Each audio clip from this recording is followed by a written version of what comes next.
Kyle. Kyle, we're live. We're live? Oh my God, we're live, Kyle. We're live right now? We're live right now, Kyle. We're live right now in Norwalk. Yeah. All right, let's get the show started. With the intro. Hammer saw action at the 3-pound weight class. We got it. This fire looks incredible. Good hug. It's me. Fantastic, son. You're like, it's shaving the battery. Oh my. Oh, I love What is happening? Totally. Oh, no. Onto his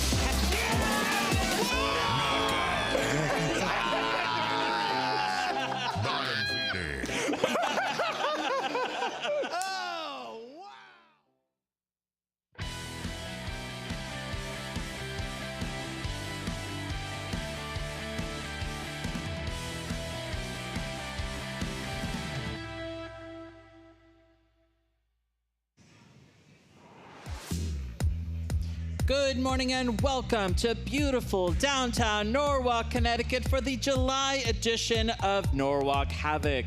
My name is Luke Stengel. Joining me here in the broadcasting booth is my co-host and very good friend, Kyle Crouse. Hello, Kyle. Hello, Luke. Look at that beautiful shot of Norwalk, Connecticut. It is a great town to visit, even when there aren't deadly robots fighting each other here. And we have so many deadly robots fighting this weekend. We have 104 robots fighting over the next 2 days. 2 days of robot combat. What could be better than that? Yeah. We've had some incredible competitions so far this year. May was amazing, and I am so stoked about what we're going to be seeing over this Saturday and Sunday here. Absolutely. May was the experimental competition. It's where we got to see a lot of new bots, new designs, new creations. This is back to basics. We're going to see some classic Norwalk competitors. We're going to see the latest improvements on some old school bots here. I am very excited for what's coming today. Some of the best May bots are actually here today as well. So yes. Yeah, it's going to be great. All right, let's take a look at today's schedule. This is the first of 2 days. We're going to be broadcasting both on Saturday and on Sunday. We're going to be fighting 3-pounders, 12-pounders, and 30-pounders today. The goal is to crown a winner of the 30-pound bracket before the end of the day. And tomorrow we're going to be taking the best of the best, for day 2 and crowning winners in the 3s and the 12s. So excited about the competition today. Norwalk is the place to be. If you have not been to this event, I highly recommend making the trip out here. It is a phenomenal experience and getting better every single time. We also have a couple of new things just for this competition. We're going to be doing TikTok Live behind-the-scenes tours. So if you're on TikTok and you haven't subscribed to us, liked us, followed us on TikTok, I'm old. I don't know what the word is, Absolutely. Go ahead and do that. All right, this is a live look at our pits. These are the 104 robots that are going to be fighting today. By the end of Sunday, there's only going to be 3 robots left standing there with golden dumpsters. This is incredible. We have some of the very best builders in the world upstairs in the pits today. Now you can see there at the top of the screen, Jameson Go and Izzy Tsao, and they are bringing some pretty cool robots in the 12s today. This is a live shot of our VIP lounge. This is a brand new experience that we're going to be rolling out, this month. If you bought VIP tickets, you get access to this special area and a special VIP tour with you and me, Kyle. We're going to be doing these later today. Yeah. Oh, this guy's stoked to be a VIP. And then this is the newest additions to the Bot Museum. The Bot Museum is stacked now with some of the greatest robots in combat history. Just really cool designs there. You see Sharko, we've got Ribot, just amazing stuff back here. Come check it out. Yeah. Oh, there's some really cool new robots there too. Here's a live shot of our audience. Everyone give a big wave. Oh my goodness. Hello, you're live and on YouTube.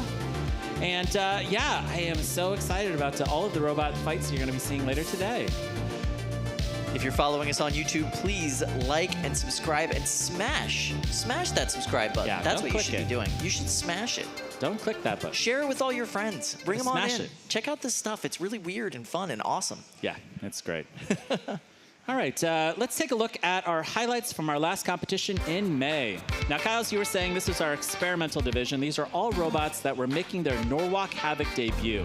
Absolutely. They've either fought somewhere else or, you know, built a brand new one. So you can see Huge here, fought everywhere else, but had never come to Norwalk, and they ended up winning the 30-pound bracket here against George, stripping off, you know, so many parts of this this robot from Northwestern, and yeah, taking home that golden dumpster. Jonathan Schultz, pretty awesome. This fight was amazing. This is Dropkick versus Yab-Nol. This is the championship in the 12-pound bracket.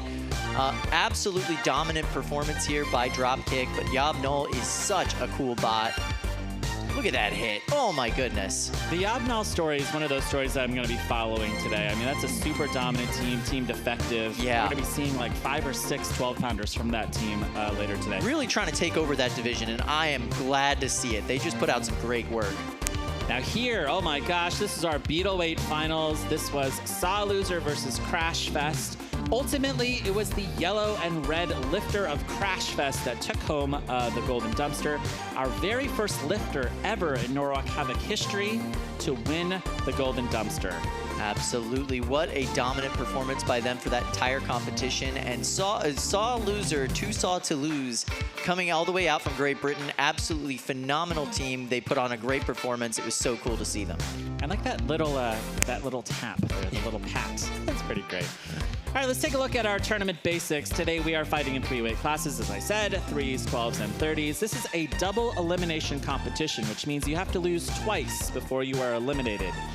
We are going to be running 2 brackets, the undefeated bracket for people who haven't lost a fight yet, and the elimination bracket where they are standing on the cusp of elimination, win another, lose 1 more, and they're out. Finally, it's going to be the winner of the undefeated bracket facing off the winner of the elimination bracket for the golden dumpster. Fight basics. So we have 3-minute fights here at Norwalk Havoc. They're going to be win by knockout or forced tap out. If it goes to the end of 3 minutes, that goes to a judge's decision. And then we also have house bots. House bots are here to unstick bots and do some up-close camera work. And occasionally might get a little rowdy in there. You never know. You never know. You never know. Chaos. Yeah. All right, we already have fights loaded up. I hope that these builders are ready to go. Let's go over to Cage 2. I see we have FiliBuster versus HiveLighter loaded into the box. Crowd, are you excited? I know you are. Let's hear it. Oh, man. FiliBuster versus HiveLighter. 3-pound weight class. First fight of the day bracket. jitters Round here with 1. these drivers. It looks like they are all filming their first-person perspective experience, which I think is awesome. These are high schoolers versus high schoolers, and these are brand new builds. Can't wait to see how these 2 perform. They go on the head. Interesting call. Yeah. Well, you know, you got to get the builder's eye view. Absolutely. So we've got 1-1-1 versus 2-2-2. Oh, yeah. 8, Wait. 7, 6, 5, And it's the semifinals, 3, Kyle. 2, 1. We'll get Fight. graphics going. It's fine. Robots It's fine. fight. Whoa. All right. I believe that it is HiveLighter here with the double discs. And FiliBuster is this conventional black and silver robot with, I believe that is an icon of the Capitol building on the top of FiliBuster, Kyle. Makes sense, given the name. I like the NHRL tagging on the side of FiliBuster. Yeah, Very that's nice. pretty cool. And you know what? I'm going to give it to HiveLighter. I mean, those 2 weapons have really hung in there and getting great engagements. I mean, one of the cool things about running 2-0, and I see the belt. That's a belt. That's a belt. The belt is off of FiliBuster, and that weapon is now down. HiveLighter, go in there and kill. Oh, yep. What was That's that? something that fell out of there. I'm not exactly sure what, but it was round. It looked like it should be inside the robot. Yeah, I think it was part of. It Is looks that like a the pulley. from Yeah. maybe their weapon belts? Could be. Definitely not supposed to be on the floor. All right, with 1 minute and 45 seconds left in this fight, really all that HiveLighter has to do is just remain alive, keep those weapons going. Looks like one of their weapons might be down. Yeah, it does. Or it's just jammed up there against the other bot. But either way, they're getting some great grinding hits there. You can see a little bit of damage on the side that they've just peeled off of that side armor package. This match is far from over, though. I mean, it's going to come down to control here for FiliBuster. Can FiliBuster really shove its opponent into the corners? Can they prevent this this robot from doing even more damage with now their one weapon left? 60 seconds left here in this fight. Pretty good performance for two first-time bots. Absolutely. FiliBuster really living up to its name, just staying in there, not leaving, staying at the podium as long as it takes. Oh, it's a political joke, Kyle. Get it? Get it? Yeah. Oh, it's delightful. I love it. Yeah. Oh, and look at this. That weapon just assembly is coming apart. The belt is gone. I think one of those pulleys is gone. What is this side armor made out of? As it's getting peeled away, we can see it's not actually metal. It's painted to look like metal. Yeah, it's like a kind of orange something or other. Look, like plastic, maybe? I'm not sure. It's very interesting. 15 seconds left in this fight. This one will very likely go to the judges. I don't even know who's judging this this one there, huh, Kyle? Yeah, we haven't talked to find them out, yet you today. and me. I'm excited. I'm excited to talk to the judges. Nice. All right, it's our very And first that's match of the it. day. 3 minutes are down. This one goes to the judges. Nice job opening up the festival today, fellas. Well done. All right. Let's reflect on this fight for a little bit. I mean, HiveLighter's weapon, that one weapon really hung in there. Yeah. On that one side of the robot, dealing damage for the full 3 minutes. FiliBuster showed really good drive, especially for, you know, a first-timer to Norwalk. And I guess it's really going to come down to is damage or is it going to be control, you know, in the eyes of the judges. Now, what are your thoughts on that double horizontal design? We've now seen this in 2 events consecutively. We've seen it perform pretty well. All right, let's take a quick look at this replay. We can check out those double weapons. Look at those weapons. They're so cool. You know, it's interesting because, you know, you've got more bite, but why wouldn't you just run a big horizontal bar, you know? Yeah, it's like a wider set of engagement as opposed to like a larger diameter. It's an old school design. I like that. Me too. Yeah. Me too. There's the weapon pulley back there in the corner. All right. Are we going to take it to the judges' control? Are they awake yet? Okay. Still getting that set up on the stream. Kyle, let's deliberate. Yeah. All right, let's check in here with our friend Lindsay. Hello, Lindsay. Hello, Luke. Hello, Kyle. How are you today? Doing Good. well. I feel like it's been such a long 2 months without Norwalk Havoc, so I'm very excited that this is back. We have people from all over the world joining us online. I know we all wish that we could be here today in person. Not possible for everyone, although you should try. But we have people from all over the country, all over the world, Indonesia, the Philippines, Austria, the UK, literally everywhere. So if you're watching at home and you want to, join the community, get in on the action, join us in the YouTube live chat. I'm in there. I'm chatting away. So make some friends, meet some people. But it's going to be a great day. I can't wait. I'm just buzzing. Lindsay, we've got to get you a liquid death. Oh, yeah. Yeah, can we run a liquid death back there, Kyle? Yeah, we want to hydrate our friend Lindsay, for sure. Yeah. I love me some liquid death. There you go. Okay. Product marketing. I love it. All right. So, do we have the judges? Have they sent in their decision yet? Not yet. Oh, they're still deliberating. Yeah. Kyle, that's good. That's the first fight of the day. They got some stuff to figure out. Okay. All right. That's our judging graphic. The judges will be there soon. One day. Yeah. I would say, for a first-timer fight, that was really good. Yeah. I mean, you're always looking for, your performance.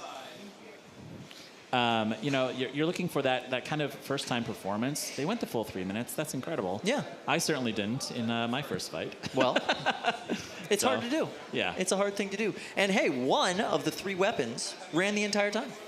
True. Yeah, that's pretty good. That's pretty good, right? That's pretty good. Not bad for a first-time fight. Now, Kyle, I know that the judges are still deliberating. I think there's a great opportunity for us to talk a little bit about what we saw in the pits earlier today. Oh my gosh, so much weird stuff. I mean, we were up there for an hour. We got to walk around and saw some really, really cool robots. If you kind of see to the left of your screen this yellow and black uniform of AGVS. Yep. They are here all the way from Brazil, and they've brought along combat robotics royalty in Riobots captain Marco Antonio Meggiolaro. Such a nice guy. You know him from Minotaur on BattleBots, and he has brought miniature Minotaur. He has a 3-pound version of Minotaur, a 12-pound version of Minotaur, and a 30-pound version of Minotaur. He is almost guaranteed to qualify at least one of these robots, if not all 3, later today for the Grand Championships in December. The Brazilian robot scene is so different than what we do here. Those bots are so tiny and so vicious looking, and it's because they go through such a gauntlet back home. I mean, you were talking about how there's literally competitions with hundreds and hundreds of competitors that show up. It's a whole different vibe there than what they see here, and it's so cool to see how they kind of stack up against the competition here at Norwalk Havoc. Clearly, we put on the best competitions in North America. So they put on the best competitions in South America. They obviously put on the best competitions in South America, so it's cool. All right, we are going to go over to Cage 3. We're going to put in another fight while we await the judge's decision from Cage 2. I think these builders here are ready. Oh my goodness, what is it? It's Chicken Nugget Machine versus Death by the Hit. Okay. Next, another in Cage high 3, school versus high 3-pound school weight fight class. here. Undefeated bracket, round 1. Chicken Nugget Machine. This is the builder here in the yellow team jersey. And he is there in the blue across from us with the googly eyes. I can see that. That is great. And Death by the Hit is starting in the pink square. These builders look pretty amped, Kyle. They should be. 8, 7, 6, 5, 4, 3, 2, 1. Fight, robots, fight.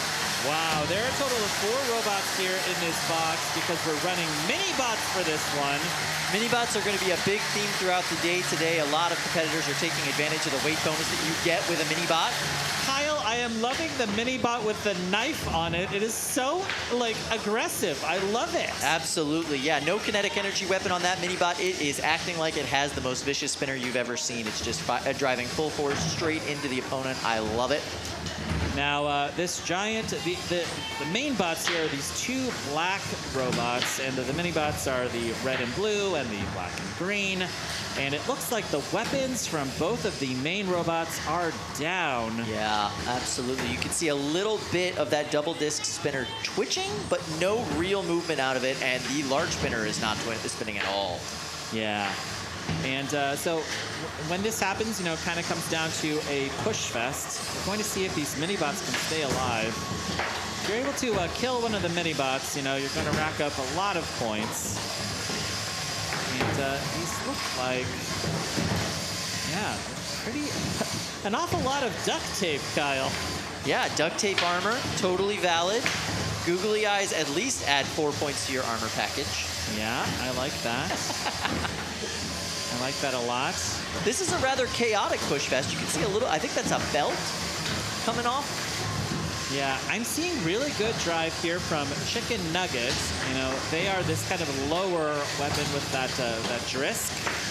And getting good pushes in on the opponent. Oh, and look at that. Death by the Hit has become a little melty brain there, Kyle. That's all you can do right now, yeah, with the belt hanging off of your pulley. Oh, it's cool. Like this red and blue mini-bot here from Death by the Hit. It looks a little bit like Remy de Guzman's Wicked Wedge. Yeah, it does have some Wicked Wedge vibes for sure. Yeah. And Chicken Nuggets knife bot here. It's like Sawblaze from an alternate universe. Yeah, it's got a very 90s feel to it. You know what I mean? Like it looks extreme. After with 2 this match, X's. it's gonna, start doing some, some cutting in the kitchen. It's gonna chop us an onion, Kyle. It slices and dices it Julian's fries. All right, this is really great control from Death by the Hit, and it looks like Chicken Nugget could be dead. Oh, they are spinning in celebration. Oh, the knife it lifts! Kyle! Oh my goodness, we didn't even know that's a thing. So there is still one active weapon in this fight, but there is a count out happening right now. Wow. The robot in the red square. The main bot for Chicken Nugget Machine got knocked out. I have to say, I love that knife bot. That's amazing. Yeah, that's pretty sweet. That's pretty sweet. That's just a full-on chef's knife blade Yeah. strapped to a robot with some kind of lifting mechanism. When and it started lifting, I felt joy. There was a lot of joy to be had there. That's pretty amazing. All right, let's check in with Lindsay. Lindsay, how's the chat feeling about that really bizarre and really fun fight? As you might imagine, the knife bot is a big hit. However, as the judges deliberate on this match, I have a decision from the last one. Oh, good. Yes, and so by split decision, the winner is HiveLighter. All right. Nice work, HiveLighter. Yeah. Right. Yeah. Very good. Kyle, I can see that we've already loaded into Cage 2. Let's see, BeetleJuice versus Emotional Damage. Here's a quick replay. There you go. There's that belt right there. First hit. Oh, gone. I want to see this knife bot again. It's so cute. I Look at that love duct tape this armor. bot. Duct tape armor is so nice. Wow. Oh, look at that. Waving hello to us, Kyle. Such a vicious looking hello. I love it. Could you imagine if you like waved hello with your knife? People would go It's only running. appropriate at places like this. You can't do it anywhere else. Yeah.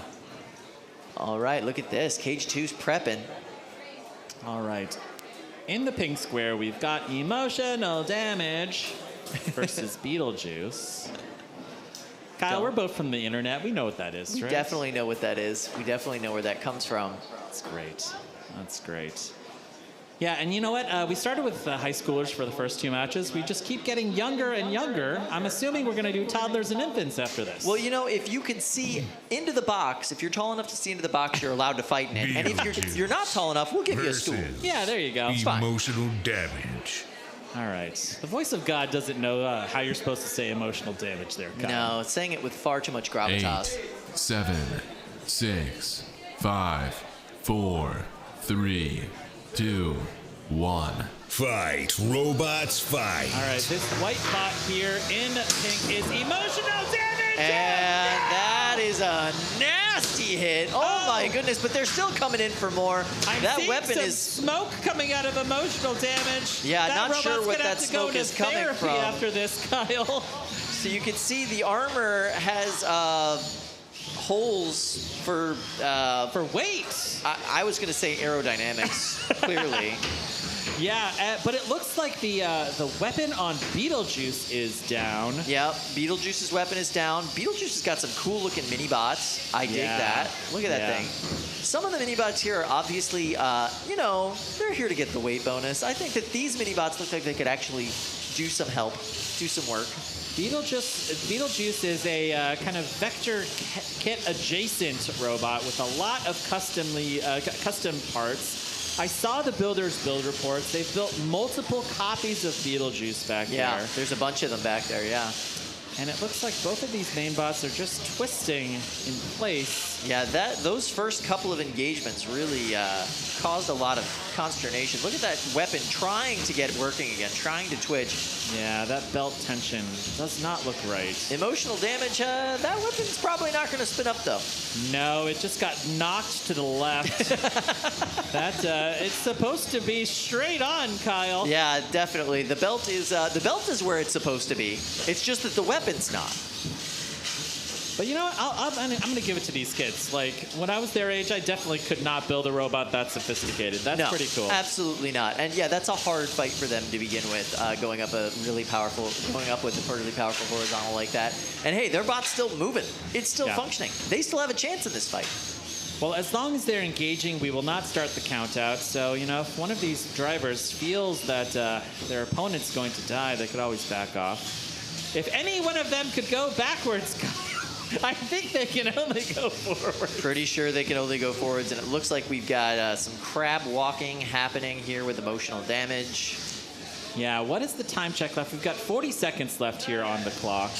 And somebody is being counted out. Oh, the mini-bot has got under emotional damage. Wow, yeah, the wedge bot is under the wedge bot. That is a gorgeous mini-bot, It Kyle. really is pretty, isn't it? Yeah, I mean, like, all of the machining on BeetleJuice, both for the main bot and this mini-bot, absolutely gorgeous. Yeah, absolutely. And it looks like those forks on the mini-bot are very, very effective. I'm interested if the mini-bot has a name. It looks like emotional damage is dead. But they're going to be saved by the bell here. 3 seconds left in this fight. We will take this to the judges. 1. That is the match. Round of applause goes to the judges for these two builders. What if we called the mini-bot Winona Ryder? BeetleJuice and Winona Ryder? I mean, she was in the movie. Yeah, that's fair. How about Sandworm? Ah, yeah. Also that's in the right. movie. Yeah. I think if we say the bot's name 3 times, in a row, a second robot That's a terrible idea. Don't do it. It's not going to work out well for anybody. Yeah, amazing. All right, the judges here are going to be deliberating in this fight against BeetleJuice and emotional damage. And yeah, like we can just kind of marvel at the machining on BeetleJuice. Let's take a look at a quick replay here. Oh, look at that. First big exchange, and I really thought that emotional damage was going to catch fire there.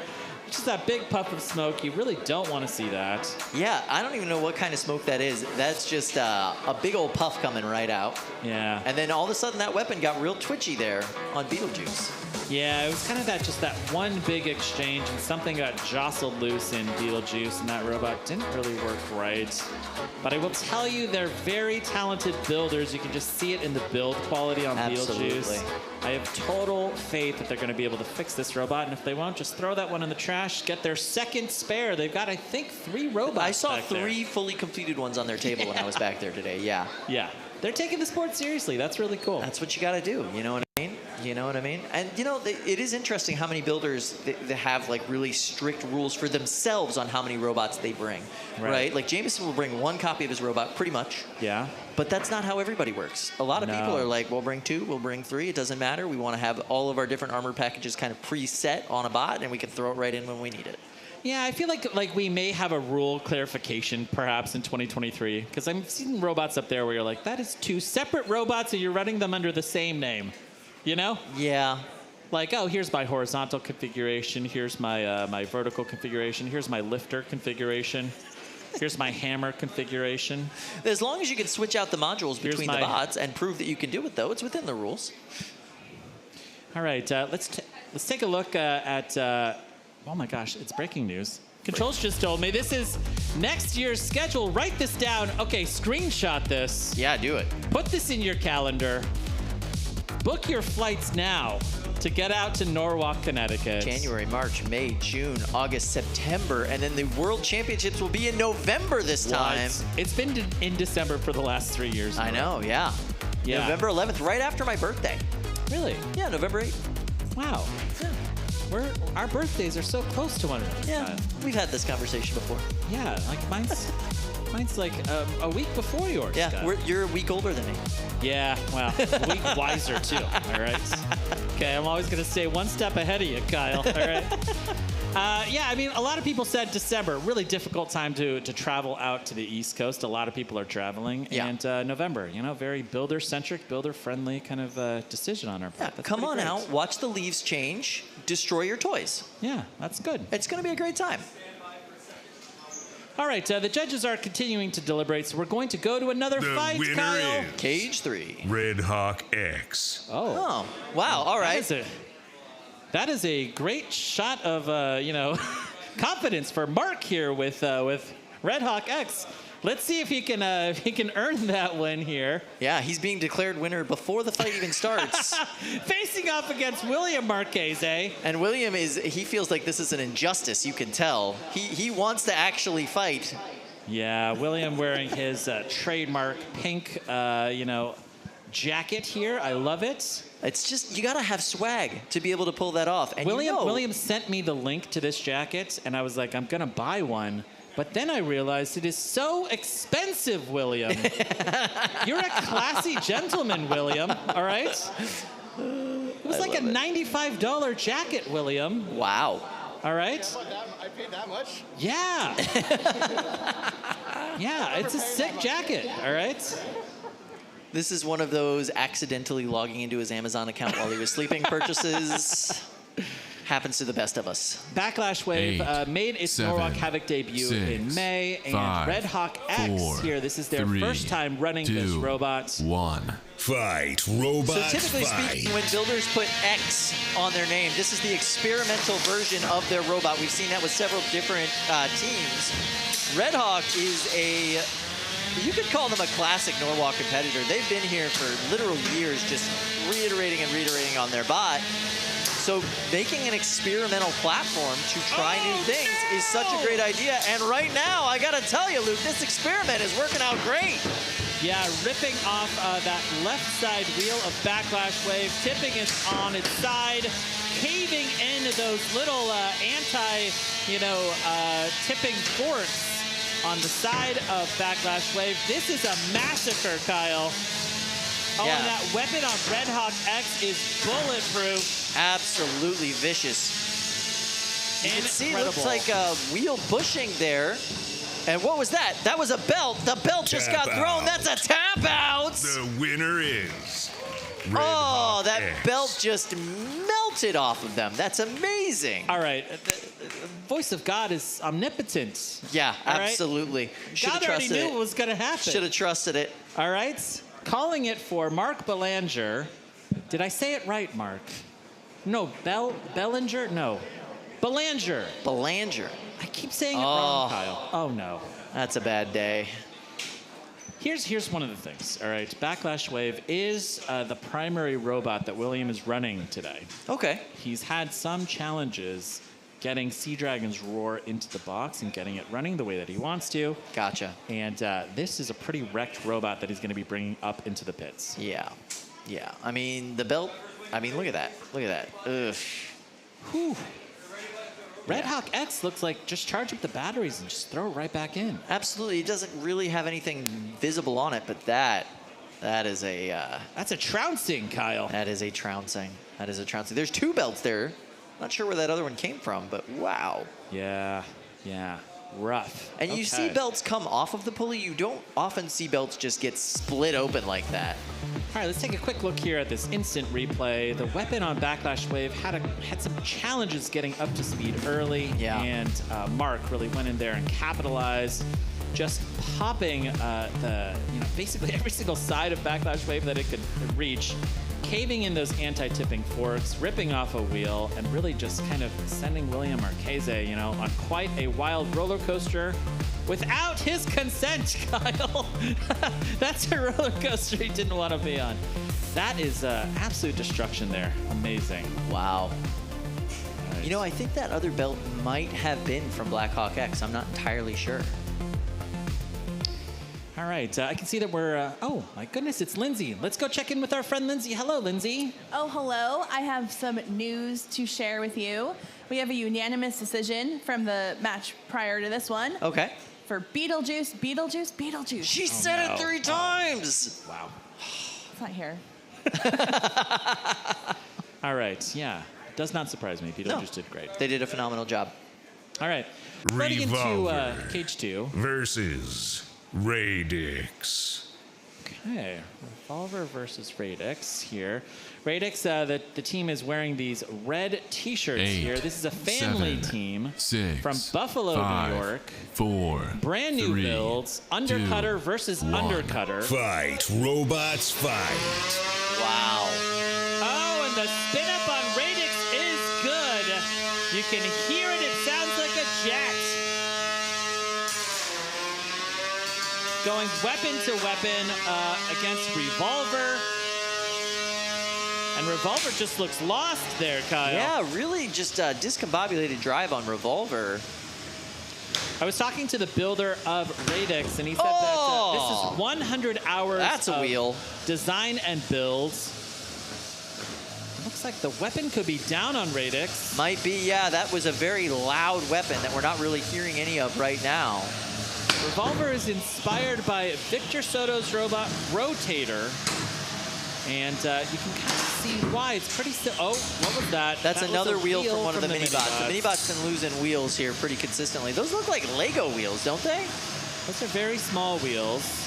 The mini-bot is actually kind of a cannibalized version of Aiden's very first robot to compete here at Norwalk, Air Raid. Oh, yeah. And he stripped off all of the parts so he could make weight for the mini-bot. Looks like the weapon is down on Radix. Oh, and look at that. Revolver hung in there, and that's what counted. Coming in here to kill. That weapon is sounding much better now. Yeah, it really has shaken some stuff loose, hasn't it? Sometimes that is the way that the cookie crumbles. Wow, look at that. Beautiful Big concussive hit. One of the cool things about this red robot of Radix is that body is mostly made of TPU, which is very bendy, rubbery plastic. So it's able to take these big concussive hits whenever, you know, there's a weapon that lands on its body. It's very front heavy as well, which is pretty interesting. And I'm sure that Aiden would pay any amount of money to get that weapon running again. It looks like that weapon is dead. It is interesting how much that is becoming a convention here in the 3-pound division, having some flexibility in your robot, having some impact absorption just built into the body of your robot. Yeah. TPU is becoming a very popular way to do that. 35 seconds left here in this fight. Looks like, you know, both of these robots, you know, great drive at this point. Wow, ripping off yet another wheel from this poor dead mini-bot. Absolutely, poor guy. 20 seconds left here in this fight. Oof. Yeah, clip this and send it to Victor Soto. I'm sure he'd be very happy to see the performance of Revolver with 10 seconds left. This one will go to the judges. I think that this one is going to be pretty easy to call, though, Kyle. Yeah, for sure. A lot of destruction on the part of Revolver. I'd be very surprised if this wasn't a unanimous judges' decision. Round of applause for both of these builders. Absolutely. Wow, that weapon on Radix was so loud. Yeah, when it was running, it sounded great. You know, like you can tell a lot from the sound of a weapon when it spins up, and you know, there's a lot of power behind that weapon, and just something happened to kill it there in the middle. Yeah, let's take a quick look here at this replay. Wow, Radix really dominated the first probably 20 seconds of this fight, but once that weapon went down, and Revolver went to work on the mini-bot, stripping off wheels, that's really when the tides turned here. Wow. I think this one should be a pretty fast judge's decision. Yeah. Vast majority of this fight was Revolver heavy. Let's go ahead and talk to our friend Lindsay. Lindsay, do you have some news for us on that fight? Believe it or not, the winner of that match, Revolver. All right, cool. Way to go. Radix's body is very interesting. I think we're going to be seeing a lot of TPU bodies in the field today. Yeah. Very cool, you know, armor type. And you could see it really held up great. That robot looks functionally perfect. It's just the weapon that went down. Yep. Yeah. All right. Let's check in here with Cage 3. It's Odachi versus Bitanium. Odachi versus... Okay, Bitanium versus Odachi. 8, 7, We can 6, see the builder 5, of Bitanium 4, there in blue. 3, 2, 1. And Odachi's Fight, builder robots, here fight. in pink. Oh, they're wearing shirts that correspond with their colors. I do appreciate that. That is Pretty nice. good. Now, I got a chance to see Bitanium spin up this morning, and the builder was saying that he was a little concerned that that drum on this all blue robot wasn't running quite as fast as he'd like it to. But it doesn't matter because Odachi's weapon is not running, Kyle. Yeah, slow weapon better than no weapon, for sure. Yes. Yeah. It's pretty remarkable kind of the physical size of these two robots. You know, Bitanium's total, you know, robot is a 3-pounder. It looks like maybe it's a 2.5-pounder. And there's just a lot of weight in that drum, that blue drum. And yeah, got that classic duct tape armor. Good little self right there, just using the gyro forces on that blue drum. I'm really impressed at how well he's matching the color of his plastic armor to the tape. Yeah, It's actually quite nice. It's pretty good. Now, you take a look at the build on Odachi, it's gorgeous. You've got this carbon fiber top, you've got these machined bunny ears. It's a vertical spinner, very classic design. It looks kind of Bite Force-esque. Yeah, with those little forks. Yeah. Yeah. But, the weapon's just twitching, which is a problem. Yeah, it's been a pretty one-sided match. Now, we have seen, robots that can turn themselves into control bots and really kind of dominate, but we're seeing great drive from Bitanium, and that is really, oh, wow, that's a good hit. That really was, yeah. They've just got so much speed in that drive. It's really hard to control them. It's so chaotic. And look at this. The weapon on Odachi has come back with 60 seconds left in this fight. Something shook loose, Kyle, as you say. And Paul Ventimiglia, eat your heart out. That weapon's running great. Big hit. Nasty. Oh, and look at this. This is Paul Ventimiglia's nightmare being stuck on his head. Only able to make a small amount of connection with the two back wheels. You can see the driver of Odachi asking for the save here from Brett. Interesting that those bunny ears are kind of stabbing into the plywood floor, preventing movement on that bot, it looks like. Hard to tell from this angle, but it doesn't look like they're able to drive inverted at all. Oh, well, that helps. Just put your bot on top of the other bot. 3, 2, 1. That's the match. This one will go to the judges, technically. There you go, Bitanium. Amazing. All right, so we saw a weapon that was dead for the first 2 minutes, and then strangely it came back in the last, the last 60 seconds. Yeah. Bitanium, driven by Wesley Lee from Chapel Hill, North Carolina, traveling all the way up here from North Carolina. And this is very interesting. There is, like a kind of cross-continental work that went into Bitanium, because this is a robot that's running a custom gearbox designed by Team Scrap Iron from China. Oh, wow. So yeah, so that gearbox, is a Chinese design. And really great performance from Bitanium.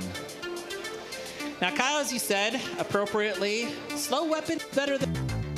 Saw that here. Bitanium really just owning this match completely. Yeah, This was Bitanium's box, and Odachi was just living in it. And really, despite the incredible machining on Odachi and its inspiration from Bite Force, not enough. Hive Smashin. All right, we're going to go to another fight while the judges still discuss Spank. that last fight. Going to go over to cage 2. Hive Smashin, yet another Team Honeycracked robot, facing against Tank and Spank. Interesting name. Yeah. 8, 7, 6, 5, 4, 3, 2, 1. Fight, robots, fight. Oh, I see. There's a tank and there's a Spank. I get it. Yeah. Oh, throwing the... What is that? Is that a Camaro or a Corvette, Kyle? I'm pretty sure it is a Camaro. A Camaro, the yellow Camaro mini-bot across the box. Oh, the batteries are gone. Oh, no! All right. Oh. So there we got- go. That's the one unstick that you get from Bert. Yeah, so Tank and Spank, they have they've burned up their one save here in the first 45 seconds of this match. And Hive Smashin coming in here to smash. Really this very classic kind of tombstone-esque disc design. And really trying to attack those wheels. Really the design on Hive Smashing is perfect for that. Let's see if they can get through and start chopping away at the bottoms of these wheels. Oh, already yeah, you some can of that- see that some wheel blue. peeling off of there. Yeah, that doesn't look great, Kyle. It's a very thin, piece of adhesive or something on the wheel on Spank. Tank is now upside down. This is very bad. Yeah, it's not great. It looked like the weapon on Spank had gone down momentarily. Looks like it's back up. It is a massive horizontal versus a miniature horizontal. And Hive smashing very, very smartly, going after the main weapon here on Tank and Spank. It does look like without that engagement, the adhesive strip, Spank's having a really hard time driving. Yeah, it's almost impossible for Spank to self-right itself. So it's just trying to stay mobile, just trying to show the referee that they are still in this fight. You know, I don't want to affect the outcome of this match, but if I was Spank, I would go over and see if I could help Tank. Because, you know, got a 1.5 pound robot. Oh, there we go. Look at the absolute size on this boy. Yeah. Oh, this lad is massive, Kyle. These are really two different philosophies in how to use your mini-bot, right? Here we go. 15 seconds left in this fight. This one will definitely go to the judges. We're making the judges work for it. 7 seconds left here as we listen to the final countdown here from the cage manager. 1, that's the match. Turn off your weapon, drive to the door if you can. Big round of applause from the audience. They loved that match. It was a good fight. Two totally different philosophies on how to run a multi-bot. One, you kind of got the mini-bot just to give you the weight bonus. The mini-bot's just there for some show and to throw some AA batteries around the arena. Yep. The other one, it's a true multi-bot configuration. Yeah. Now we saw this element going last month with Wake and Bake. Wake and Bake, Tank and Spank. I don't know how many more multi-bot names can they come up with. Let's take a quick look here at this replay, and I'll kind of talk you through it. One of the great things about a multi-bot is when you run a heavy wedge and then a big kinetic weapon. A lot of times you see people, they run 2 weapons in a multi-bot, and they end up hurting themselves a lot because you have to coordinate, you know, your driving.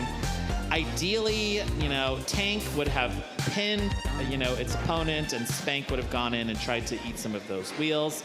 They weren't able to get that coordination running, and I think that is going to be reflected in the judge's decision.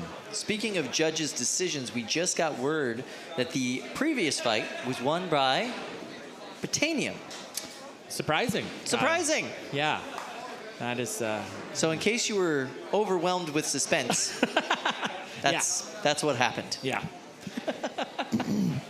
Yeah, I mean, we're making the judges work for it, but not work very hard. I mean, these matches are pretty decisive. It's a little early for them, you know. Yeah.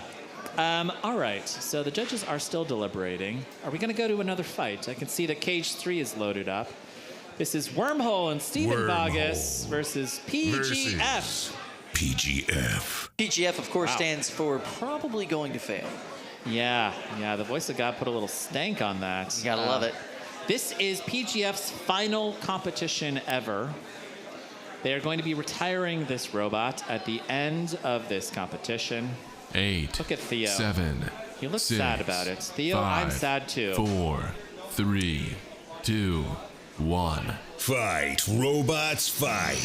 Ooh, fast start for PGF right out of the box. Oh, good hit. PGF, one of the few overcutters you see in this competition. Yeah, for good reason. It's potentially going to fail, Kyle. You know, we're seeing great performance here from Wormhole. Wormhole is running these cleats and an absolutely punishing disc. Wormhole, of course, made the highlight reel back in May because it got burnt to a crisp in its fight against Calvin Iba and Mixtape. Fused into a single chunk of plastic. This is Steven's 1-year anniversary of Norwalk Havoc. He was here last year, you know, this time last year. And one of the amazing, whoa, look at that! Wow. Oh, that looks gross! Tap out. All those parts are supposed to be Oh, there's on kids the in the robot. audience. Oh, Wormhole. I'm gonna have to flag my own YouTube video for animal cruelty. Look at that. Oh, that is disgusting. All right, Steven Bogus there, all smiles. That's what you want to see, Steven. Love that. That's what he's here for. That's what he wanted to see. Oh, just ripping off that entire back plate. You can see, I think that's a battery right there, just hanging out the back. Wow. I mean, listen, if Steven was a different builder, he would have gotten there and just exploded that battery. So good sportsmanship there. Absolutely. Theo, how does that feel? Yeah, okay, good. Look at that gash in the floor already. All right, we can see cage referee there, Nick Buckholtz from Bloodsport, telling them to make their robots safe. All right, let's take a quick look here at this replay. Steven Bogus driving this absolutely gorgeous kind of spaceship-inspired wormhole there, tearing off the backplate of PGF. It's not potentially going to fail. It's not probably going to fail. It definitely failed. Definitely failed, Went yep. from PGF to just DF. Okay? Definitely failed, yeah. And now one of the challenges is how do we make it safe? Oh, we just take out the battery out. Yeah, there you go. Easy you can peasy. do that when you can go right into your robot. Yeah, no reason to hit the switch when you could just take the battery right off. Yep. Yeah, just throw that battery right in the trash, Kyle. Yeah, there you go. What can you do? It's in the name, Kyle. It's in the name. So news from the control booth, the winner of the previous fight, Hive Smashin. Nice. Yeah. Cool. Very cool. Yeah, that was some big weight disparity, right? You saw them really throw their weight around in that fight. It was a lot of fun. Yeah. It was a lot of fun. All right, I can see you loading into Cage 2. Phenomena, Brandon Bennett-Young from Team Mammoth on BattleBots, facing off against Fred Hawk. Now, we saw Red Hawk X earlier, and this is their second robot for the team. Fred Hawk versus Phenomena. More robots, more problems, as they say. Fred Hawk is run by Ben Bellinger. Am I saying the name right? Belanger. You said I'm it gonna right get last it right. time. Belanger. Okay. 8, All right. 7, Ben Belanger, 6, who's 11. 5, 4, And 3, getting into the 2, combat robot game 1. here with Fred Fight, Hawk. robots, fight. So Ben Belanger versus Brandon Bennett-Young. Oh! Nasty, Kyle. Look at that. Wow. Popping Fred Hawk up against the rail, making them burn up their one save very early in this match. Everybody gets one per match. One save. We're going to see the quality of the drive here on Brett. See if they can try and extract this robot without breaking that corner camera. There it we is. go. All right. Ooh, the weapon came back on Fred Hawk. Very nice. It really speaks to the reliability of this robot. And the Lancer's, ability. Wow. Oh, here we go. Wow. Tap out. Absolutely going to tap out on that The one. winner Brandon is Bennett-Young. Phenomena. Absolutely dominant performance. Brandon Bennett-Young is an incredible builder. He's an incredible engineer. He fights at every single competition he can find here on the East Coast. He's been working with this platform, the Phenomena, and I don't know. Maybe if he builds a really big robot, he'll call it Phenomenal, But it's great. It's a really great design. And yeah, I would also say that the rock, paper, scissors of this fight, pretty tough for Fred Hawk, because all you really have to do is get under that weapon and just send, your opponent careening around inside of the box. Yeah, They're tough gonna fight have for to, them. And plus, Brandon did an excellent job driving in that fight. Fantastic.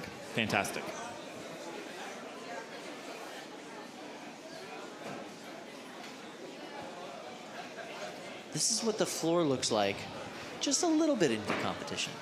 It was so fresh just, an hour ago? Not Doug. even. Yeah.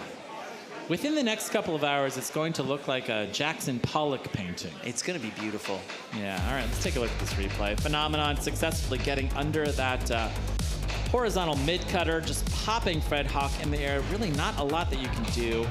One of the really amazing things about Phenomena is that this is their specific horizontal configuration. They're running these TPU armor plates on the sides of that robot. Yeah. Just really absorbing all of those hits and getting underneath that weapon. That was the key to success here. Next in Cage 3, 3-pound weight class, undefeated bracket, round 2. All right, here in Cage 3, you've got left unsupervised from Madeline Hagen from Team Hijinks on BattleBots. Yeah. Let's go. Happy to see Madeline here and the We've whole got Hijinks Team Captain Jen Herkenroder there in the back. Give us a wave, Jen. There we go. Facing off against Off-Kilter here. And Off-Kilter, you know, we've seen this robot before. This is a very good robot. This is the killers in the box of Off-Kilter. 6. And this is Madeline's very first Beetle ever. 2, 1. Fight, robots, fight. Well, that was a missed box rush opportunity there. Oh, but a nice little tap. Look at that. Oh, And there's the tap out. The winner is left unsupervised. Wow. And it looks like the team of Off-Kilter is just confused. Yeah. You guys hit the button, did ya? I think you. No, I think they definitely did. All right, Madeline, round of applause. Look at that. Here we go. Welcome to Norwalk, Madeline. There we go. Nice work. Driving here today from New Jersey, and Madeline's a fantastic builder, and can't wait to see her later today in the bracket. Off-Kilter going down to the elimination bracket early. Gotta love the cohesive style and design behind Team Hijinks. They always look just great. Yeah, I saw on their social media last night that they are sponsored by a spray paint company. Yes. Which is so appropriate and so amazing. And look how beautiful that bot is. I love the color scheme. That's fantastic. I did want to talk about Off-Kilter very quickly. They were running very long forks. That's kind of interesting. It's still rare to see super long forks at the Beetle weights, and just really unable to get under Madeline's robot. Yeah. So tough. That is tough. Tough one. Match though.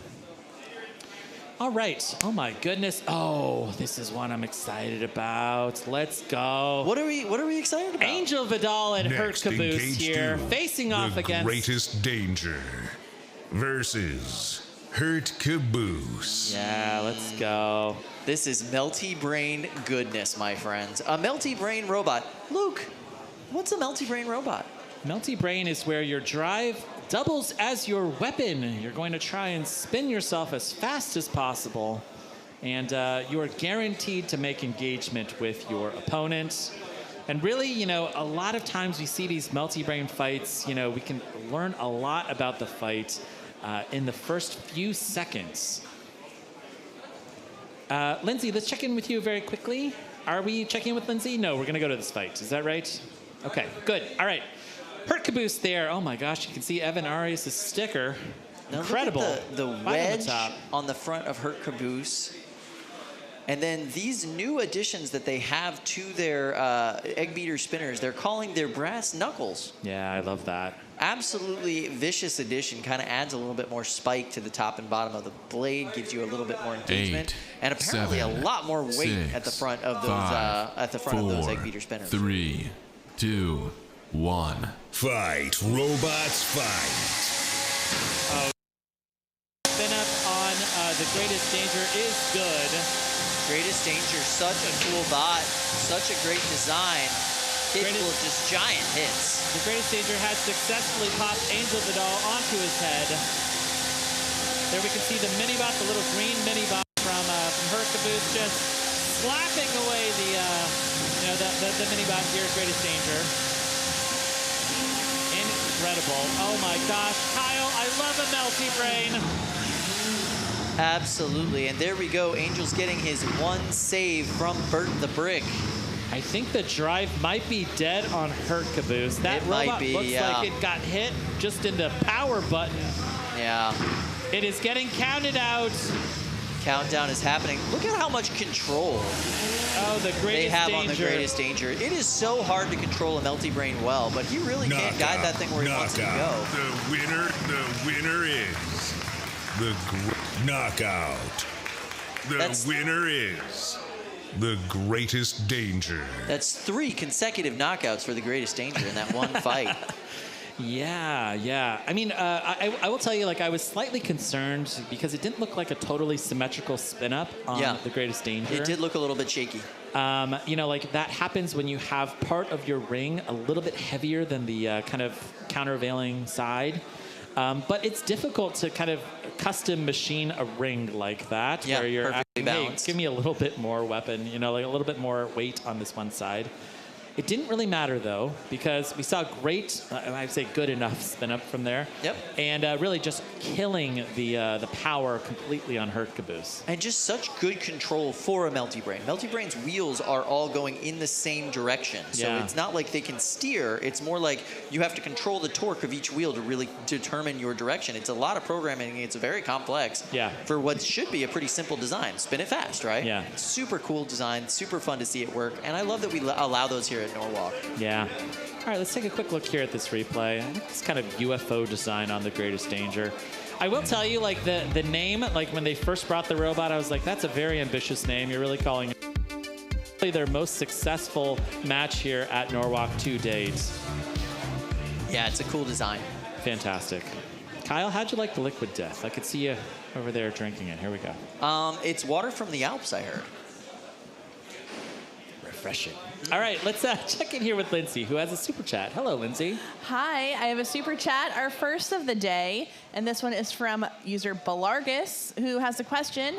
Have you ever considered giving non-spinner active weapons a tiny weight bonus, like maybe 5%?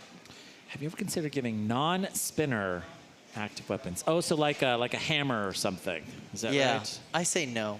It's too much of an advantage. You're gonna get like too much wedging happening.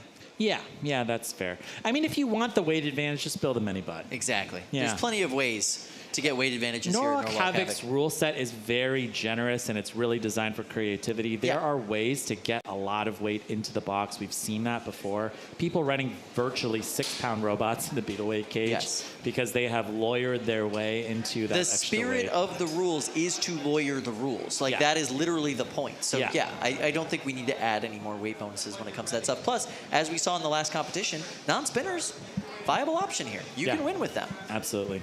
All right, let's go to another fight. Cage 3, Fallout versus Razor Storm. Oh my God, Jamie Riley and Razor Storm. This is one of my favorite robots. Such a cool bot here. You've got to see the paint job on Razor Storm. It looks amazing. 2, 1. Fight, robots, fight. Wow, nice box rush there from Fallout. Oh, and very interestingly, these are lifter-on-lifter action. Yes, and wow, what a tank Fallout is. 4-wheel drive, smashing them up against the corner. And that's what we call a 4-bar lifter on Fallout. So you can see the 4 bars there on the side. That's actually what's actuating to lift that weapon up. It's kind of a Lucky-esque design, would you say, Kyle? Absolutely. All right, and it looks like Razor Storm, that storm is very quickly passing through. I don't know if there's any power left on that robot. Yeah, not sure what happened there. You can see that the lifter on Razor Storm is still working, but that's pretty much it. And there we go. That's a tap out. Fallout. You know what we need is we need a weight bonus for this very dominant robot that just got a tap out in the first minute of that fight. Yes, there you go, Belargus. Eat your heart out, Belargus. See, we answered your question in real time. Very good. All right, pretty fast tap out there. And really, Jamie's going to have to see if he can get this robot running again. I love Razor Storm. This is legitimately one of my favorite designs. I love the kind of dual weapon system. And an incredibly entertaining robot to watch in the box. It's also every single super time. entertaining to watch it get disassembled. You know what I mean? Like, You're a masochist, it comes Kyle. apart so beautifully. Wow. All right. Oh, very exciting. Okay, let's take a look here at this replay. It's Look pretty at fast. how powerful that 4-wheel drive is. Yeah. That was a good box rush right out of the gate from Fallout. Absolutely. They did a lot of damage with that box rush, apparently. Like, I don't know what happened there, but Razor Storm was not functioning at all after that hit. Fallout is such a gorgeous robot. Look at that thing. Yeah, It's like a cool corporate designs. product. It really Love is, that. yeah. You could buy that at the Apple Next Store. in cage 2, 3-pound weight class, undefeated bracket, round 1. All right, we've got Erebus versus Aloft. I am very excited about Aloft here today. I believe that this is a flipper. Is that right? Aloft? I mean, that would make sense with a name like Aloft. And here we've got Erebus, and Erebus is, what is that, the god of darkness? Is that right? Nice. Okay, 8, good. 7, 6, 5, 4, 3, 2, Kyle. 1. Fight, robots, fight. Kyle, it's not a lifter. Aloft is a, it's like a quantum-esque robot. Yeah, it is. Wow. Okay, I thought that, oh wow, look at this. Oh no! So Aloft is a, you can see that's all one motor that's running that lifter. Oh, and that lifter looks like it's canted to the side. That doesn't look good. No, that's a very complex mechanism. That's a fast lifter, but right now, he is just down to being a wedge bot, and he's only got one fork. Good push into the corner from Aloft on Erebus, and it looks like Erebus can only go backwards. Amazing here. And they're gonna try and push Erebus out of that corner. Yep, there we it go. is. Got a little bit stuck underneath there with those little, with the little wedgelets. Oh, there we go. Oh, wow, interesting. What an interesting mini-bot design, by the way. Oh, I love it. It is a Whiplash-esque robot there from Erebus. Yeah. Oh, and this is an incredibly damaging fight. I'm seeing nuts and bolts everywhere. Oh, this is disgusting, Kyle. Something is hanging off the front of Erebus there. I'm not exactly sure what. What a cool design for a bot, but unfortunately keeps getting stuck underneath the side rails. Oh, and look at they this. have lost their only unstick opportunity. This is a heartbreaking moment here for Erebus. Wedging those super sharp forks right under that wooden rail. That is a belt hanging off there. You can see they've got kind of a combination wheel set up there. They're sending in a mini-bot here to see if they can wedge this robot out, but it's not enough. They have been counted there out. is a knockout. The winner is the robot in the blue square. Wow. Erebus, cool design, cool robot, just too forky on those forks. Kept getting stuck underneath the wooden rails. You get one unstick. Everybody gets one per fight. This looks like a head-on car collision on the freeway, Kyle. Like there's so much debris in this box right now. Absolutely, yeah. By the way, I'd like to point out the non-spinner robot. Yeah. Might have won that one. Yeah. Yeah. Belargus, all right? Asking for your extra weight, okay? Wow, these robots look wrecked. Look at that damage. Absolutely. That belt just hanging off there. Now, let's take a quick look here at this replay. Kind of a chaotic start. That crusher was damaged virtually immediately on Aloft. But yeah, the Whiplash-esque kind of robot from Erebus, just forks were a little too sharp and kind of finding that seam underneath the rail. Erebus is such a cool design, just kept getting stuck underneath there. Now, one of the things I wanted to bring up between fights here is why do we see so many mini-bots today? What is the advantage of having a mini-bot in these fights, Luke? If you run a mini-bot, you can get a little bit of extra weight. So if this is your first build, or if you're deliberately building something that's a little bit heavy, you can run a really, really small mini-bot, and you can get a couple of extra grams, a couple of extra ounces. Right. You get a pound extra for the mini-bot, so as much under a pound as you can keep that mini-bot, the better off you're going to be as far as your total weight allowed. Now, I mean, there's a risk of running a mini-bot. If your mini-bot gets destroyed, if it's vaporized, that counts as damage against you. Absolutely. Your mini-bot is very likely not going to win a weapon-on-weapon exchange. They're usually little wedge bots, and they are very easy to destroy. Yes. And that immediately, wins your opponent damage points. Yes. Damage is incredibly important to the judging scheme, and sending your mini-bot in a sacrificial kind of robot, it's tough because you're starting at a disadvantage on the points. Yes. And there's a lot of different strategies we see with these mini-bots. For instance, in that fight, we saw one mini-bot was a very active weapon mini-bot. Yeah. And then the other one was pretty much a wedge bot. We've also seen mini-bots that are just Camaros with AA batteries driving around because they needed the weight bonus. So that's all valid here. Like we said, try and return rules. that one to target. Yeah, You know? yeah. I want to see that happen, actually. Next in cage All right. 3, DropSaw Oh, Kyle. versus Oh, Kyle. First Law. Oh, Kyle, DropSaw is gorgeous, and I love it. It is a miniature saw blaze all the way here from Florida. And it is 8, picture 7, perfect, Kyle. 6, Looks fantastic. 5, 4, 3, 2, 1. Fight, robots, fight. All right, look at that. The black and green robot of DropSaw here. Facing off against kind of a dropkick-esque robot here in First Law. I feel like this is kind of a Florida match. Yeah. Oh, look at that out! Yes, First Law! Oh, that weapon housing is not looking right. No, it got a big chunk taken out of it.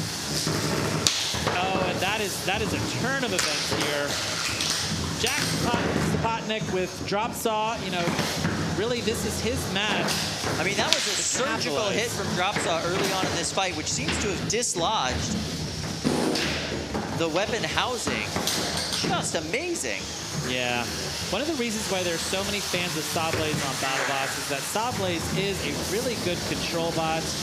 Comes down and hits you right where you don't want to get hit.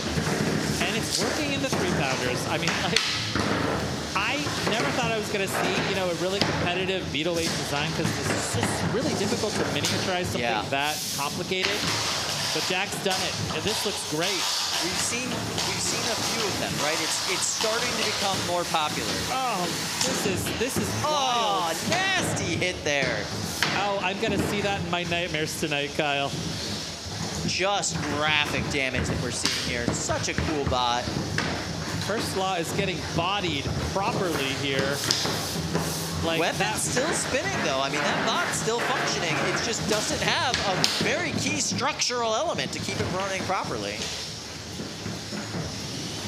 Yeah, one of the challenges is that you can see First Law, its weapon is hitting the ground quite a bit. And without that weapon mount, you know. Oh, let's see, can we cut through the belt, Jack? It was a little bit off to cut through the belt, but that still hit the pulley a little bit there, it looked like. Wow. Wow. This is a zombie robot here with 45 seconds left. I am frankly surprised that First Law has hung in there as long as it has. This fight is far from over. Not just hung in there, everything's still working on the bot. It's just missing what keeps the weapon from hitting the ground. Yeah, yeah. This looks like this looks like, you know, when I try and assemble some kind of furniture in IKEA. That was the hit. It got the gross. belt right there, and then he's got him right up against the wall. Now look at that, the weapon's twitching. Wow. So now we just get aggressive tapping. Yeah. But aggressive it still is. Yeah, with 5 seconds left, this one will go to the judges. 2-1, that's the match. Turn off your weapons. Wow. Hobble yourselves to the door. This was an incredibly damaging fight. Impressive, very impressive. And look at how happy these two guys are to have such a great fight with each other. That was phenomenal. Yeah. Team Gator Robotics here all the way from Florida. This is a University of Florida team. And yeah, just really a very dominant first performance for the team. Incredible. Look at that damage.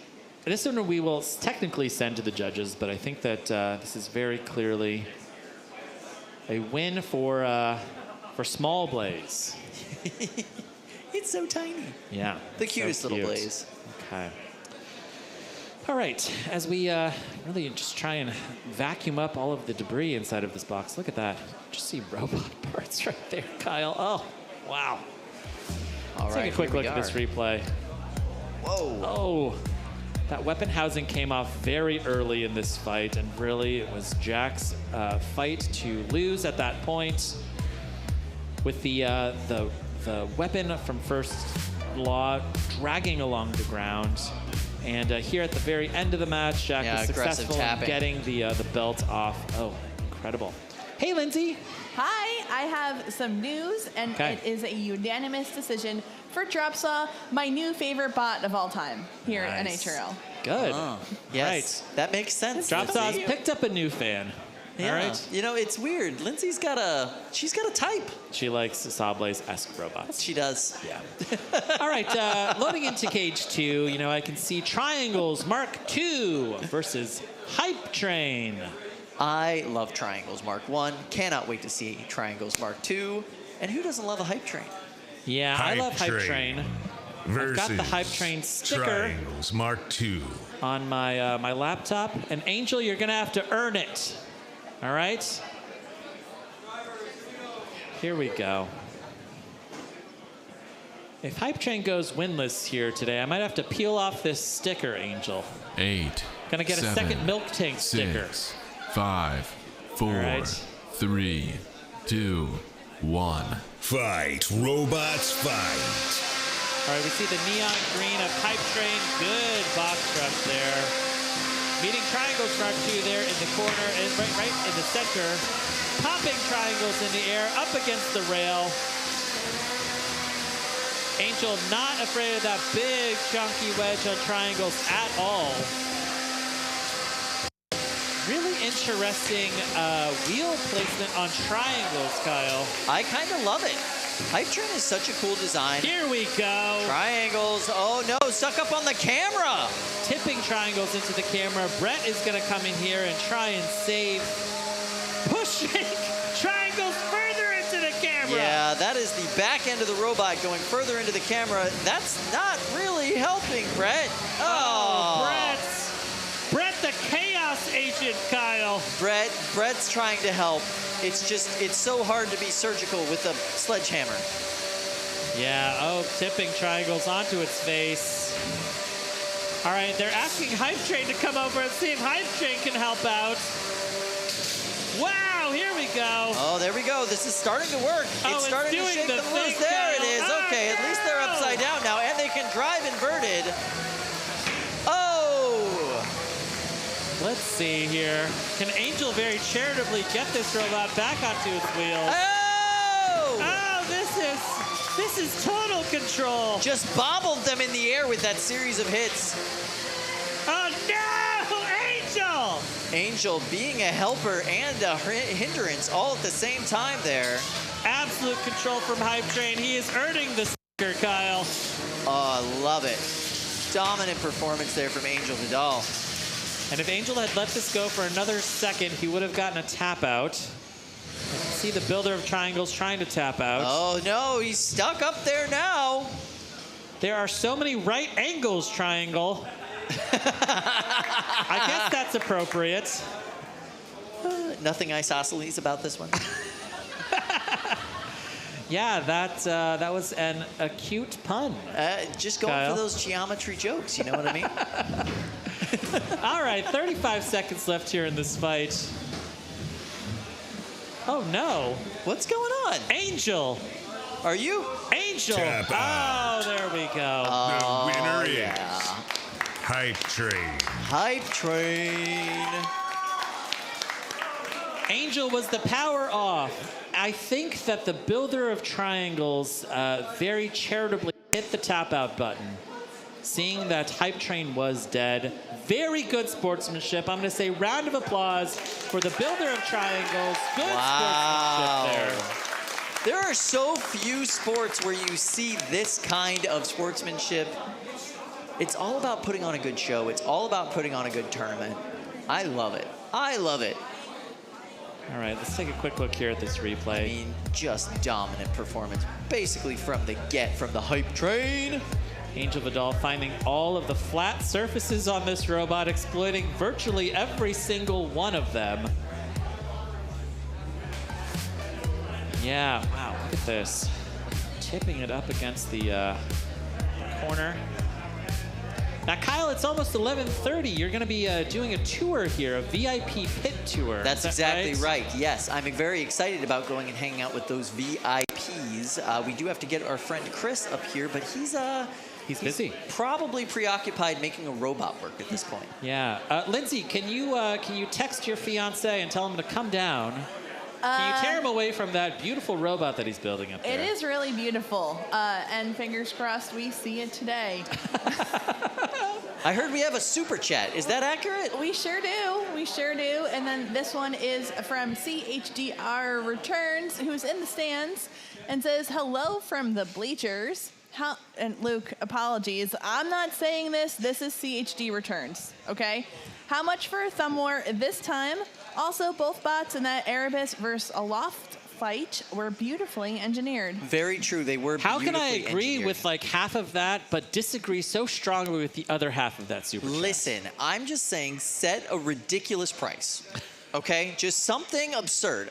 Just absurd pricing for a thumb war, and then we'll just never have to worry about it. The thumb war today will be $1,000. $1,000 in super chats for a thumb war, and only I'm not wrestling. only I'm not super thumb chats, wrestling. only No. super chats that are listed for the thumb war. They can't be about something else. I'm gonna say total super chat. Really? Yeah. I'm trying to help you out here, bud. No, I mean I think that's fair. All right, so $1,000 in super chats. Yeah. You'll get to see the reigning thumb war champion. No, I'm the reigning thumb war loser. What? I keep losing to thumb wrestling. I go home and my ego is bruised, Kyle. I question my life choices after these. I mean, you are using a performance-enhancing chemicals. versus Sea Dragon's Roar. All right. Hey, William Marchese stepping into the box for the second time. Showing us how he feels about this fight. Okay. He's got a little Rodney Dangerfield anxiety going on there. You see it? Hey. Facing off against Stingray, which is yet another Vector-esque 8, kit 7, here. 6, Modified 5, Vector kit. 4, 3, 2, 1. Fight, robots, fight. All right. Sea Dragon's Roar in beautiful blue. Oh, here we go. Really just taking those hits to the face, trying to break the weapon on Stingray. Good little exchange there. Now, Stingray is a prime example of a Vector kit style robot, which you're going to see a lot of those in this competition. It's a very popular kit design. It's a very popular design to iterate off of. Many bots that are now just classics in this tournament, including Red Hawk, started out with this design, this kit. Red Hawk, Black Adder, Keith Schlag, like a lot of really very good robots Absolutely. that sit in the stands, in the standings, you know, are built off of this Vector kit. This is pretty cool. I like all of the speed holes on the top of winner is Stingray. So many speed holes, and Stingray. Ooh. you can see the emotions. 2 losses in a row for William Marchese. Yeah, and tough losses too. It looks like you know, that's the look of a guy who had a loss not just in the box but also in the pits. Yeah, this is tough. It's tough. One of the challenges William was telling me about was that he had to rush order his weapon blade, and he's running a steel weapon here. He was hoping to run a different weapon type. Interesting. But a good first match here of the day for Stingray. We've obviously seen this robot here before. See the builder of Stingray making both of these robots safe. I Turning love up their the power. kind of springy wrapped plastic piece back there to keep those wedges down on the mini-bot. That's so smart. Yeah, it's pretty smart. That's cool. All right. William is going to go up there and see if he can salvage the rest of his day. Both of his robots now in the elimination bracket early. Take a quick look here at this replay. It was a pretty chaotic opening for this match. Yeah, one side of the drive not really functioning there, it looks like, on Sea Dragon's Roar. Yeah. And there you can see William's reaction at the end of the fight. I hope he has a better day. Yeah. Sending you lots of good vibes up there, William. Yeah. All right. He's one of our dear friends. Yeah, really good guy. He was telling me that you talked him into running both robots this month. You encouraged him to do that. Did I? So, you know, this is partly your fault, Kyle. Well, yeah. I just, you know, wanted the guy to succeed. What are you going to say? Next you know? in Cage 2, Spine Crawler versus Oh my God, Triple Kyle. Stuffed Oreo. Oh my God, Kyle. All right, Spinecrawler, 1 second. We have to get a shot of Spinecrawler. This is the most 8, incredible 7, walking robot 6, that I've seen 5, in the Beatles 4, ever. 3, Look 2, at this thing. 1. So this Fight, is a... robots, fight. The Here walking we mechanism go. here is something designed by Theo Jansen. It's called a Jansen Jansen linkage on these legs, also known as the golden ratio Kyle, they linkage. could make a horror movie about Spinecrawler. Look at that thing. It's absolutely amazing how well this works. And by the way, those just spin. That's basically a wheel turning those legs and making them move around. It is haunting. It is haunting, Kyle. Look at that. And the builder of Triple Stuffed Oreo is really very wonderfully giving us an opportunity to see this before he goes in there and absolutely destroys Spinecrawler. Wow, yeah, so one of those linkages had to go in the back there just because of weight reasons. So it's a little bit There we hard go. to drive it around. Wow, nice hit landing there a from hit right Spinecrawler.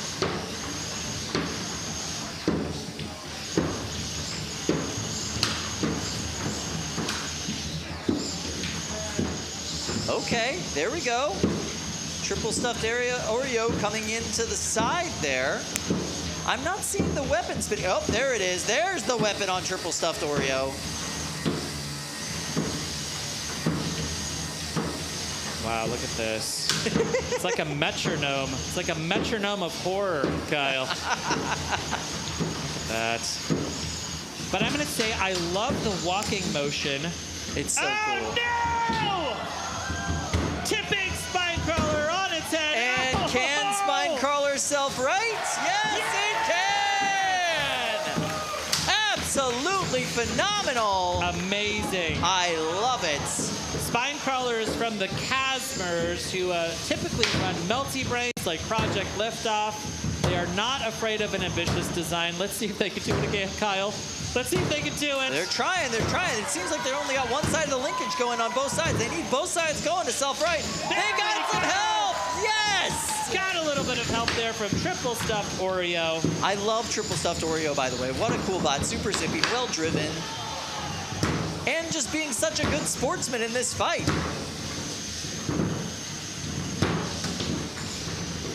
Amazing. Oh, look at this, Kyle. You're walking down the road and you see a turtle on its back. What do you do? Oh, it's just heartbreaking, Kyle. Yeah, I don't know. It depends on the turtle, right? This one looks Stuffed scary. Oreo. And Triple Stuffed Oreo in for the save again. I love this bot. This is incredibly charitable driving, showing great control. 8 seconds left here in this match. This one will go to the judges. 2-1. That's the match. Turn off your weapons. Wow. What a your cool way. design. Crawl your way into my nightmares there, Spinecrawler. I love it. I love it. Triple Stuffed Oreo here, built by Alina Granville. And yeah, the driver of Triple Stuffed Oreo, another very good sportsmanship Yeah, kind of loved showing it. for him. Absolutely Incredible. loved it. So if you want to go down a really deep YouTube rabbit hole after you watch this live stream, check out Theo Johnson's Strawn Beasts to Okay. see more things walking around like this, but a lot less creepy and evil. No, they're very creepy because they're like the size of houses, Kyle. That's true. They are rather big, yes. Aren't they? They're like wind powered. Is that right? Wind powered, and they're designed to clean up the beach. All right, Alina Granville and her driver just did fantastic here. Wow, the driver that's of first Tryangles, self-right. you know, driving both of these robots. Yeah. And he showed really great sportsmanship in both fights, keeping this fight alive and just showing just enough control to win. I think, Lindsay, you know, we're going to get the judge's decision. What do they say? All right, the winner by unanimous decision is Triple Stuffed Oreo. All right, round of That applause Oreo there. company keeps coming out with new flavors, new designs, and now combat robots.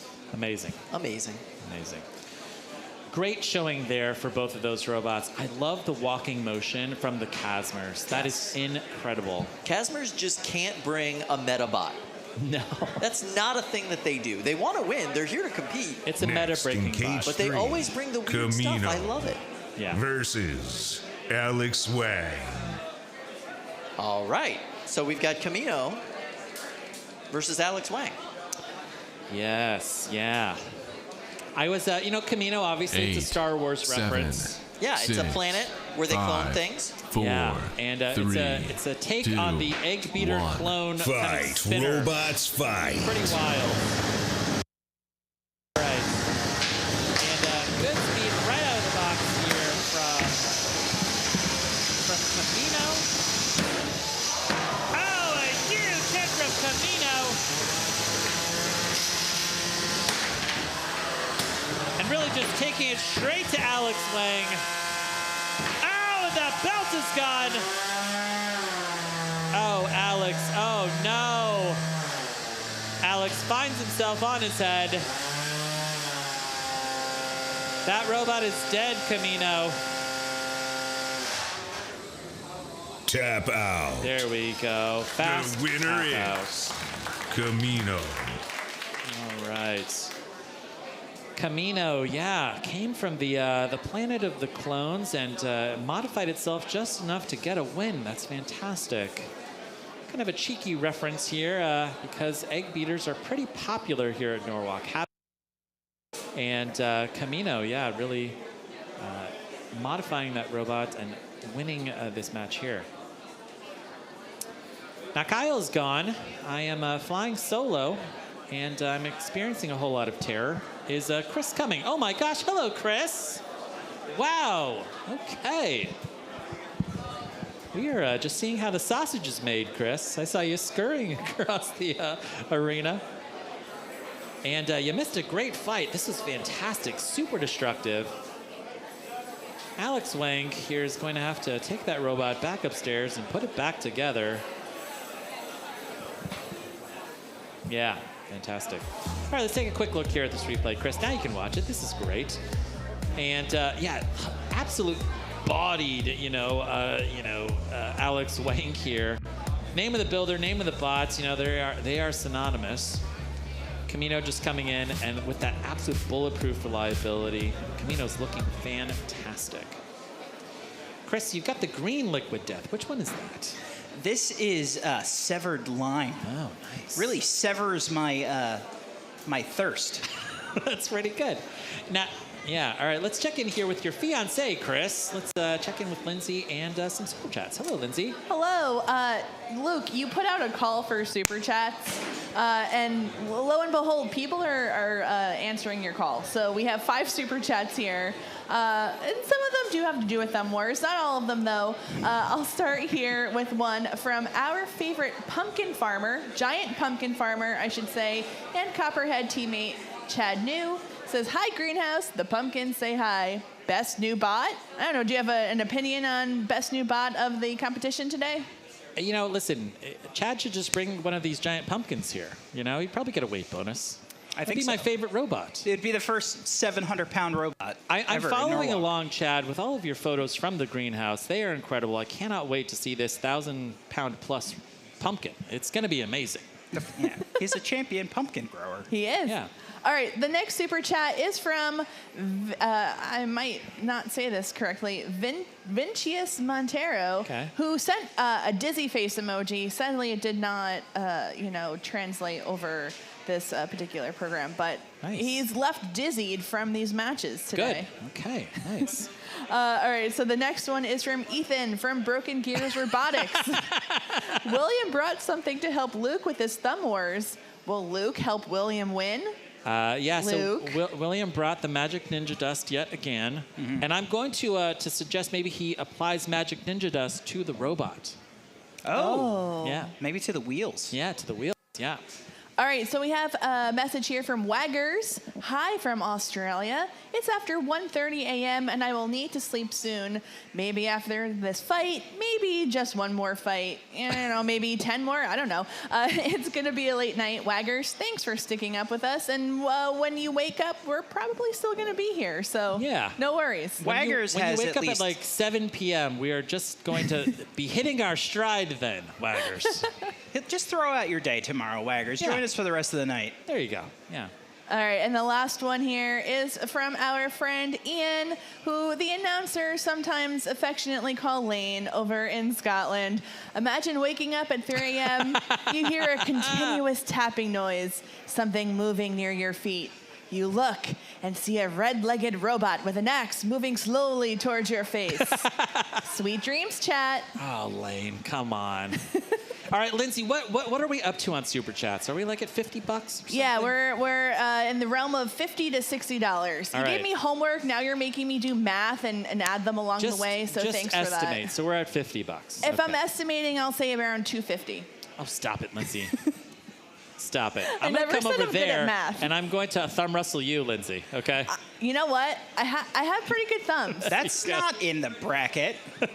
We saw the bracket. Yeah. I'm in the bracket. Yeah, she's in the bracket. RC car with DIY table All right, looks like we're heading over to cage 2. versus the greatest challenge. All right, look at this. RC car with DIY table saw. The name is so long that they 8, can't even 7, fit it into the bug at the 6, top. 5, That is amazing. 4, 3, 2, The greatest 1. challenge sounds like an 80s movie. Robots fight.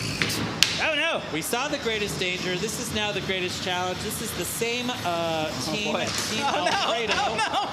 Oh, no! RC car with Oh! Those Mechanum wheels have become Wreckinum wheels. Chris. Very good, Chris. Thank you. I'm happy to be back. Oh, God. Oh. Stop. He's already dead. Oh, no. Can we get a tap out? Chris, is that cardboard on the back of this robot? Yeah. I think it's recycled cardboard, too. Wow. Knockout. Okay. The winner is the greatest challenge.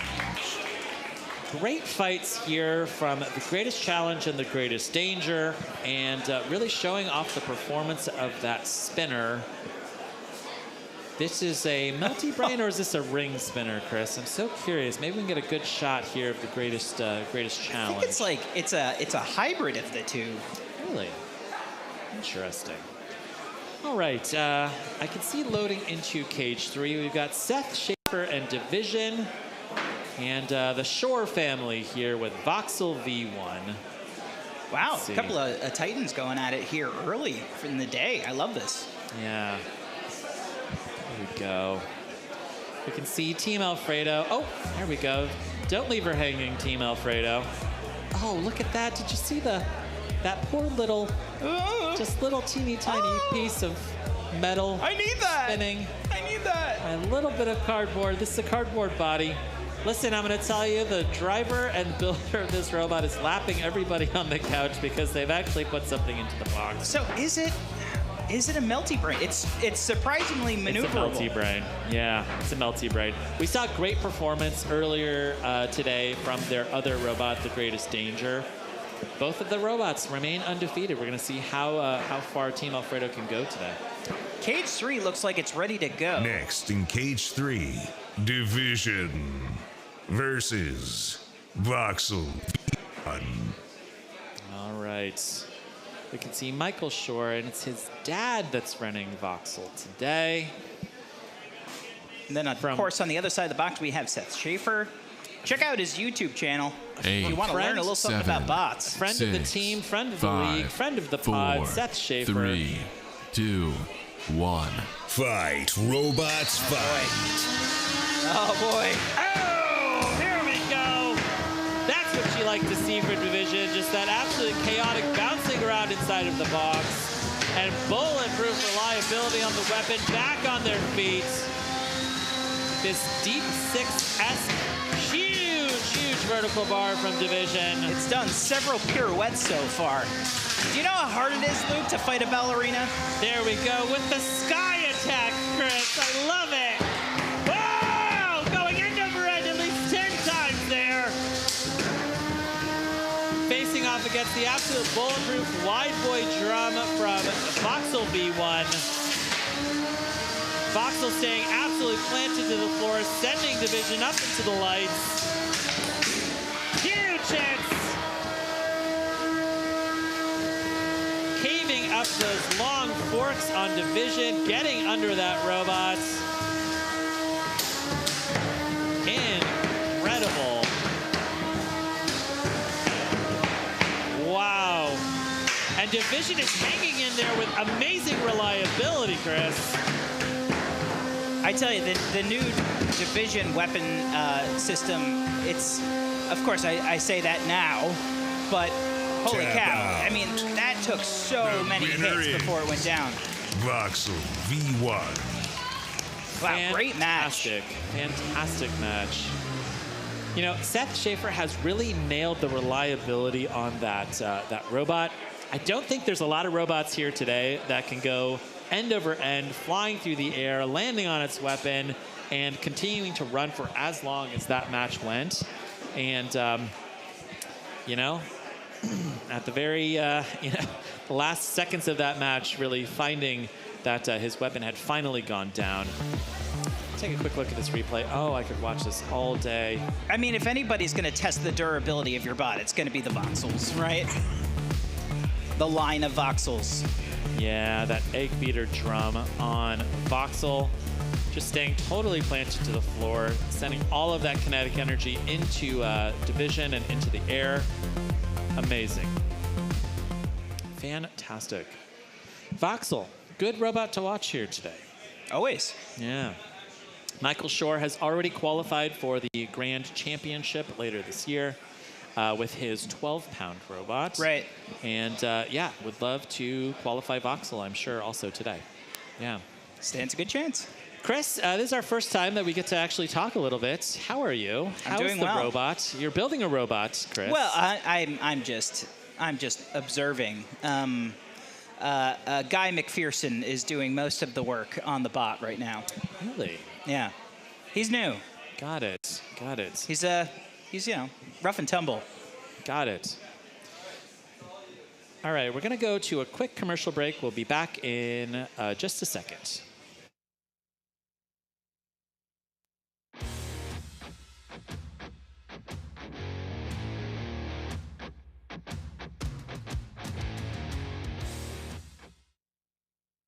Get instant quotes and order your custom laser cut parts in less than 5 minutes.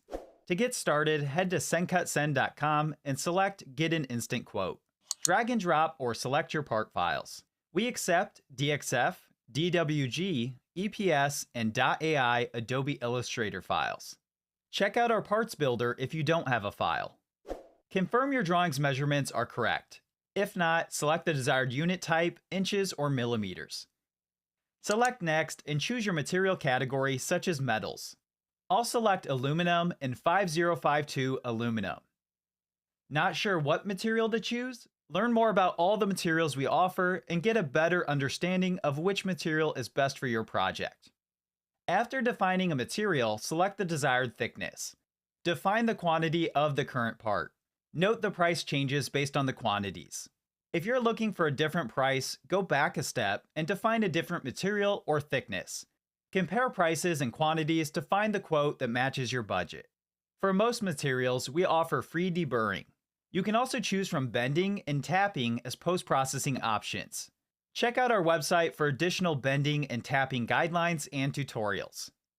Once complete, select Add to Cart to complete your purchase. Log in if you're not already, or sign up and create your free SendCutSend account. Remember, increasing your quantity per each part will help you receive quantity discounts. You can update the quantity and watch the unit price change in real time. If you would like to add additional parts to this order, select Add More Drawings and repeat the same process. Otherwise, continue to check out by completing your billing and shipping information. Your custom laser cut or CNC parts will ship in 3 to 5 business days with free 2-day shipping to everywhere in the US. Should you need any help along the way, reach out to our US-based customer support team at support@sendcutsend.com. SendCutSend is an online laser and CNC cutting service, the preferred service for many of our builders for their custom robotics parts and supplies. Norwalk Havoc fans and builders can get 10% off their next purchase with the code BUILD4Norwalk10. Thank you so much, SendCutSend, for sponsoring July Norwalk. Chris, I see a unicorn here. What is this for? I don't know. It just appeared out of nowhere. Yeah, And I don't know. they'll do that. They do that from time to time. magical here. This is pretty good. They are. They are a very blessed creature. Does this mean that Chubby Unicorn is in the box? It could be. Next in cage 2, 3-pound weight class, undefeated bracket. There we round go. 2. Did you know, Luke, that unicorns can run at the speed of love? I did not know that, Yeah. Chris. Yeah. That's a delightful little I'm fact. filled with unicorn facts. All right, we've got Chubby Unicorn here, loaded into the box, facing off against Pazzo Ragazzo and Diamondback, wearing the full Mario outfit here today. I love it.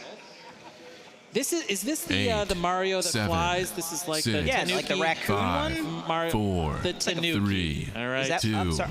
1. it's Japanese, Fight, Chris. robots, All right. fight. Oh!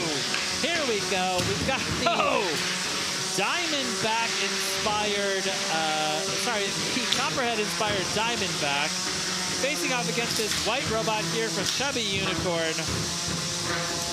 And Diamondback finds itself bouncing around inside of the box quite a bit, sending Chubby Unicorn into the air. And Chubby Unicorn is upside down.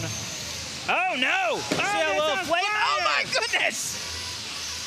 I saw a little bit of smoke and flames from Diamondback's weapon. That very well could have been a speed controller just kind of exploding. Diamondback is running a hub motor, and it doesn't look like that weapon is spinning at all. Yeah, you can see the magic smoke. There we go. That is a dead hub motor. Chubby Unicorn, the magical robot, sent Diamondback some magic smoke. Down a belt now. There is no, there's no spin at all from Diamondback. That is a dead snake here. Is Chris. Diamondback able to move those wheels? Knockout. Oh boy. Nope. The winner is Chubby Unicorn. All right, look at this. The this unicorn here really was the deciding factor here at this table. You know? Well, I mean, hey. It is the most majestic of all animals. You can see those belts, off of Chubby Unicorn. This really is like, really this end of the match really came at just the right time. I don't think that Chubby Unicorn's weapon would have come back after this. An incredibly destructive match. You gotta love that. I'm gonna give that a good round of applause. My goodness. Wow, look at this.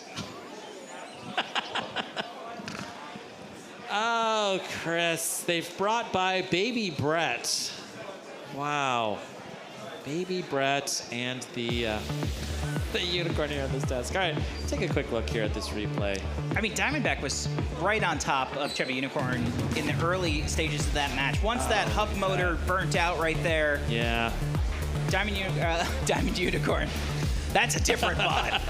Chubby Unicorn was able to kind of capitalize on that weapon being down and got those last licks in. That's all it takes. Fantastic. Next in cage 3, Amen Break versus Under. Okay, all right.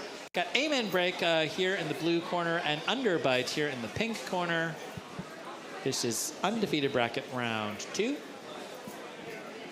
8, 7, 6, 5, 4, 3, 2, 1. Fight, robots, fight. Ooh, boy, listen to that weapon spin up. Yeah. Underbite there is in black, and Amen Break here is in white. Wow. The big old vertical disc on Underbite is doing great here. Tipping Amen thick. Break.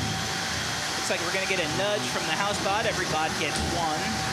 Yep, Amen Break now is off the rail. Oh! The hit was so big, the cameras went out, Chris. That'll happen. There we go. Underbite popping Amen Break into the air, and it looks like the weapon on Amen Break could be down. Maybe not. Wow. Oh, I see a wheel. Oh, no. It's a wheel for Amen Break. Oh, this robot doesn't have a prayer, Chris. Ow, Luke. 316.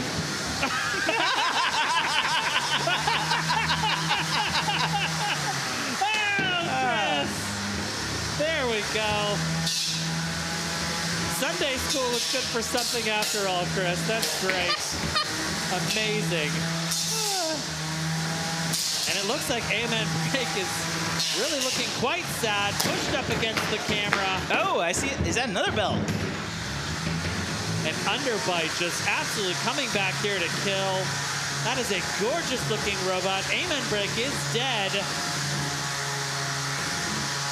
Yeah, and Underbite here is celebrating. That's a tasty looking mini bot too. Yeah, Underbite's mini-bot is named K9.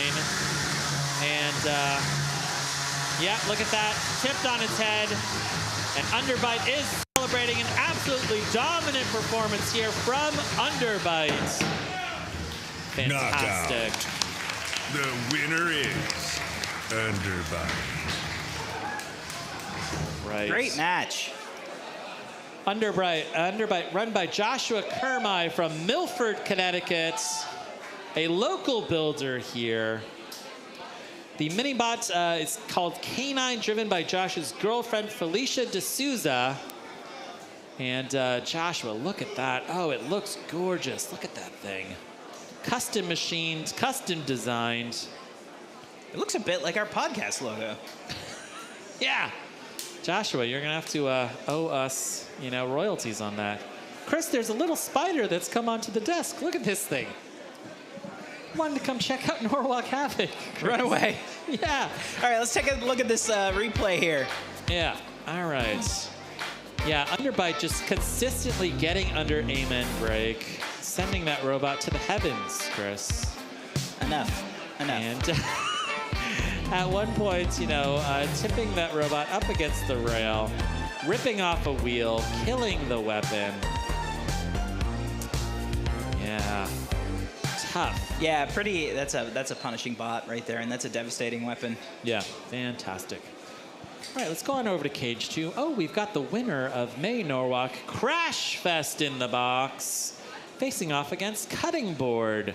Now, Cutting Board, appropriately, is, its body is made out of kitchen cutting boards. We're going to see that here.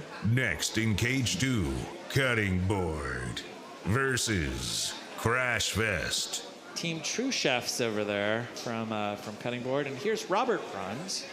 Last competition, it was his birthday. 6, 5, wow, did you see the little hands on Cutting Board? 3, 2, oh, the little hands. 1. I love the little Fight, hands, robots, Chris. fight. Oh, wow. Wow, he gets 3 points for that. Robert Run just ramping himself off of the front of Cutting Board. Cutting Board is kind of like a Smee-esque wide boy control bot, but you need a lot of drive to run a good control bot there, Cutting Board. It's also very difficult to just contain Crashfest. It's a little brick. What is the main weapon on Cutting Board? Is it those little hands? Those cursed hands? It's a slapper bot.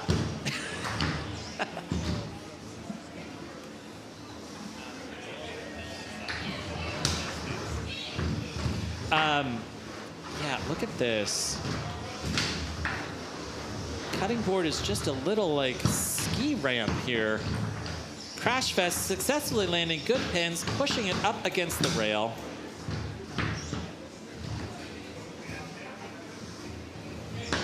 This is a very silent match here, Chris. We could almost turn off the sound completely. This is like an ASMR video that you watch before bed. I love this spatula on spatula violence. Oh, I love these silly little hands. Look at this. Just waving in the air. Hey, guys! You gotta love that. Run away!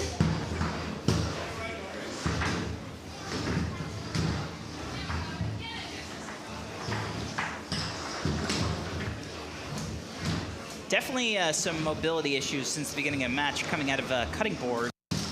Don't know if they're just not getting traction or if there's not power getting to those wheels like it's supposed to.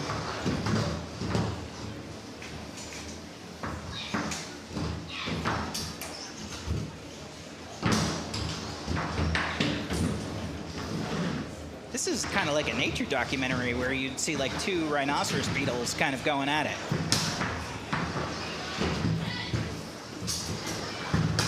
Amazing. 45 seconds left here in this fight. Looks like Cutting Board has maybe those the electric skateboard wheels on there. Oh, we have a hat. That's another 3 points. 30 seconds left here in this fight. That's a good pin. Yeah, look at that. So you're allowed to pin an opponent for up to 10 seconds, then you got to release. Great reliability here from Crashfest. Robert Run really showing why he won May Norwalk. Good drive, good pins. Looks like the left side of his drive could be locking up. Yeah, a little spatula on spatula action. That is the end of the match. Oh, a little wave. Yeah, there you go. Aw, you tried your best. Gentle padding. Just put that robot to bed, Chris. Look at that. Now. Are they still fighting? Right. Yeah. Well, no, they're making their way to the door, Chris. All right. We're going to give a very, very light round of applause here. That's a golf clap. Just a little, teeny, clap. tiny, yeah, right like that. This one goes to the judges, and I'm just sorry in advance, you know? Crashfest showing great control, really pushing their opponent up against the rail. And, yeah, you know, Cutting Board really unable to get the kind of drive that they were hoping for, Next and in certainly cage not the 3, control. Polar Vortex versus Eruption. Wow, okay. This is probably the polar opposite of this last match. Eruption is the top-ranked robot here today in the competition, driven by Brian Voxel, who recently started a job at Boston Dynamics, so building terror dogs there in Massachusetts.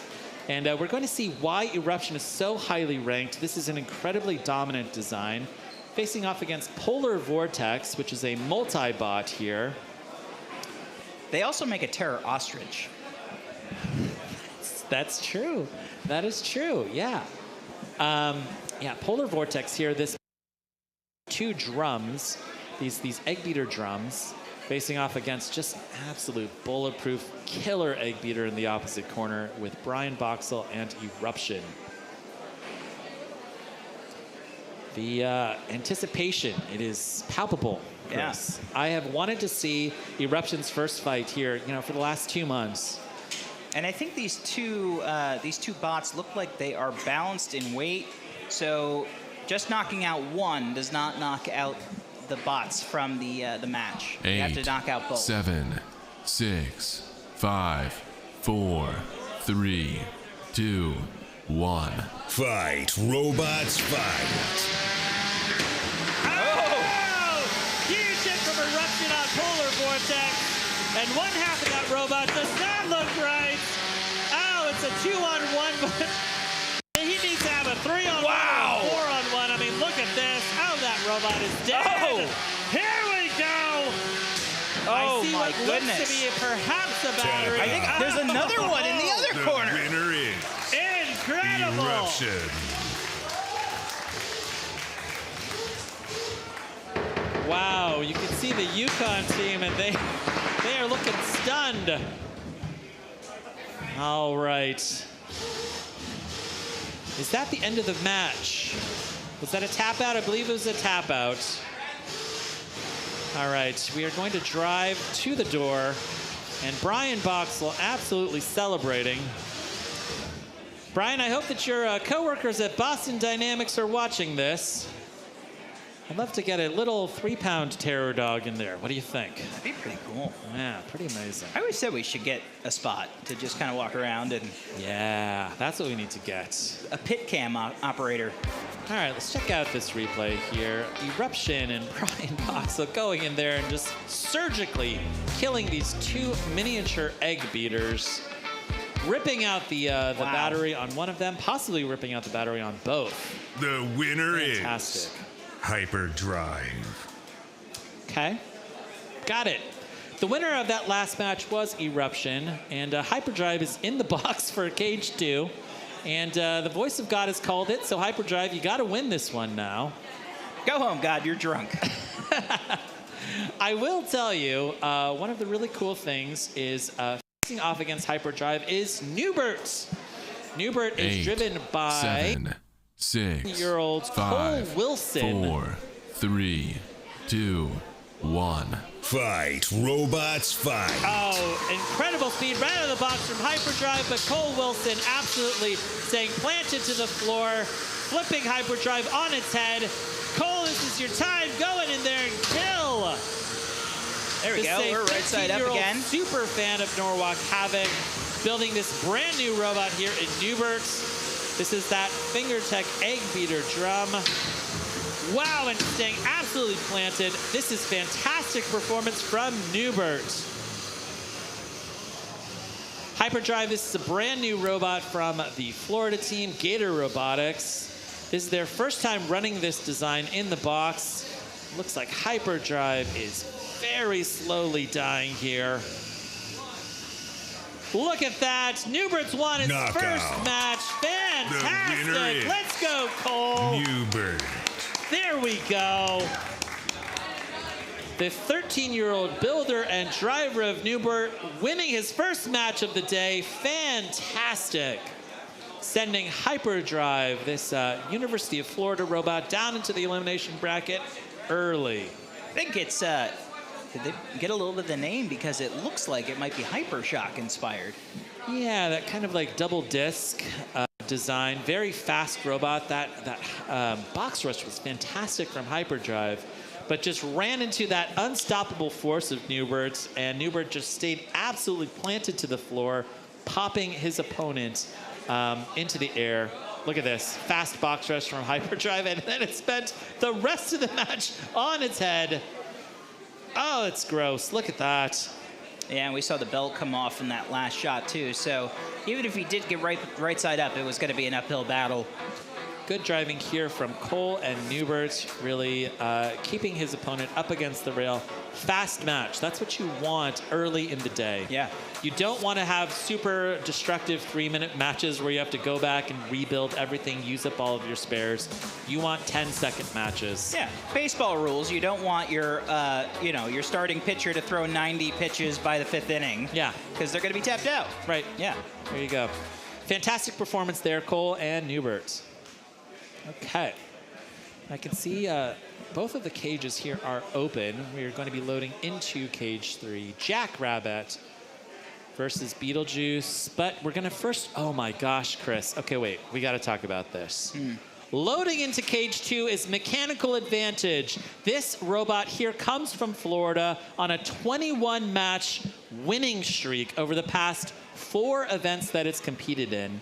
Facing off against Bitanium, a robot that won its very first match of the day. Mechanical Advantage is coming into this competition with a huge amount of momentum, and there are a lot of people interested to see if Mechanical Advantage has what it takes to go all the way through the bracket here today. Next in cage 2, Bitanium versus Mechanical Advantage. Wow. I mean, if I got to 21-0, Yeah. I think I would just retire it at that point, right? No, he wants to bring it to Norwalk and really test this design. I mean, these are the very 8, best beetle weights 7, in the world, and 6, he's going to see if 5, this last 21 matches have been a fluke 3, or if it's been earned. 2, 1. All right, well, let's get into it. Robots, fight. Mechanical Advantage there, this big black robot facing off against Bitanium in blue. Oh, popping Bitanium behind Brett. That's 3 points. There we go, and again. Bitanium now finding himself in the corner. Oh, no! Just the size difference on these 2 robots is considerable. That wide custom drum on Mechanical Advantage is so punishing. Yeah, it's a sleek bot. It is such a low robot, too, absolutely keeping all of its weight so close to the ground and finding the low ground in each one of these exchanges, popping Bitanium in the air. But I'm going to give it to Bitanium. That weapon hasn't died yet. Reliability is going to be the name of the game here for this match. Mechanical advantage, I was talking to the builder here, Brooks Silber, and Brooks was saying that his robot is very mechanically sound. It typically will run for the complete 3 minutes, and that is a whole lot more than you can say for the average Beetle weight, especially taking huge hits like he's delivering here on Bitanium. Oh, this is an absolute dominant performance there from Mechanical Advantage. Bitanium's drive looks impaired. Oof, its armor is definitely looking a bit haggard. A good little, good little self-right there. A little gyro self-right. That was good from Bitanium. But finding himself up against the rail. Wesley Lee here. Surprisingly, that weapon is still working. Amazing. I mean, the reliability on Bitanium's drum is incredible. A minute left here in this fight. Ow! Mechanical Advantage with absolute surgical driving and has been shoving around Bitanium this entire match. Wow. Oh, there goes a wheel. That is a wheel. Will we get a tap out? I don't think Wesley knows how to tap out, Chris. I didn't hear no bell. There we go. Let's go, Brooks. 30 seconds left here in this fight. The countout will not start until Brooks stops engaging or until Wesley here hits the tap out button. That is another high center here against the wall for Bitanium. Bitanium is definitely doing the thing. I think they've already got their unstick, so we might see a count out before the match ends. Here we go. Knockout. There we go. That The is winner a knockout. Mechanical Advantage. Mechanical Advantage now 22-0. Extends it to 22-0, Chris. That is amazing. Not bad. Amazing. Not bad. All right, Team Gator Robotics here. Going in. Let's check out this replay. All you really need to know is that this big black robot here from Mechanical Advantage absolutely showing complete control. These are really, really nice jabs. I mean, he gets in there, he hits his pop, and by the time that bot is back down on the ground, he's coming in for that second shot. All he does is he backs it up a foot or two and goes right back in. Just kicking Bitanium everywhere, just like a soccer ball. Amazing. Fantastic work there, Brooks. Yeah, very impressive. Looks like we got some action Next over, in cage ready to go to cage 3. BeetleJuice versus Jackrabbit. Jackrabbit here is a robot that we have seen compete 8, for years. 7, and Drew 6, Davis here 5, has handed over the controllers 4, to his 3, two sons, 2, 1. facing off against Fight, BeetleJuice. robots, fight. The tag team match. How many cameras are we losing today? Chris. Now, in their first fight, BeetleJuice had their first hit and their weapon died, and it looks like it's happening again. The Davis boys coming in and absolutely killing BeetleJuice. You can see that top armor on BeetleJuice is getting caved up, and there are pieces of green all over the box. What? It looks like Jolly Ranchers. What's going on here? Where is that stuff coming from? Where is this green coming from? It's like green foam. Was that perhaps from the mini box? No, I don't know where it's coming from. It must be something from the under inside. the box. Yeah. Amazing. I'll bet you it's from, no, I was going to say the back of the robot. I don't know. If we give Jackrabbit another 20 seconds here, we'll probably get to see inside this bot. Yeah, there we go. The first 60 seconds of this match, and Jackrabbit has just dominated. One of the things that I've heard from the builders upstairs is that the Davis boys are absolutely relentless. They will come in and continue to hit you into your face until you have completely stopped. They are totally aggressive. And you are just seeing a driving clinic here from Jackrabbit. Fantastic. You can see the weapon belt on BeetleJuice is hanging loose. Wow. metal body is being caved in. That'll buff out. Now I think I know what the green bits are. I think it was actually a gear system to power that weapon. Interesting. Maybe 3D printed gears. Right. Now you can see some remnants of that still attached to the weapon there. And that robot looks to be completely dead, Chris. And we got the count out. We've got the count out coming here on BeetleJuice. The Davis boys are celebrating. They've won their first match of the day, and it is Jackrabbit. Knockout. The winner is Jackrabbit. Fantastic. You can see Drew Davis there, our 10th grade English teacher from Schenectady, telling his sons, that they've done a fantastic job, and they're going to very safely load out these robots. If they, if they have an agreement, I think if they lose, they don't get their allowance. Is that right? Yeah. Yeah. That is devastating. All right. There's a pristine cage 1 here. Look at that. Can't wait to destroy that later. All right, BeetleJuice. That is their first loss of the day. They're going to be going down into the elimination bracket. And you know what? I'm going to say getting sent down there by the Davis family is not, it's not terrible because they are fantastic, that family. All right, yeah, we saw this green. I think you're right. It was a 3D printed, like, kind of weapon gear system coming apart. Cameron Davis and his brother just finding every single weakness on BeetleJuice. Dominant performance. Now, 1 second, Chris. I see standing cage side Minotaur Captain Marco Antonio Mesciolaro making his Norwalk Havoc debut with Mini Toro. Am I blushing? Chris, you are a massive Minotaur fan. Being able to meet Marco yesterday, I know, was a dream come true for you. We are going to see the performance here of Mini Toro. This is a miniature Minotaur facing off against Revolver, which is inspired by Rotator. This is going to be exciting. Next in cage 2, Revolver versus Mini Toro. All right, we can see Marco there standing cage side.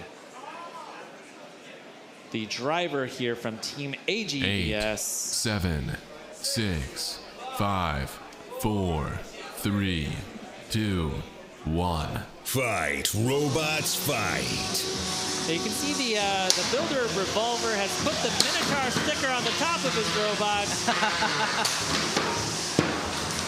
A great little homage to the fight to come. But look at this. The weapon on Mini Toro is down. Oh, this is a huge turn. I did not. Oh, never mind. Playing coy. There we go. Oh! Ripping off the front armor plate. And I can see it's a Revolver. Oh, one half of this robot is faceless, Chris. Oh, no. But I'm going to give it to this zombie Revolver. The weapon continues to run. This robot is very dangerous. But give it a second and this battery's going to come popping out. Oh, another huge hit. Wow. Oh, that is so gross, Chris. Oh, and it's right before lunch. I think I'm sick. It's been eating batteries and motors all morning. Oh! Yeah, and I can hear the count out here on Revolver. Marco Antonio Mesciolaro winning his first match here in his Norwalk Havoc debut. Let's go! Wow! Mini Toro. That's a good team. I'll tell you, they were the last ones here tonight. They had to be physically removed from the building. They were just tweaking and modifying and just really dialing in that bot. Really, really happy to see them come all this way to the U.S. and do such a great job. That was such a brutal hit, just shearing off those screws that was holding in that front armor package on Revolver, and just exposing all of those wires. Let's take a look here at this replay. I could watch this match all day long. Oh, fantastic. Now, the weapon on NHRL went down momentarily, but look at that. They came back and ripped off one half of the face. Revolver just, with every single hit, losing more and more of its wires. I actually wonder if the weapon on Revolver killed itself. You know, perhaps cutting into one of those wires that was dangling loose. Yeah. Now, we've had about, what, 3 dozen matches so far today, so that generally means that we're about to kick off the elimination bracket in Box 5. Yep. You can check that out on a separate live stream. What is it, the Ocho? I believe it's the Ocho. The Ocho? Yep. I think that the link for that would probably be in the show description just down below. And, like, really great, you know, in Cage 5, that's being run by Ricky Willems from Team Ricky Mammoth. Willems. Yeah, exactly. Who just added the latest addition to our bot museum here. We have Mammoth out front. Yeah, that is a really amazing addition to the museum. You know, if Next, you're here in the in audience, Cage 3, definitely go out and Michael check out the Mammoth. Robot versus Inside Job. Okay, we've got Michael the Robot facing off against Joe Fabiani 8, 7, and Brandon 6, Zielinski 5, from BattleBots. 4, 3, An Inside 2, Job. 1. Fight, robots, fight. Here we go. Inside Job was this absolutely dominant crusher, and look at this, Michael the Robot's already lost one of its wheels. Inside Job, is it going to crush? It is this slow, excruciating, delicious crush from Joe Fabiani and Inside Job. But it looks like the drive on Michael the Robot could be dead.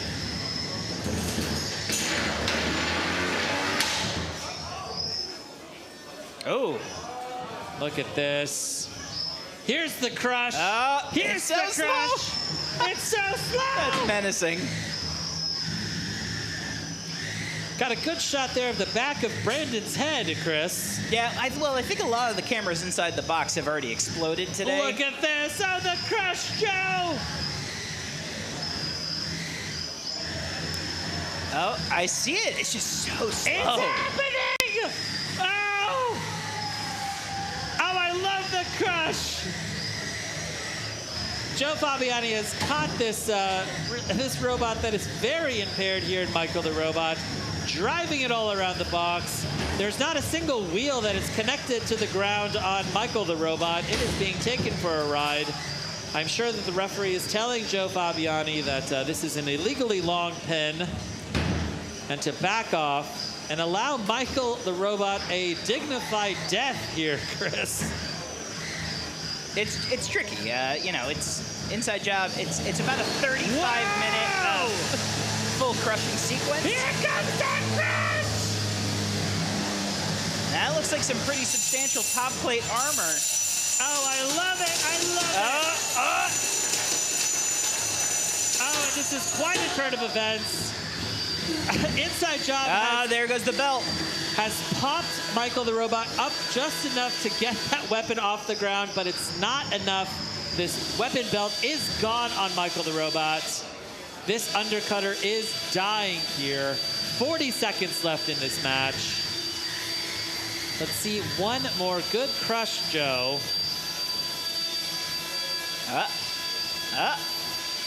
It's like he's trying to hone in. Oh, no way! There we go, Joe! 20 seconds left in this match. Is he going to poke a battery? What's going on here? Joe was looking for that tiny little hole in the top of the robot, and he's found it. He may have turned off Michael the Robot from the inside. Look at that. Wow. 3 seconds left here in this match. Totally dominant performance from Joe Fabiani. Round of applause for Inside Job. Incredible. Joe Fabiani loves an unconventional design, loves a meta-breaking design. He's had fantastic success in May with Inside Job. And here, an absolutely dominant performance. This one will go to the judges technically, but really, I would be surprised if Joe didn't pick up every single point on the judges card for this decision. Wow, would you look at that? All smiles there from Team Inside Job. Take a look here at this replay. Oh, very early in the match, Michael the Robot lost one of its wheels. Got shoved around inside of the box. And then Joe just lined it up perfectly and went through the top plate. Oh, amazing! That is the kind of performance, that precision that you really want to see in a crusher. Wow. Here's what I think, okay? One of the new additions to the House of Havoc is our new crane game. Okay? Oh, yeah. I feel like Joe Fabiani is the right man to go over there and win some of these prizes because he's got that precision with, you know, the grabber, the claw. It takes 20 minutes to grab something, but yeah. All right, so we're about 40. Oh, yeah, here we go with the decision, Lindsay. All right, maybe no surprise. Unanimous decision, Inside Job. There we go. Joe Fabiani winning his first match of the day. All right, so we're about 40 matches into the day so far. We're going to take a short break, but we're going to show some of the highlights from our May event. Or if you want, you can go ahead and hop over to the Ojo and check out what's going on in the elimination bracket with Ricky. And we'll be back after a short break. All right, very cool. And also check in with TikTok. We're going to be doing a behind-the-scenes tour. And Luke's going to dance.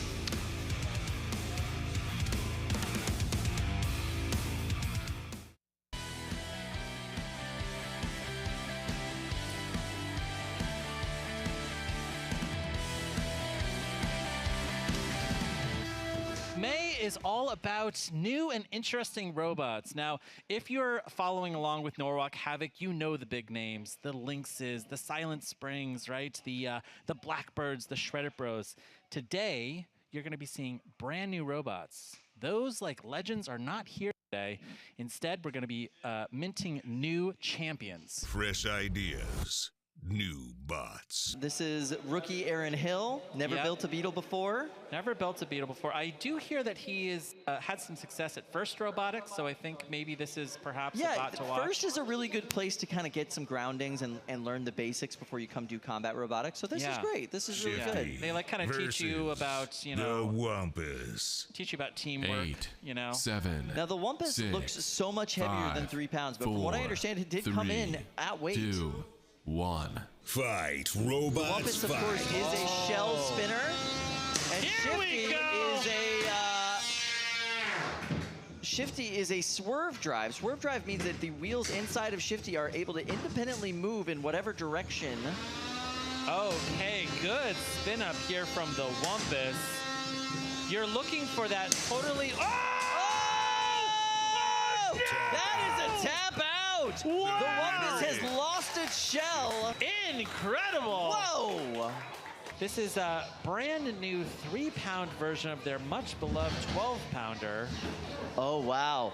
I wasn't going to say anything, but I did hear there was a strategy meeting between these two teams.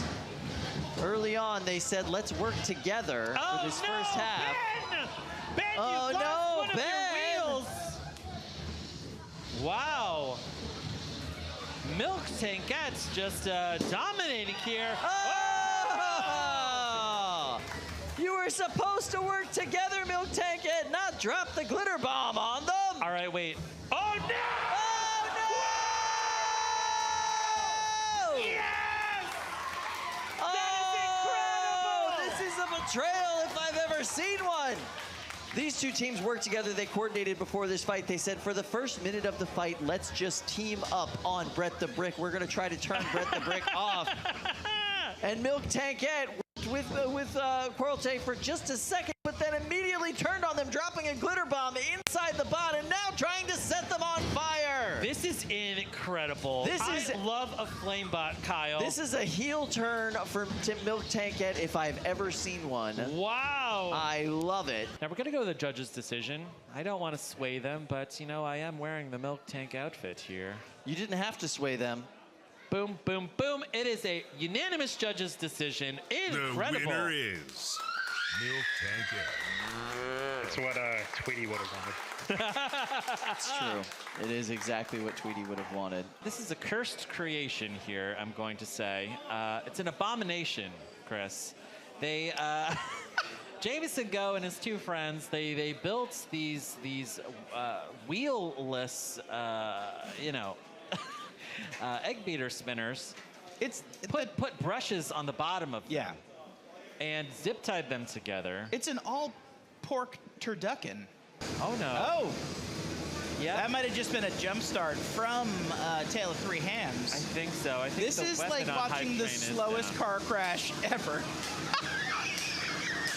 This is the worst robot I've ever seen in my life, Chris. Like, look at this thing. Can someone just get an axe? I don't even think that this is traditional bristle drive. Like, I think that these are actual walking legs. Look at that. It is wild to me that the builder of Silent Spring has built 1/3 of this monstrosity, Chris. It's working. I love this robot. Hype Train is finding himself in a very dangerous corner right now. I cannot believe this. Look what is happening. Okay, Tale of Three Hams has successfully, slowly, over the course of 90 seconds, successfully crossed the box, then pushed Wow. Hype Train into the corner. That is can't control. believe this. That is slow control. Angel, you're Hype on Train. the team, Angel. I can't believe it. Angel has 4 wheels. He should be very mobile. Is this his first time getting around to the back of the robot? Perhaps. We're gonna go to a judge's decision. I want to see it. 3 Hams. Let's go. Oh my God! It's a unanimous judge's decision. The winner is Wow. Tale of Three Hams.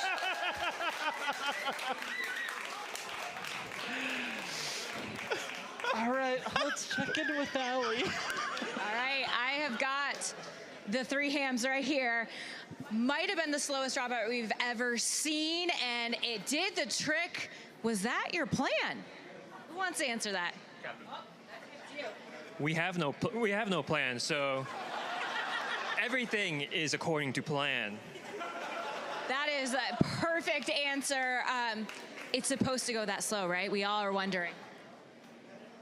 The design speed is 0, so it is moving exceptionally fast. We can't wait to see what it does in the next round. Congratulations. Thank you. That's the best match of the year, Chris. This little piggy stayed home. This little piggy stayed home. This little piggy stayed home. Now this is going to be the toughest test of Zenith so far today. Rookie bot and rookie builder 8, 7, facing off against 6, Omnivore. 5, 4, Undefeated 3, round 3 of the 3-pound 2, division. 1. Fight, robots, fight. Oh my God! Tap out. The winner is Omnivore. So it turns out Omnivore can hit hard. Wow! If you blinked, you missed it. And look, here we go. Zenith coming in for that hit. Whoa! And that's the whole right side of the body, just completely sheared off the robot. Okay. Well, there you go. Oh. Alex Mordew and Saw Loser have just been bringing us some of the most destructive fights of the day. And Crashfest has been one of our most durable 6, robots today. 5, this is a little 4, bit of a 3, movable, 2, object 1. on the unstoppable Fight, force. robots, Meeting the fight. unstoppable force. Alex Mordew here traveled all the way from Scotland. He is our first Scottish competitor to Norwalk Havoc ever. And Crashfest builder Robert Run. Oh, it goes big! Wow! Huge hit on the top of Crashfest. Saw Loser doing exactly what it was designed to do there. But look at this. Robert landing a good pin here on Alex. And that lifter is still working on Crashfest. Yeah, that lifter, not necessarily the most scary thing, but a very effective way to just manhandle an opponent. Oh, and I hear the spinner going on Saw Loser. Smack after smack. Amazing. Luke, I'm seeing bits of yellow, bits of red flying around. I'm seeing lots of pins from Roberts. Look at that. Whoa! Huge hit from Alex on the top of Crashfest. You can see that plastic getting caved in. Yeah, it's peeling outward. Just the force of this this hammer saw is amazing. Yeah, it is a huge. Yes! I can see through Crashfest. This is the undefeated final in the 3-pound weight class. Amazing.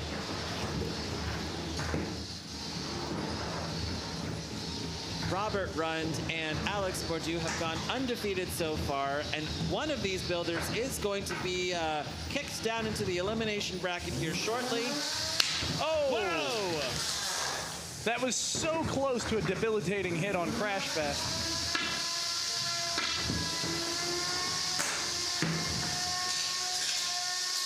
All right, we saw another good lift there from Crashfest. Oh! Putting Alex on his head. 50 seconds left here in this fight. Oh, and another good hit there from Alex. This is a true back and forth, Ricky. Grooves and chunks being taken out. Oh, hitting its own. Oh, a little bit of friendly fire from Alex Bordeaux on Ben Hassan and his mini-bot. Amazing that he has extra weight for a mini-bot there. With 20 seconds left in this fight, Robert has successfully pushed Saw Loser into the corner. Here we go. Let's see if we can land yet another pin. Every time he lands a pin, he gets hit on the head, Mr. Ricky. Saw Loser just desperately trying to get back on his feet. This undefeated final will go to the judges with 3 seconds left. There we go. One last hit. Ooh, it's a split The judges winner decision. is the robot in the red square. The robot in the red square was Saw Loser, winning with a 2-1 split judges decision. Robert Run and Crashfest going down into the elimination bracket very deep in the day. Yeah. There's a very good chance that we see a rematch later tonight of this exact fight. That's where my money's at, Luke. Yeah. I can't see a good reason there wouldn't be that matchup. I mean, who's going to take out? Now, Don, you voted here for Crashfest. I'd love to hear your thoughts. I bet you would. Yeah. Damage was split for me.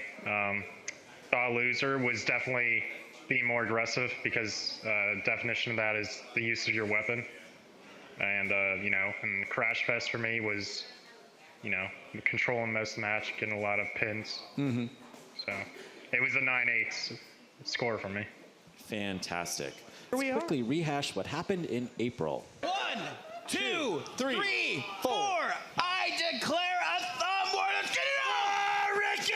All right, let's do this! Ricky! Ricky! Ricky! That's a dry thumb, Ricky. What are you gonna do? Ricky. That's a dry thumb, Ricky. Oh, it is so dry. Ricky. Oh, no! Elvis! Ricky! Oh, my God! Eat it, Ricky! That is a thumb war! Magic Ninja Dust! Yes! It was like sandpaper. It was like having my hand pulled into a belt sander. I hate thumb wrestling, Ricky. This is awful, Ricky. I'm having flashbacks. Look at this. I'm not a violent person, Ricky. No, but you ripped almost all of my digits out of their sockets. This is the face of violence, Ricky. They had to be relocated. I took 4 doctors, 3 hours to put my fingers back where they belonged. Okay. Gentlemen. Counts down. Yes. Here we go. Maybe. 1, 2, 3, 4. I declare a thumb war. Let's get it on! All right, let's go, Ricky. Oh my God. Ricky, you're crushing my hand, Ricky. Okay, no, like Get it! This is awful. Oh, that's a pin! That's a pin! He broke free! It's okay! It's All okay! right, let's go. 2.5 minutes left in round one. I am in incredible pain right now, Look Ricky. at it, it's doubling back. There's so many joints in his thumb. People are cheering on right now. This is wild. That's a wild! It's over!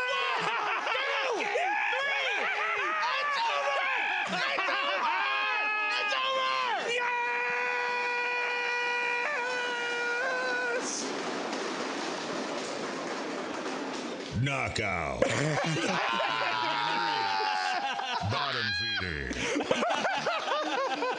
Oh, wow! What a night! It's snowing in Norwalk. Yeah. Okay. That jolly good show. Yeah. This is the last thumb wrestle. Okay. Yeah. I think we've peaked. Oh, and it just look at that. barely get All right, it. I nearly. That was the had you first there. pin. That was the first pin, but it was not long enough. You need a 3 count. Look at his face. Look at the anger. Look at the sorrow. Look at the terror. Oh, Ricky, I'm telling you, this magic ninja dust is impossible to escape. No, it is a game changer. 8, 7, 6. Grand 5, finals. George in the 4, blue corner, huge 3, in the pink corner. 2, 1. Fight. Robots Go.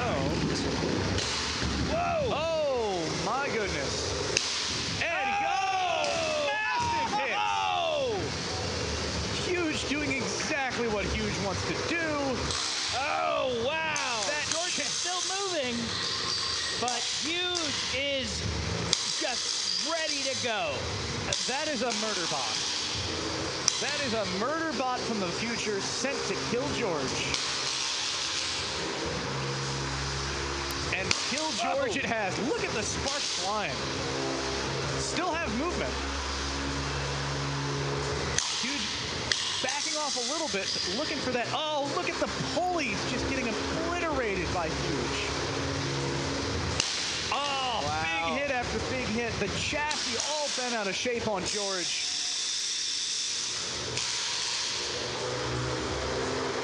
Jonathan Schultz and Huge just a master of doing that Tokyo drift where he can whip those big wheels around and drop that vertical right into you.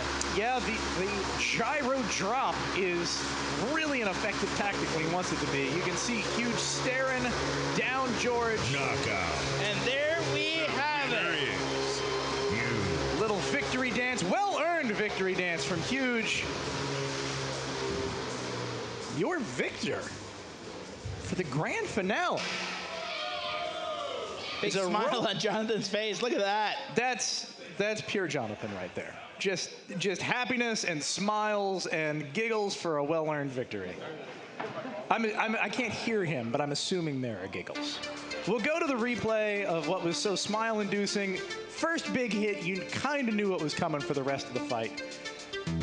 One after another. The fact that he can combo these hits and not get bounced back shows the kind of control and the kind of reserve that Jonathan as a driver has. He could have hit 5 times as hard probably and gone flying across the arena himself, but he wants to line those hits up one after another, show that he's in control, preserve his own robot, put on a good show, and win handedly.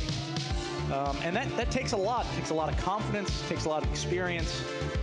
And, there's a reason that Huge is a champion, and half of that is the robot and half of that is the driver. Here it goes. We go. This is it. 2, Grand finals, 1. 12 pounds. Fight. Dropkick. Robots Yab-Nol. fight. And away they go. Both robots up to speed, teasing each other, trying to figure out who's going to make the first hit. Dropkick playing it safe. Yeah, playing it real safe. Just trying to square up with Yab-Nol. Oh, big hit there. Bigger hit there. Dropkick's weapon belt is gone. Oh, no! The only option left is break your weapon with my face. It's going to be a hard strategy to pull off, but I know Dropkick is going to do their best to do it. Stranger things have happened, Ricky. So I have been told. Especially with 2 minutes left on the clock. Yeah, there is a lot of time for things to get weird. Weirder. Yeah, weirder. Notice that Dropkick is driving fine when inverted now. So they have fixed whatever issue they had earlier with that. Dropkick actually very mobile.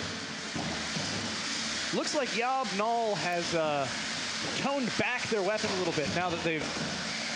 That's pretty smart. It is a very smart strategy. They don't want to have their weapon go down needlessly in this fight.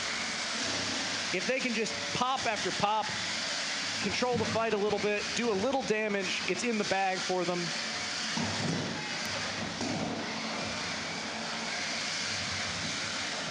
But that's a big if. Yeah.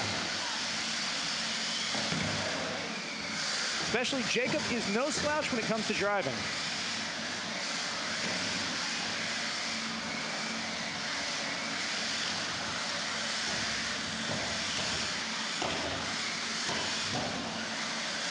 Hit after hit, that UHMW chassis just takes abuse and punishment. I mean, I'm so impressed. I'm so impressed. I mean, the entire robot is a huge wheel in spirit.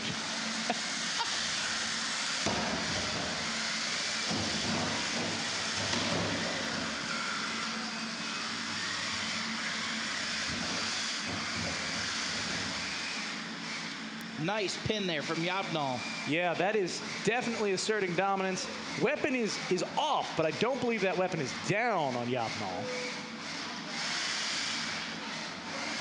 And there it goes. Yep. Still popping away. 15 seconds left in the grand final match of the 12-pound division. This is going to conclude the May event for Norwalk Havoc. It's going to a judge's decision.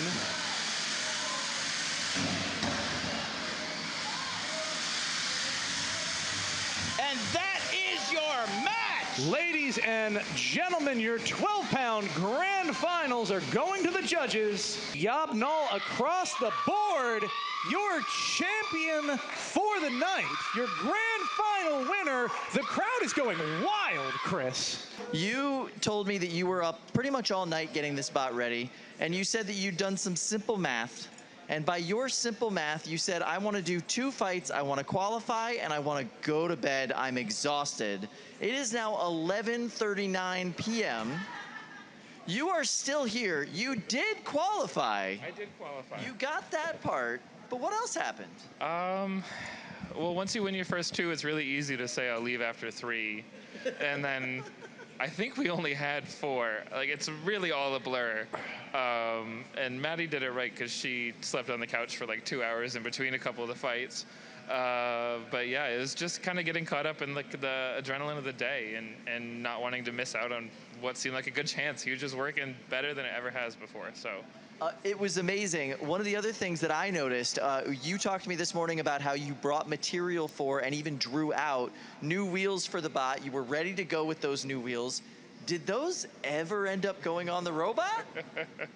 They never did. I think that was some of the stuff that got caught up in the lack of focus on the day from no sleep and a little too much Mountain Dew and coffee.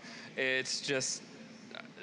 They never happened. We'd see the next fight. We didn't think we needed them. Next thing you know, it's 10 o'clock at night, and I still have the plastic, so it's ready for December, I think. So those were the wheels, correct me if I'm wrong, that were like your anti-horizontal wheels that you ran in 2020 Motorama. Yes, and sporting hot glue damage from 2020 Motorama, where it went 0-2, getting destroyed by 2 members of the team Deadlift on BattleBots with great 30-pounders, and they exposed a lot of weaknesses, which we fixed for this. And we went into this preparation with a whole to-do list.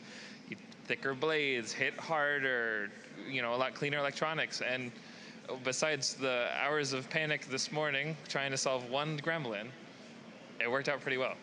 So you're coming back now in December.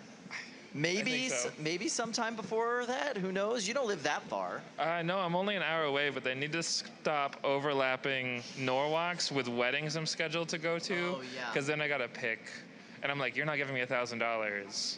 But Norwalk is, so. I love that. So speaking of $1,000 and golden dumpsters, please head on up to the desk, see our friends, and collect what you have earned today, sir. Congratulations. This is a golden dumpster with $1,000 in it. Yeah, congratulations. Awesome run. And it was a lot of fun to be back. A lot of fun to see the new, what Norwalk is now. What do you think overall? Overwhelming has a negative connotation, but it's a lot. Like, my last Norwalk had a concrete brett and one arena and just a really simpler time. And this is a lot, but it took a bit of the day to get up to speed with everything. But once I was there, I like it. I like being able to line up before fights. I love having a crowd. Like, it was a really good time. And we love having you back. Huge. It was so fun to watch today. Like, devastating hits. Your classic Jonathan. We loved it. Loved it. I knew we were going to make some changes that were going to improve from how it was. But there's some days where everything comes together and you're just like, I didn't expect it to be like this. I did not expect it to hit as hard as it did today. Well, congratulations. Can't wait to see you in December. Hope we see you in between now and December. I'll try.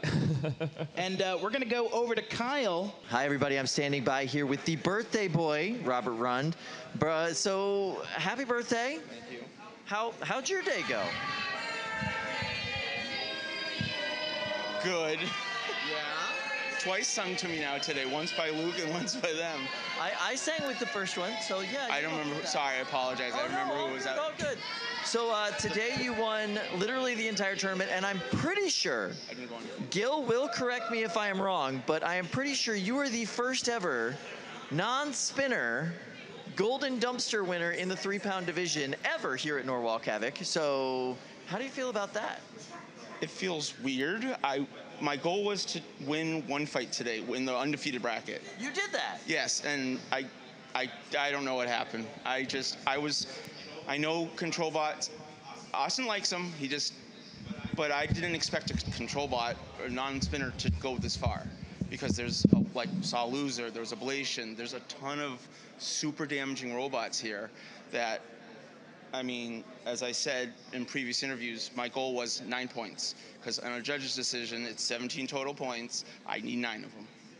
That's how I know I'm not going to really knock anyone out. So you got 9 points all day today. I mean, judge's decision after judge's decision after judge's decision. And now you, my friend, get to go right over to that desk and collect what you have earned. So congratulations. Happy birthday. That was an amazing run to see. This robot, I don't know, it defies a lot of logic. Can we get a tight shot on everything that Crashfest has endured here? Look at that. Look, Still held together. The only thing I changed on the whole fight, was one of the mounts from Ablation got damaged, and I had to change the top from my first fight with Saw Loser because he destroyed it. And Robert, I've heard that these mounts were actually made here? So I had forks made by Jim because I had these forks from Send Cut Send, and it got delayed. So I didn't know if I was going to get them. So Jim got me some carbon fiber nylon just in case to have for it. But like Remy who has Wicked Wedge made the frame, the mounts, the tires. Adrift Off-Kilter made this. So without the community, this bot wouldn't be there. Community effort, a team effort, all coming together. I don't want to say no wonder you won, but you had some big hitters in your corner, and it sure paid off. It's all for fun. I mean, if you're not having fun, to me, because I used to race, it's not worth it. You have to have fun. I am standing by with the runner-up in the 12-pound division. You know, this bot performed beautifully today. Yeah. How did you get this bot here today? I heard there might be something going on with that. So there was some craziness. I'm not going to be cheap next time around. I'm going to ship it out here instead of... I drug this through LaGuardia. It hung out in Harlem for about an hour and a half. It ate at a bodega with me, and then it took the metro, and the luggage weighed about 41 pounds, and I lugged it all over New York and Connecticut, and then I walked it down the street here by myself. and I must have looked really funny doing it, but I had so much fun. At the end, it couldn't, like, I just didn't have enough time, and I'm far away from home. I can't wait till tomorrow. I get to see my family who's watching this. Thank you so much. I get home around 6 o'clock. I'm gonna eat dinner with my family. I'm gonna have a good time, and I'm gonna wipe my tears with what is it, $400, $600? I don't even care. You made $400. That way you can actually ship your bot back here in December when you come back. So in December, you've been talking trash this whole tournament. Oh, yeah. You've been talking yourself up this whole tournament. Are you calling your shot for December? Who are you going after when you come back? Don, I'm coming for you. Yes, I love it. Oh, that makes me so happy. All right, so here you are, sir. Thank you. Well-earned $400, and we are so excited to see One last note. I cut all these parts out by hand. None of this was catted except for the weapon. Next time around, it's all getting machined out, but pretty good for a robot I made in my garage with my dad. And Dad, thank you so much. You're the best dad ever. So supportive, and I love you so much. How's that feel? Feels like a dumpster. Yeah. Hopefully a little better than average dumpster. Oh yeah, well, it's golden, of course. Yes. It's made out of solid gold. Really? Yeah, Well, there's not the $1,000 lids. in it, but the dumpster itself is worth thousands. Yes. Yeah, that's how I've heard. Yeah. Incredible performance today. Your bot is incredible. The aggression, control it shows, but then also able to pack such a huge punch. It's been a privilege to watch this thing today. Yeah, it's quite a machine. I'm glad it performed well for you guys. I just wanted to come out here and make people happy, put on a good show. Any other thoughts on what you're going to be doing this year leading up to December? So I got a few changes in mind. Definitely learned a lot about it over the day, but I think I can come back better and stronger. That's awesome. Well, congratulations. You earned every red cent inside of that dumpster. We can't wait to see Yab-Nol again. Can't wait to see you in December. Yeah, it's going to be incredible. I can't wait to see it in December either. Fantastic. Yeah, bravo. Thank you. Well done. Last champion of the night. And I think to everyone at home, that's pretty much the show. We'll see you again in July. Thanks for joining us. This has been great. Thank you all. See you in July.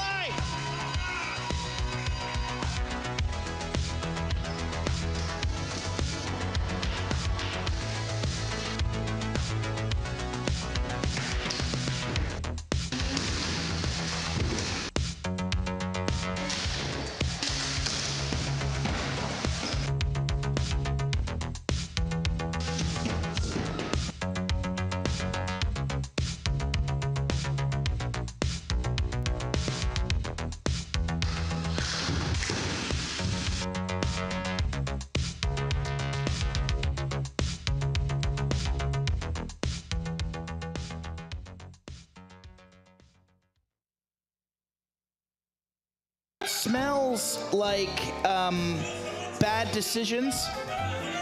All right. Okay. Ready? Yeah. Bottoms up. Yeah, here we go. Let's do this. 2, 1.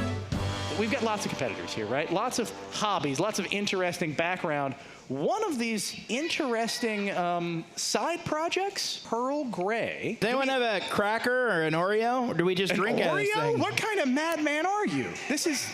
It's weird o'clock. No, hold on. Okay.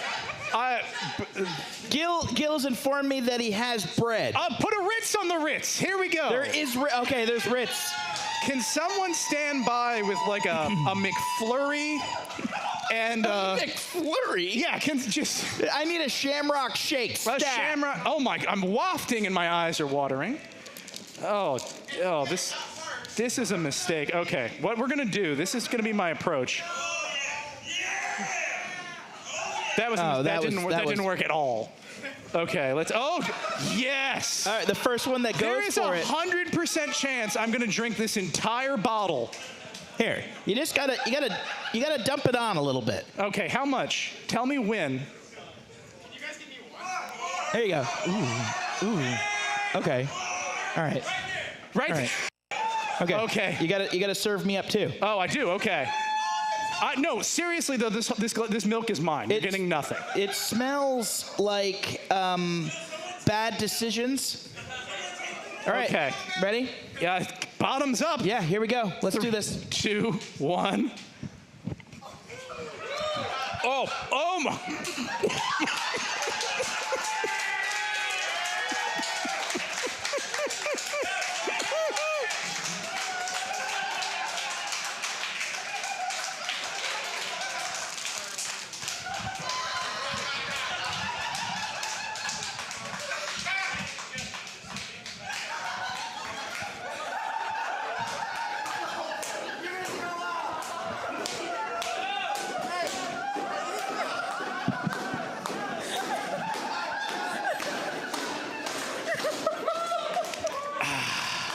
Did you check the expiration on that milk? Oh God, it was 1974. Oh my God. What sick devil out there said, do it again? No, I won't. Correct. Wow. Oh my God. That was a lot. Yeah. Ooh. Lordy. I will say, the flavor. You're covered in this stuff. It's on your hands. Ooh. I like the technique, Ricky. You just open up the passage, you let the milk go. That's 1%. Yeah. Frankly, I'm a whole man myself. That is actually slowed down. Yeah. It was gone in 3 gulps. There's me checking the date. Yeah. That, without exaggeration, was the hottest thing I've ever eaten. Oh, there it goes. All right. Yeah. Okay. Moments ago. Yeah. You see that? I know when the sauce hit your throat. Yeah. That was it. Yeah. I thought about it. You didn't even. No, the time between when I put that in my mouth and I opened it felt like an eternity. If you had asked me how many years passed between eating that Ritz and drinking that milk, I would have said more than I have been alive. Okay. We have Jim on standby with the Windex and towels and the throw-up bucket. I could really use that CO2 fire extinguisher too, if you want to set that up. Yeah, just immediately into your mouth.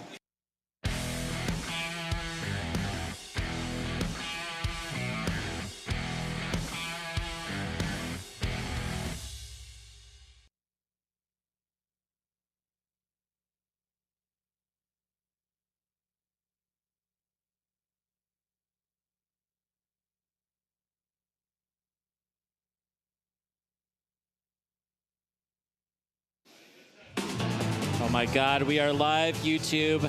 And let's get the afternoon session started here in just a second. We'd love to, we're really looking forward to bringing you lots of robot action here over the next couple of hours. Stay tuned.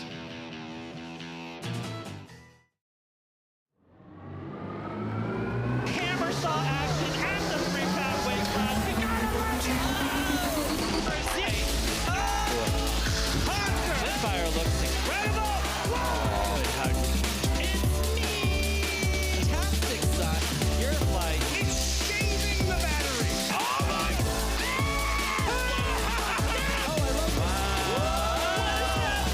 totally.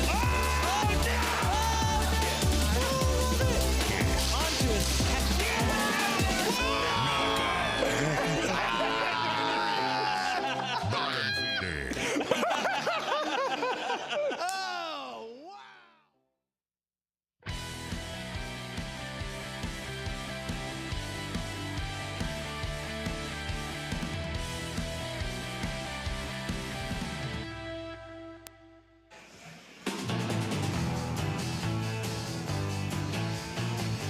Good afternoon and welcome back to beautiful downtown Norwalk, Connecticut for the July edition of Norwalk Havoc.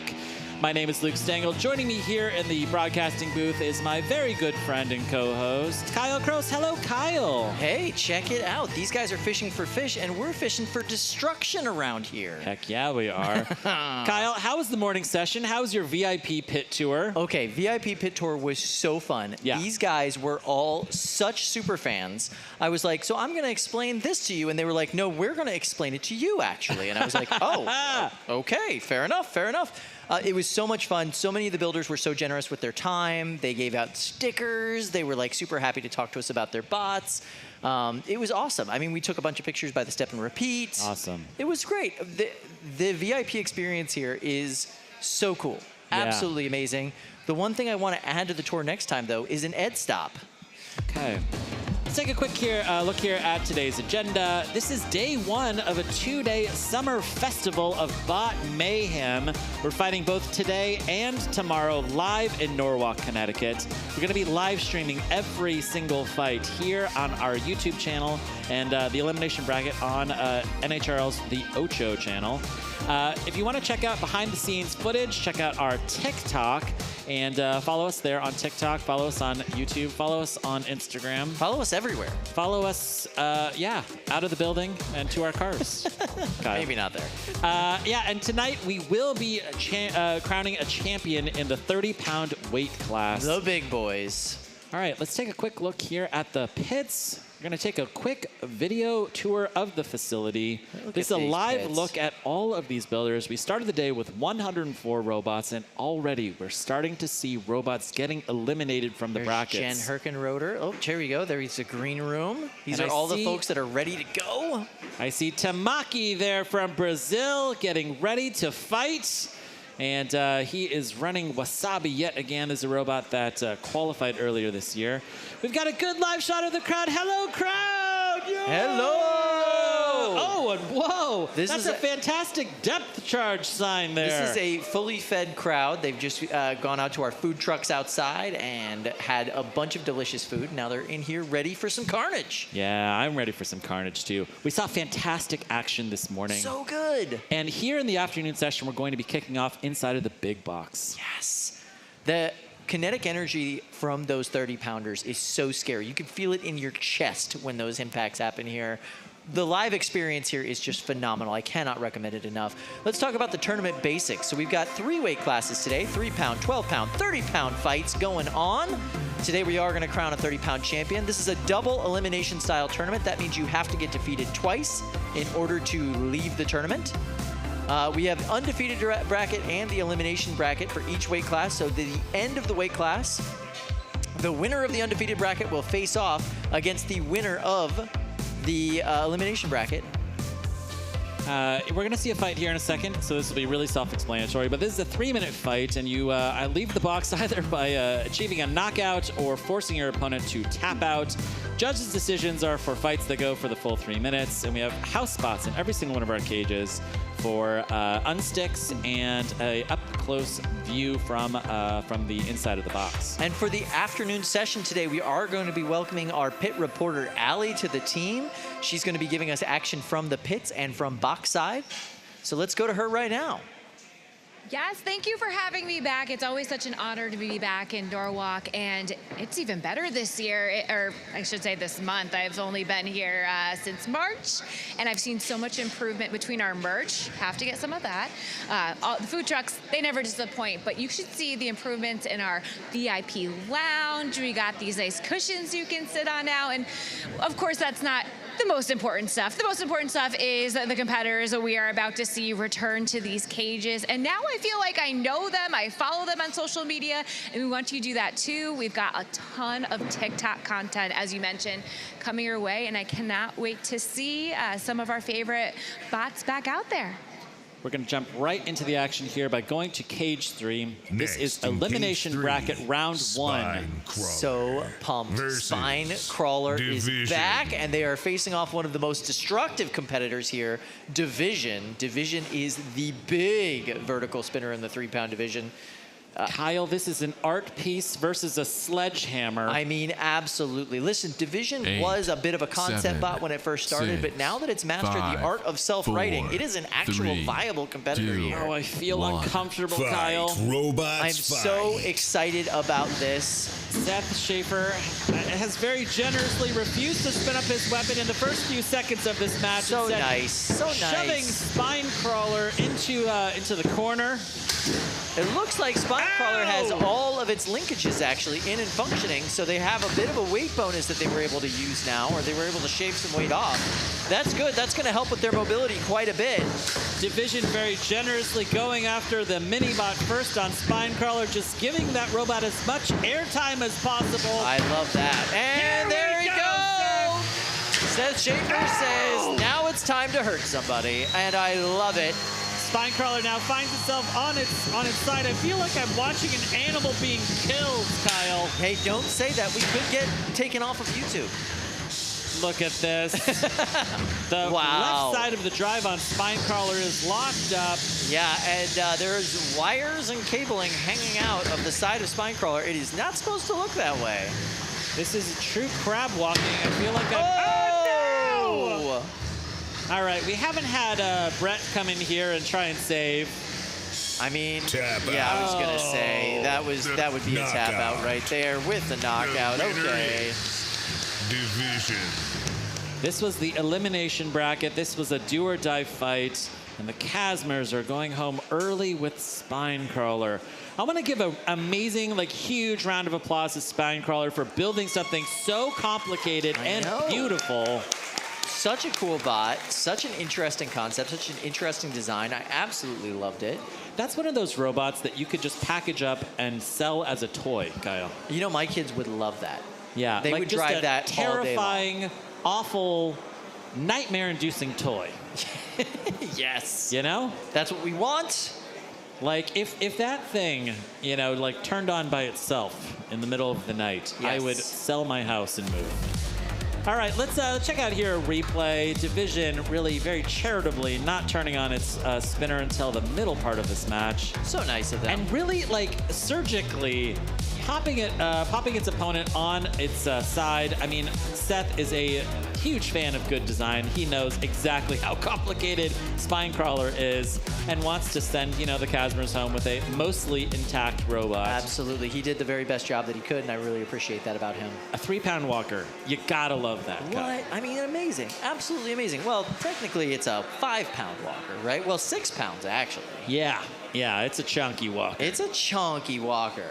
All right, so we're going to go back to our friend Allie. Allie, we're so glad to have you here. Oh, stand by. Hello, Allie. Yeah. All right, there we go. We're back. But I know I'm going to be speaking to a lot to you throughout today and tomorrow, but I really want to know how you're feeling about this. Explain a little bit about what power it has behind it, the weapons. Give the fans a little bit of insight. All right, so this is Division, obviously. It's a 3-pound robot. There's a lot of experimental weird things going on with this bot. First off, this whole metal piece you see on the bottom is also continuous with the back and the sides here. It's a single block of aluminum, so it's about a 6.5 ounce part milled from a 4-pound block. That makes it a lot easier to repair things because every single element just bolts right to that one-piece chassis, so I could make repairs pretty fast. The drive system is the main thing I changed up for this event compared to what ran in April. So I actually 3D printed this black piece here and the side drive mounts with a different material than before. They used to be nylon and now they're polypropylene, which hopefully has a little bit more durability than nylon, and it's not as likely to crack like you saw against Lynx when my wheel fell off. I do remember that, for better or for worse. So it's good to know that this is easy to be repaired. I'm sure we'll be talking to you very soon. Great. Thank you.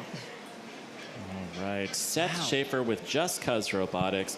If you are an aspirational builder, if you want to build your first combat robot, check out Just Cuz Robotics on YouTube. Seth has an amazing series of tutorial videos, and he goes deep on exactly how he designs a combat robot and all of the kind of design questions that you have to ask yourself when you're designing your first robot. Yeah, absolutely. I cannot believe Division is a billet boy.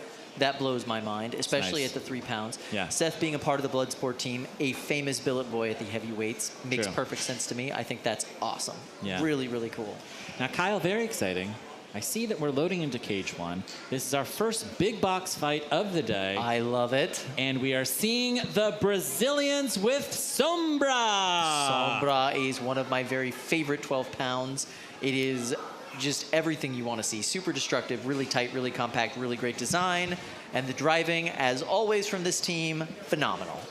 Tomas over there, the captain of Sombra, he has done so fantastically well. He's actually already qualified Sombra, the 12-pounder, That's right. for the December Grand Championship. So really, he is bringing this robot here today just in hopes of winning a golden dumpster and $1,000 cash. That's all he wants. And yeah, he's facing off against a robot that I see has a little pink balloon attached to the back of it. I wonder if that's going to be a glitter balloon. So that is indeed a glitter balloon. What? We were not able to get our dear friends at Milk Tank here today. There was unfortunately some complications with COVID-19 with that team. So they asked some of their fellow competitors if they would be willing to bring glitter balloons, glitter balloon technology, glitter balloon weaponry into this arena for them to honor them in their absence. And yeah, Blue Cheese willing to do it. Now, Blue Cheese was famous in May after making its May debut for just an absolute disintegration in that competition, going up against Bugsby from Zoe Lambert, and just that robot got ghost raptored, Kyle. Yes, it did. It completely shredded. It was disturbing, all right? We had to go back into the archives, find all of the angles that we had of that fight, because it just exploded and... you know, like just with parts going to every single corner of the box. It really did look like you were just looking at an exploded view in CAD as we were watching that fight. It was very impressive. I'm sure that, you know, the builder of Blue Cheese does not like that we're talking about this so much, and facing off against an incredibly punishing robot all the way here from Brazil. But I will say, like, if Blue Cheese disintegrates again in this match, I am going to be filled with so much joy. I can't even tell you. So glorious of a disintegration, and I cannot wait to see what improvements they've made to ensure that that literally never happens again. Yeah. Now, one of the interesting things is the 12-pound bracket today is incredibly stacked. It's so full. We've never seen a larger 12-pound bracket, and that is entirely because of Team Defective. That's right. Blue Cheese is one of the robots from Team Defective, and they are fielding an incredible number of robots. I think 5 robots in the 12-pounders today. Team Defective is very interesting. They run all of the most dominant designs in the 12-pounders this year. So Pramheda, Krunk, what am I thinking? They qualified 4 robots already. 3 or 4, yeah. They're running Solarplex, Blue Cheese, Yab-Nol. Yab-Nol is amazing. Yab-Nol won the competition back in May. That's right. And yeah, so we are going to be seeing a whole lot of Team Defective robots here in this bracket. Another thing you can see Tomas here. He's bent over his robot, taking a look at Sombra. It looks like something is not right inside of that robot.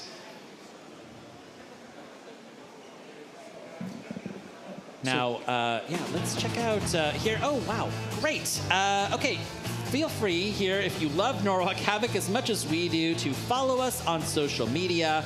Like, share, subscribe, hit the notification bell. If you're watching YouTube. this stream right now, please share it. Share it with your friends. Bring more people in. Let's get smash the like button. Smash that like button. Smash that subscribe button. We also run an amazing Instagram account and follow us on TikTok. Now look at this. We've got a couple of team members from Team Honeycracked there, capitalizing on the bottom of the screen there in the pits. You gotta love that. It's such a big team here today. It's so nice to see them. You know, another bot that I'm really excited to see in the 12-pound. Oh, look at that knife. Running the knife bot. I love it. I love it. It's such a friendly knife bot. It just gives you little waves. Hello, Lindsay. Let's check in here with you. Hi. I have, what is it? I can't count very well. 6 super chats here. Hey, all right. We're approaching the $100 mark, Luke. So no, we're not. We are. We may have exceeded it. So the first one is from Stonefish98. Hurry up and fix the audio dips. And Lindsay, here's some of their currency for your homework. So we're working on the audio. Bear with us. I think it's really great so far. Just my opinion. But yeah. The next one is from BLDJLN. Thanks for the wonderful stream. I can't wait to fight in September. We can't wait to have you. Wow, nice. BLDJLN. All right, looking forward to that. I don't know what bot that is, but this one is Luke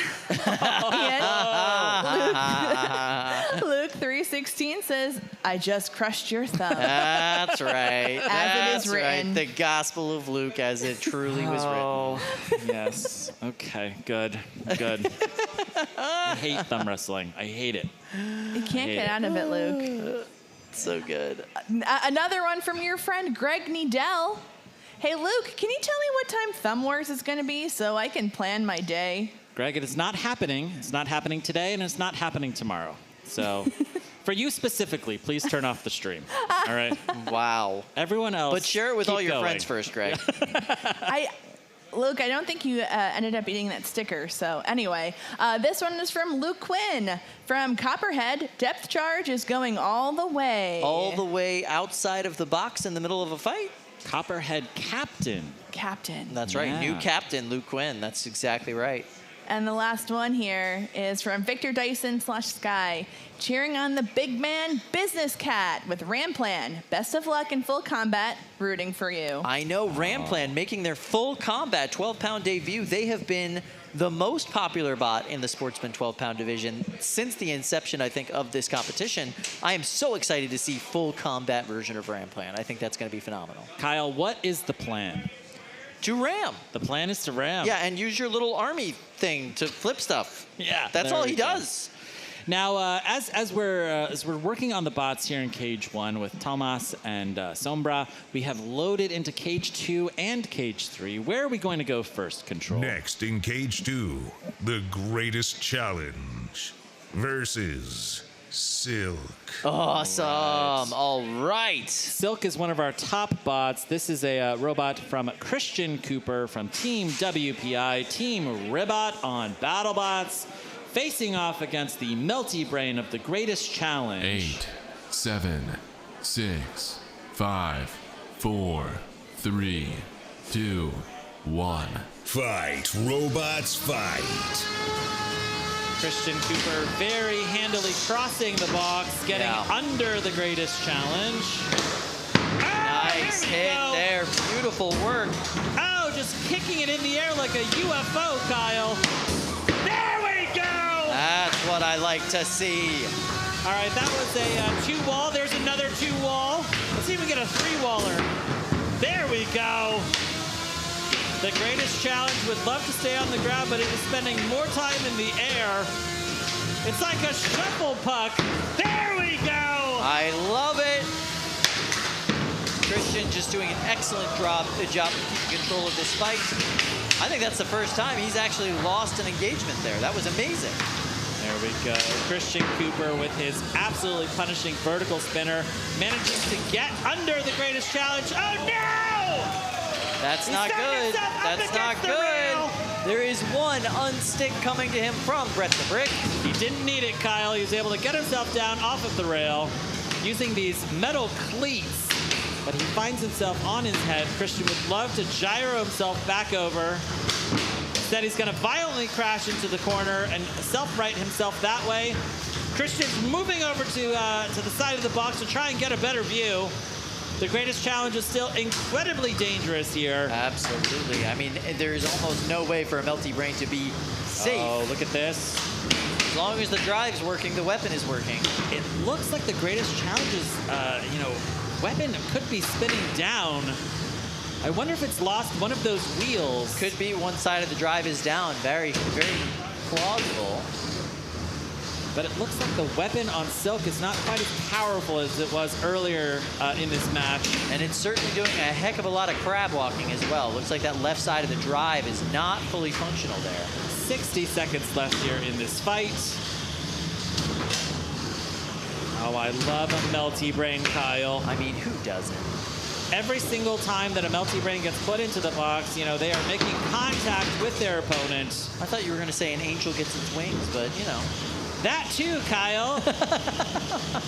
35 seconds left here in this fight.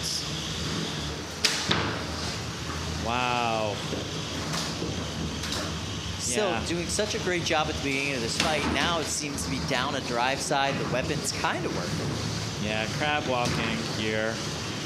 The weapon on the Greatest Danger is running quite slowly. Can Christian kill it in the last 15 seconds? That's a tall order, I'll say. Oh! Silk! That might be the last impression that we give the judges in this match. Fantastic. And there we go. That is the end of this match. And look, the weapon spun up right there at the end. Christian wanted to show that the weapon was still working. Important thing to show the judges. I appreciate that. Christian Cooper here running Silk. This is the number 7 ranked robot here in the Beetleweights at Norwalk Havoc on all time. This is an incredibly good robot that the Greatest Challenge was able to win this match. Is going to be fantastic for their rankings. Yeah, well, we'll see what the judges have to say. Let's take a look here at this replay. Christian Cooper really sending the Greatest Challenge into the air quite a bit. So much control at the first part of this fight. It was like a glorious, dangerous frisbee, Kyle. It really was. We were counting all of the volleys off of the walls at this point. Yeah. But yeah, Silk really slowed down at the end. Yeah. And yeah, we're going to send this one to the judges. What did you think about that fight, if you were a judge? I loved that fight. If I had to judge that fight, I always feel like the fight should be judged by how it ends, right? Okay, yeah, that's fair. And so in my particular opinion, the Greatest Challenge, they were the ones that were still functioning at the end of that fight. They've brought Melty Brains to this competition in the past, but none of them have been as successful and reliable as these 2 robots they're running here today. Greatest Challenge and the Greatest Danger. Greatest Challenge, Greatest Danger. Yep. You know, like running a Melty Brain is a very complicated design. Very much so. The programming alone. Yeah, and we're seeing great reliability here in these early fights. Let's check in here with Lindsay, who has a decision from the judges. Unanimous decision from the judges in favor of the Greatest Challenge. Nice. All right. Well done. All right. No surprise Next there. Yeah. in Cage 1. Oh, Cage Blue 1, Kyle. Oh, it's a big box versus- fight. All right, we've got here Sombra versus Blue Cheese. Blue Cheese. 8, Which is the only thing 7, you want on your chicken 6, wings. I don't care what 5, anybody says. 4, 3, 2, 1. Fight, robots, fight. All right, here we go. Let's take a look here in the box. Oh, we've got a big hit. Oh! Ow! Sombra getting under Blue Cheese. The weapon on Blue Cheese is down in the first 10 seconds of this match. And I don't know where the glitter balloon went. Ouch. That sounded big. Oh, and I can see a belt there Tap on the ground. out. Oh, it's a tap out from Blue winner Cheese. Sombra. All right, Sombra showing why it's already qualified for the Grand Championship. Tomaz there, all smiles. And Matt Luther here with Blue Cheese has to take that back into the pits and figure out what happened. Wow. Yeah, Tomaz here. He's the CEO of AGVS. AGVS is an autonomous vehicle company in Brazil. And one of the most delightful things about that company is that they run their own combat robot box in their warehouse. It's a total company affair. If you work for AGVS, you are given time to build your combat robots. They fight these little internal battles all the time. And you're seeing There goes the glitter balloon. Here's the glitter balloon. Very good. Gonna see this huge hit. Let's go, Tomaz. Oh! Oh, that is gross. Oh! And there's the belt. The belt coming off. Nasty. Yeah, and Matt, yeah, they're going to try and save as many parts as possible. Bring that back up to the pits. Oof, that was rough. So company culture there. You don't hang out around the water cooler. You hang out around the battle box. If you have a problem with one of your coworkers, you say, all right, it's Friday. Oh, yeah, you don't Meet take me it to down HR. there at 5 o'clock. You take it to the battle box. I'm building an egg beater, all right? I love that. Yeah. we're going to figure out who's got the budget for this line item. You know, there's no better way to encourage somebody to finish their Beetle than to tell them their employment is dependent upon.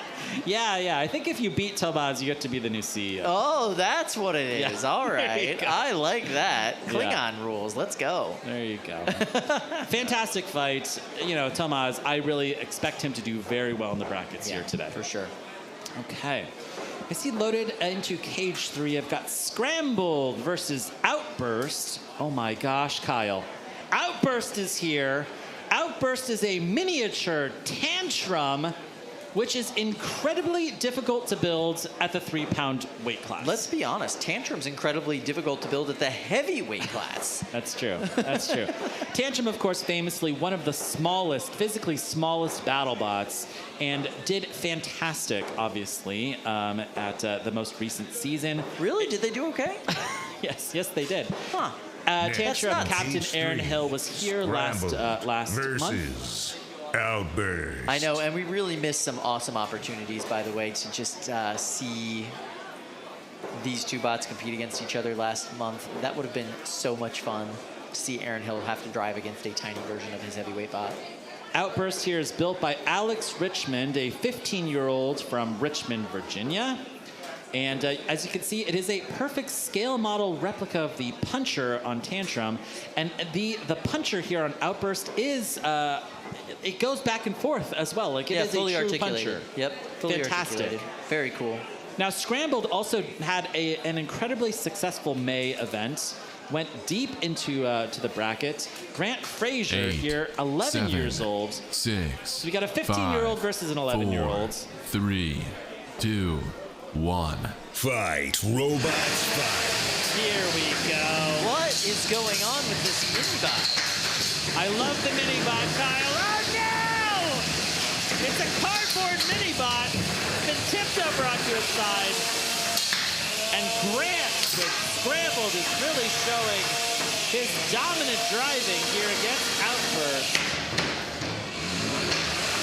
Outburst is a art piece, Kyle. Look at this thing. It is gorgeous. Absolutely beautiful. So well designed, so well built. But I can see something hanging loose on the back of Outburst. I think that may be the weapon belt. I don't know if the weapon on Outburst is running. And instead we have this classic Fingertech egg beater design from Grant and Scrambled. He's finding himself pushed up against the rail. Oh, that's bad, Kyle. Yeah, the that's a good Fingertech hit. egg beater is the meta at Norwalk Havoc before titanium spoke wagon wheels were the meta at Norwalk Havoc. Now, yeah, I can see it's actually a wire on the back of I Outburst. see that too, yeah. Yeah, Outburst is doing fantastic here, pinning Scrambled into the wall and staying away from that egg beater. You don't want to land a pin right into a weapon, Kyle. So that shows incredible control on the part of Outburst. Yeah, a lot of skill, a lot of control. There's a nice shot of the back of that cardboard box bot. Yeah. With a little RC car, Kyle. Yeah, a little RC car underneath there. I can hear it.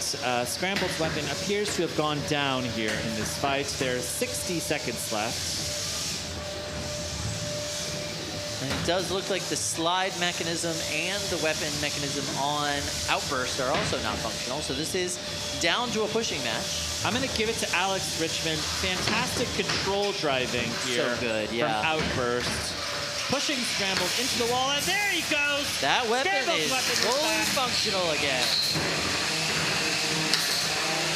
You can hear it. It's kind of dragging on the floor a little bit. Yeah. The punching arms from Tantrum, the self-riding arms are gone. I keep calling it Tantrum. It's Outburst, Kyle. But you know what I'm talking about. Yeah. Oh, no! Grant! Here we go. Pushed up against the rail once again. Nice.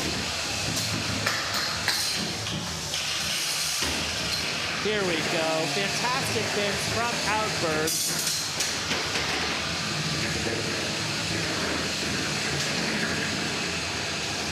All right, and that is the end of the match. Turn off your weapon scrambled. Everyone drive to the door. This one will go to the judges. Wow. Interesting fight. Interesting fight. Yeah, we saw the weapon on Outburst go down very early. However, Alex Richmond was able to turn it around in that fight by showing fantastic driving control, using those long forks to get under Scrambled and push it up against the rail. However, Scrambled's weapon was running for most of that match, so we're going to have to see if the judges are going to go for damage or control. Take a quick look at this replay. Oh, I love this mini-bot, Kyle. Me too. Look at that. They found a cardboard box. They taped it to the top of an RC car. I'm pretty sure that's the box that the RC car came in. Yes, yes, yes. And yeah, here we've got Outburst. It has no weapon, but it does have very long forks. Successfully getting under Scrambled. Yeah, just such good wedging from that bot. I'm very impressed. Good driving, good control, a lot of damage. Let's go and check out our judges. I think we have our judges here. Oh my goodness! It's the real judges! All right, I see Dominic Yankaskis, Brad Hanstead, and Andrew Rossell. Hello. These are all BattleBots builders and drivers and pit crew members. Dominic, you're at the top, so could you introduce yourself? Tell us where we've seen you. You're very famous to anyone who's watched Norwalk Havoc, but introduce yourself all the same. I'm Dominic, and you see me a ton on NHRL. I've won multiple events, and I've been on BattleBots with Slapbox and Gemini. Awesome. Brad, tell us a little bit more about yourself. You've been on a ton of teams. Where did you compete on Season 6 of BattleBots? Season 6, I was with Deep Six, Team Overboard with Andrew Russell, actually. But I've been doing this for about 18, 19 years, and I had my own robot in Season 2. I've been with Kronos and Megabyte and Captain Shredderator, all these different robots. Awesome. And Andrew, introduce yourself. Andrew, one of my favorite builders of all time. And Andrew, we're best friends on Pokemon Go. Did you see that today? Like we got lucky friends. It's a good deal. There you go. Andrew, tell us where we've seen you. Yeah, you've seen me judging Norwalk a handful of times. I was at the December finals. You've also seen me on Team Overboard with Deep Six for Season 6 and Season 4. Andrew, let's stick with you here. Who did you think won this fight? Outburst versus Scrambled. Yeah, it was a pretty close fight.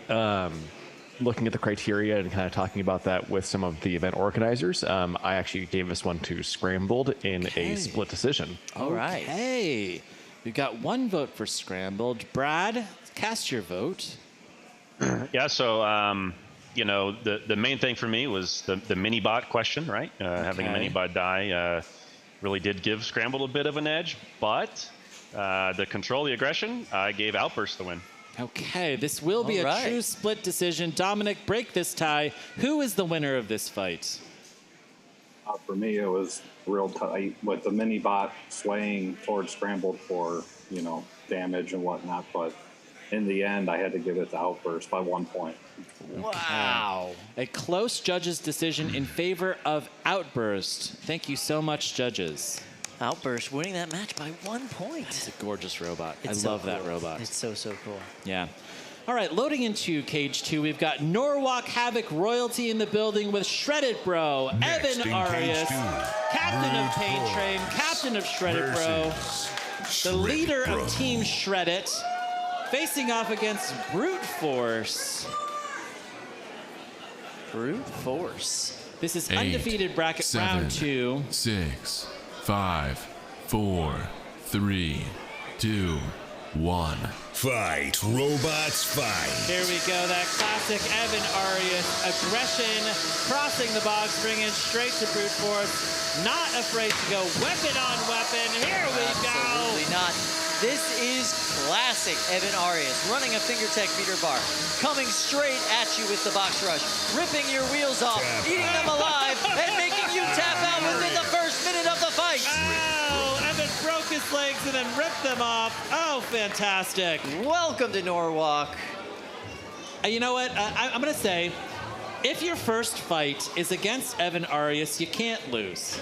Because if you lose the fight, you were supposed to lose because it's Correct. Evan Arias. Yes. And if you win the fight, you just defeated Evan basically Arias. the king of Norwalk Havoc. Absolutely. Yes. So, listen, Brute Force, fantastic first fight. All right, so here we go. This is the twisting serpentine engagement that you get there. He did not let him fall on the ground before he hit him again. Yeah. Fantastic control. The drive really quality from Evan Arias. Looks like that weapon's not working anymore. Yeah. Oh, there goes one wheel. You know what? I'm going to eat that other one. And now you got no wheels. And now you tapped out. That's the end of the fight. It's one of my favorite things about Evan Arias' drive style. He stays so close to his opponent. Yeah, never lets He is up. ready there. He's already there to capitalize when you give him even the slightest opening. You could see that precision there. He ripped off one wheel, and within a second, he had ripped off the second wheel because he was within a couple inches of his opponent. One of the big differences I see between Team Shreddit and Evan specifically is Team Shreddit likes to experiment. They're always trying new armor packages. They're always trying new things. Not so much Evan Arias. Evan Arias comes out there. He's got that same blue beater bar. He's got that same armor package, and he's got that same drive style every single time. He's perfected it. He has dialed it in, and he's just working with it. And I absolutely love that. I think all of the other robots really are quite experimental. Yeah. And they're trying to bring it into Shredder, bro. Absolutely. All right, we're going to go to another big cage fight here. Zoe Lambert and Bugsby. Zoe Lambert came today 8, with a 7, whole cadre 6, of students. 5, 4, 3, 2, 1. I actually saw the test box of this bot spinning up. Here we go. We've got the burger bot from Bugsby versus Joe Fabiani and Smeezus. Smeezus is this unconventional walker with pole saws for wheels. And it's working.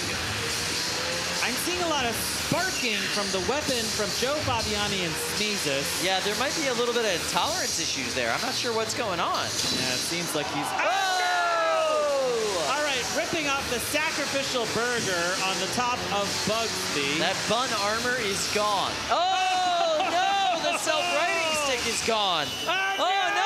That giant washer thing is gone. Yeah, that's not a giant washer. That's actually an onion from the inside of the burger. Oh, I see. I see. Smeezus. Wow.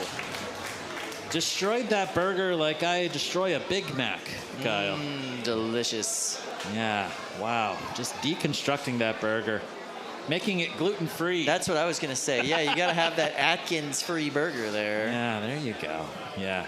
Kyle, the kids, they don't know what Atkins is anymore. Probably not. All right, we're showing our Probably age. not. Yeah, you're right. It's called keto now. It's the same thing. That's right. Joe Fabiani, the captain of Smee on BattleBots, he's been experimenting with Smeezus for the last 3 competitions. He is really obsessed with unconventional weapons, like in the case of Inside Job. And here with Smeezus, he's really looking for unconventional locomotion. That's right. Yeah, that's right. Very conventional weapon, very unconventional locomotion. And I'd say after that first bout, it is fair to say it might be Smeezus' season. We also see Brandon Zielinski, the captain of P1 on BattleBots, really working the pit crew for Joe Fabiani in this competition. Fantastic fight. All right, we're going to go back to Beetleweight action here in Cage 3. I'm excited about that. The Brazilians are back, Kyle. Ooh, exciting. They are back with Twin Beast versus Death by the Hit. Next in Cage 3, 3-pound weight class, undefeated bracket, round 2. Oh, okay. So I saw this bot in the pits. Okay. Very 8, interesting 7, design. Each 6, each side of that 5, weapon 4, is its own 3, hub motor. 2, What? 1. These are 2 separate hub motors on 2 separate spinners on the front of this bot. Oh, the Brazilians are here! They've already cooked the weapon. Here we go! Yep. By the hit. Spontaneous disassembly. They are trying to hit the tap out button. Have they found it? They keep hitting the tap out button. Tap out. That There we piece go. of tape on the bottom of Death by the Hit said, if you can read this, I lost. All right, Death by the Hit, built by Adam Vukovic from Dayton, Ohio, and facing off against a super punishing robot from Brazil, Twin Beast. 2 hub motors on that weapon, 2 separate blades running simultaneously. And obviously, they hit like a tank. That was amazing. So cool. What a great design for a bot. Twin Beast is built by Wagner Prestes from Barro do Turvo in Brazil. And he works as a mechatronics engineer at AGVS. And he's got his boss right there, Tomas, just giving him a good little pat on the back. Good job there, Wagner. Yeah, see how those blades are completely independent when he moved them both out of the way? Very cool. Amazing. All right, this is definitely a bot to watch. Wow, look at that hit. Yeah.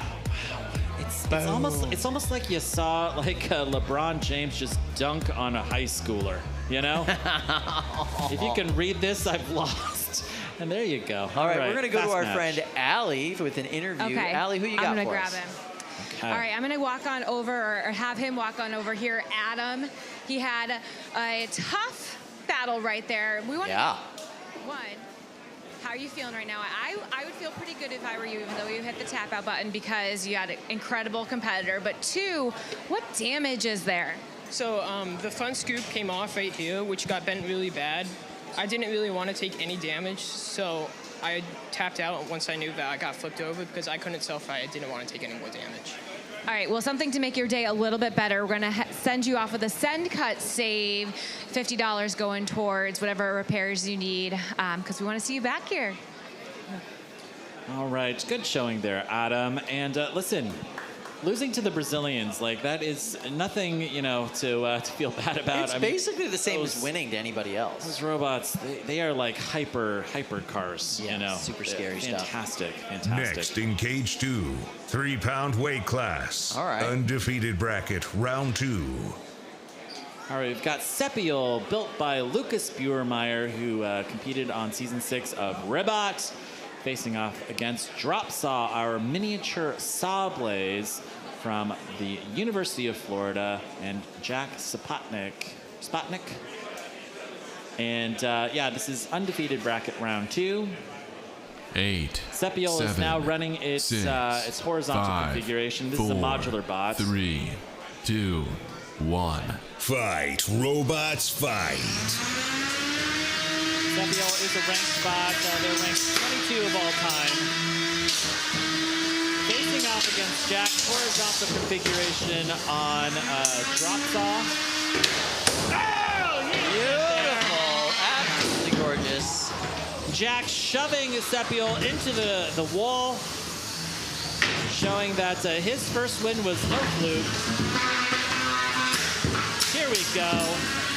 Another huge concussive hit on Sepiol. Wow, that was a lot of pieces that just flew off of DropSaw, it looks like. Here we go, Lucas. And that's a wheel off DropSaw. DropSaw is only a 2-wheel bot. They need both of those really to function.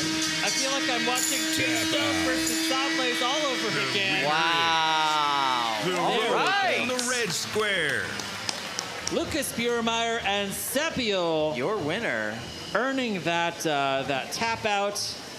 And Jack's gonna have to take his small blaze upstairs and see if he can, get that ready for the elimination bracket. Winner of that fight is now going to go on to face Red Hawk X in the next round. Super excited about that fight. Sepiol, Red Hawk X.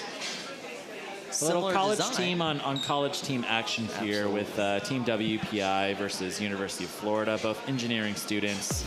And yeah, really showing fantastic work here. Let's take a look at this replay.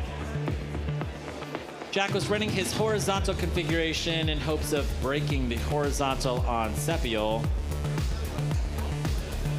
And yeah, and Jack really showing great control early in this match. Sepiol came back and just started ripping off pieces. He got part of that plow, killing one of those wheels. Look at that. Scary Small blaze stuff. looking rough. Yeah, scary looking stuff. Wow, that was an amazing fight for Sepiol. Excited to see what they do in the next round against Red Hawk X. Yeah. All right, let's check in here with Allie. All right, this is what I love about Norwalk Havoc is I have two competitors who don't seem to hate each other right now, even though they just went head-to-head, Jack and Lucas. What went right, what went wrong? I'm going to start with you. Well, this whole part of my robot went wrong for the most part. He's just got an absolutely massive weapon. He was telling me before it's AR-600, super, super hard, and just split my wedge in half, ripped the whole side guard off my robot, and then eventually finished off by ripping off my tire, and I couldn't drive. So, amazing robot, super powerful hitter. Yeah. Thanks for that. This was, yeah, I did pretty much what I wanted to do. The robot hit hard. It didn't die. Just a few small tweaks from last competition, so I was pretty happy with that. There was a small transmitter malfunction at the end of that, and I wasn't quite driving right. But at that point, the match was pretty much already over. Well, congratulations, and I'm glad you guys are still friends. That's what I love about working here.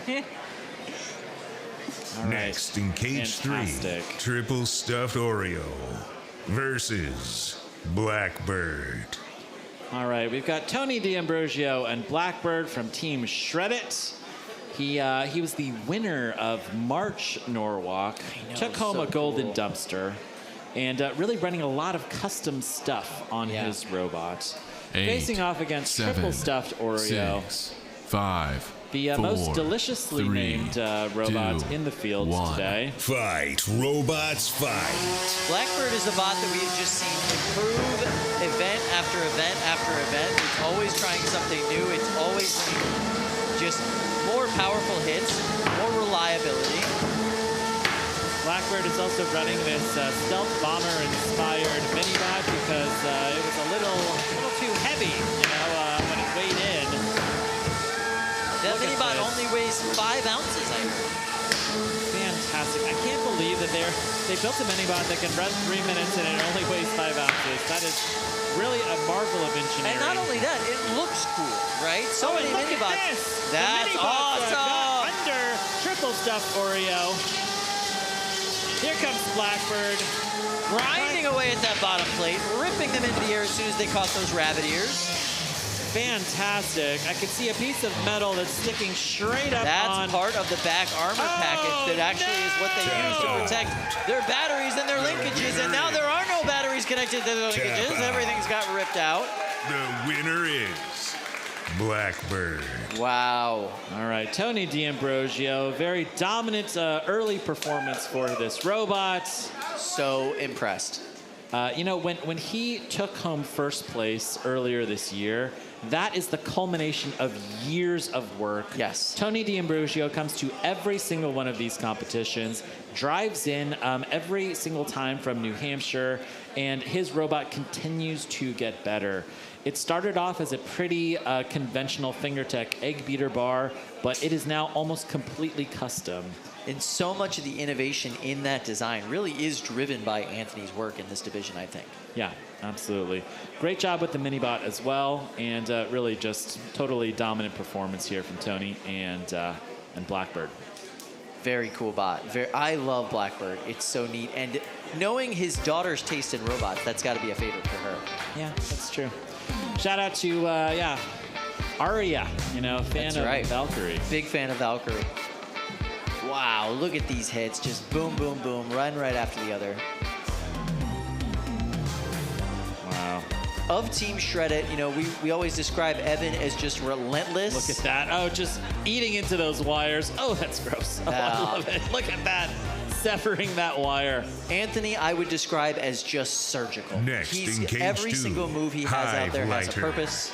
Versus Wasabi. Let's go. Oh, we love Wasabi around here, 8, I'll tell you what. 7, 6, Wasabi has already 5, qualified for the 4, Grand Championships. 3, This is Tamaki from 1. Team Fight, AGVS. robots, fight. Oh, here we go. Whoa! Facing off against HiveLighter.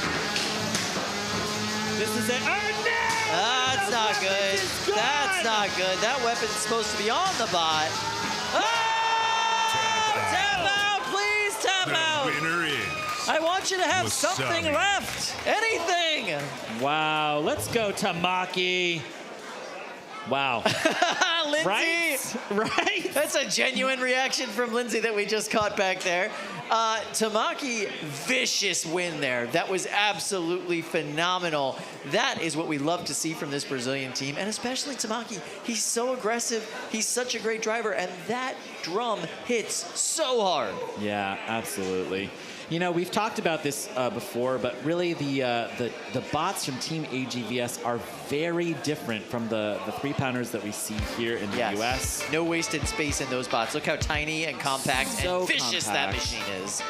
One of the big challenges that Team AGVS faced in April was that their batteries were designed to run for only 2 minutes. They run 2-minute Beetleweight fights down in Brazil. They came back, they redesigned their robots for bigger batteries, and we are seeing a fantastic performance from the Brazilians so far here today, going undefeated in every single one of their bots.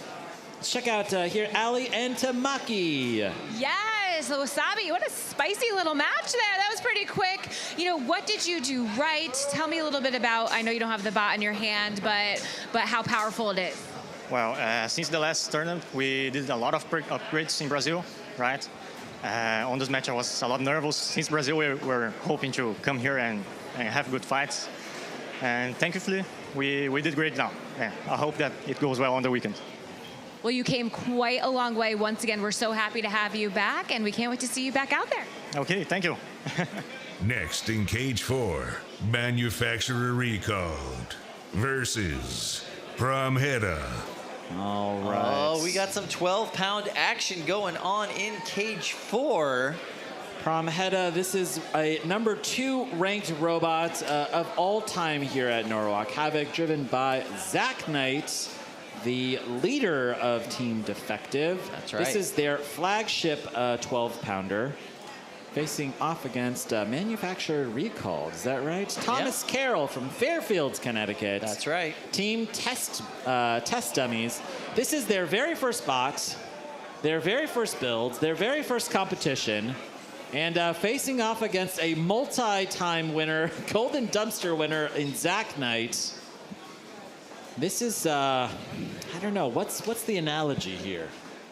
It's like a Ferrari against, you know, a family sedan or something. Yeah, you know? yeah, Studebaker. Yeah. Yeah, that's a good way of putting it. I would say like there's a little bit of kind of milk tank DNA in Manufacturer Recall. Well, you know, they've got the cow robots style Oh, glitter good balloon. speed manufactured. Oh, that's an airbag. That was a car airbag that we just saw. This is a concept that we've been hearing about for a long time. Kyle, he sucked it right into his weapon. What? Oh my God, we're gonna have to pause this match. Wow, Zach Knight sucking that airbag straight into his weapon. That is so we've got to unexpected. untangle this. So this is a concept that people have been throwing around in combat robotics for a long time. What if you took a car airbag and put it on a flipper? All right, here's the thing, okay? Now, you can see that airbag got sucked into that weapon housing. The big question is, when we pull out that airbag, will Promheda's weapon still be work, running? yeah. There is no guarantee, by the way. The house bots have no obligation to make sure your weapon is still working when they do these separations. Look at this. They do their best, but it's the time that matters. Look at that, and it sucked it right in there. Wow. Who would have thought that airbag was far more dangerous after it exploded than it was when it exploded? Wow. This is a real turn of events here. Let's kind of talk our way through this. So they've got it very carefully. Look at how deeply wrapped around. Yeah, and you can see the body, that kind of black body at the top. That was the airbag assembly. Correct, yeah. This is like a one-shot weapon here. And you've got to wonder if the builder of Manufacturer Recalled, oh, that's why. It's an airbag. Get it? Get it? Get it? If they intended to entangle their opponents. No. There's no such thing as intentional entanglements here at Norwalk Havoc. That's not a thing that happens. Yeah, press F in the chat for doubt, Kyle. You got to wonder like what the design kind of ethos was behind the airbag. Was the idea that they were going to take a big hit and then pop in the air? Like, how was this supposed to work other than entangle? So that's what the original intent was. They were supposed to be a flipper, right? You get under them, you launch that airbag, you're launching somebody straight up to the ceiling. Like, that is the original idea. In fact, I would go ahead and say that the entanglement aspect of this bot was probably completely unintentional. They were just trying to get a big old explosive launch. Yeah, wild. If you bounce somebody off the roof and then they bounce back down onto the floor, that's going to break most bots in the field, especially in the 12-pound division. Now, when you suck a piece of fabric into your weapon, like this happened here, obviously, with Promheta, you know, the big question is, you know, like, by violently stopping that blade, does that break, like, a motor or something like that?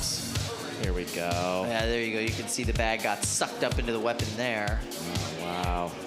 This is going to be a controversial match, I'm sure. So here you go. You can see that that's supposed to be a flipper. They just fired it too soon.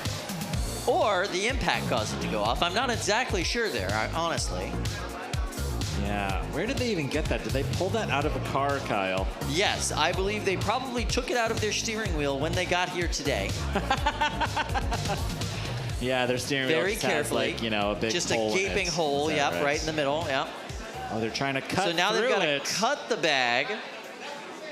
Wow. I mean, they had to completely deactivate this weapon to do this work. This is, you know, very, very careful. They're trying to cut through it with a utility knife. Utility knife. Yep. And scissors. All right, let's be careful here on the live stream. Let's not cut ourselves and get demonetized, Kyle. Yeah, we don't want that. So what do you think? Look at this. We've got shears. We've got kitchen scissors. What is happening here? Now, if this does end, and Promheta's weapon is out of commission, do you think this is an even match going forward? Well, if they restart the match, and let's say, hypothetically, Promheta's weapon didn't come back, Zach has the mobility, he has the drive quality, he'll just shove around manufacturer recalls. Here we go. Oh, look at that. No. The weapon is wrong. That is the weapon Off-Kilter. is, it's sitting to the side. That is so gross. Look at that. It looks like the fabric actually shoved it all off. Look at how it's all bunched up inside there. Wow. Oh, yeah. Okay. That's tragic. I don't know if I'd be happy about this if I was Zach. Yeah. Yeah, now the weapon, there's no guarantee that weapon's supposed to work when it comes back, and the house bots have no obligation to make it work. If they need to cut your belt to get the bot unentangled, they will. They don't. It's totally within their bounds and within their rights to do so. Okay, Promheta's weapon is not even sitting in the weapon housing at all. You can see that completely that out. bolt is popped up. So that means its weapon's own power kind of ripped itself out of its housing once it got wrapped around that fabric of the... What do you think that fabric is from an airbag? Is that like some kind of Kevlar, or like, what is that stuff? It's gotta be. It's gotta be. It's crazy. Okay. All right, they're closing up the box. Driver of manufacturer recall. Do you see remorse on his face, Kyle? Was this intentional? Oof. You gotta look at his face and see if he has like an oopsie face. He's got the oopsie face. Look at that. Yeah. Yeah, it's a solid oopsie face. I believe him. All right, here's Zach Knight.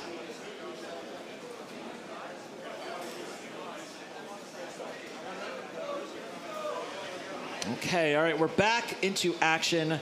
We can see manufacturer recall. It's coming over here to the center of the box, but Promheta stuck in the up against the side. Here we go. There's a little bit of drive. Yeah, there it is.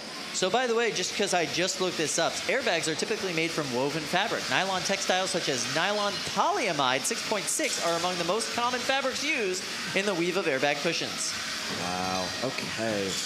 Look at this incredibly impaired driving from Promheta. Yeah, this is our #2 ranked bot of all time. Multiple golden dumpster winner. Being shoved around by what looks to be like a vertical blinds, kind of. Yeah, with robot. Coulson wheels on the end. Wow. Interesting. I can even see a piece of pink. I wonder if that is off of Promheta. No, that's some of the foam from the inside of manufacturer recalls. Wow. Oh, this is a very controversial match. There is less than 20 seconds left on the clock. Promheta is now wearing manufacturer recalled like a hat. Ooh. Looking at the clock. I can hear the 5, countdown. 4, 3, 2, 1. That's the end of this fight. Is that a motor? That's battery, I think. I'm not sure. Okay, Zach Knight. He looks really happy, you guys. Yeah, Zach's really pleased with that entire experience. Yeah, that's good. That is an oopsie face, though. I will say that. All right. Nothing like getting your bot broken by an airbag. At least that's a new experience for you, Zach. And so we are safely getting these bots out of the box now. Zach has a lot of work to do on Promheta. Something's wrong with the drive. Something's wrong with the weapon. There's airbag material all wrapped up in there. Here's a replay for you. You can see the airbag went off. It was not able to get a flip in. Not sure how much flip it would actually get, looking at how high that launcher part of it went. And there it is. That is the hit that ended the fight pretty much. You can see from this point on that weapon is Off-Kilter. Wow.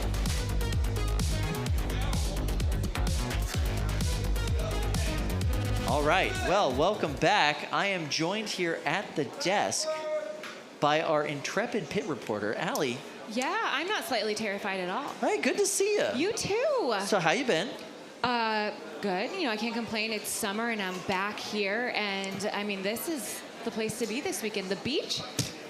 No need. No, come here to Norwalk. You can grab some delicious food. We've got weird pizzas. We have and air conditioning? We've got robot fighting. Oh, yes, we do. All right, so we're going to check in with our judges on that fight, that very tragic and unfortunate fight. We're going to see what they have to say. Let's go ahead and go down the line here. Dominic, who won that thing, that experience? You would start with me. I'm still trying to hash it out, to be honest with you. All right, we can skip. Bradley, what you thinking, bud? So, I mean, we were discussing it a little bit in terms of like how the airbag is considered some various things here. So it was definitely a hard decision just because of you have to take into consideration, unintentional entanglement and so forth. I did come up with a decision and, it's definitely a little bit of a sliding scale. It was a very, very close for me. It was literally 1 point, 9 to 8. And I did give it to Promheta. Okay. Just barely, though. Yeah, fair enough. All right, Andrew, you look like you got a face full of consternation there, my friend. What do you think? I'm looking at where we have rules, and we're trying to kind of figure this out. The question is how does damage count for a airbag if the damage was self-inflicted by eating the airbag? Yeah, unintentional entanglement, if you will, right? Yeah. Taking a pause from that, though, ignoring damage for a second, I do feel like Promheta had a little more control in that fight. They initiated that hit that did cause I'll call it the section. Yep. And if you look at manufactured recall's aggression, using their primary weapon, it did not impact Promheta in the intended use. I don't know how I'm going to score this per se, but I'm leaning toward Promheta, and I don't think we're going to get any more feedback. So I'm going Promheta on this one, just based on kind of everything that happened. All right. Well, Dominic, take us home. What are your thoughts there? Is this a unanimous decision, or are you going to be the controversial outlier here? For me, it's unanimous. I think it's Promheta for the reasons that Andrew laid out. Yeah, fair enough. Whew. All right. Well, there you go. Your winner of that match, Promheta. Well, Kyle, really what's important is we want to know who you would have voted for. I would have voted for Promheta. All right. Well, it is truly unanimous. That was tough. We had something similar with that with Milkcraft, I believe, last time with the balloon. So something we got to look into a little bit more. Kamino. Maybe. Versus Dread Hades. Oh, this is going to be so exciting. All right, so Dread Hades, driven by Tyler Wynn. Tyler's one of the younger competitors here. He is well regarded in this community as a phenomenal driver and all-around cool kid. You can see his pit crew 8, member right there. 7. You might recognize 6, him from BattleBots. He's 5, 4, 3, 2, 1. Fight, robots, fight. Wow, Kamino kind of holding back, waiting. Oh, my goodness, that was quite a hit. Dread Hades getting the worst of that hit, actually. And look, Dread Hades is high centered by the mini-bot and launched back by Kamino. Very well done there. But that weapon is completely off of the bracket there, Ali. Look at that. Kamino's got no weapon at all. Dread Hades still fully functional. Don't jinx it here.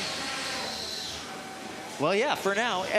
Everything in combat robotics is for now. For now. Wow, nice end-over-end hit there from Dread Hades. Tap out. And that is a tap out. The winner is Dread Tap Out. The winner is Dread Hades. And that was just a war of attrition. I know, 2 incredible competitors, people we see here all the time, and not easy to hit that tap out button for Tony, ever. Wow, no, definitely not. Kamino, really cool bot, really interesting bot from the Shreddit team. Here we go with the replay. You can see at the beginning of this match, it really is all Kamino. Look at that hit right there, just boom, knocked them all the way up to the ceiling, it looked like. And then that high centering from the mini-bot, another big hit there. But that's what did in Kamino's weapon. They were not able to hold up to their own damage at that point. And you can see that side bracket mount's just completely sheared off. Next in cage 2. Wow. Newbert versus Sombra. Oh my goodness. Okay. So we are now 8, into cage 7, 2. 6, 5, 4, Newbert 3 versus Sombra. 1. Sombra has probably the robots, most unique drum design here with those triple blades. And just so much engagement with those blades. Literally 3 times the surface area to give you those hits. And just a super powerful motor behind it, and a very, very meticulous, cautious driver. Tap out. The winner is Sombra. Yeah. Once you realize that you're just not holding up weapon to weapon in those hits, you may as well tap out. I mean, when you know that your competitor, I mean, this is part of their 9-to-5 job as well. It makes it a little nerve-wracking when you know the whole company, this is what they're doing. No coffee breaks, just robotic Here's a nice breaks. shot of that drum you can see there at the bottom of the screen, how it's kind of a twisting tri-blade design. Very unique, very cool design. I just love this bot. I love how all the Brazilian bots are just these tight, compact, little vicious machines. Wow, look at that big hit there. Another huge pop. And then another one before they even hit the ground. And the weapon's completely, the belt's right there hanging off of the beater bar. And you know, Kyle, we've seen tap outs. They're never easy to push that button, but what's the advantage of tapping out early?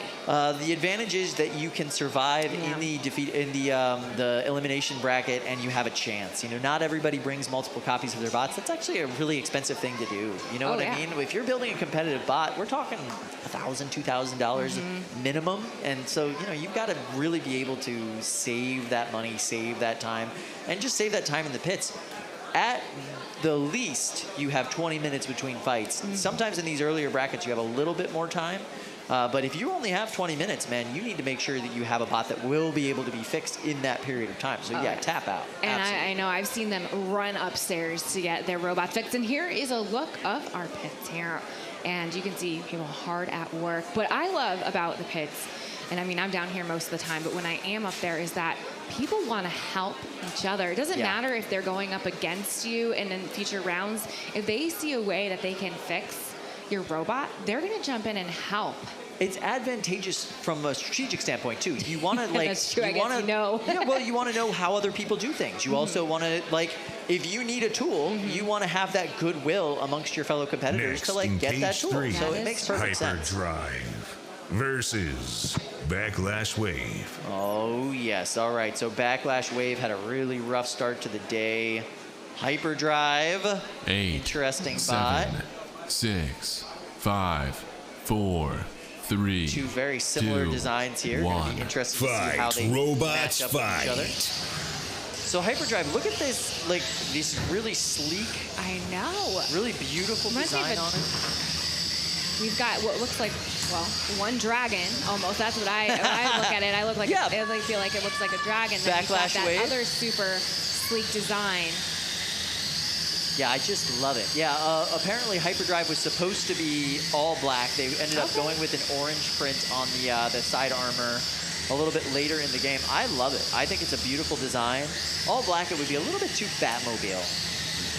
That's, you know, but I wouldn't mind that either. I mean, hamburgers, Batmobiles, anything goes here. There's so much creativity that you really get to have in this sport, which I do love.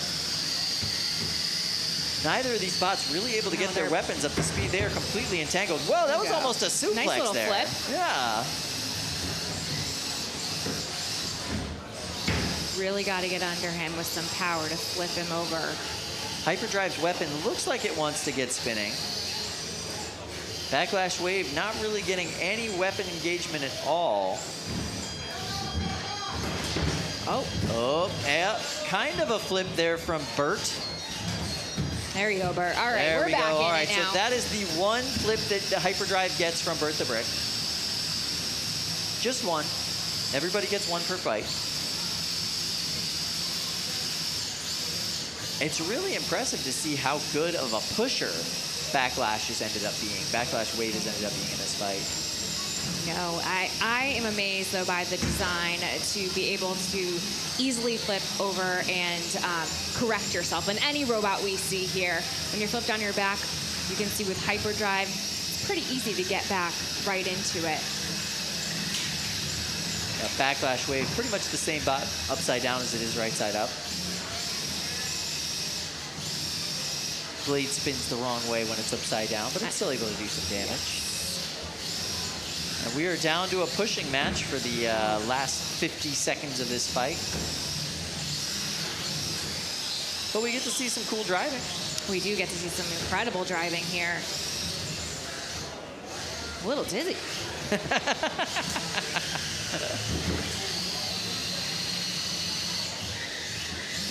So you can see Hyperdrive's got backslash wave pushed back into the corner there, and now they're doing that little dance back in the blue corner. The only thing these bots can do now is get pins, try to get control, try to burn out each other's motors. This is going to be a tough one to judge. It looks like there needs to be an unstick here for backslash wave, or otherwise we might have one of those rare last 10-second countouts, but I'm not sure. Oh, there go, Bert. Let's see what you can do. Uh-oh. No, a little bit of movement, and that's really all you need these days. And that's the end of this fight. This one will go to the judges.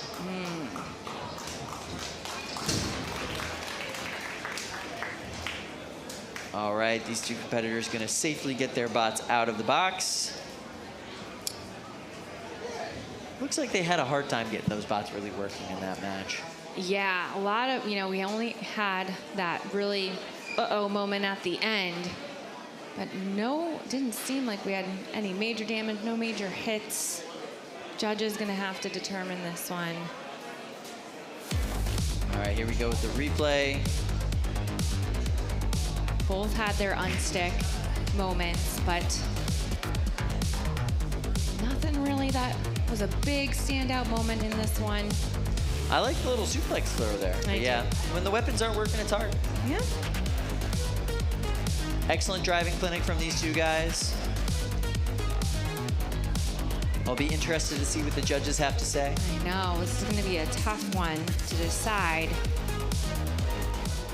I personally think Hyperdrive, but that's me. That's me. I do have to go with Hyperdrive as well. But that's not up to us. Not up to us. Thank God. That takes a little bit of the pressure off the situation. It's never a good idea to leave it up to us. Listen, it's just not our expertise. No. All right, we are going to go to the judges now. Backlash, wave, or Hyperdrive? You want to start with Dominic? Sure. It was definitely a back and forth match that was pretty tight, and in the end, I'm going to have to give it by 1 point to Hyperwave or what? I'm sorry, which one was it? Hyperdrive. Hyperdrive. There you go. Yeah, we have Hyperdrive and /Wave. If they have a baby, it would be Hyperwave. Maybe next time. All right, Bradley, we're going to you now. Very similar, very close, but ended up giving it to Hyperdrive. All right, that's 2 for Hyperdrive. And Andrew, dress for fun. We're going Hyperdrive on this one. All right, unanimous vote there for Hyperdrive. All right. Well, then Hyperdrive gets to move on. /Wave is now out of the tournament today. So there we go. All right, we are going on over to Cage 2. Next in Cage 2, 3-pound weight class, undefeated bracket, round 2. All right. Oh, there we go. Oh, this is a team that I absolutely 8, love watching. 7, 6, 5. So this is 4, Aloft, 3, which is a grabber 2, lifter bot. 1. And they're going up against Jack Move. One of the many Davis family bots, if you will. Now, that entire weapon assembly on Aloft has been completely ripped off of the bot. It is now just hanging out there in the middle of the box. This is Jack Move's fight to lose at this point. Drew Davis is an amazing competitor here at Norwalk. We have seen him just improve and improve and improve on his designs. He brings several to almost every single competition. He drives them, his boys drive them. Right now he's got one of his boys helping out with a mini bot driving. I mean, that's what scares me is this family just going to take over. I am a sucker for a family robotics team, and they're one of my favorites here, and they're having a phenomenal start right now. Yeah, really impressive work here from Drew Davis. Aloft is a really unique, really cool design. It's just more of a sportsman-style design, more of a like grappler, lifter. Yeah. Very hard to hold up to these high kinetic energy weapons like Jack Move. And you can see Drew's just having his way around this field right now. I am surprised Aloft is not getting counted out over there in the corner. You can see it. I know, a little bit You can see that back wheel is just completely askew. It's still spinning, though. Yeah, we got some pieces all over this cage now, but still seeing the movement. Are we going to need unstick over here? I believe the unstick was already attempted. Jack Move stopped the unstick by coming over there and just kind of jumping into the fight. Ooh.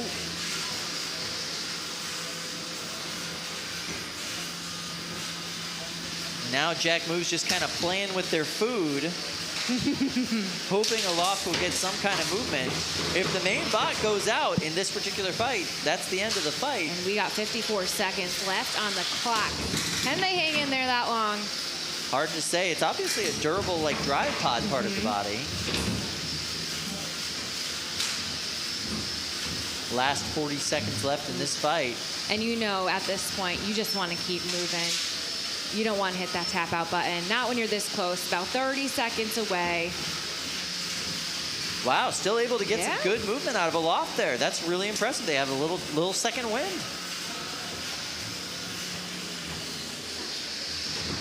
All right. Ooh, love this close-up shot of Jack Move. You just... that weapon. A little bit of friendly fire on the mini bot there. All right, our last 10. Oh. And the wall is down. There you go. And that is... And that's the end of this fight. Please safely make your way to the doors if you can.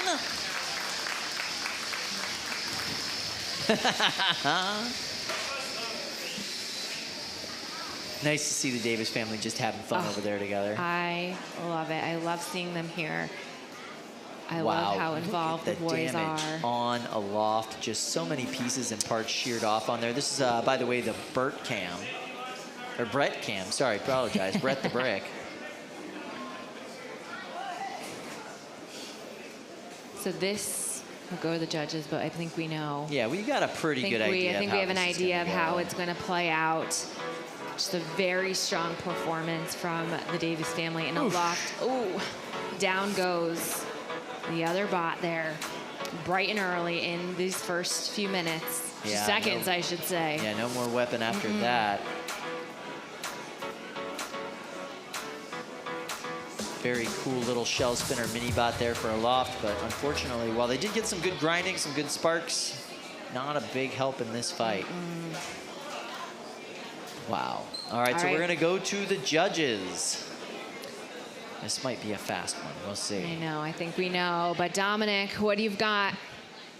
On the main bot to the mini bot, it's Jack Move all the way for me. Jack Move. Bradley, how about you? This was really close. I'm just kidding. It's Jack Move, of course. And Andrew. Yeah, for the sake of time, Jack Move. All right, unanimous decision. All right, winner is Jack Move. I didn't want to spoil that, the voice. The winner is Jack Move. There you go. Sounds so much cooler when they say it. Yeah. Jack Move. All right, so the winner is Jack Move, which means they will continue on in the undefeated bracket. We will still see Aloft down in the elimination bracket. Cool bot. Excited to see what they do down Next in Cage 1, Ramplan. And now we get to see some 12-pound action. My super excited. favorite. Ramplan was a staple in our sportsman class 12-pound division here. This is now their first competition where they're in full combat. Full combat is 8, 7, 6, full kinetic energy weapons, 5, full 4, damage allowed. 3, Sportsman's more of a let's get out there and drive Fight, a better robots, job. fight. This is more let's break each other. Whoa, look at that. Ramplan scraping the floor already with their lifter bar. Oh my. So Ramplan is strictly a lifter bot with that little lifter arm. It actually can do quite a lot as far as getting bots up and controlling them when he's able to get under them. But right now he seems to be trying to protect it from Otis. Yeah, I mean that spinner before that spinner gets up and nice move there from Ramplan, sticking their opponent up against the wall. All right. That was a cool move, That actually. was an amazing move. Oh, unstuck. There we go. So yes, that is the one unstick you get from Fluffy. Or was that Bubbles? No, wait, that was Fluffy. I'm not even gonna try to guess. It's like when you have a pair of identical twins. It's better to say, hey you. Hey you, come here. So yeah, Ramplan doing surprisingly well for being a sportsman-style bot in this full combat division. Gotta stay upright right now. Gotta stay away from those corners for Otis here. Oh. And there is that lifter bar. Oh!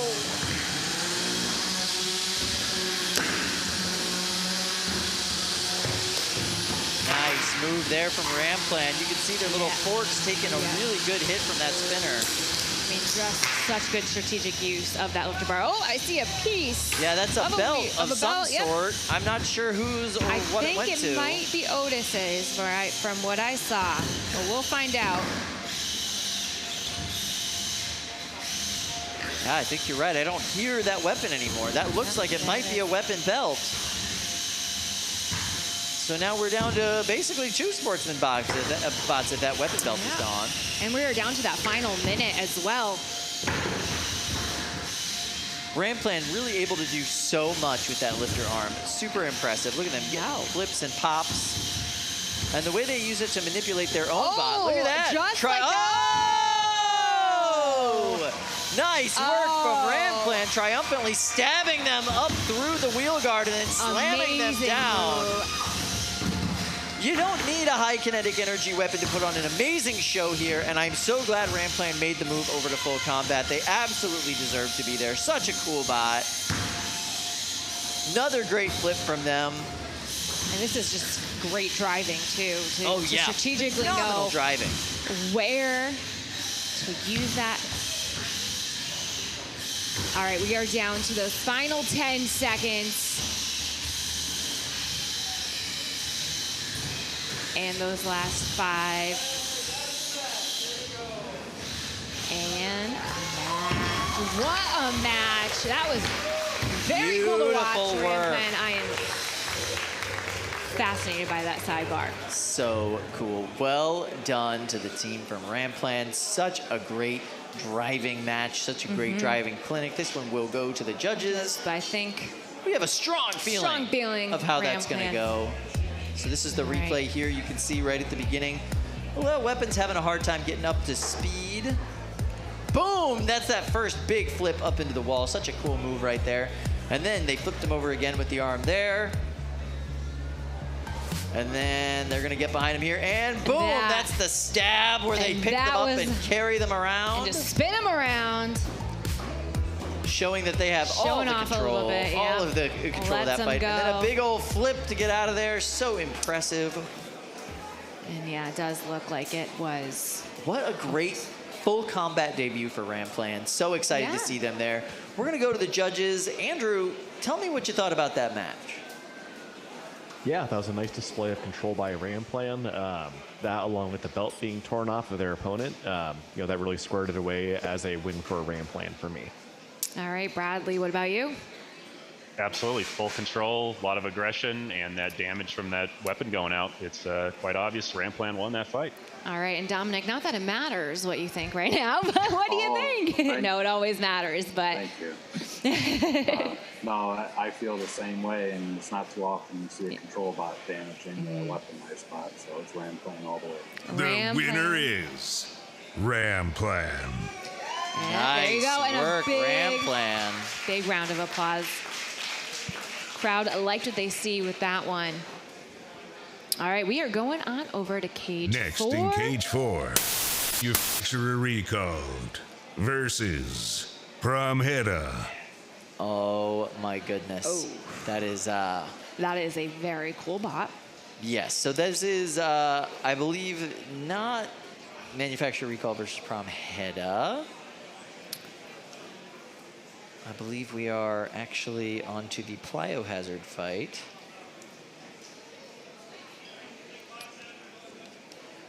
Let's see. Yeah, Phenomenon versus Plyohazard is who we are looking at. Phenomenon versus Plyohazard. So Plyohazard has these two vertical spinners, both in the shape of hammers, as well as giant Coulson wheels. Coulson wheels are super fun because they have a tendency to explode when impacted with pretty much anything. Love. And Phenomenon. All right. And our first 30-pound fight First of the 30-pound day. fight of the day. The smallest bracket that we have today is the 30-pound division. There are 6 robots fighting in that division. This is the first fight in round 1. This is going to be Phenomenon versus Plyohazard. Team Liftoff with Plyohazard.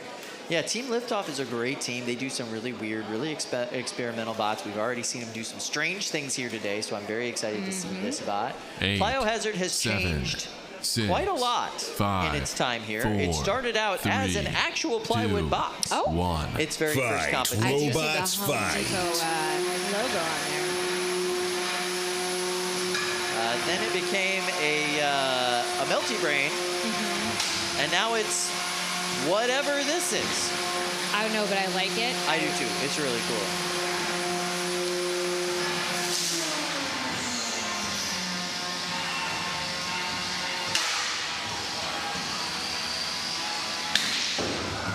Oh. Phenomenon, of course, driven by Brandon Bennett Young from the Mammoth and the Big Dill. At this point, he's a Norwalk standard. We see him at almost every single competition here. Wow, nice. Beautiful hits there from Brandon. Yeah. Just tearing into that side weapon assembly. And now Brandon seems to be stuck underneath the guardrail there. Oh, I see what you're saying here.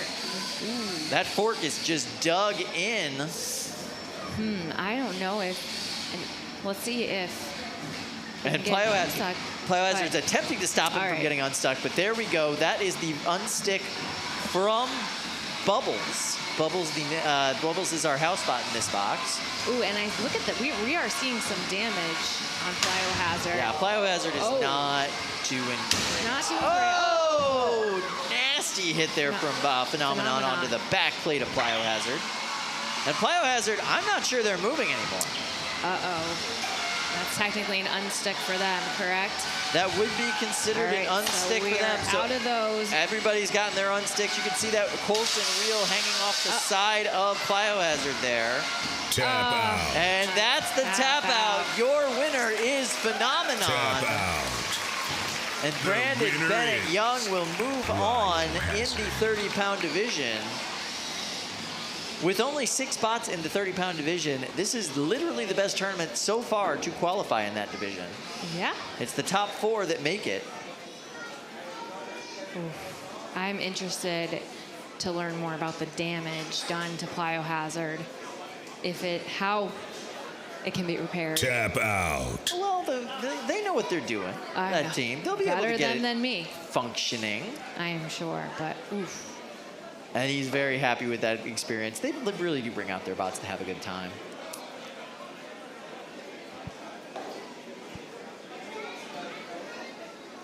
And there we can see everybody's coming in to safely remove their bot. Oh my goodness, look at those forks. Oh.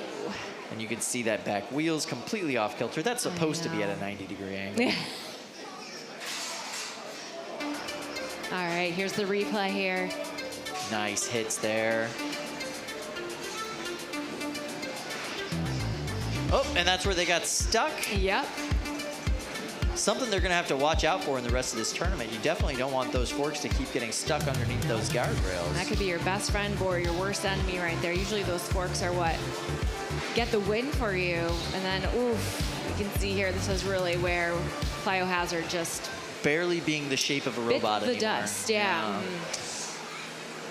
All right, well, that was 30-pound division. It's a small bracket today. We will see that championship at the end of the day today. The winner of that will go on to the December finals this year, which I'm super excited about. And the top 4 from that division will also go to the December finals. So we're going to go over to Cage 1 now. Next in Cage 1, Psycho versus Crunk. Awesome. All right, so Crunk is I guess you could say, an earlier version of Cromhida. Yep, Joseph Knight. That's right. I mean, very cool, very powerful bot. A great 12-pound battle over here. Up against Psycho. Psycho is a new bot built by Jameson Go. 4, who is 3, always here. 2, he is always here. This is his first time really just diving into the 12-pound division. Normally he's in the 30s and the 3-pound division. He's bringing 2 vertical spinners into this division today. One of them is an old design from, I believe, high school. And then this is his brand new Psycho, very tight drum spinner. Super powerful. Listen to that. I know. I mean, I know he's just entering the 12-pound division, but I have faith in him. I've seen the incredible robots he's built and drove before. Uh-oh. All right. Looks like we're using our unstick here on Crunk. Yeah, Crunk looks a little bent out of shape already. No. I think that's what they saw. It looked like they... Psycho. Yeah, wow. That weapon on Psycho hits hard, and I love it. And first time, 12-pound division, already a tap out for Jameson Go. Well, what else do you expect? It's Jameson. Honestly, you're right. He's got excellence in execution every single time he comes out here to fight. I mean, especially with a fresh bot. Like, you're just going to see amazing performances from them. Beautiful disc there, beautiful weapon. Wow. Tough one for Crunk. Yeah. Really tough one for Zach. Crunk did so well in the last tournament. And then you got to go up against Jameson sometime. And now it's the 12-pound division's turn. So there you go. All right, we're into the replay now. Boom, look at that. Right there, That's the hit right there. Look at that side plate and how it's kind of bent out of shape after that. And then, oh, that's a piece of the robot that's supposed to be attached. And there's the glitter still in the box. You know, the problem with glitter... And that is from this year, right? Yes. I mean, not this year, this month. This month, yes. Because I remember so much glitter. I know, and you just never get rid of it. It's going to be there all day tomorrow. No, that's actually how you get friends to not come to your party, put the glitter in the invitation. Ah, that's the way to do it. They will hate you forever. But here, I don't know, we love glitter. I do, at least. I love when it's in a controlled environment inside the box. When I'm not cleaning it up, it is great. All right, I believe we might be heading over to cage 3 soon. Excellent. But until we do that. Until we do that. You've been here a little bit longer than I have. This morning, you were here a little bit earlier, I believe, right? Yeah. What's been your favorite battle so far? We've had really weird, really fun fights here today. We're going to go check in on our friend Lindsay. Lindsay, how's things in social media world? The chat is abuzz, as you might expect, but one person in particular has been very vocal in her support of the bot Crunk, and that is Lila, who is supporting her man. So she submitted a super chat that says, tell Crunk to kick butt, and he's awesome. Luckily, we'll be seeing Crunk at least one more time after that tough draw to Jameson going psycho. So it's a mean-looking bot, I have to say that. Yeah, sometimes you have to face a rookie and it doesn't feel like you're facing a rookie, you know? Oof, that was a rough one. Yeah, so Crunk, this might not be your tournament this time. Already qualified, though. Crunk. Already qualified, though, so we'll be Unfortunately. seeing them at least again today and definitely in December for the finals this year. Very excited about that. Jameson also brought another robot to the 12-pound division. He brought... Please do. Oh, sorry. All right, we are going to cage cage 3 now. It looks like we've got Silk versus Razor Storm. Silk captain Christian Cooper coming all the way from 8, Arlington. 7, 6, 5, 4, These are two 3, Norwalk 2, stalwarts. 1. Fight, robots, fight. Razor Storm captain Jamie Riley coming on in from New York. And Silk coming out with their drum spinner configuration for this match. Probably not a bad idea. Razor Storm is a lifter vertical disc spinner combination. Now it is a lifter separate from the vertical spinner. Tap out. Out. That was so quick. That was very quick. Silk. Silk just sheared the lifter mechanism off of Razor Storm Tap there. out. And The led winner directly to a is tap out. Silk. Oof. That was a rough match for Razor Storm. So Razor Storm will be going home now, I believe. Wow. And so Silk moves on in the elimination bracket. Good for them. Christian's hair looking on point today, by the way. I wanted to point that out earlier. He looks great. Yeah, I mean, I need to ask what conditioner he uses, but let's get to this replay. All right, we've got Silk, we've got Razor Storm all intact here, but let's wait for that moment where, unfortunately, that just all changes for Razor Storm. There it is, right there. Literally ripped it off of the back of the bot. You could see those screws still attached to that module, but now just holding on by a wire at that point. Next in All cage right, 4. heading on over to cage Kill-a-Joule 4. versus Busy Bee. Oh my goodness. All right, so we are back into 12-pound action. Busy Bee versus Kill-a-Joule. I love those names. Yes, This is Team Honey crack too. I mean, what do you expect them to drive other than a bee? I Busy bee. absolutely love Team Honey Cracked. I think it's awesome that we have so many students here today with them. Very cool stuff. And we got Kill-a-Joule captain David Dreyer. All-time 0-2 though, so let's see if we can change that right now. Yeah. Well, it's hard. This is a hard division. 12 pounds has gotten super competitive really fast here. So Kill-a-Joule is a 8, 7, a 6, stealth bomber 5, inspired, 4, I guess you could say, 3, undercutter design. 2, 1. Fight, robots, fight. To me, I see snowplow, and then when that blade starts turning. Oh! Uh-oh. Wow. So Busy Bee Right, is what we like to call a stacked drum, just a bunch of stacked pieces put together kind of on a shaft. And I'm pretty sure that hit knocked something loose. You can see the shaft is kind of sticking out one side and not attached to the other anymore. I don't think it's supposed to be like that. But at the same time, I don't think Kill-a-Joule's weapon's working too well either. Yeah, I would say went from full speed to not moving at all. Yeah, we have now gone to a one-hit wonder pushing match. It looks like they're trying everything here on their controllers. And the pushing power does seem to go to Busy Bee, which makes sense. Kill-a-Joule is intentionally kind of dragging part of its bot. Yeah. That entire weapon assembly really is just kind of dragging on that center bolt that holds the weapon on. And that is one of the kind of disadvantages of that style of bot, is like a lot of that weight kind of has to be centered there. When it's spinning, I do believe that helps a little Super bit. dangerous when it's spinning, but yeah. otherwise now... It's kind of dragging itself as well as trying to push. Yeah, you can see in the back there, it almost looks like it's a little bit too low to the ground. Yeah. Yeah, those wheels are trying way too hard just to get that little bit of movement there. All right, we're down to 90 seconds left. Very little faith that weapon's going to probably start working, so it's going to be interesting to see what happens with the power they have left. Yeah, this is one of those we just kind of wait to see if anybody randomly dies. Oh.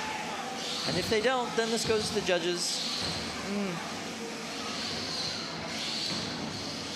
Busy Bee's trying to get a little bit of distance and speed so they can ram into the opponent there. I think that's a pretty good idea. Do as much control and damage as you can. Yeah, maybe get them on their side, trapped in that corner to the wall. Less than a minute left now. Yeah, but when they go up that front wedge of Kill-a-Joule, they do kind of lose a lot of traction. So it's good to keep their little front part of the robot underneath the weapon as much as humanly possible. Oh, there we go. Nice little pin there. That's what the judges are going to want to see in these latter parts of the fight when nobody's weapons are really working. And then we see some nice control on the side there and a big slam into the wall. Nicely done.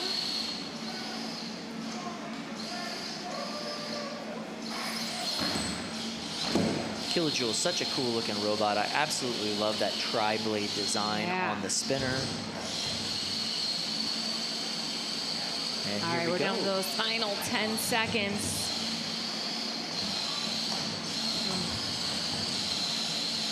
Nice. All right. And that's an excellent impression to leave the judges there at the last second from Busy Bee. Yes. Nicely done.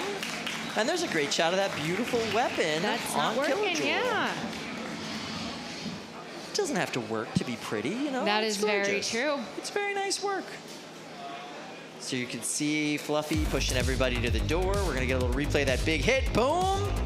And nobody's working anymore after that. I know, it was a fierce start, unfortunately. Just kind of a push and shove battle the rest. So the judges will be the ones to make the ultimate decision. But, you know, Busy Bee really felt like took the lead in that second half there. Once they kind of figured out how to drive Kill-a-Joule around the box, they were able to do a lot of control and a lot of movement there.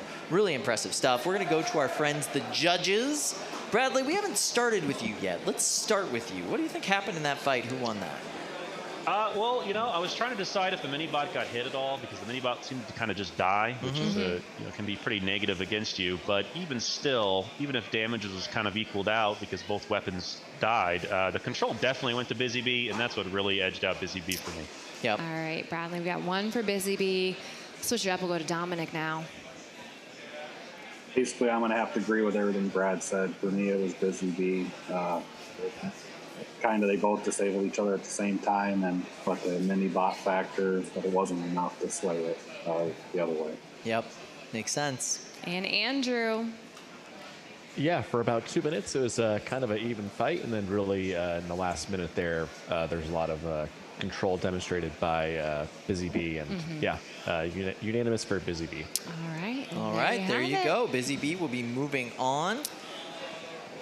That's excellent. So they'll be facing off the winner of Carmen and whoever's going to win between A12X Wang and Attrition.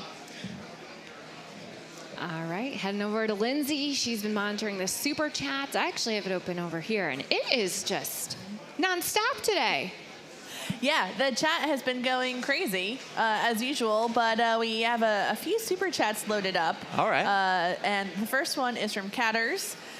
It's just past lunchtime, and I'm already witnessing the weird part of the night. Uh-oh, beep boop. Catters, I don't think you've seen anything yet, so yeah, it gets way weirder from here, man. This is fine. We're still awake now. Yeah, totally. Allie and I have not thumb wrestled or anything. It's fine. No. This is Blue Puma 14, watching with all of you in spirit. Best of luck to all the competitors. A thumbs up to Luke. Oh my goodness. They're just taunting that man. Okay, They fair just enough. can't leave him alone. And all right, so we have another one from Ian. Toro Feather versus Depth Charge. No one is safe. I mean, no, really no one's safe. It's accurate. And we have one more from Ian, who I think end on a good note. I hear there's some fans in the stands. Let's hear some noise. Yeah, good call. Let's hear some noise. That is one of my favorite parts, is when the fans really get into it. You know, I know when we have a lot of college teams here, we've had some fun. And I know as the night goes on, the signs come out. Yeah. Sometimes we have a sign competition. We might do that again today. I think we might. Yeah, I think that's If always not, a fun idea. Maybe we will now. That's always fun. Next in Cage 2, Hive Smashin'. Nice. Versus Red Hawk. All right, Red Hawk is a stalwart 8, of this competition. 7, We see them here almost 6, every single time, 5, just grinding 4, it out. 3, 2, 1. Fight, robots, fight. And Hive Smashin'. New bot, similar design. We saw them dominate in their last fight against the multi-bot configuration, but now they're gonna have to fight somebody their own size. Or at least close to it. Nice hit there. Very good matchup here. Oh, that's a wheel. That's a wheel that's off of Hive Smashin'. That's supposed to be attached. Oh no, yep, we are down to one. How well is it gonna be able to maneuver now? At least half as well as it did before. Yeah. Set myself up for that one. That is what it is. Oh, nice hit there. So you can see Red Hawk trying to get that last wheel off of Hive Smashin' and end this fight early. That seems to be what they're aiming for every time they go in. Well, if you look at Red Hawk, its wheels are protected. I mean, you know, the internet has a lot of strong feelings about wheel guards, one way or the other. I'm So this is starting a really controversial topic here. it is Yep. it's a loaded topic. So this fight is either enforcing people's views or denying people's views, depending on how you look at it. Wow, they're just playing with their food, knocking that wheel around the box again. I gotta say, Hive Smashin' doing a really great job getting themselves around, keeping their weapon facing outward on the edge of the box. Yeah, still able to maneuver around the whole box using, you know, staying on the outside edges, but still moving. Well, it's a good idea, kind of keeping their back and their side away from Protected, Red Hawk. yep. It's showing some strategy or luck. We're not really sure there. It's hard to tell at this point in the game.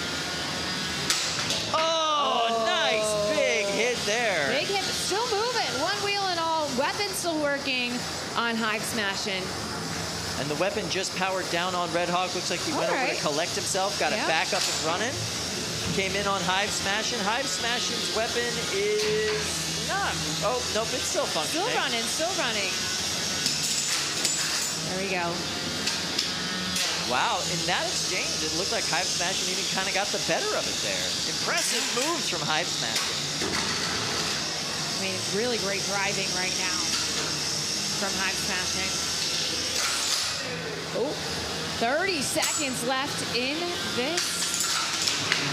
Wow, fight. nice Here we go. hit there, just smashing Hive Smashin' up against the wall.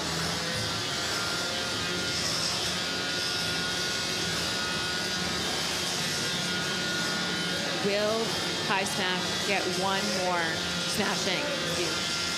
One more hit. 2 and 1. That's the end of this fight. This one will surprisingly go to the judges. Yeah. You know, everybody did what they needed to do in that fight. You and know to what stay I mean? alive Yeah. in it. And Hive Smashin' just like kept themselves up against the wall, kept that weapon facing out into the rest of the arena. They did a really great job strategy. showing that they were continuing to move.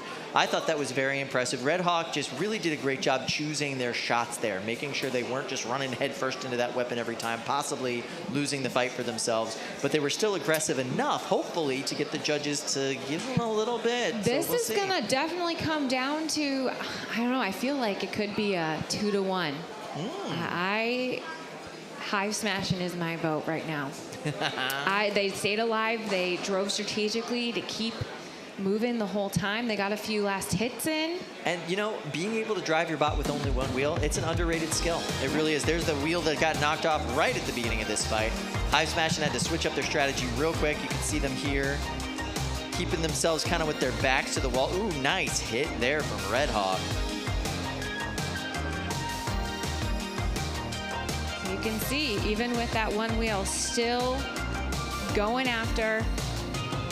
Let's see if we see when. Ooh, Minibot just lost a wheel there at the end, too. That was a great fight. All right, so let's go to the judges. We'll see what they have to say. Andrew, is it okay if we start with you, or you need a little bit more time? What are you thinking? No. That was pretty. That was pretty cut and dry for you? Clear. Okay. Yeah, I got Red Hawk on this one. It was closer than I thought it was going to be. Don't feed your mini-bot into the weapon of your opponent. Bad idea. Yeah. Yeah, but yeah, Red Hawk for me. Fair enough. One All right. Red Hawk. Bradley. Oh, we're going Bradley. Sorry. Sorry about that. So while I did give Hive Smashin a little bit of edge in the aggression category, for sure. Ultimately, the damage and the control put Red Hawk in the win for me. All right. Well, now we know. Dominic. I basically agree with what Brad said. I mean, it was a little back and forth there, and they definitely had a good spirit with aggression, but in the end, I had to give it to Red Hawk. All right. The winner is Red Hawk. Fair enough. So I was very wrong. Well, I thought it was going to be a split decision. I thought there was a good There's a argument to be chance. made. It was a closer fight than I think a lot of people give it, you know. All right, so that means that Red Hawk is going to continue on in that bracket. Next in cage 1, Hive Smashin will then move down to the elimination bracket. versus Alex Wang. And here we go. So we have Alex Wang versus Attrition in the 12-pound division. Attrition is another Jameson Go robot. Alex Wang is, well, it's going to be facing a very old design here. So Alex Wang, you can see that beautiful two-tooth drum spinner. Look at how pretty that bot is. Absolutely gorgeous.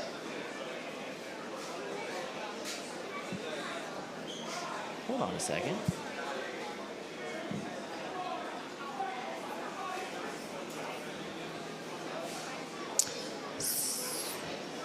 Oh, I see. Next in cage 1, Attrition versus Alex Wang. The winner is. There we go. Alex Wang. Yeah, this is all This is wrong. all The winner wrong. is Do not listen. Attrition. Or do. But don't take it None of seriously. this is happening. Attrition has not fought yet. Neither has Alex Wang. That will be Alex coming Wang. You didn't miss anything?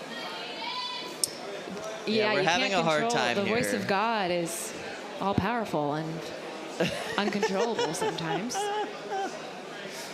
That's really funny. They say if you don't laugh, you'll cry, right? So we'll roll with the punches, but it does look like we are loading into cage 2 as well. Should have some action on the screen pretty soon. 8, 7, All right, here we 6, go. 5, 4, 3, 2, 1. All right, Solar Plex Robots and fight. Burrow Jr.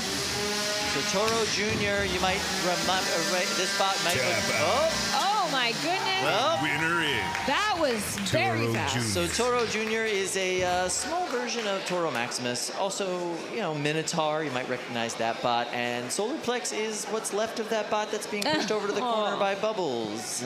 I think that was 5 seconds. A little bit. 5 seconds. 10 total. Possibly. 10 Oh, 10. total. Oops. That whole fight was 10 total 10 seconds. I blinked and I missed 5. Yeah. Oh. Yeah. I mean, it took, you know, they had 5 to get to each All right, other. here's that 10-second replay here. One, and the little swervy. Oh, nope, I hit your corner of the bot, rip that up, and then they're going to turn back around. And that's the game ender right there. And there's the battery dangling out of the bot right there. That's not supposed to be there. Well, quick work. So Toro Jr. wins. 12-pound. Undefeated Solarplex quarterfinals. is gone. Moving on. Wow. Nice fight there. Was it? I liked it. You liked it? Yeah, I like those quick. I like those quick 20 one to hits. 30 seconds. Really? 20 to 30 seconds is like the sweet spot for person. you? Yeah. Yeah. I like the total domination factor. I think it's fun. You just get those 2 big hits in, and you go home. Yeah, the winner loves when that happens. Well, yeah. I mean, Yeah. you save some Yeah. battery power. You save some. Your robot. Your robot. Yeah. Good strategy. All right, we are prepping cage 2. It looks like we got HiveLighter and Tank and Spank. 3 pounds. You know when you don't read something before you read it? Do you That like just Tank and happened. Spank? I'm going to go with HiveLighter. Yeah. Yeah. Makes yeah, me think, HiveLighter. it's Tank and Spank, and I helped. The Leatherbacks Next in cage retirees. two, I mean, that's a Tank great team and name. And we've Spank got Honeycraft versus for HiveLighter. HiveLighter. Absolutely. HiveLighter's already, we've seen both of these bots already today. Really cool double spinner action, and then they'll be going up against a multi-bot, like true multi-bot configuration in the 3-pound division. Elimination round 2. So one of Pressure's these bots on. is going home after this fight, or at least one of these bots is going to have to help out their teammates after this fight. You know. I know.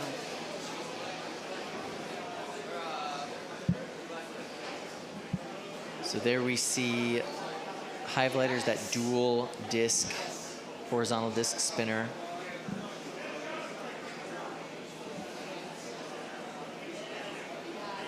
Really pretty design. Put out some really great work already today. I know. Team Honeycraft has been really fun to watch. Yeah, it's nice to see just all of them here. Oh, like a yeah. whole school, basically, of kids just out here putting out cool work, putting Yeah, out cool designs. completely different robots, completely different designs. Very creative names. They stuck with the bee theme. Well, Appreciate it works theme. for them. It works does. for them. It's creating some buzz around here. Nice. I have no cow puns today. No, Milton there's is no- not here. there's no I've cow gotta puns to be figure out had something today. else to make a fool of myself. I with. mean, you can go with bead funds. All right, we are. All right, we'll come back to that. Let's go to cage 4.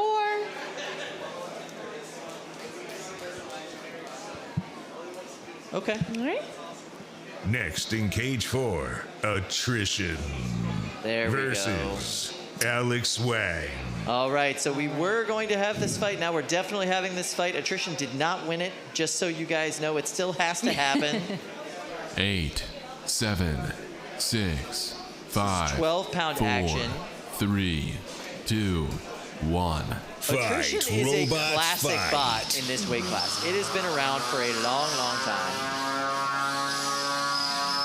Old school design, old school weapon.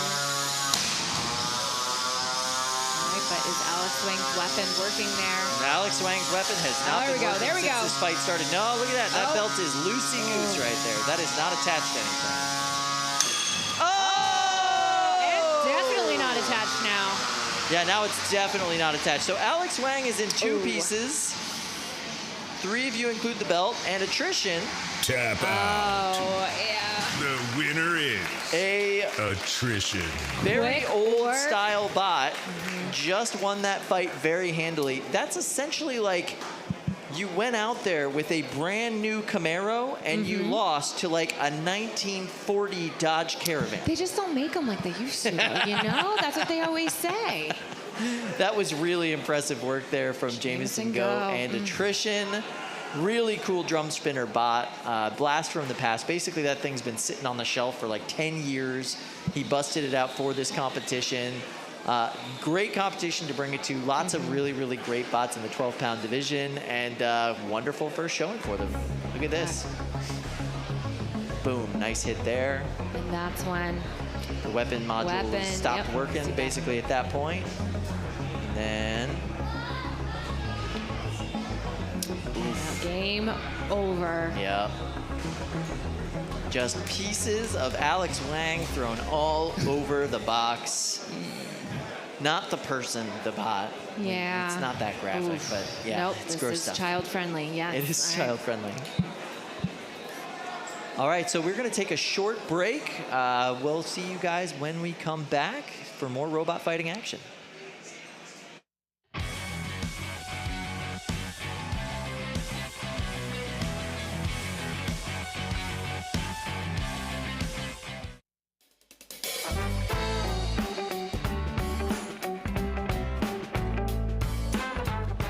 Hey guys, welcome back to the shop. I'm Jim with Send Cut Send. Sorry it's a little loud in here today, but we're at our nitrogen generation facility, so I want to show you how that works.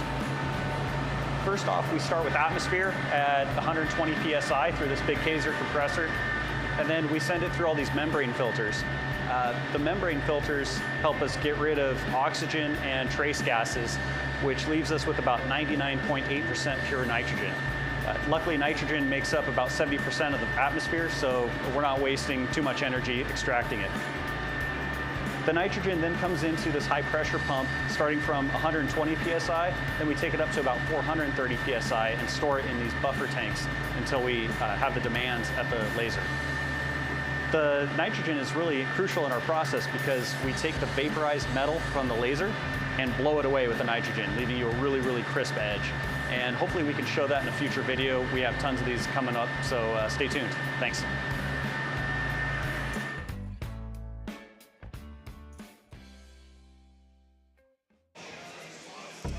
For laser cut parts in metal, wood, plastic, or composites, check out Send Cut Send. No minimum quantities, free design feedback, and instant quotes, all made here in the USA with free shipping. Scan the QR code on your screen to get started. Gotta love Send Cut Send. They basically supply the entire combat robotics community. They have saved many bots here. I love handing those out, especially to first-time battle, I should say. First-time competitors? Thank you. Yeah, all right. for sure. Maybe it is getting weird, and it's only 2:30 p.m. or 3. It's 3. It's 3:01. But yeah, it is nice to almost hand to the those weird out. hours. Yeah, especially the young ones. We know they're so motivated. They need all the help they can get when they need that extra wheel. Absolutely. All right, so be sure to check out all of our social channels throughout the day today. Please like and share and subscribe what you're watching right now on YouTube. Tell your friends to come hang out with us. We're here all day today, most of the day tomorrow. You can add us on Instagram at instagram.com/NorwalkHavoc and follow us on TikTok at NorwalkHavoc. Big fan of our Instagram. Join the TikTok. How old am I? TikTok today. Join the TikTok today. Yeah, we're a little bit old for TikTok. That's okay. Yeah. Listen, Next it's a great in platform. Cage 3, I'm excited to be there. Hype Train. And now we're going to watch some Hype Train. Wasabi. Okay, this is going to be a phenomenal match. So 8, we have 7, Wasabi 6, 5, going up against 4, Hype Train 3, from Team Shredded, 2, Angel the Doll. 1. Fight, robots, fight. Just two very well-designed, very powerful vertical spinners. Wasabi, yeah, getting these big weapon-to-weapon hits at the beginning, and whoa, knocking the camera out with these hits. Bouncing off of Bert the Brick right there at the beginning. Definitely see some damage on Hype Train.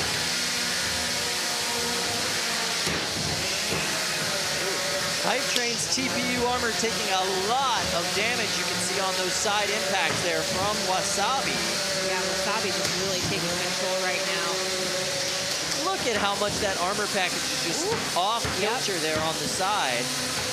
Looks like the weapon's still going on Hype Train. Very well-built little bot. Yeah, still moving pretty well even with that damage. And weapons going, but Wasabi just... Oh, Wasabi stuck up on the corner, but Hype Train not able to take advantage and instead smacked face first into polycarbonate.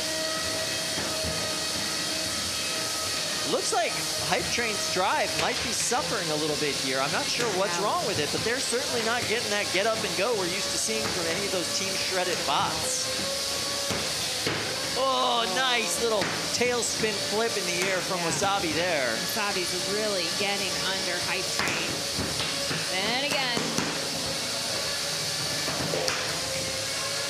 Uh-oh. All right, still see some movement for Hype Train, but definitely not moving well. No, not at all. So you can see that weapon spinning down on Hype Train. Wasabi's weapon still going full bore. Tamaki just a vicious driver. Oh, he's phenomenal. You can see these thin little wheels on Hype Train, or on Wasabi. Those thin little wheels are actually natural rubber from Brazil. They're just super dense. Gives them a lot of traction on these wooden floors. Interesting design, a lot different than the foam and other materials that you see kind of here in the States. Well, that's their secret, maybe. It's definitely one of the things that makes them unique. The other thing is that design philosophy. Tight, small, compact, vicious. So powerful. Absolutely bulletproof. And now they're optimized for 3 minutes of driving, which is something they didn't have last time they were here. And now we're down to the final 30 seconds, and Hype Train. Hype Train's not really moving. The train's not rolling, and now they're stuck up in the corner. That last hit there, I'm not sure if this is going to lead to a count out. You see those wheels are still moving. Yeah, we've got 3 out of the 4 wheels still moving there. Wasabi's just waiting. Waiting in the wings to the last 10 seconds of this match. And look, that side armor package is completely ripped off Hype Train. There goes the wheel. That's what the Brazilians love to do, is eat those wheels off of the American bots. You know, I love it. If you were going to make that flight here, you're going to make a good robot to fight. They're not going home easy. Yeah, beautiful work there from Tamaki. Just such a vicious driver. Great builder on this team. I think we know which way this one's going. You think it's going to be spicy, this decision? Spicy. Might be spicy. Spicy. Good sportsmanship there between these two. I know Angel was probably really excited to get to face the Brazilians in this particular match. It's one of the things he looked forward to in this competition, is facing up against the best. I know, when you look at that bracket and you see Wasabi versus Hype Train, you're like, I am watching this one. Absolutely. All right, we're into that replay. You can see that first hit by Wasabi. One of many to come. Wasabi's strategy really is to just give himself a lot of space and then come in for these big, long, arcing hits. Just from across the box. Look at that. He's got like 3 feet of lead up before he comes in for these hits. Adding that kind of kinetic energy from that drivetrain right into that vertical spinner. Big hits every single time. And then eventually we see that wheel just pop off in those last few seconds of Hype Train. Knocks them back into that corner there. There goes the wheel. Yep, there it is. And that side armor package is just dangling off Hype Train at that point. We're going to go to our friends, the judges. Dominic, how do you think that fight went? I think Wasabi was a little too hot to handle. A little too hot to handle. There you go. Andrew, we're going to change it up a little bit and go to you, buddy. What did you think there? Same thing. It was pretty clear, based on the damage and control and aggression, that this was Wasabi's fight to win. Yeah, absolutely. And Brad, bring us home, bud. What do you think? As Salvatore Ganacci, also known as Party Favor with his song, would say, spice on that wasabi. So Wasabi's the winner for me. Fair enough. All right. Thank you for the music knowledge as well. I appreciate that. All right, so Wasabi and Tamaki moving on in the undefeated bracket, and I feel bad for everybody down in the elimination bracket. They now have a Hype Train to deal with. I know. Oh. Hype Train is coming. This is the part of the competition where that elimination bracket just looks scarier and scarier as like better and better bots get pushed down there. So that's going to be really interesting to see how he performs at that level. And who knows? Maybe he'll make it all the way through. And it's pretty exciting, too, for our new builders that are here to be able to say they face bots like Hype Train. Yeah, absolutely. Absolutely. Next in Cage 2, Tank and Spank versus HiveLighter. All right, so this is the fight we were looking to have earlier. So this is Tank and Spank. This is a true multi-bot configuration. So we've got a little wedge with a spinner. And they're working together as a cohesive unit. And they'll be facing off the double horizontal spinner of HiveLighter. 8, 7, 6, 5, 4, 3, 2, 1. Fight, robots, fight. HiveLighter is captained by Cameron Ray from Team Honeycracked. Cameron is a student who wants to become a computer engineer. I think he's going to do that. He's going to do just that. All right, we already have some, looks like we have some damage to the guard here on HiveLighter, if I can see correctly. Yeah, I think you're right. That wheel guard is kind of dangling over there on the right-hand side of the bot. Yep, there it goes. Still moving just fine. So when you kind of split your weight between two bots, it does make it really challenging. Oh! To get really big, nasty hits like that. That was a and complete Spank. disassembling of HiveLighter, Wow. Tank and Spank. Spanked him right there. Ooh. Yes, that was a spank. That was a nasty spank. Nice handshake from the team there. Yes. That was excellent work, guys. Wow. So they are moving on. HiveLighter goes home for the day. Let's check out that replay. I mean, I think everybody wants to see that damage all over again.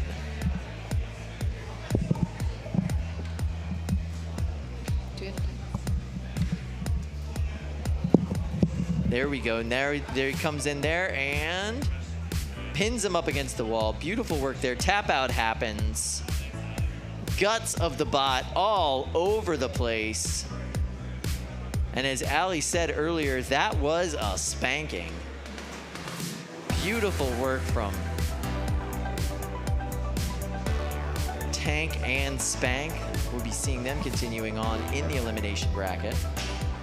Kyle, I'm back. What's up, Luke? I know, I've been gone for the last hour, leading the most attractive group of VIPs I've ever seen. Yeah, really? Through a great VIP pit tour. You know, I had a lot of fun doing the pit tour. What did you guys look at when you were out there? We saw every single BattleBot captain up there. Yep. We got to talk to Ray Billings. We got to talk to Adam Wrigley. We Yep. got to talk to Jameson Go. Yep, that's awesome. They were a little busy when I was there, but we did talk to Adam Wrigley, so that was a lot of fun. Very cool. Yeah. We got to see an elimination cage fight. Cage side, Jim Haney showed us all of the automation software, which is really cool. That's awesome. And we just got to stand cage side and watch attrition here in cage 4. Beautiful fight. Just totally like take apart, you know, its opponent. Yeah, weren't you and I joking earlier that if attrition wins a whole lot today, does that just tell us that the 12-pound division hasn't progressed much, or is Jameson just that good that high school Jameson can compete with like competitors today in Norwalk in that 12-pound division? I really think Jameson Go is a builder of another stripe. I mean, like he really it's a reason why he's a household name in combat robotics. Yeah. And he really showed that with both attrition and with Psycho. Next in cage 3, RC Car with DIY table saw versus Bitanium. All right. So that sounds very sketchy. RC Car with a DIY table saw is the full name of that bot. 8, That's not multiple 7, bots. That is the full 6, name of 5, this bot. 4, 3, 2, 1. Fight, robots fight. Bitanium, which is an awesome bot. We've already seen them perform today. They're a very zippy, very speedy bot. And RC Car with a DIY table saw on it is not really I don't even moving. see wheels on that robot, Yeah, Kyle. I just see a mass of duct tape. Yeah, there's a wire there. I see a wire. You know what? This should be inspirational. If you're sitting in the audience and you're like, I don't think I could build a robot. You could build that robot. All right, audience. If you've got some tape and some nuts and some bolts and whatever that thing is hanging off the back there. All right, I wonder if we're going to see our first fire. Knockout. You know? Hey! The winner is all right. Bitanium. Thanks, RC Car with a DIY table saw for coming out. Yeah, that is the last match of the day for RC Car.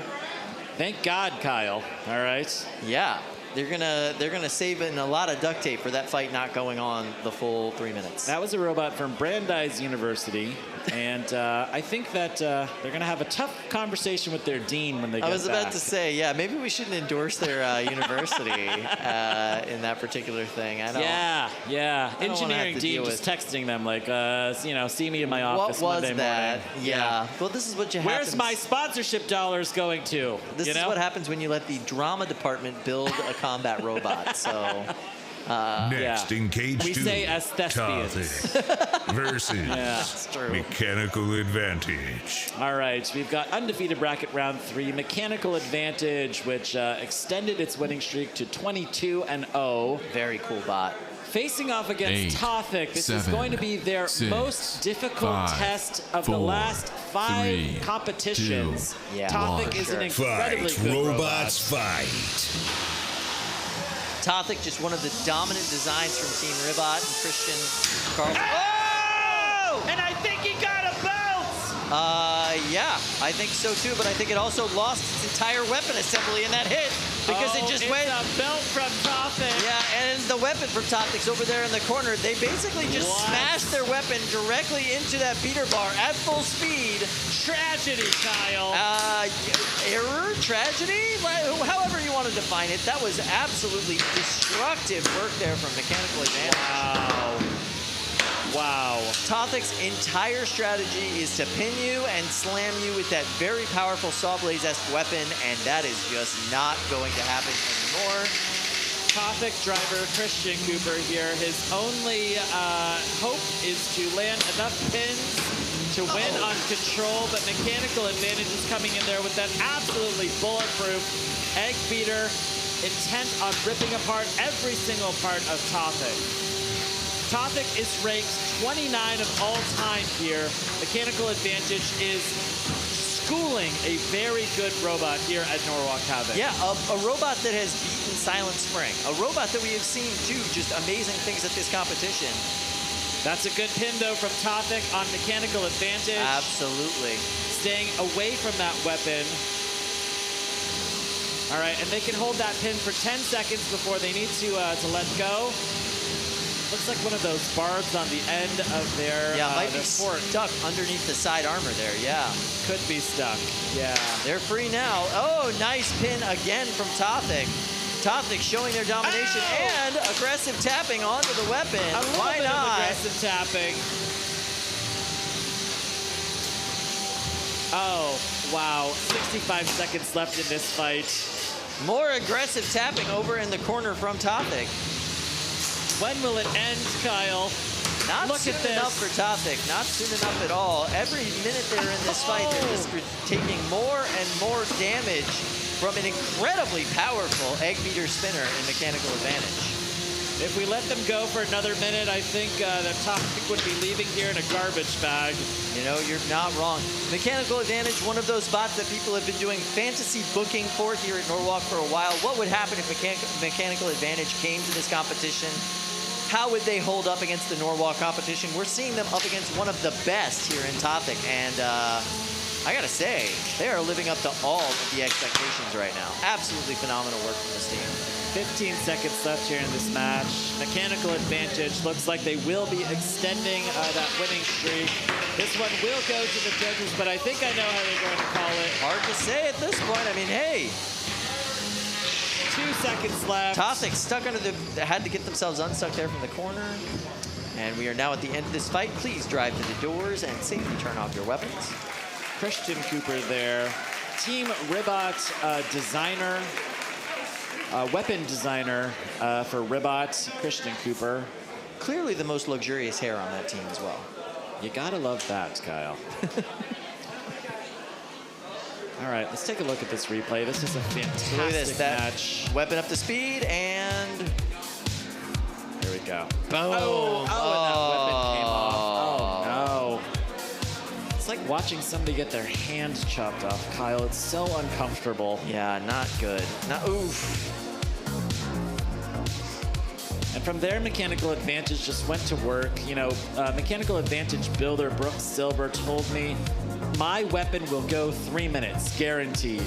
And you know what? He called the shot, and look at this. Yeah, so far that's just total been true. weapon reliability. Fantastic. Wow. All right, let's check in with our judges. Who should we go with first? You know, last person we went with first was Dominic. Let's go with Bradley this time. All right, Brad, tell us who you thought won that match. So this is obviously a really tight match for me. Tothic was obviously way ahead in control. Mechanical Advantage had that damage though, and ultimately it really came down to, for me, that damage was outweighing the control a bit, so I put Mechanical Advantage by the slimmest of margins. Wow, slimmest of margins, okay. Andrew Russell, weigh in here, what do you think? Yeah, pretty similar to what Brad said.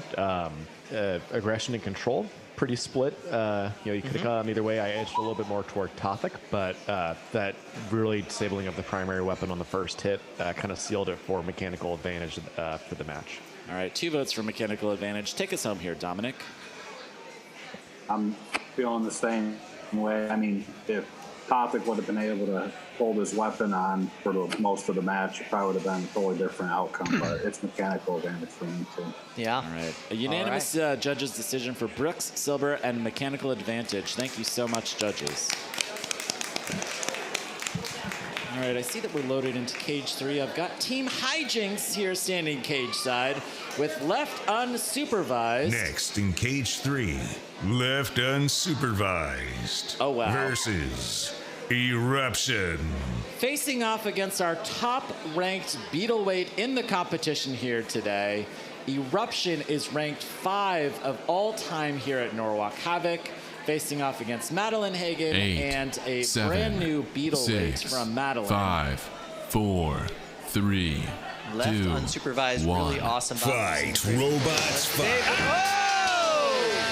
Good box rush right out of the gate for Madeline, but That's a very colorful wheel, and it's not wagony or smoky, which makes me believe it's from left unsupervised. Yeah, that is a neon purple wheel. I think that's from Madeline's robot. Yeah, I believe so as well. Eruption is a tough draw for pretty much anybody in this competition. I don't even see left unsupervised on screen right now. Where are they? There we go. Oh! Nasty hit from Eruption there. Sending left unsupervised into the lights.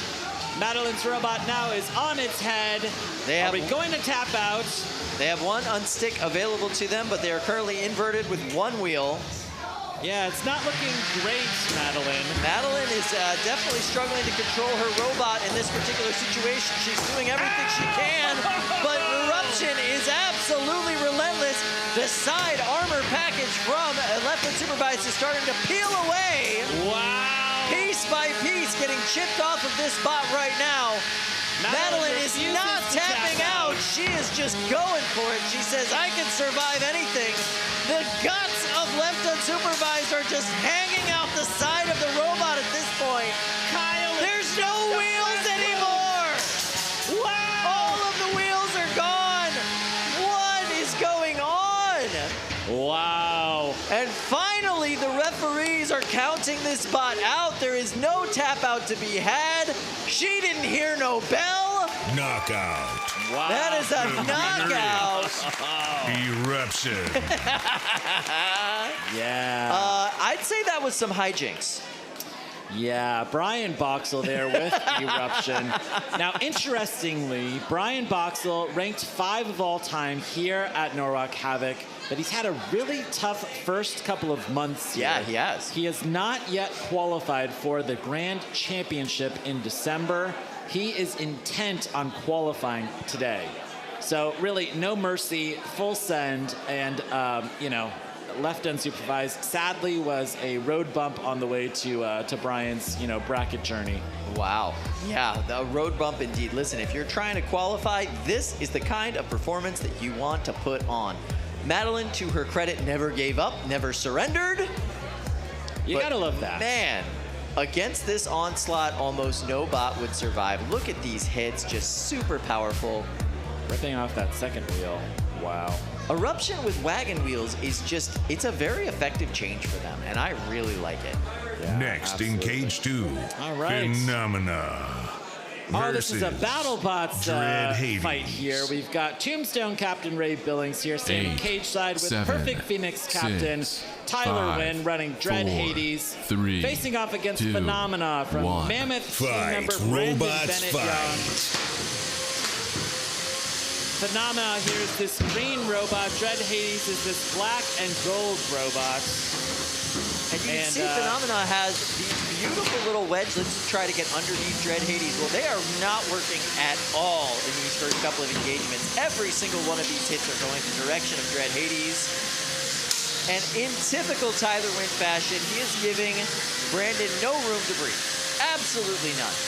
Yeah, when I was talking to Brandon earlier today, he was saying I'm going to be trying out TPU forks against horizontals. And now we can see that TPU is a very flexible material, super bendy. Yeah, it's not working out great, Brandon. I'm just going to say. It was a nice experiment. Yeah. And what did we learn? We learned that TPU Tap forks are not out. working enough. Yeah. The winner is Dread Hades. Tyler Wynn is one of the most feared Beetleweight drivers in the world. Absolutely. Brandon Bennett-Young is not the first or the last full-grown man to tap out in a fight against Tyler Wynn. Absolutely. Dread Hades is ranked number 6 of all time here at Norwalk Havoc. He is also searching for his qualification to the December finals. And he put on another driving clinic here for us. This young teenager just shoving around a recent college grad in Brandon Bennett-Young. Tyler's been fighting on, what, 2-3 continents ever since he was 6. And we've got a Dread Hades fan there in the audience. Let's go! Absolutely, yeah. Tyler first made a name for himself in the Robo game circuit, defeating a bunch of Brazilians, actually, to win his first championship there. Yup. All right, we've got Ramplan versus Yab-Nol. Now, Kyle, what is the plan?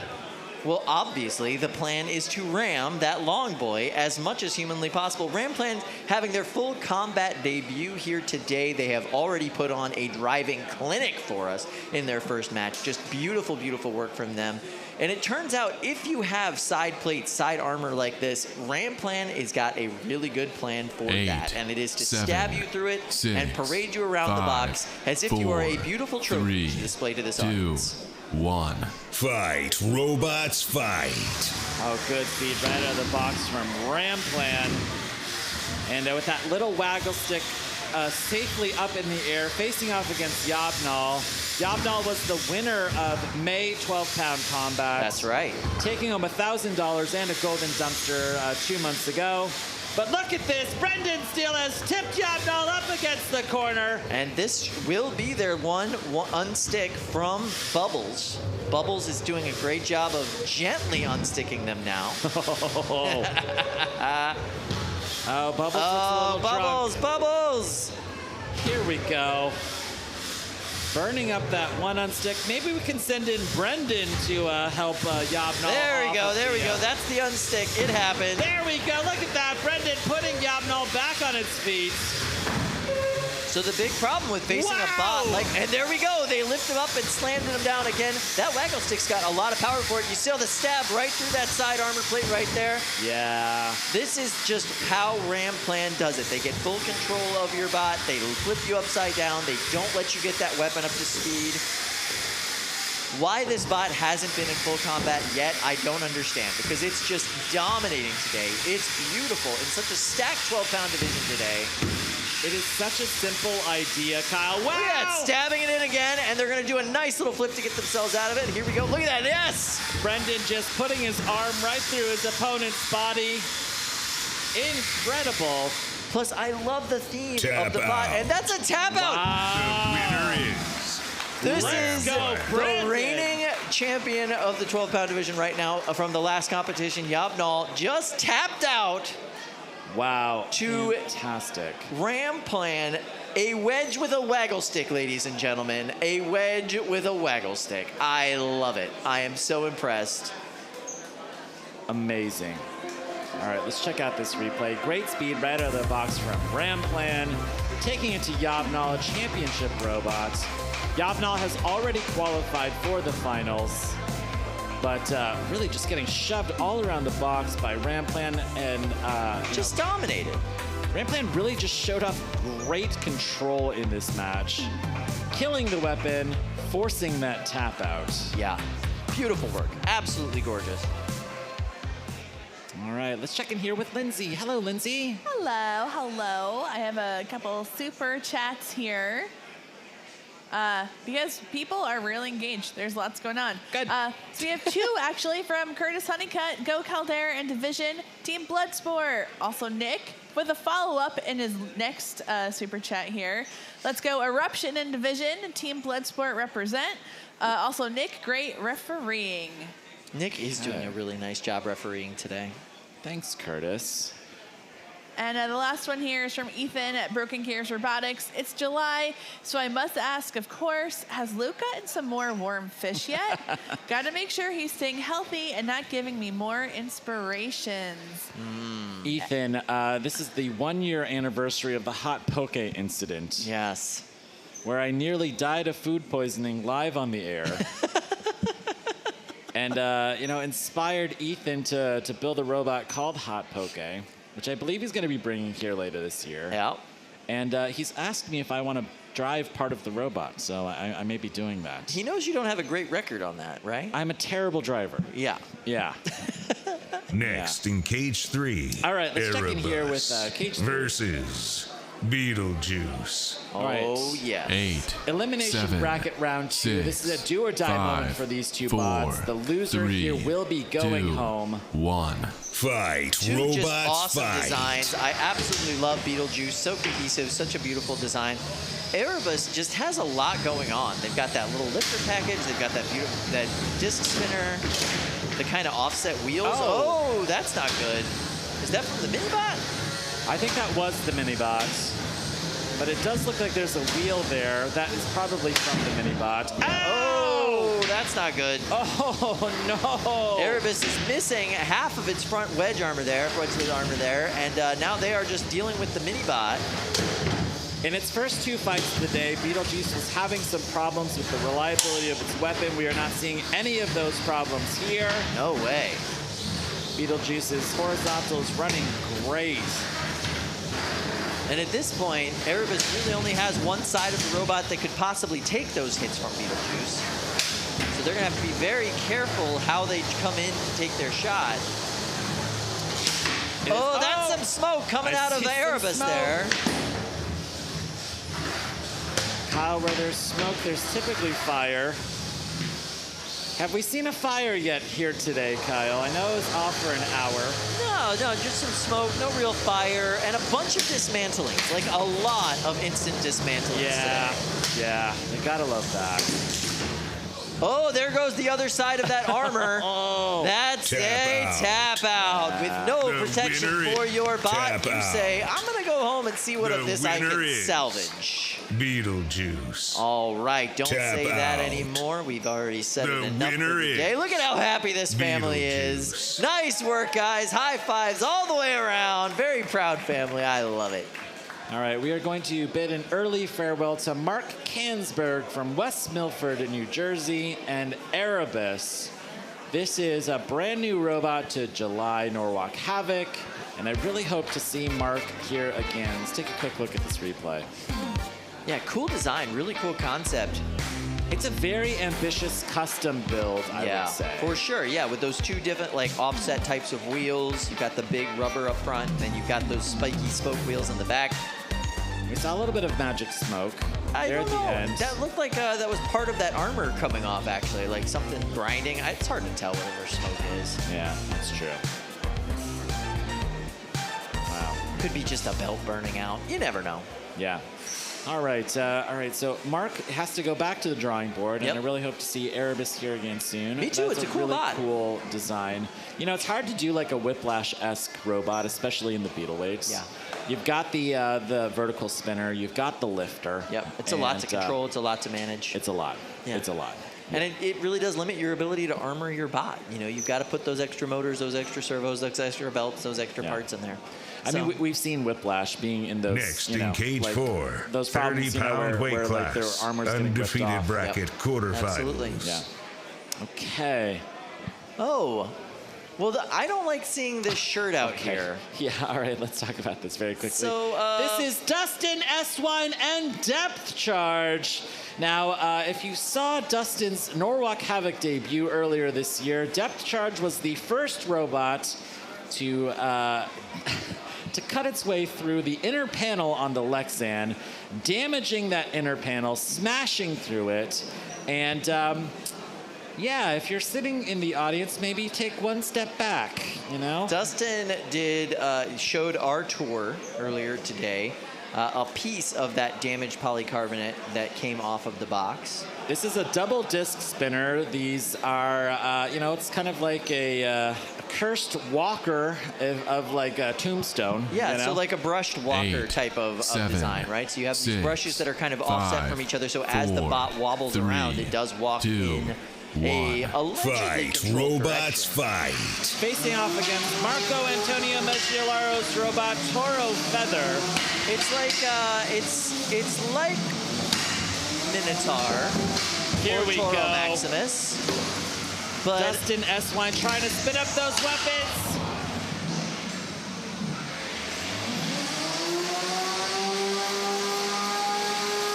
It's a Minotaur versus Super Tombstone, Kyle. ah, nasty. Yeah. Tipping depth charge up against the rail. And that one unstick from Bubbles just happened. The unstick is there. That's it. That's all you get.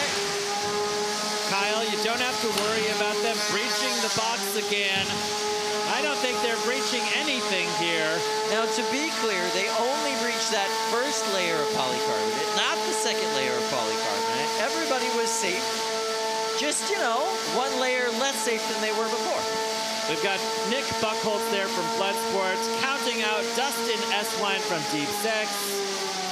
Depth charge is dying here. Yeah, and that there is a knockout, ladies and gentlemen. Marco Antonio Maggiolaro and Toro Feather. This is a proven design. He's fought this for years at Robo Games down in Brazil. This is the inspiration for Minotaur on BattleBots. Absolutely. This is a tried and true design, and he is advancing in the bracket. Powerful, dense, heavy little drum meant for chewing wheels off of other bots. In this particular case, depth charge has no wheels. All he got to chew off was all that wood, or all that plastic armor. All right. Toro Feather has qualified for the December championships. Marco Antonio Maggiolaro is coming back in December. Round of applause. Woo! For this is robot. The way to qualify right now, in this division, there was only 6 robots that had that were competing in this division. So now that they have moved on to round 2, we already know who's qualifying for December. We will just get to see who wins the first and second place in this bracket today. All right, let's check out this replay. There's not much to see, Kyle. No getting up to speed for you, sir. Depth charge had a little violent, connection there with the box. Yeah, a little temper tantrum in the corner for a second. But I was hearing from Dustin S-Wine that he had redesigned this weapon to be more reliable. So yes, something here was and lost in he said he translation. designed it with more translational movement to the actual brushwalkers in mind. Next in Cage 2, Amen Break versus Revolver. All right, Revolver we've already seen today. 8, This is elimination 7, bracket 6, round 2. 5, 4, 3, 2, 1. Fight, robots, fight. All right, good spin up from both of these robots. Amen break here is this egg eater drum spinner. Revolver is a rotator inspired undercutter.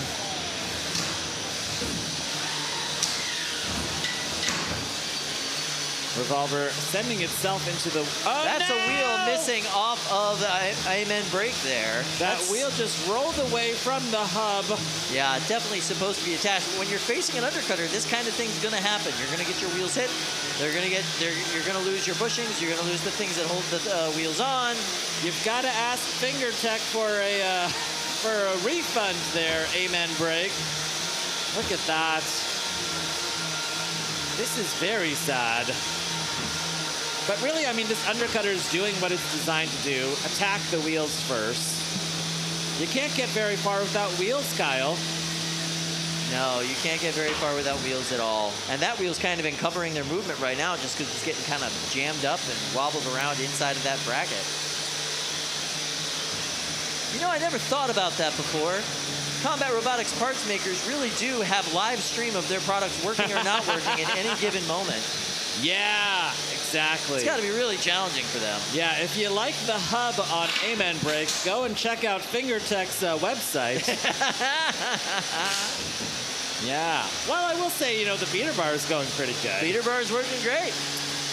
You know, I'm sure that Curtis would just say, you know, this is probably user error, you know. His hubs are typically pretty good. I will say that you need to glue your wheel to your hub. Yes. Maybe this is the... Loctite is your friend. This is your takeaway, Amen Break. With 60 seconds left here in this fight, we're not seeing great mobility from Revolver. They're really hesitant to go in there weapon on weapon. This is really the time to capitalize. They've popped Amen Break on its head. That wheel is in a completely opposite side of the box, Kyle. Yeah. You know, if Amen Break, you know, really had divine power, it would have, you know, put that wheel back on during combat. You know what I'm saying? But look at this. It looks like the weapon on Revolver is down. Yeah. Now they are essentially a wedge bot. 20 seconds left. The egg beater on Amen Break is bumping against the floor. This has been an incredibly destructive match. In 10 seconds or less, one of these drivers will be going home early. 4, 3, 2, 1. That's the end of the match. Turn off your robots. Drive to the door, limp to the door. This one will go to the judges. Missing belt pieces there we just saw on the floor. Wonder who that belonged to. Okay. Wow, this one was actually pretty tough. Yeah. Amen Break lost its wheel but kept its weapon. Yeah. Revolver ripped off a wheel but lost its weapon. You've got to wonder, you know, like that's quite a bit of damage from both robots on one another. Take a look here at this replay. Maybe I need to see this one more time so I can kind of figure out what happened. You can see that wheel's already off kilter right there at the beginning of that fight. Yeah, you got to glue that wheel to that hub. Yeah. Or, you know, just don't use Elmer's.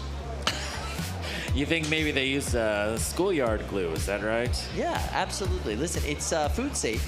Yeah. But that's about it. Yeah, you can eat that wheel afterward. That's great. All right. Wow. I don't know how I would go here with the judges. I wonder if there's going to be a split decision. Let's start off with Dominic. Your thoughts on this fight, Dominic? I mean, you know, one bot was limping around for a while, and the other one was kind of standoffish, but I think that Revolver stayed on top of them enough to take the win for me. Okay, we've got one vote here for Revolver. Andrew, cast your vote. We're doing 2 votes for Revolver. It was a close fight, a little bit of back and forth, but that weapon reliability, it still worked at the end a little bit, and that drive side being down really sealed the deal. Yep. Awesome. 2 votes for Revolver. Brad, it's an academic vote, but cast it anyway. What do you think? Well, I will just say Revolver, stay aggressive, but otherwise, yeah, you definitely took that fight, you know, but it was a little close because of that aggression. Make sure you stay on them. Okay, Brad, there with the eggplant background. Yeah. What is happening there, Brad? He's really into his nightshade vegetables. Nothing The is winner happening is at all. I don't know Revolver. what you're talking about. Wow. All right, I saw a little 3D printed Thanos and a little bit of eggplant. Yeah, that was weird. I'm confused and a little scared, Kyle. A little bit nervous about all that. All right. I see that we're loaded Next here in into cage 1, Sombra. Whoa. Versus Psycho. Okay. So here we go. Sombra, 12-pound versus Psycho. Psycho, the new bot built by Jameson Go for the 12-pound division. And Sombra, of course, 12-pound from Brazil. Kyle, now, do you know what the word psycho means in Japanese? 8, I do not. 7, it means awesome. 6, it means the 5, best. It means the 4, pinnacle. 3, it means the penultimate. 2, 1. Wow. Fight. I love it. Robots fight. So what you're saying is there's a lot of humility in that name. Oh, nasty hit there from Sombra. Tomas finding the low ground, popping Jameson Go on his head. That tight, compact little drum spinner on Psycho having a hard time getting the advantage over the big, wide drum on Sombra. Looks like the left side drive on Sombra is locked up, but it doesn't matter because Jameson Go is dying here on his head. Are we going to be sending in the house spot to see if we can get him back onto his feet? Not sure. Kyle, the big question is this controlled movement? Well, nowadays that is such a debate, isn't it? But there's movement, so the fight continues. You can see Jameson go there, desperately trying to gyro himself back over. Looks like they will be sending in the house bot to try and perform a little bit of bot surgery here.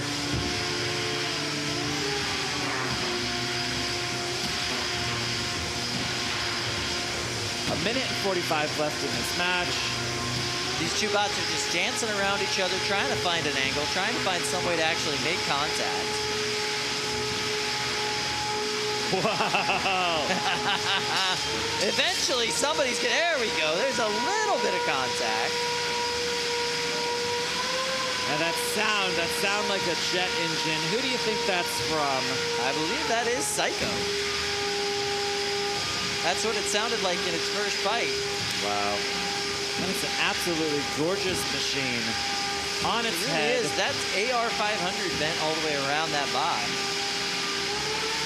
Kyle, if Jameson Go qualifies attrition but loses Psycho, I don't know what that means. I mean, like, Jameson Go really put the latest technology into Psycho. Yeah, and it's a brand new build. The majority of this Everything fight on his head. Here we go. There it is. Last 43 seconds. Psycho is 100% up and at him on its feet. Jameson Go trying to come in here to kill. Yes! Jameson is saying, this is what four-wheel drive vertical spinner action is like. I like it. He's got to come in here and kill. He's got 20 seconds left. Can he do it? Yes! Beautiful hit there from Psycho, and Jameson Go just nasty. Tap out. That's a tap out. This will not go to the judges. Psycho.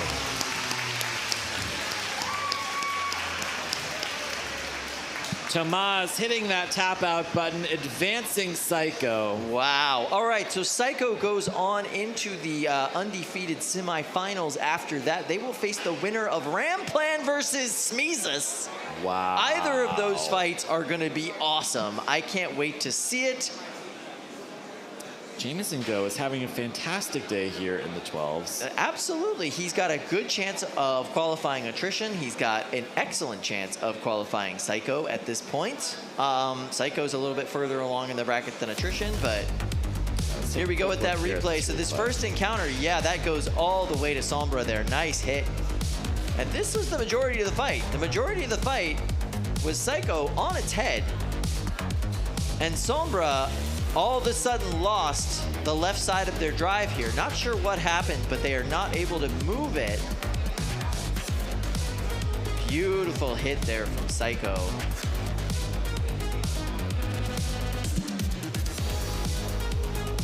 And this is the part where I think Jameson could hear them talking over on the other side. He gave them their time to finally just tap out. Wow. All right. Tomas is going to be getting kicked down into the elimination bracket. Now, Tomas and Sombra have already qualified for the December championship. Yeah, he's here for funsies. He's here for funsies and dumpsters. That's true. Yeah. Yep. Yeah, it's hard to win a dumpster if you tap out too early, though, Kyle. You really think that was too early? Yeah, I mean, it's a really good showing of sportsmanship. I think if it went to the judges, Sombra showed a lot of, well, I don't know if it's a lot of control. Because I guess if you're showing great control, you'd be shoving around your opponent like a lot more than that. Yeah. Listen, he's going down into an elimination bracket against Crunk and Yab-Nol are down there. Like, it's a scary place to be in that elimination bracket. Yeah. All right, we've got some breaking news here. Oh, look at this. We've announced our 2023 Norwalk Havoc schedule. If you're loving the action here today and you want to come and check us out live, January, March, May, June, August, September, and November. Yeah, no December finals next year. We are finishing this up before Thanksgiving. I love it. Yeah, that is great. All right. Yeah, make plans to travel out to Norwalk. It is worth it. Absolutely. Danger It's a phenomenal experience and getting better literally every single time here. All right. There we go. There's Robert.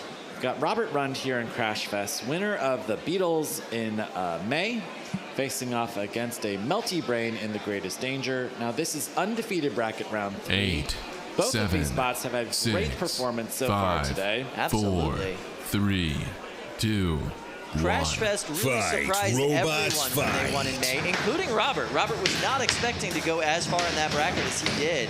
Oh, very smart. Robert Rund pushing the Minibot into the Greatest Danger. At one point, landing inside of the body of the Greatest Danger. Feed that Minibot into that weapon. Absolutely a brilliant idea. This is going to be the biggest test yet for Crashfest's little armor package there on the side. You can see those forks are very thick pieces of AR 500. And he's going to, there we go. Beautiful work there. And nice self right there, leading right back into another attack. Kick the Greatest Danger up against the rail and try and basically have it break itself. So hard to do. Greatest Danger is so well built. But yeah, if anybody can do it, I think it's Crashfest. Just a beautiful bot. Great design. Simplicity at its finest. Robert Rund is an RC car driver. He's been driving RC cars for years, and we're seeing that driving pedigree on display here, staying absolutely on top of his opponents. The big thing you have to do with the Melty Brain is keep that weapon spinning as slowly as possible. That's a good pin. Our first pin here of the match. And then he's using that child sand hammer or sand shovel to lift up Greatest Danger there. When you look at this, there's basically no damage at all on Crashfest. All of the control is going to Crashfest. And what is this? Is the spinner spinning down on the Greatest Danger. It does seem to be having a little bit of trouble getting up to speed. I'm not sure if that's just because Crashfest is doing an excellent job of preventing any forward momentum, or if maybe one side of their drive is down. It's hard to tell. Beautiful work there from Crashfest, though. They got themselves stuck underneath the side rail, but they did not give the Greatest Danger enough time to capitalize on that. Here we go. Yet another pin from Robert And Rund. a lift, and a lift. There we go. Beautiful work. Another lift. 60 seconds left here. Nice work there. Robert really dictating the pace of this fight. I guess it's difficult for a Melty Brain to dictate the pace of the fight, wouldn't you say, Kyle? They're mostly going for damage. Yeah, no, they're not dictating. They're not trying to control anything. They're not trying to dictate the pace of anything, unless that pace is chaos. 30 seconds left here in this fight. Robert Rund really came here in July to prove that May's win was not a fluke. He would love to go home with yet another golden dumpster, just off of the power of that robot, the toughness of that robot, and impeccableness of his drive.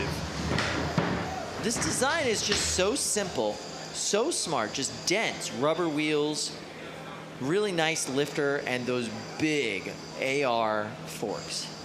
Doing most of the work for him. Nice pin. 2-1, that's the match. Spin your way to the door.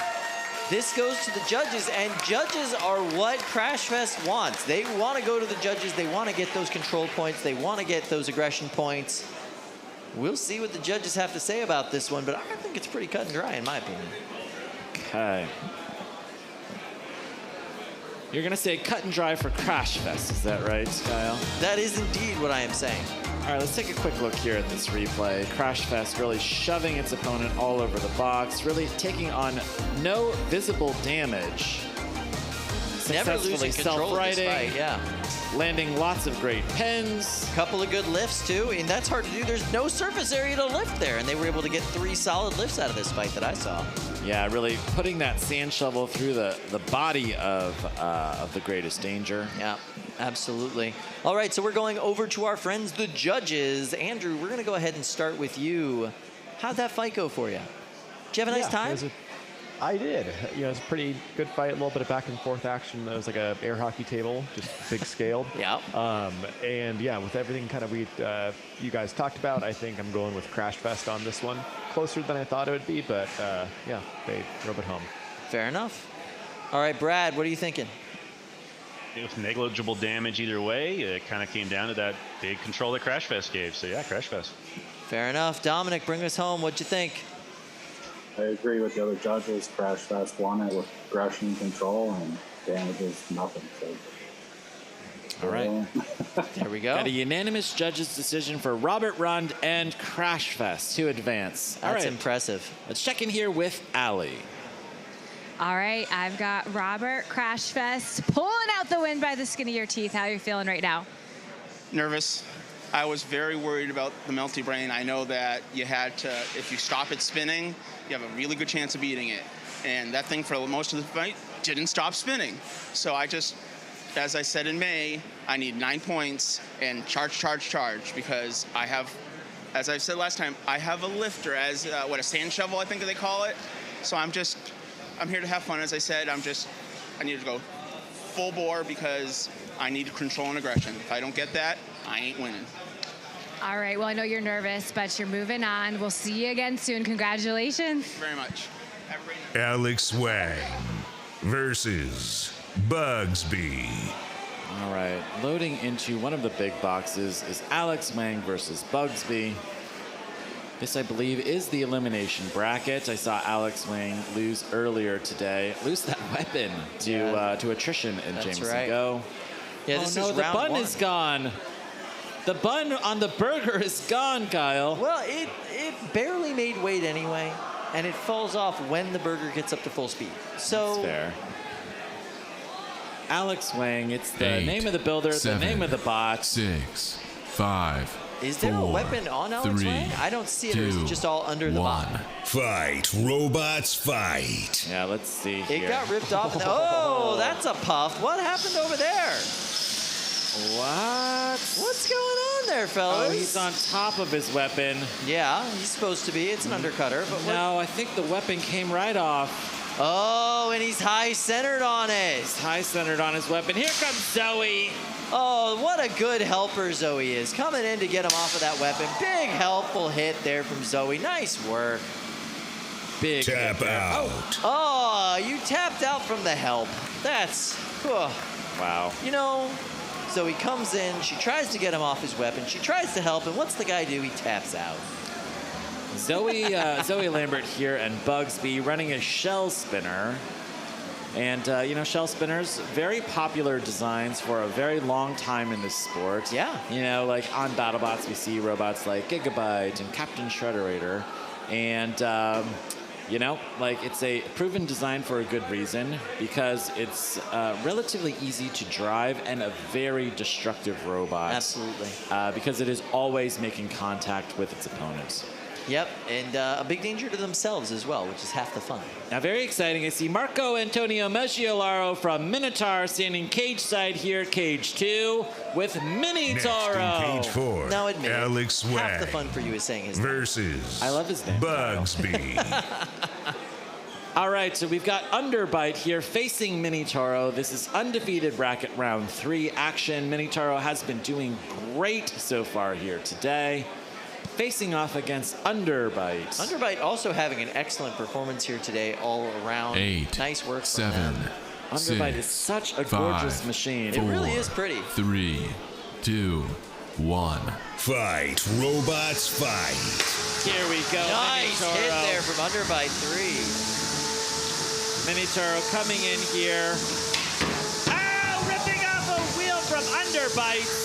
That was Toro fast. wants to eat your wheels. That is what every version of the Toro line and Minotaur wants to do is eat those wheels.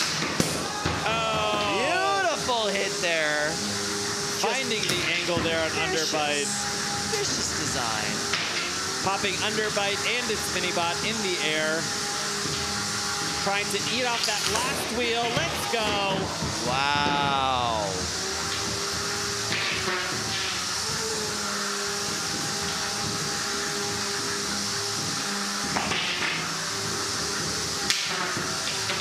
Mini Toro is intent on attacking that last wheel.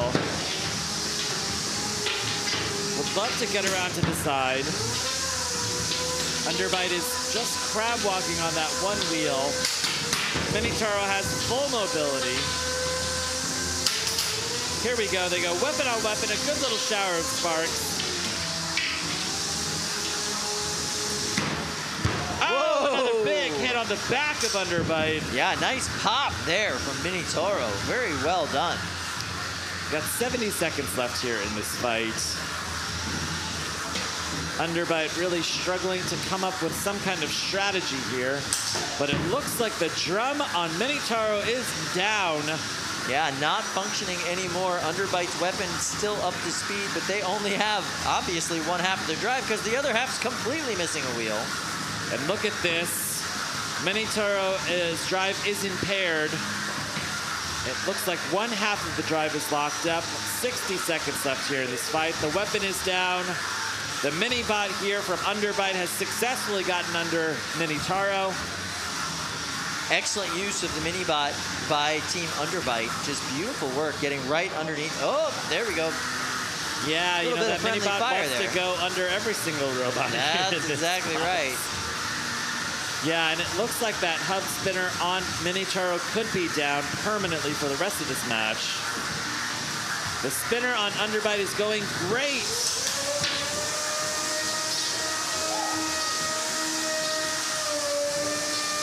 And look at this. I think the weapon on Minitaro is back. Minitaro really struggling here to get one more big hit. And really the tide of this match has turned in the last 60 seconds. 10 seconds left. 3, 2, 1. That's the match. Turn off your weapons. Drive to the door if you can. This one will go to the judges. Wow. We saw a good celebration there from Underbite driver Joshua Kermai.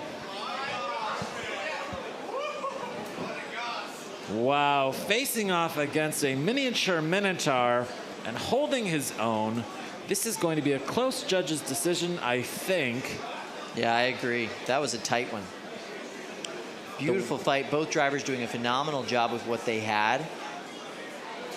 The weapon on Underbite refused to quit. Look how safe that safety is on Underbite, too. I got to give them props for that. There's just, you know, there's no messing around with that. If you lose the key, you just got to throw away the entire robot, Kyle. I mean, there's entire YouTube channels devoted on how to open master locks. I think they'll be fine. Nope, throw it right away, Kyle. All right. Let's check out here a replay. Minitaro successfully ripping off the wheel right there. And then Underbite spent about 2 minutes just crab walking, but that weapon refused to die even though it went tumbling around inside of the box. Minitaro lost its weapon, which was surprising. It lost one half of its drive. Underbite was able to really capitalize in the last 60 seconds. All right, this one's going to be close. Dominic, let's start with you. Your thoughts on this fight? Well, early on, it looked like it was going to be a one-sided match, but things kind of went back and forth. And, yeah. I think kind of what sealed it for me was Minitaro's drum coming back on, and they took the win because they were able to capitalize on their early success. Okay, we've got one vote for Minitaro. Brad, your thoughts? You know, very similar. Minitaro, you know, damage was kind of evened up a little bit. They both were kind of having issues with wheels. Control is kind of back and forth as well. And really, it came down for me, it was the aggression. Minitaro was able to show a lot of aggression by that most of the fight being able to really go into him and decide when he's, you know, coming in for hits. So I gave it to Minitaro. All right. Got 2 votes for Minitaro. Andrew, your thoughts? Yeah, kind of similar vein to both my other judges. Minitaro, close fight, but yeah, just that more mobility, engaging the hits, and when Toro's weapon was down, Underbite didn't really capitalize on that as much. And yeah, a Minitaro for me. All right, we've got a unanimous judges' decision for Marco, Antonio, Meggiolaro, and Minitaro. The winner is... All right, let's check in here with Ali. I'm here with the winners, Minitaro, Marco. That came down to the judges' decision. You know, what was your strategy going into this? Our strategy was to be as aggressive as possible, aim for the big guy, for the weapon guy, try and not worry too much with the wedge, with the forks there. I want to be aggressive, want to go for the wheels if possible. I know it's tough, but we're lucky in this way. That was terrifying when the drum stopped spinning. You know, we tried everything to get it on, so fortunately it went back. So it was a close call.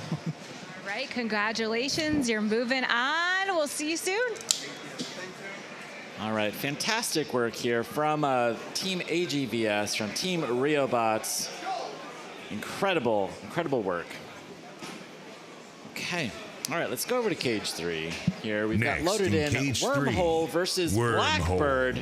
Oh, this is going to be fun. Blackbird. Now, Kyle, this is a rematch. Wormhole driver Steven Bogus told me that he hoped that he would meet Tony D'Ambrosio in the bracket. His wish has come true. He'd really like to beat this robot. Be careful what you wish for. Blackbird looks absolutely vicious in this tournament. So many improvements that Tony has made to this bot. Not the least of which being this incredibly effective and aggressive 5-ounce mini bot that he has running. Look at that hit! Sending Wormhole into another galaxy.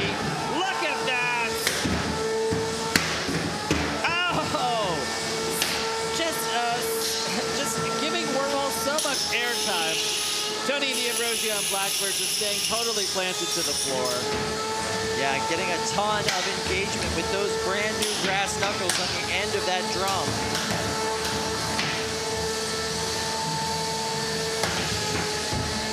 This is a little bit of redemption for Wormhole, and it looks like the drive on Blackbird is not looking great.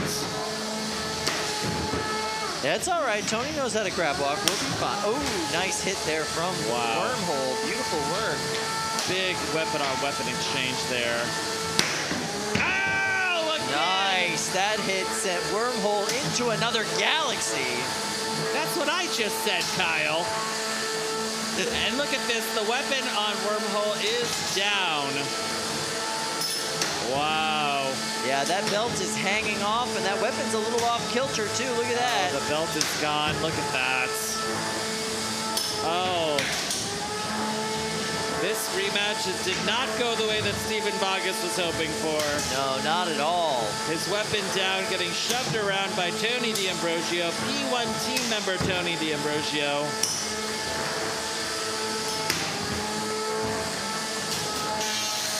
Wow, look at that. Grinding away at Wormhole's wheels. Sending out a great little shower of sparks. Tony D'Ambrosio landing a great pin here up against the house bots. Intent on dismantling Oh my gosh, Wormhole. that bracket is completely removed up there on the top of Wormhole. Oh, wow. Doesn't seem like those titanium wagon wheels are spinning at all on Wormhole. Are they getting a count out here? What's going on? Kyle, do you think that the weapon can come back? What do you think? I do not think that the weapon can come back in any way while this box is locked. No. Kyle, do you think the drive can come back? I'm not. Do you believe, Kyle? No, I don't. Wormhole is dead, Kyle. And that would be a knockout. Your winner, Tony D'Ambrosio and Blackbird. These new improvements to Blackbird are so impressive. This bot is just tearing through this tournament today. Beautiful work from him, and that's just classic Tony driving in that match. Measured, controlled, strategic. Take a look here at this replay. Tony D'Ambrosio really just sending Wormhole into the air. I think Wormhole hit the ceiling 2, 3, maybe 4 times here in this match. Poor Wormhole. I mean, like, it faced Mixtape last competition and faced Blackbird here and just got violently disassembled. And you can see those beautiful sparks coming off the titanium wagon wheels of Wormhole there. All right, we're gonna check in here with Allie and Wormhole. Yes, I'm going to come on over to Steven. They're still cleaning up a little bit of the mess, which is why we want to talk to Wormhole right here. I'm going to do it while he's actively trying to clean up. I know this is exactly what you wanted to do right now, right? But tell me the team. I got you. He's going to turn his bot off for him. That's nice. It looks like I had my carbon fiber split in one of the hits. That completely deactivated my weapon and allowed the belt to come loose. And so I lost my weapon. And then after that, Anthony was able to capitalize and destroy the rest of my robot. The weapon damage fixable? I I'm gonna go and grab my spare bot. All right, well, we are going to send you off with a send cut save from send cut send, just in case. Thank you. Stephen Bogus here from Townsend, Massachusetts, giving a good hug here to Tony D'Ambrosio. Yeah, great match. Fun fact, Stephen works as a baseball umpire. Really? Yeah. Very cool. Yeah. Next in Cage 2, Voxel V1 versus Caldera. Wow. All right, this is the egg beater on egg beater action, custom egg beater on custom egg beater 8, action. 7, The 6, wise boy of 5, Voxel, this black 4, robot versus 3, Caldera. 2, 1. In black and Fight, orange. robots, fight. You can see the mini bot from Caldera getting under Voxel. Yeah, that's a little dads helping their sons action there. I like it. Yeah, this mini-bot was designed and built by Glenn Voxel, Brian's dad. Caldera has already qualified for the championship. And look at this! The mini-bot has successfully gotten under Voxel a second time. Incredible. This is Caldera's first fight of the day in round 3. They've had two look at this, a third two pin. buys to get into this round, which is really lucky for them, really fortunate. They're going to be a lot fresher than the rest of the competition at this point. Kyle, tell me, is this the hardest working mini-bot here today? So far, Fantastic yeah, driving. absolutely. Doing a great job getting under Voxel version 1. Here we go.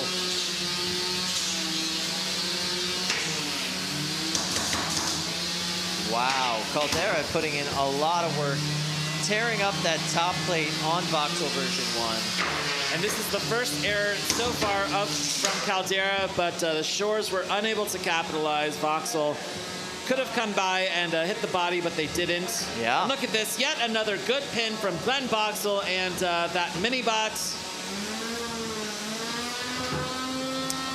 What's this? As Brian lost the weapon on Caldera. Looks like it. I'm not seeing any motion out of that weapon at all, not even a twitch. You can hear Voxel spinning up even faster. But just being dominated by this mini-bot. 75 seconds left here in this fight. The mini-bot doing great. Yeah, letting him go long enough that the pin doesn't count and then just going right back in for another one. Really beautiful strategy from this mini-bot. Really well driven. The weapon on Caldera is down.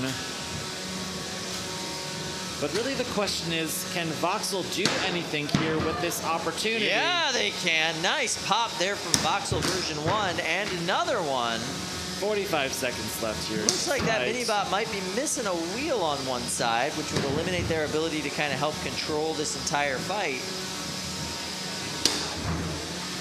Another big hit from Voxel on Caldera. Yeah, this is going in Voxel's direction as the mini-bot is no longer in the fight.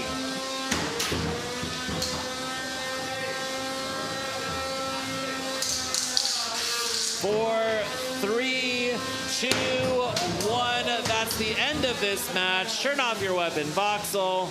Drive to the door. Wow. This one will go to the judges. Super impressive showing from both of these bots.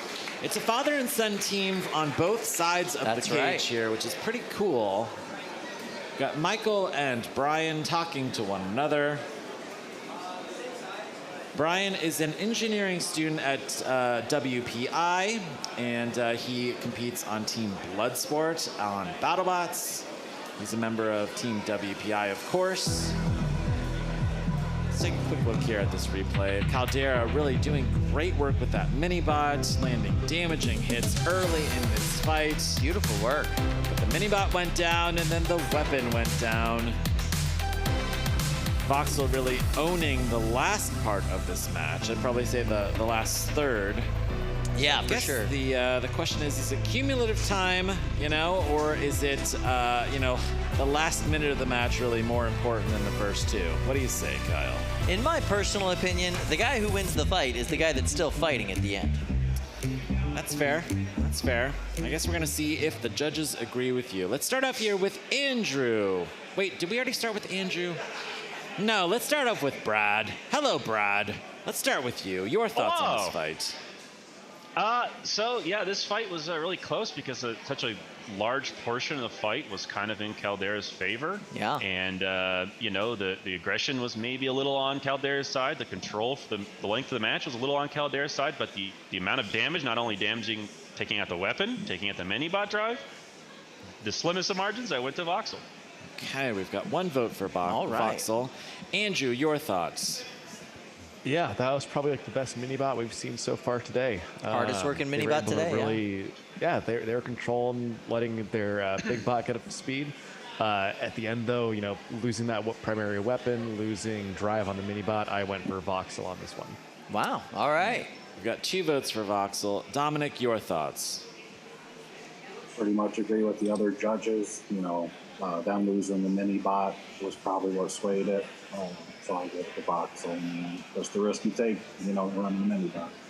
All right, the Shores winner ticket. is Voxel V1. There it is. All right, let's check in here with Allie.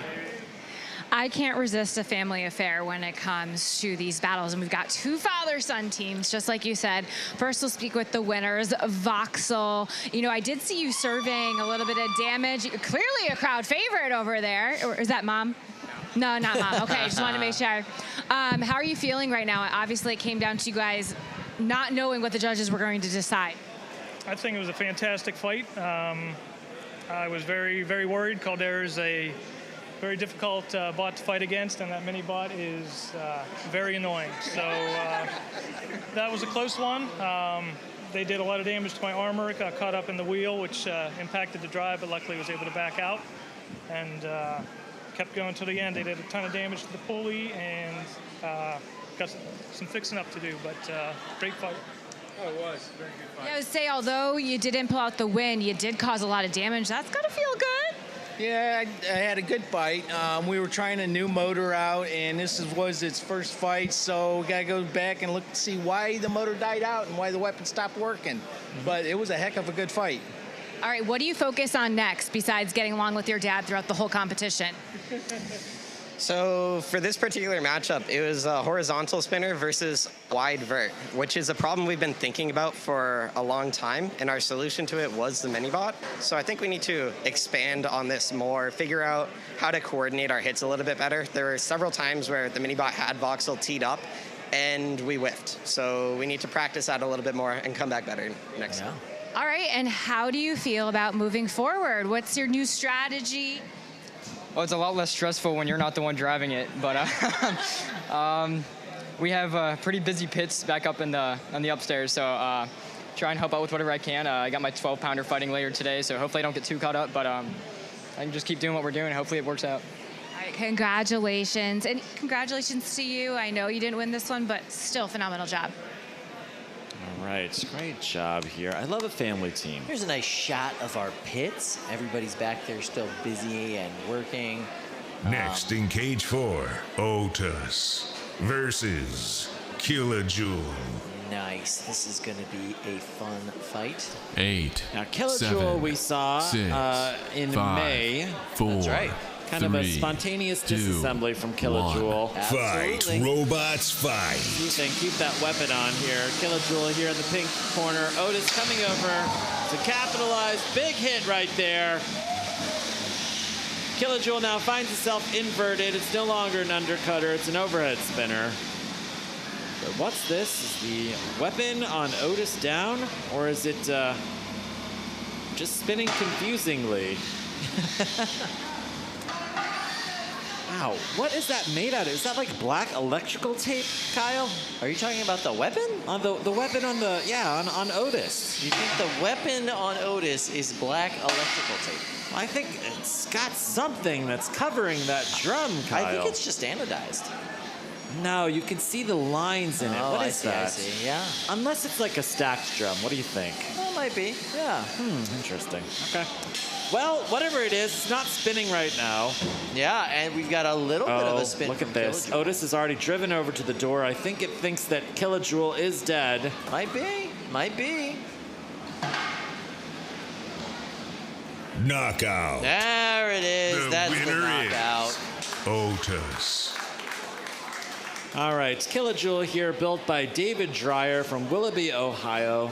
And he is a student at Kent State on a team, on the same team that runs Ramplan here. And Kill-a-Joule still has a couple of gremlins to work out. Let's take a quick look here at this replay.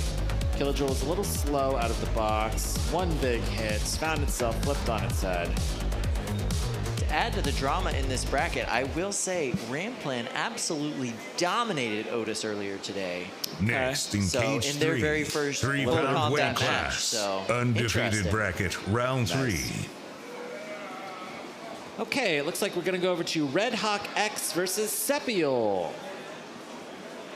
Very excited 8, about this match. 7, Very similar designs 6, and robots. 5, 4, 3, 2, 1. Fight, robots, fight. Both Biebermeyer here from Team Ribots running Sepiol, which has these orange wheels, facing off against Red Hawk X, which appears to have just lost its weapon belt. Yeah, that belt's not on the robot anymore, and that weapon is not spinning.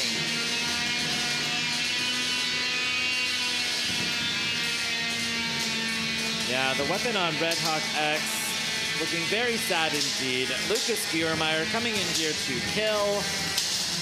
I was talking to Lucas just a couple of hours ago. He was saying that he's just graduated from WPI. He's a recent WPI grad. And he got an engineering degree in just 3 years, Kyle. That is a smart guy. Wow, The so that is winner, a tap out. All The right. winner is the robot in the red square. Which is Sepiol. All right, nice work. So Red Hawk X, the experimental platform for Red Hawk, unfortunately lost its weapon very early in that fight. Sepiol will be moving on in the undefeated bracket. Lucas Biebermeyer didn't even crack a smile there, Kyle. You know, not much to smile about. A very serious builder indeed. Okay. Going in there to make their robot safe, turning off the weapons, turning off the drive. And they're going to put on their weapon locks here and go back up to the pits. Red Hawk X being kicked down into the elimination brackets. Okay. Sepiol remaining alive here in the undefeated bracket. Let's take a quick look here at this replay. Sepiol getting into the body of Red Hawk, clipping that belt. Yeah, you could just see it get shredded off of Red Hawk X. When it comes to things like this, weapon height is incredibly important. Yes, Sepiol's so funny. weapon was high enough that it was able to eat away at that belt and miss the weapon on Red Hawk X. That's right. All right, very exciting. Let's first check in with Lindsay. Hello, Lindsay. Hello, hello. I'm back again with some more super chats. Are you ready? Yes, always. All right. So the first one here is from a user named Jay Bowie. Go Team Alfredo, NCSU. Yay, Alfredo. We agree. Woo. He's awesome. All right, the next one is from not the team, but the actual robot, Bloodsport. Wow. And, you can't deny Bloodsport. It's pretty dangerous. So I think Nick is going to have to, do this. It's $10 to get Nick, who's refereeing today, to give the people a double thumbs up.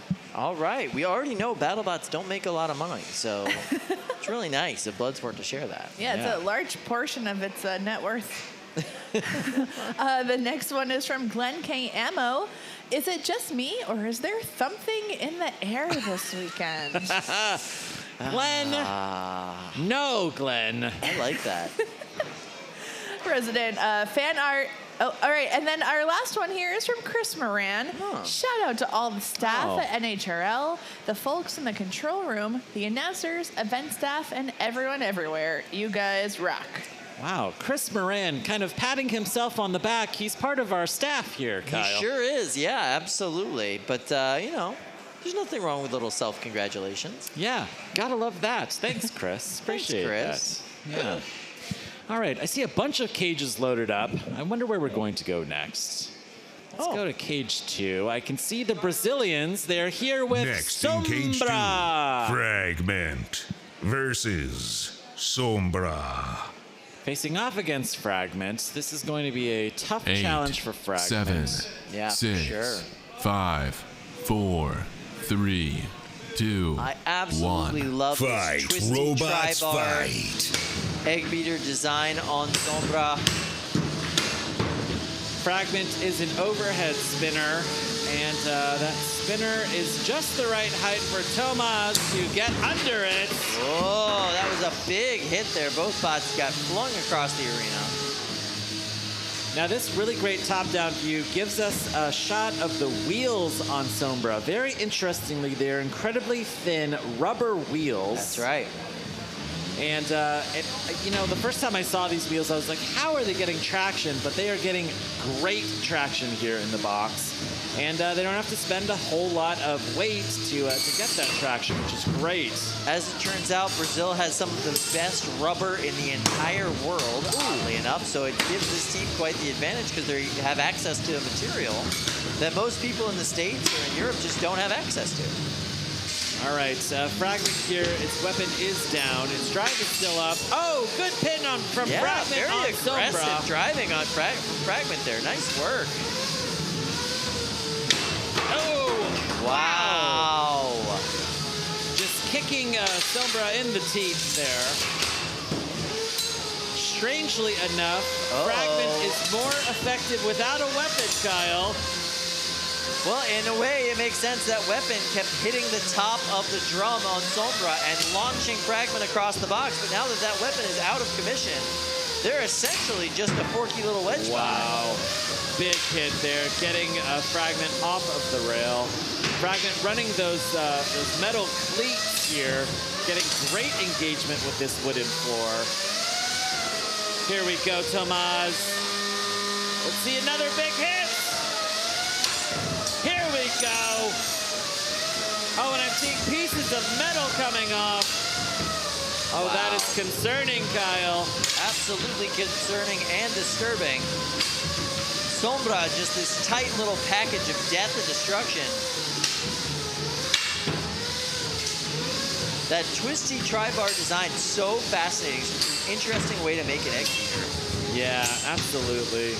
They seem to just get a ton of engagement out of it. There's no grinding happening from this bot. It's just big pops, big throws.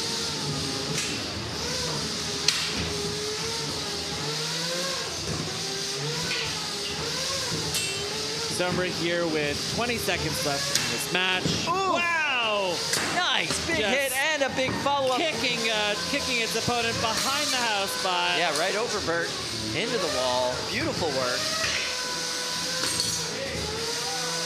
4, 3, 2, 1. That's the match. Turn off your weapon. Sombra, drive to the door. This one will go to the judges. Wow. Surprising that this one's going to the judges, honestly. You know, I'm going to give it to Fragment.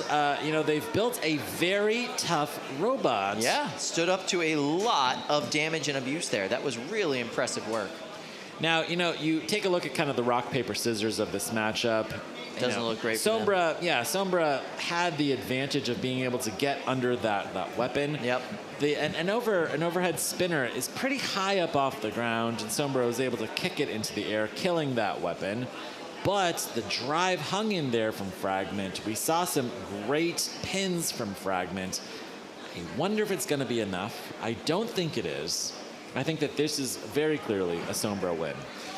All right. Overhead bar spinner in combat robotics, in rock, paper, scissors, I would say is something akin to like the apricot. The rock, paper, scissors apricot of combat robotics. Yeah. So let's see. Rock smashes an apricot. Definitely. Paper smothers an apricot. Definitely. And, you know. An apricot goops up your scissors and you can't use them anymore. Scissors go cutting into an apricot. What you're saying is that maybe we should try running like some apricots or whatever like on the top of these robots. Definitely would work better than that overhead spinner. Wow. Okay, I like it. It's fruit and vegetable related shade from Kyle Kroos here. Look at this. Oh, another good hit there from Tomas and Sombra. Tomas is like, oh, you need to flip over. I'll help. Oh, here we go. He's going to kick it behind the house spots. Oh, I love that. This was a great fight. Yeah, it really was. A one-sided fight, but a great fight nonetheless. Let's check in here with the judges. All right, let's start off here with Dominic Yankaskis. Your thoughts here, Sombra versus Fragment. Well, I don't know what you guys are watching, but there was a lot of back and forth of the one bot. And it was a very somber match to watch. All right, we've got one vote here for Sombra. Brad, your thoughts? On what Dominic just said, because that was, oh, please, no. No, I'm sorry. The fight. Sombra, of course, won that fight. Definitely had the control, the damage, and the aggression that it was able to display, for sure. Okay, we've got 2 votes for Sombra. Andrew, take us home. Yep, we're going home with Sombra. Okay, we've got 3 votes here for Sombra. And the Brazilians remain alive in the brackets. Have they lost a fight yet, Kyle? No, I don't think they have. Yeah, they've just been... They're running a ton of robots, and they're doing great. Yeah, just plowing through this bracket, even beating some of the Team Shredded bots. It's been pretty impressive. Fantastic. Yeah. All right. I can see that we're loaded here into Cage 3. Is that where we're going to go next, Control? Ooh, it's going to be a good fight if we do. Jackrabbit versus Outburst. Undefeated bracket round 3. Next in Cage 1, 30-pound weight class. Here Undefeated we go. bracket quarterfinals. Now, just so you know, everybody in this bracket, yes, has already qualified for December. Kyle, it's Adam Wrigley and Knockoff White. Absolutely. It is a new hammer on Knockoff White. They brought the bent and completely twisted hammer that is left over from Robo Games, or from Motorama 2 years ago. But this is a brand new hammer and a brand new rebuild on the bot. The only thing apparently that is the same on this version of Knockoff White is the shufflers. I really want to see this shuffle action from Knockoff White. This is a 47-pound robot here, Kyle, facing off against Brandon Bennett Young and Phenomenon. Now, when I was talking to Adam Wrigley, he said that this hammer on Knockoff White has about 1/3 the power of Shatter. Shatter, of course, I would argue is the most powerful hammer at BattleBots. 3, 2, I think we're going to see some good hits here. Fight, robots, fight. Let's go. Oh, that absolutely deafening sound of those stomping legs from Knockoff White. Just echoing in this entire room, so loud, so distracting. Oh, there we go. That was vicious. Can that hammer retract? It's looking like that might have been just a one-shot pony. And sorry, correction from earlier, the winner of this fight will qualify for December. Wow, so this is actually a very big deal here. Yeah, so the winner of this fight qualifies for sure. The loser still has a chance to qualify if they make it all the way through the elimination bracket. That axe on Knockoff White is looking very exposed. Brandon Bennett Young, this is your time to capitalize. The lights are out! What?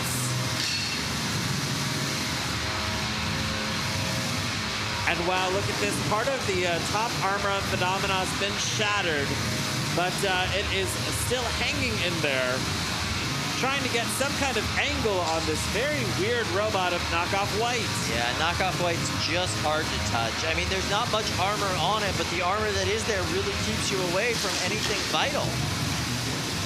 Looks like we just lost both of the little forks on Knockoff White. Knockoff White just has a piece of UHMW front plow now. That's all that's left.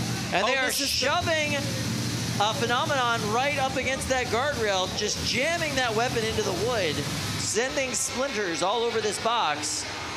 Adam Wrigley would have loved to land a hit there. Okay, it's working. Yeah, now we see that that weapon is working. The weapon on Knockoff White is just one of the weapon motors from Shatter, the heavyweight. The entire bot is built around essentially that one weapon motor.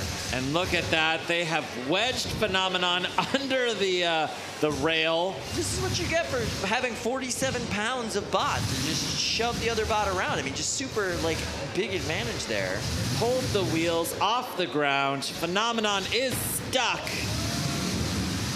Here we go. Uh-oh, what's going on here? And look at this. He went right back into the exact same pin, trying to wedge Phenomenon under the rail once again with 30 seconds left here in this fight.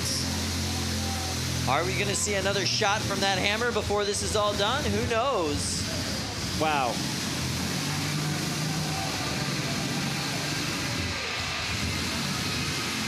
Phenomenon's weapon is running with just a few seconds left here in this match.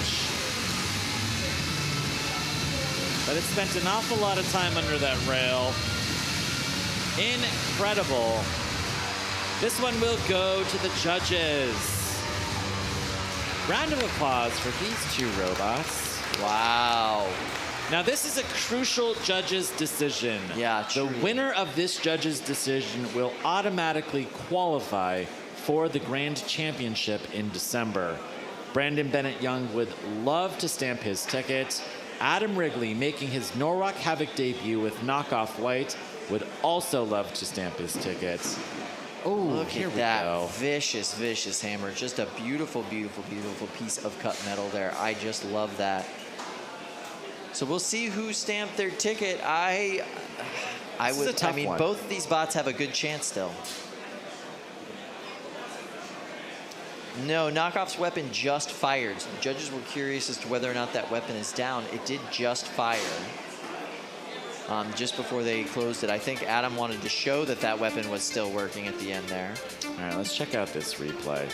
Sounds like the judges are having a really hard time deliberating this particular fight. Yeah. With good reason. Now, one of the challenges here with this fight was that Phenomenon's design is to get under its opponent and then pop it up in the air with this big, chonky vertical spinner. Yes, Cobalt-esque. It wasn't able to do it here with Knockoff White, and instead it got shoved under the rail. Yeah. You know, it's one of these questions of this damage that we're seeing, you know, is this self-inflicted damage, you know? Well, I will was say Phenomenon that really able to land the hits that it wanted to? They ripped off those two arms right in the front, you know what I mean? That is some visible, and you know, entire parts were missing. Let's go talk to our friends, the judges, and see what they have to say about this fight. All right. So, Brad, let's go ahead and start with you on this one. I'm so sorry. I can see on your face that you don't like it. I heard that big sigh, Brad. Yeah, I mean, this this is difficult. Yeah, it's a hard fight. If it had been a lot more, you know, decisive for me if the weapon had not been working. It was hard to tell because he kind of was trying to strategically use it or use it seldomly or what have you, and because of that, you know, the control that Knockoff White had in a few of those key crucial moments and a good portion of the fight where Phenomenon was just stuck against the wall, it just edged Knockoff White just barely. So I gave it to Knockoff White. Yeah. Hey. Let's check in here with Dominic. We've got one vote for Knockoff White. Our resident contrarian, Dominic, do you agree with Brad, or are you going to go with Phenomenon? What do you think? Well, you know, Phenomenon had some opportunity there, and I don't think he was able to capitalize on it like he should have. But, you know, in the end, him getting stuck in the wall and not being able to really recover from it after that, I had to give it to Knockoff White. All right, we've got 2 votes for Knockoff White. Andrew, your thoughts? Yeah, very similar to Brad and Dom here. The reason we asked if that hammer was still working is because if that hammer was down, that would have sealed it for Phenomenon for me. But, you know, they were stuck in the wall. They got released. Knockoff White put them right back in the corner for a while. That, you know, that bit of control there. You know, they did lose those little prongs in the front, but that was kind of more like ablative and nothing hypercritical. I went Knockoff White in a 9-8 decision for the winner is Knockoff White. Knockoff White. All right. Wow. Adam Wrigley, Shatter Captain Adam Wrigley, has stamped his ticket to the Grand Championship. And yeah, fantastic work. Yeah, and on a slightly related note, Ablative Prongs is a great band name. Someone should take that. Yeah, like a good indie band. That's what I'm saying. Yeah, you want to listen to them on your like easy listening, like study station, you know. Right. Ablative Next Prongs. in I Cage love that. 3, I love that. Outburst versus Jackrabbit. Oh yes, here we go. 8, 7, 6, 5, 4, 3, 2, 1. Fight, robots, fight. Good speed right out of the box from Outburst. This is our miniature Tantrum facing off against the Davis boys here with Jackrabbit. The Davis family's had an absolutely fantastic performance so far today. This is undefeated bracket round 3 action. Both of these bots have not lost the fight yet. And in the first 30 seconds here, we've got Outburst getting under Jackrabbit, but unable to land a hit. Looks like the weapon on Outburst could be down. Chris, welcome back to the broadcasting table. Hi, Luke. You chose a great fight to bring, to jump in with. It was intentional. That's good. Jackrabbit, really known for its incredibly aggressive driving, its relentless driving. The driver here, Cameron Davis, is really just a suffocating drive style, I would say. Outburst, the only thing that it can really do is try and land some pins here, but Jackrabbit has a fully functional weapon and is landing great pins of its own. Wow, here we go. Oh boy. Oh boy.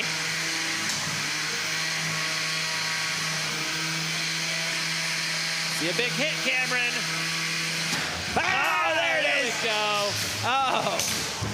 Now you see the carnage of the ripped belt and the missing wheel in the back. Outburst. 80 seconds left here in this fight. We haven't seen the puncher do really much here in these fights. Really good driving, though, from Outburst. Here we go. Pushing Jackrabbit across the arena. Outburst's long forks were able to get under Jackrabbit in some of these exchanges. 50 seconds left in this fight. Here we go. There we go. Jackrabbit getting under Outburst. Outburst, not an easy bot to get under. Yes. And get those hits. It's very dense. It's very low to the ground. I don't think the weapon on Outburst was running for any part of this match. You've got to wonder what happened there. And you can see absolute focus on the face here of Cameron Davis.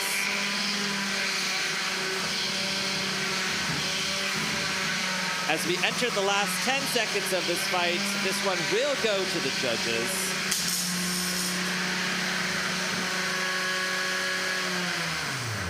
That is the end of the match. Drive to the door if you can. This one will go to the judges. Well, that one was considerably easier, I think, to call than our last judge's decision. That was a really great performance here from Jackrabbit. I'd imagine it'll be a quick deliberation. All right, we see Drew Davis there, our 10th grade English teacher from Schenectady, helping make that robot safe. And they're taking a look at the damage from these robots. Outburst, an absolutely gorgeous recreation of Tantrum. Take a look here at this replay. Now, Outburst was able to get under Jackrabbit a couple of times, but Jackrabbit really returned with some good hits of its own and a fair amount of control. Cameron Davis, you know, I've heard builders up in the pits say, you know, listen, that kid is relentless. You know, if I'm facing off against Cameron, he is not going to give me an inch. He wants to kill, which is amazing. All right, let's check in here with Dominic Yankaskis. Let's start you off here. Jackrabbit versus Outburst. Your thoughts? There was some good back and forth in there, and you know, Outburst definitely had the ground game and was able to get under Jackrabbit in most exchanges. But I think Jackrabbit was able to capitalize on a few hits there and had more aggression with his active weapon, so I gave it to Jackrabbit. All right, we've got one vote for Jackrabbit. Andrew, your thoughts? Yeah, similar idea. There was more aggression by Jackrabbit with their active weapon. I don't think Outburst had theirs working in the entire fight. They had some wheel damage on Outburst as well as that being flipped over, so that really scored control and damage for me as well. So pretty solid win for Jackrabbit. All right, a solid win for Jackrabbit. I can see Brad shaking his head yes. Do you agree? Look at this. Oh, it is. That's a Jackrabbit behind you, Brad. It's massive. You've got to worry. I, of course, agree. Jackrabbit edges it out and, kind of won in all categories for me. So Now, are you only saying that because there's a gigantic, terrifying Jackrabbit behind you? I think when you get to that size, they become omnivores there. The winner is Jackrabbit. All right, we've got a great win here for Cameron Davis and Jackrabbit, who advance, and Outburst will be going down into the elimination bracket. Next in Cage 2, Fallout versus The Greatest Challenge. Wow. Okay, we've got a lifter here in Fallout facing off against The Greatest Challenge, an incredibly destructive melty brain. Oh, 6, 5, 4, 3, 2, 1. Fight, robots, fight. Now, really interestingly, we saw Robert run in Crashfest facing off against The Greatest Danger, and here we are seeing a Crashfest-esque lifter control bot from Fallout. Let's see if the lifters can do it again. Oh, they're not doing it, Chris! Look at that, The Greatest Challenge popping Fallout on its head, and can Fallout self-right using that 4-bar lifter. Oh, no! This is definitely one of the more maneuverable melty brains I've ever seen. Yeah, The Greatest Challenge is gorgeous. And it looks like... Tap out. That's a tap out. The winner is The Greatest Challenge. Wow, Team Alfredo. There we go. Chris, I don't know if it's just dinner time, but I love the name. You know, Team Alfredo. You gotta love that. Yeah. Just a heavy cream-based pasta dish. Yeah, on these kind of marathon competitions, I usually start my day with a heavy dose of Alfredo. You've got a carbo load, to get going. Yeah. At Breakfast about of 6 or Champions. 7 o'clock, you just conk right out, but you've got a lot of energy for the first part Next of the in day. Cage 1, 30-pound weight class, undefeated bracket quarterfinals. All right, this looks like this is Cage 1. This is 12-pound action. I can see attrition in there. Facing off against Michael Shore, and that must mean that it is Carmen in the box. Carmen is totally redesigned for this competition. Carmen has already qualified for the grand finals. 8, Facing off 7, against Jameson 6, Go 5, and 4, Attrition. 3, 2, 1. Fight, robots, fight. Attrition here in black. Wow, finding the low ground. Jameson Go pursuing Carmen into the corner.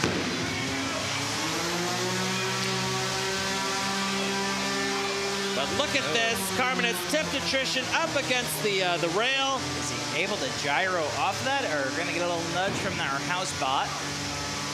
Everybody gets one. All right. Here we go.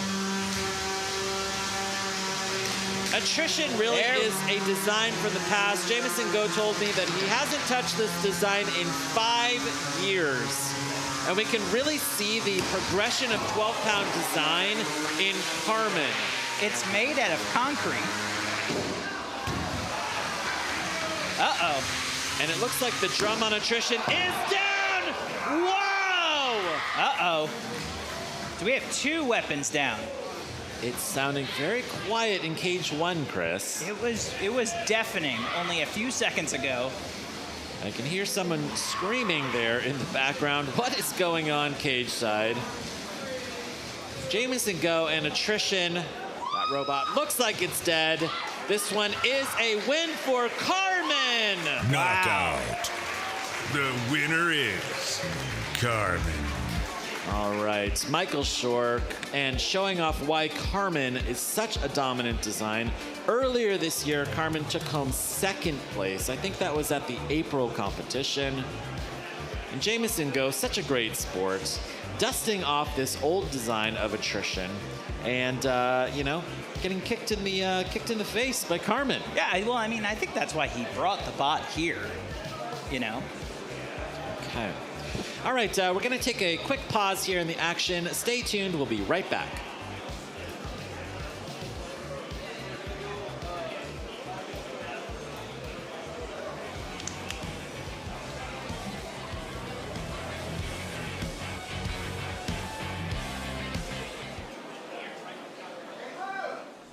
I'm Jake with Sencut Send, and today I want to introduce you to our CNC router and the services that we provide with it.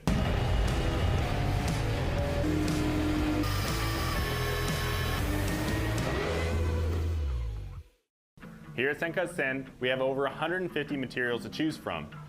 Different materials require different tools to cut them out. The CNC router here specializes in wood and MDF 3/8 of an inch or thicker, ABS, ACM, HDPE, UHMW, and polycarb.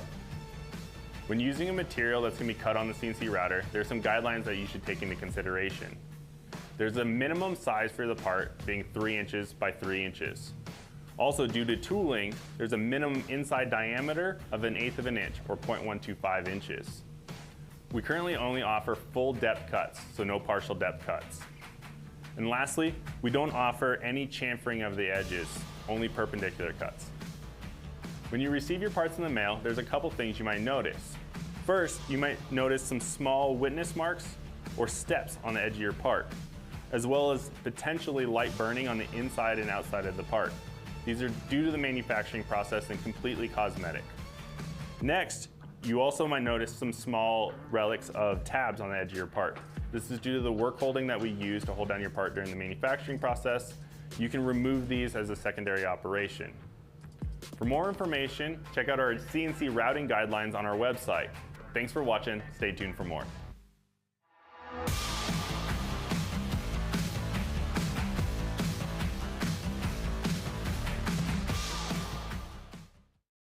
I'm Jake with Sencut Send, and today we're going to talk about our water jet services.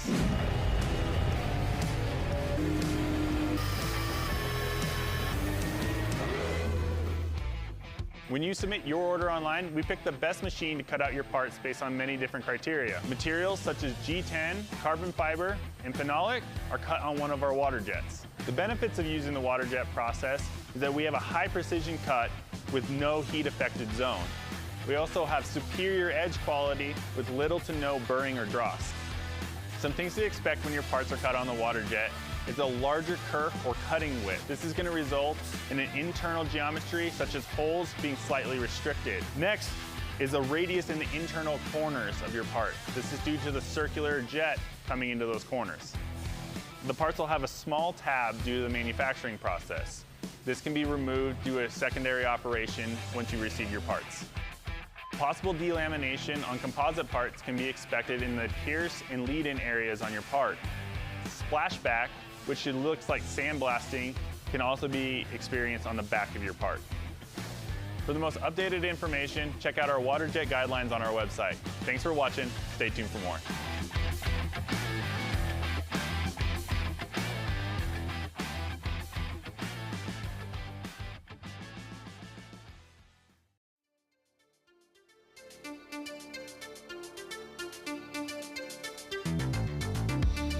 Place to start. Scan the QR code on your screen to access helpful tutorials on using Sencut Send for all your DIY projects. Use Build 4 Norwalk 10 for 10% off your order. And if you want to get involved as a partner, a sponsor, or a vendor here, feel free to reach out to us at hello@nhrl.com. .io, Chris. Oh, yeah. Oh, I.o. Yeah, don't go to .com. No. We don't know where that one goes. Oh, geez, you don't want to know. No, yeah. All right, awesome. Thank you so much, Sen for, your continued sponsorship. That's really very cool. I love working with them. Yeah, a lot of the parts here that you see in these robots are being cut by Sen. All right, I can see cages open. Wow, all of the doors are open. Chris, we have a moment to just chat. How's it been upstairs in the pits? It feels really hot, and I can't tell if it's because I decided to join you and Kyle in the Hawaiian shirt game. It is so hot up here right now. It's I am like sweating buckets. This shirt is great, but the material, it's like a nice, cool 74 degrees outside this shirt. On the inside, it's about 1,000 degrees Fahrenheit. Yeah. I'm pretty sure it's made out of the same material that the heat shield on the James Webb telescope is made out of. Yes. Yeah. Next in cage 4, but yeah, I Blue feel like I'm, Cheese now versus I'm part of the team. Crunk. Wow. Okay. Now, I think maybe the voice of God jumped the gun a little bit because I see the doors open still on Crunk and Blue Cheese. Now, this is team-on-team action. Crunk here in orange and Blue Cheese here in white and blue. These are both team defective 12-pounders. Crunk has already qualified for the finals. Blue Cheese has been having some growing pains, I would say. Disassembled in its first competition here at Norwalk Havoc, and just running into some challenges earlier today in its fights. This is elimination bracket round 2. The loser here will be going home early. Blue Cheese is having trouble getting into the blue square. Oof. Now, if you look at Crunk and you say, oh, that kind of looks a little bit like Promheda. For good reason. Crunk was built by Zach Knight, the builder of Promheda. And he gave this robot to his brother, his older brother. And his brother is running this robot, getting back into combat robotics after several years. When he was in high school and then in college, these brothers here, the Knight brothers, they competed on NRL building 15-pound combat robots. They've built this super team, Team Defective. Team Defective really owns the 12-pound weight class here in 2022. And this is team-on-team action here.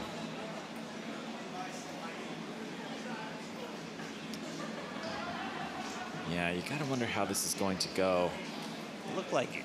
8, 7, right side of Blue Cheese, there was 6, some 5, kind of 4, 3, 2, wonder how 1. that's gonna play. Fight, robots, fight. All right, we've got good spin up for both of these robots.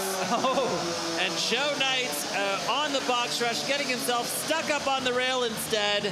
Blue Cheese coming around to kill. Do we have drive on Blue Cheese? Chris, they're sending in Fluffy to try and help. Wow, this is a failed box rush from Joe and Crunk. Blue Cheese here just waiting for Fluffy to do its work. The first 40 seconds of this match, Crunk has been now stuck up against the rail. Not great, Chris. Yeah. Well, the house bot, especially this one, has to be a little careful because it could easily pulverize any robot to dust. Okay, the weapon on Crunk is up. The robot is on its head. It's going to try and violently self-right here. Wow, big hit. There we go. Crunk finds itself back on its feet.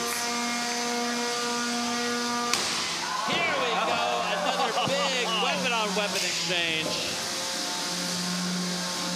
Wow, and the weapon on Blue Cheese might be down now. Tap out. Yeah. Okay, that looks like that is a tap out from Blue Cheese.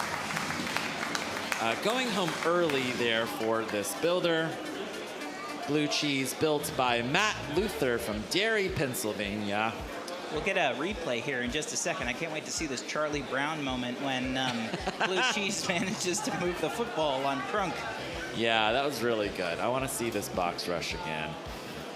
Matt Luther works as an HVAC technician, and here's a fun fact, Chris. He owns 6 cows and 12 chickens. He's a cow farmer. And a chicken farmer.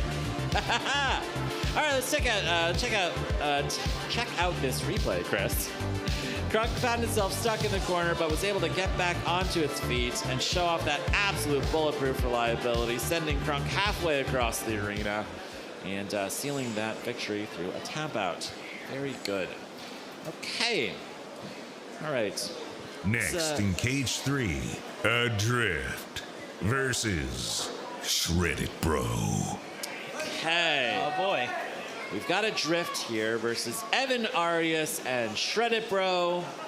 Evan Arias running one of the most dominant robots and most consistent robots. Evan Arias has fought more fights here at Norwalk Havoc than any other builder. 8, 7, 6, 5, 4, 3, 2, 1.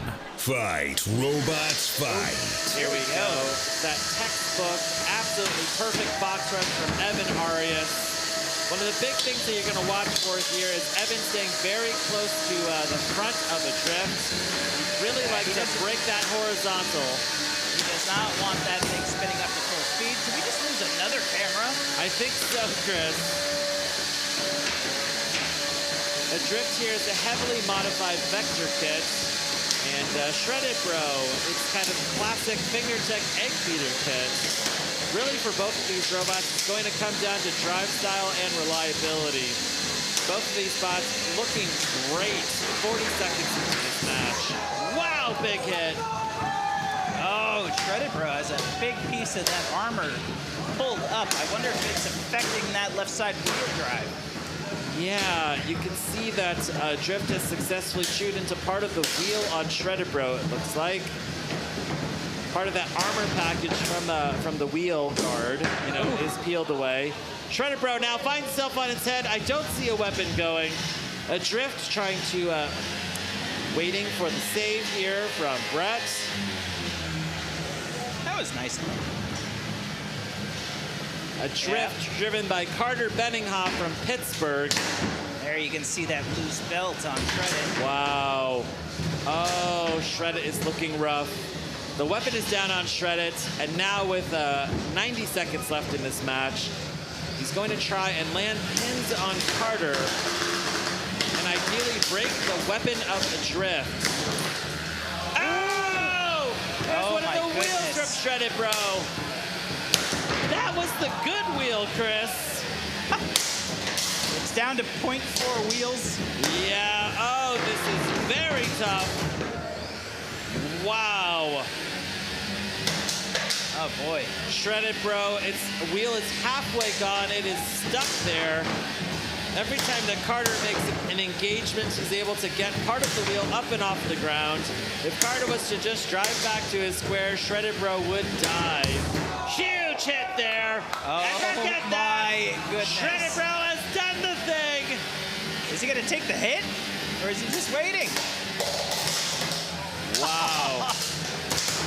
Carter's just playing with his food here at this point. Looks like an alpha predator. Yeah, bloodthirsty.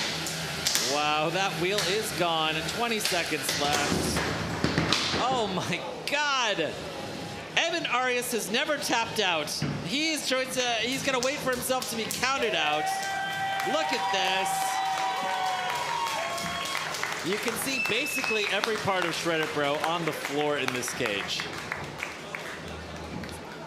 Yeah, wow. Evan Arias giving a nice little clap to his opponent, Carter Benninghoff, here in the Patagonia sweatshirt. Yeah, this is a pretty decisive fight here. I don't know if this one technically goes to the judges. Looks like we're gonna go to the judges, but first let's take a quick look at this replay. Yeah, I think if the judges go for Shredded Bro, they're being paid off, Chris. This was fantastic for Adrift. Look at that. And you understand, where Evan comes from and just he goes to the end, because how many times have you seen Shredded in the last 60 seconds, 90 seconds in a match, even with a weapon down, continues to just ram this reliable bot into another weapon. True. You never know, too. I mean, like, you can have your opponent spontaneously die. These are pretty complicated machines. But, yeah, Carter really hung in there and just showed incredible control here in this fight. And a lot of damage. Blue and white just being spread around the tri-state area. Let's see. Ha! Andrew. I love the googly eyes face here. This must be from the back of my laptop stand. Oh my goodness. All right, Andrew. Lucky friends in Pokemon Go. You know, let's hear your thoughts on this fight. Yeah, you know, Adrift at the end there, they're spinning in a circle. Usually that means their radio is debound, so I'm surprised they didn't get counted out. But I do think, based on everything, I'm kidding. That was very dominant by Adrift there. Great fight. All right, great fight for Adrift. Brad, your thoughts? I don't think I can award Adrift enough damage points for the amount of damage that has occurred. I mean, essentially was completely destroyed. So, you know, for the most part, control, damage, aggression, everything, Adrift. Okay, 2 votes for Adrift. I also like the background here. Deep 6, just punting Pain Train in the air. Another fight that I'm sure Evan Arias thinks about a lot. Dominic Yankaskis, 2 votes for Adrift. Your thoughts here? I mean, Evan, as usual, started out strong and, you know, went aggressive, but in the end, Adrift took it, you know. The tides turned. Okay, we've got a unanimous judges' decision for Adrift. Thank you so much, judges. The winner is Adrift. Okay, awesome. Thanks, judges. Appreciate that. Okay, I can see loaded into Cage 2, Team AGVS and Twin Beast facing off against Chubby Unicorn. Chris, you got to bring me that unicorn. Chubby Unicorn Here we go. versus Twin Beast. All right, so we've got Twin Beast here. Wagner Prestige 8, from Team 7, AGVS. 6, 5, 4, 3, 2, 1. Fight, robots, fight. Oh, here we go. Twin Beast, named because its weapons are 2 independent hub motors, Chris. That's so cool. One side can go down and it's still got half of a drum going. It is an incredible marvel of engineering, sending Chubby Unicorn into the air. Yeah, a couple more big hits like that, and it's going to be a Pegasus, Chris. Is that because it's so much airtime right now, right? That's right. That's right. The Pegasus has wings, Chris. Yes. And they don't exist. But unicorns are real. All right, Twin Beast again, absolutely sending Chubby Unicorn into the ceiling. Listen to that noise. Yeah, I feel like I'm at the dentist. What dentist are you going to, Luke? Listen, my dental work, it's done in like 3 minutes, okay? They just spin that drill faster, you know? It's a drive-through. Look at this. All right, the weapon belt on Chubby Unicorn is down. Yep. Twin Beast really just refusing to give up. Back off. He would love to land a knockout here. Wow! Wagner once again sending Chubby Unicorn into the lights. I think he scuffed the ceiling on that one. Yeah. You're gonna have to take damages out of any of your winnings here today, Wagner.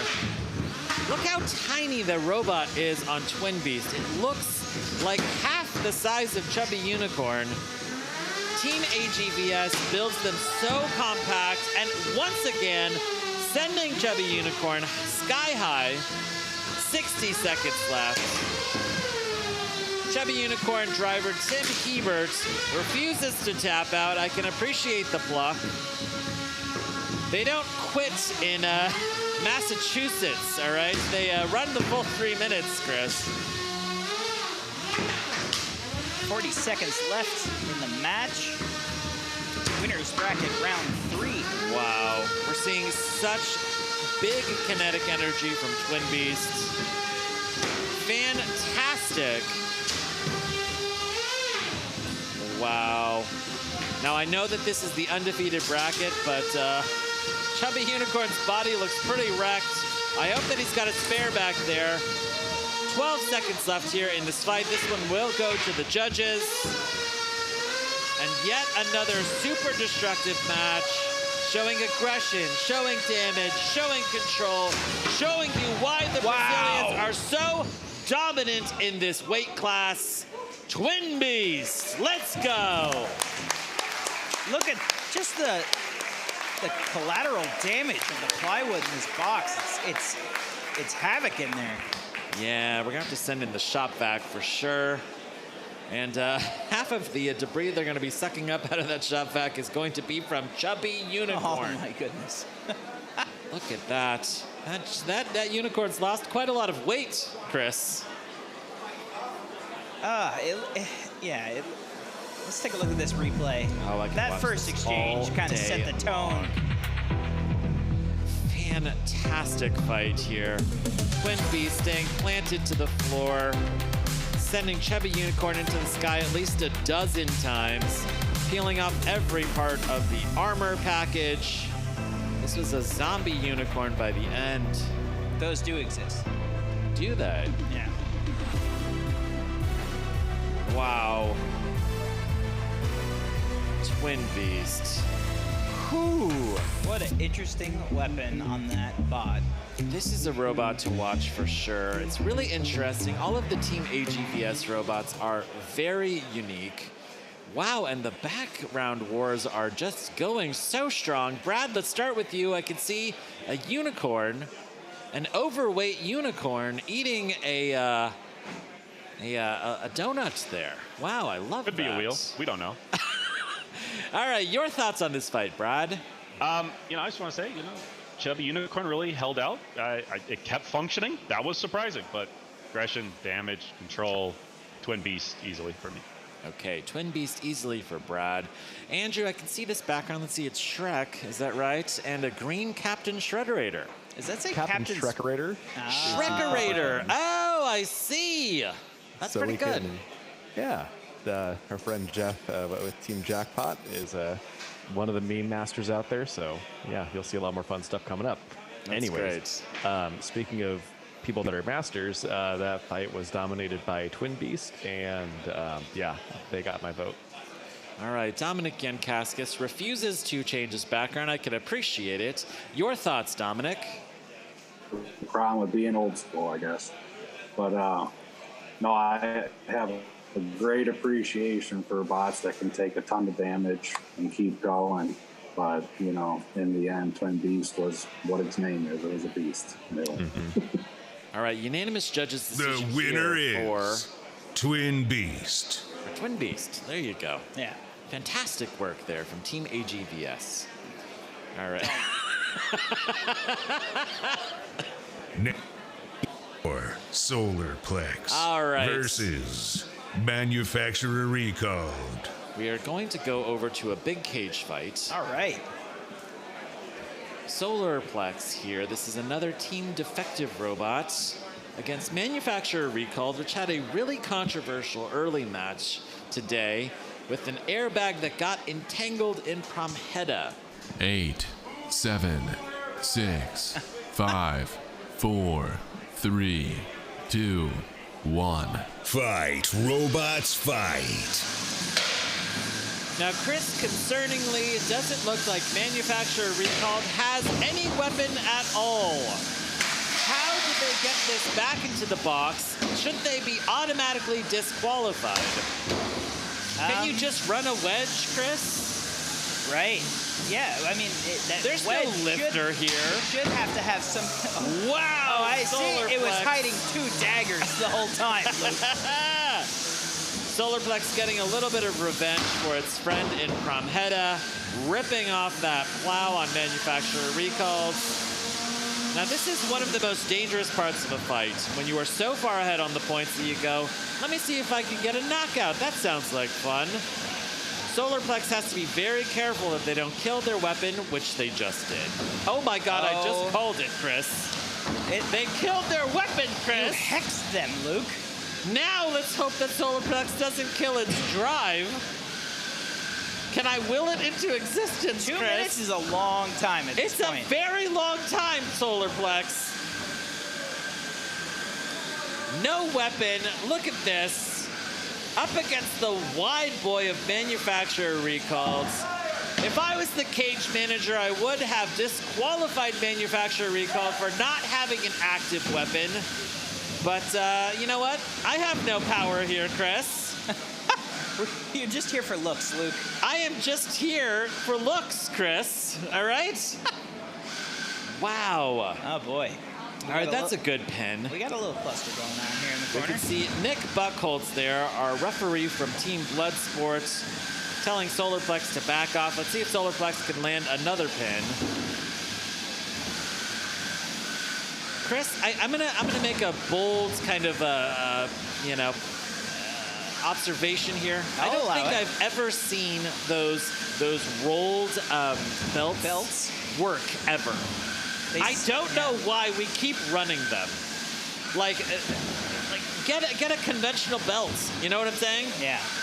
Yeah. It looks like surgical tubing. Yeah, yeah. I mean, it like slips off at just like the slightest bump. We have to get them out of this sport. It is the weakest link for sure, Chris. All right, 25 seconds left here in this fight. Mercifully, kill me, please. All right. There's a pin. And that's a pin, kind of, on a robot that's barely, a weapon. Okay. Oh, opinionated, Luke. What is this? Uh-oh.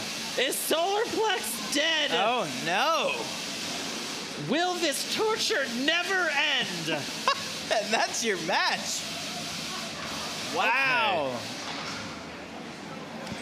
We're going to send this to the judges. This is like an M. Night Shyamalan movie here. I feel like I hate myself, Chris, all right? Because I watched this match. The match should have never happened. And look at this. Manufacturer recalls, ended up pushing Solarplex into oblivion, like right there at the end. Wow. All right. I think it's really, for the judges to decide what's more important, the first 30 seconds of the match or the last 30 seconds of the match. Let's go into a replay. Why? I don't know. No one should see this. Let's scrub this from the internet immediately. All right, Solarplex ripping off this plow and then immediately killing its own weapon. Why, Solarplex? Wow. Landing a pin, who cares? Okay. Chris, I'm so done with this match. And look at this, manufacturer recalled, shoving those little arms into Solarplex. Gonna go into the judge's decision here. Let's start off here with Dominic Yankaskis. Dominic, your thoughts on this fight? Well, if my understanding of the rules is correct, the manufacturer recall for entering without a weapon were lost no matter what. But with that being said, Don't say it, Dominic. What's that? Don't say it. Okay, wait.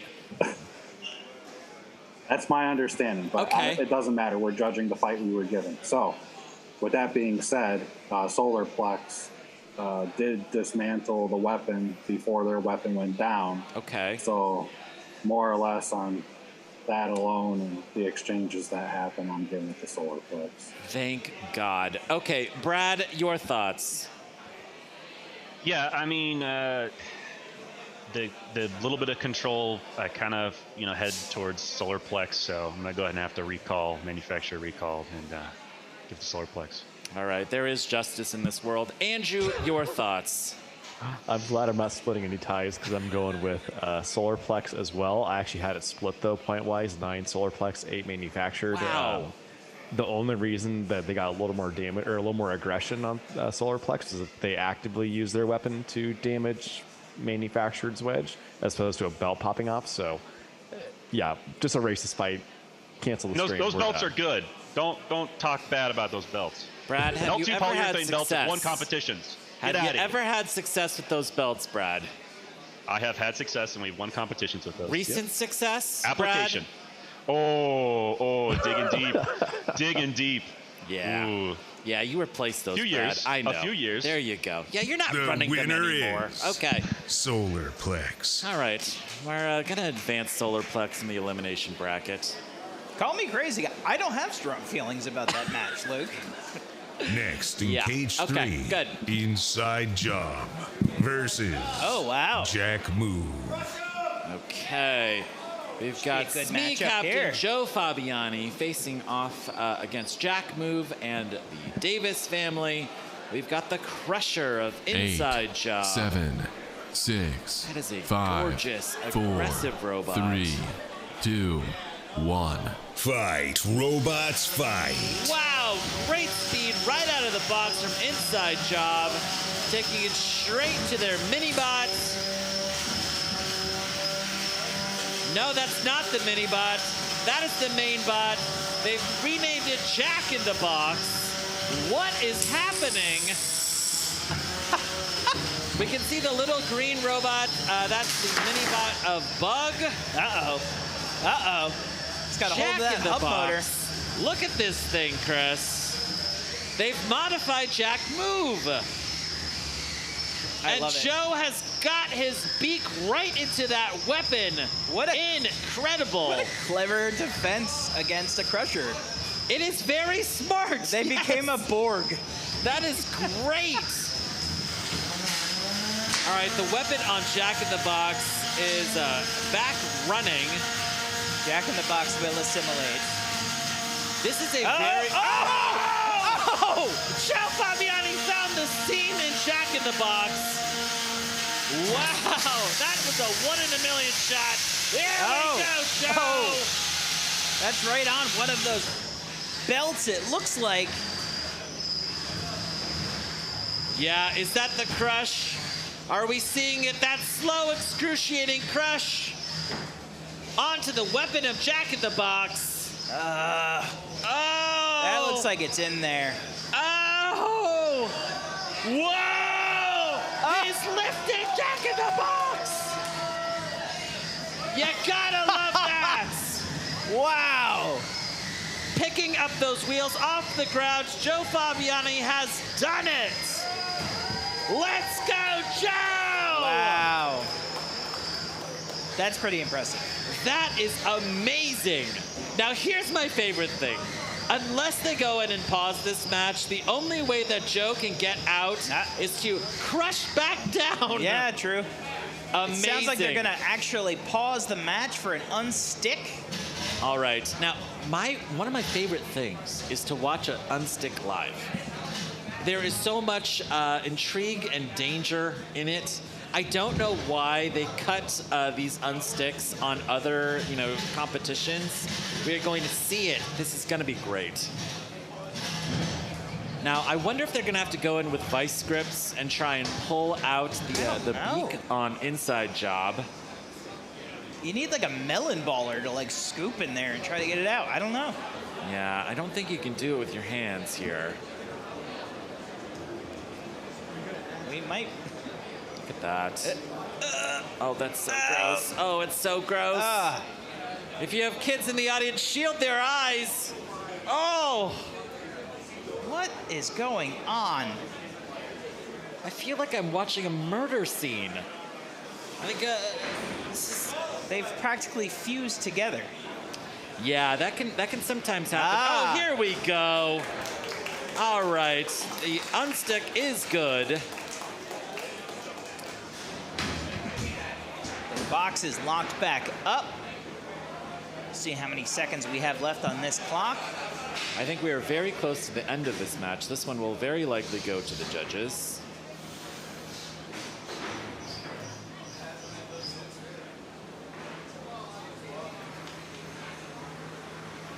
Okay. When we come back here, when we unpause this match, we're going to add 20 seconds to the clock. And so if you don't see the clock moving, it's because we're counting down those 20 seconds here in the background. That is to give Jack in the Box a little bit of extra time because that pin was technically too long. And here we go. We're back on here.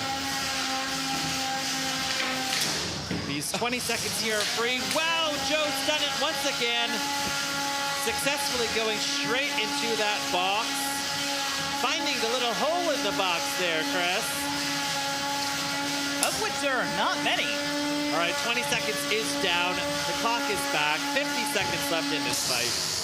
Oh boy, here we go. Rinse and repeat. Wow, once again, finding that weapon, incredible. I think this is inside job superpower. It's gonna find its way inside your bot. Yeah, exactly. Joe Fabiani is an absolute surgeon with that crusher. 20 seconds left here in this fight. Wow. That crush. They're stuck again. I can hear them say cage side that they are stuck. Are we gonna do another unstick? I don't think so. I think they're going to let this run down. One, that's the match. This one will go to the judges. Round of applause for Joe Fabiani, an inside job. Incredible. All right, Drew Davis, all smiles there here. Really innovative idea to build a box for a crushing opponent. Yeah. That's the smartest like defensive configuration we've seen so far for a crusher like inside job. Really, really smart. Wow. All right, we see Star Child Captain Brandon Zielinski, P1 Captain Brandon Zielinski there, rocking the Hawaiian shirt. You gotta love it. Let's take a look here at this replay. Wow. It's like a 1 in a million shots and then another one, you know? Initially finding the seam and then getting into that weapon. Ooh, that crush, that slow, excruciating crush. And then lifting the robot in the air. I didn't even know that that was possible. Amazing, Chris. Wow. It was a cool and different match to watch. With a couple of very unpleasant to watch crushes. Joe Fabiani is the master of unconventional designs. You have to love that. And this really was a perfect execution of that strategy. All right, let's check in here with the judges. Let's start off with Dominic Yankaskis. Your thoughts on that fight? Been a long time since we had an encore, right?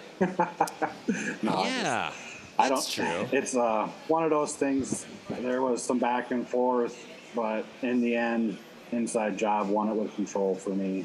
I think that he held on to control a little too long there a few times, but that's the way I went. Okay, all right, we've got one vote for inside job. We've got Andrew Russell, who has successfully made a video background. Oh. Wow, it's amazing. Andrew, are you the youngest out of the judges? I have no idea even how to do that on Zoom. That's pretty incredible. Yeah, I clicked some things and it said upload a video. I'm like, okay, cool. I told him how to do it. Yeah, that's when you told me to use belts too. Anyways, on this one, similar as well to Dom, I'm going to go with inside job. There wasn't really visible damage on either robot. Both could drive, both had their weapons working, but that control, the lift, and again, a little bit of a longer pin than probably acceptable, but yeah, that extra control nudge gave it to inside job for me. Okay, 2 votes for inside job. Brad, your thoughts? Well, I can only judge it based off the fight I saw, and you know, like everyone else said, you know, the control was obviously there, even though it was pinned a little too long. But I had to judge it based off how the refs called it, and I gave it to inside job. The winner is inside job. Joe Fabiani, absolutely fantastic performance. He stays alive in the undefeated bracket, advancing to undefeated bracket round 4. You gotta love that, especially with a meta-breaking design. Yeah. Joe Fabiani could very easily build an egg beater spinner, could build a 4-wheel drive vert, but he's going with this intentionally challenging concept because he wants to stretch the envelope on combat robotics. Every single time I see him bring something, I know I'm gonna be in for a treat. Yeah, he's never delivered a duplicate of anything. Yeah. Yeah. Next in Cage 2, Stingray versus Red Hawk. Okay. Interestingly, here on Red Hawk's side, I see Robert Rund. What is happening here? What is Robert driving? He's got There's a mini bot on Red Hawk. I see. Okay. We've got a good shot here of Stingray. 8, this modified 7, vector kit. 6, 5, Facing off against 4, Red Hawk. 3, 2, 1. Fight, robots, fight. Right. Interesting. This is a very kind of similar matchup. We've got 2 horizontals and 2 wedge bots.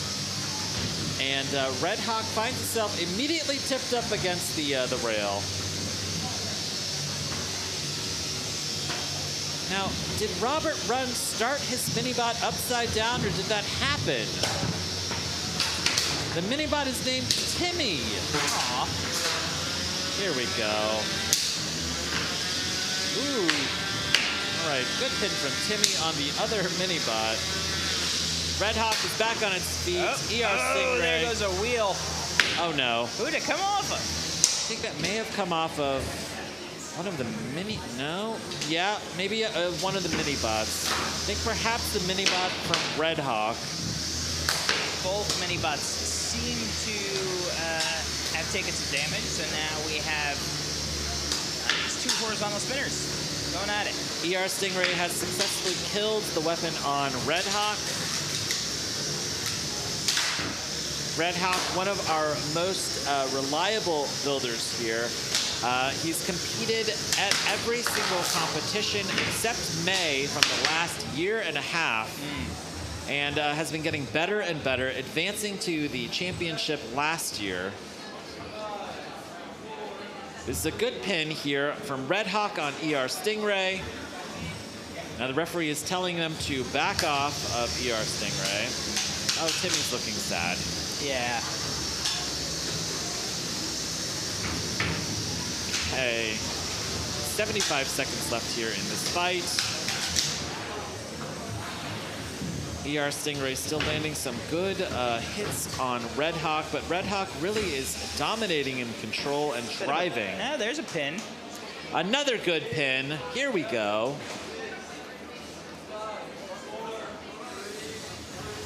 $50 seconds left in this match. There's another pin. Wow, another pin here from Red Hawk. Wow. Just sending Stingray weapon first into the rail. Incredible. 30 seconds left.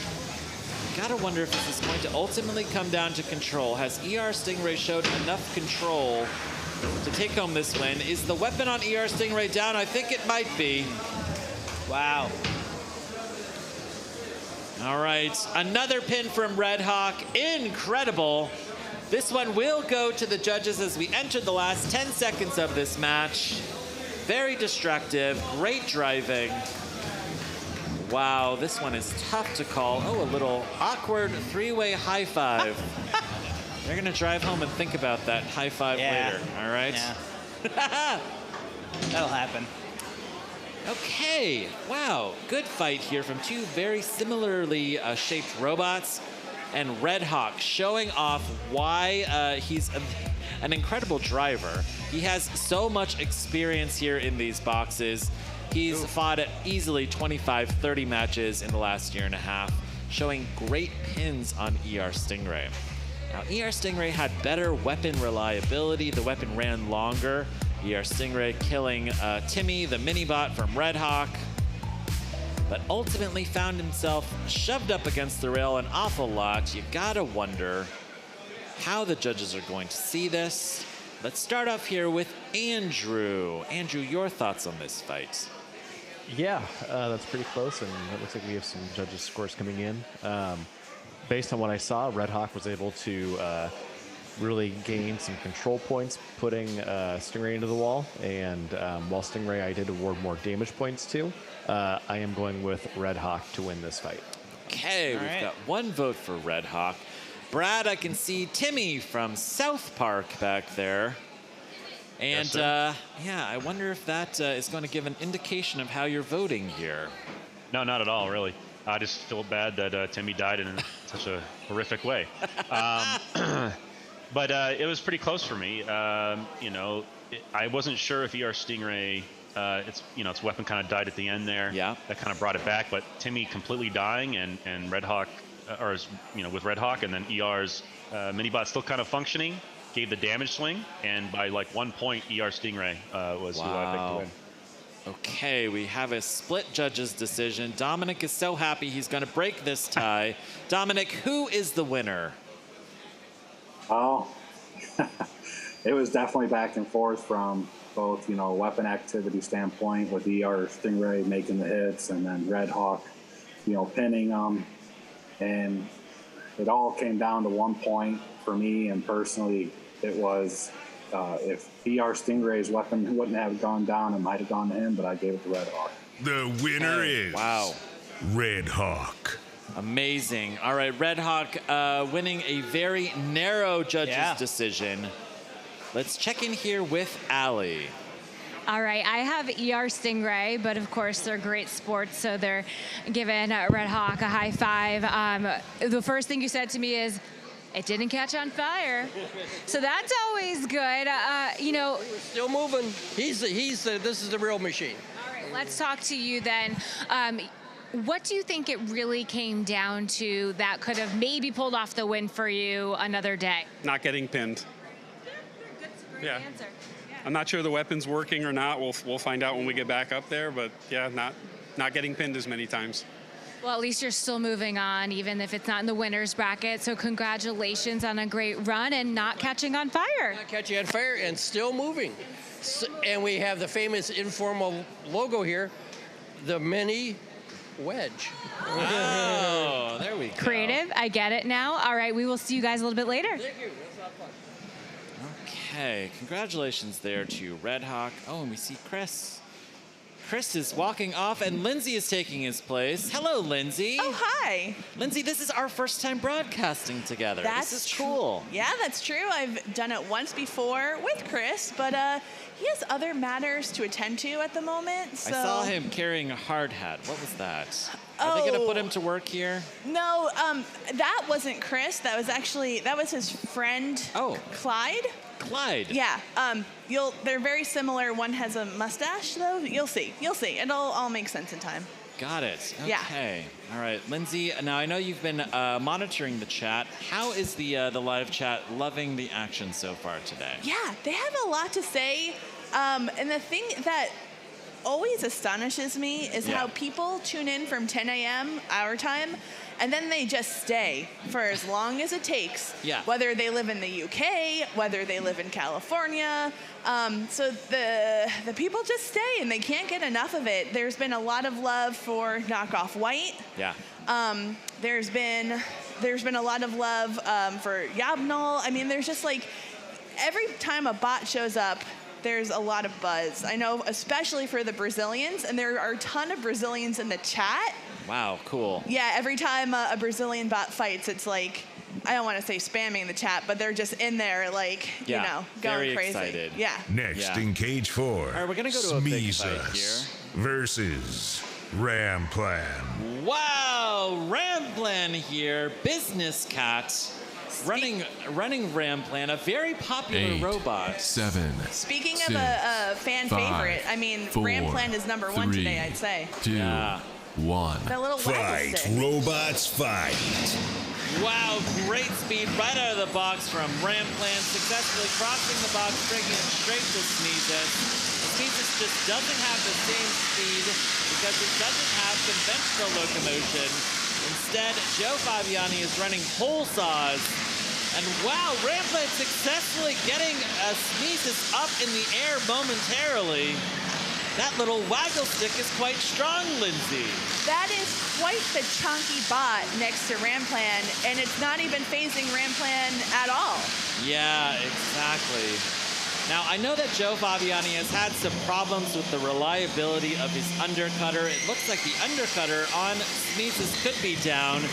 This If so, this is a huge turn of events, and Ramplan could be very close to qualifying for the finals. That waggle stick cannot be denied. That waggle stick is so strong. And look at this, Joe Fabiani now changing his strategy, trying to turn himself into a melty brain. Wow. Business Cat will come in here and punish you for that, Joe. Now, if I recall, Ramplan was the winner of the 12-pound sportsman's bracket finals last year. Is that correct? Yes, that's right. Brenton Steele here with Ramplan got a firm little handshake from Austin McCord.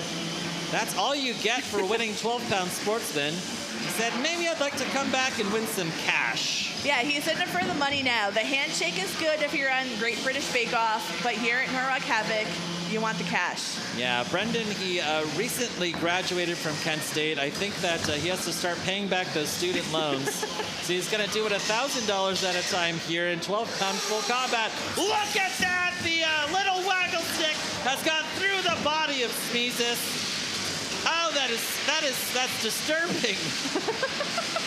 Wow. Wow. Okay. This is absolute domination here from Business Cat and Ramplan. I'm on the edge of my seat. Yeah, you know, like the secrets to success here. Great drive, great driving skill from Brendan. And, you know, really dominant performance here from this waggle stick. I also have to give Brendan a shout out. He let us use the team's glue gun for something very crucial that you may or may not be privy to later. So okay. I really appreciate the kindness. Nice, good. Okay, 10 seconds left here in this fight. Business Cat meowing his way to victory, I think. Look at this. Are we going to get like a little count out here from Ramplan's waggle stick? Wow. Wow, total domination. Joe loves it. Can't hold in his laughter. Wow, amazing fight. Wow. Okay, well, that is a thing that happened, Lindsay. I'll never forget it. I love that there's a safety bar here on Ramplan, the safest robot in the 12-pound bracket. Yeah, but look at that box rush. Yeah, great box rush, great speed, and really got Joe Fabiani off of his game early, killing that weapon, sticking his arm right through Joe's body.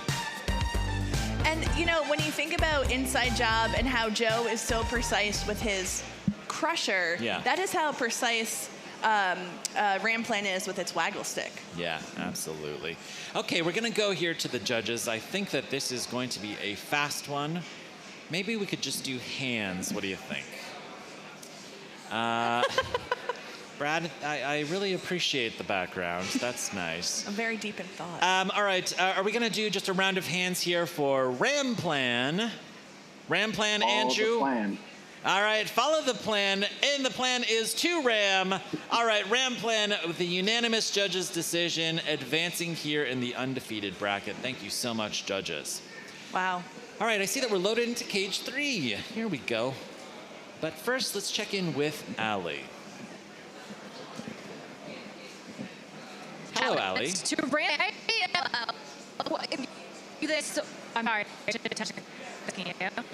But the wiggle stick seemed to be this match.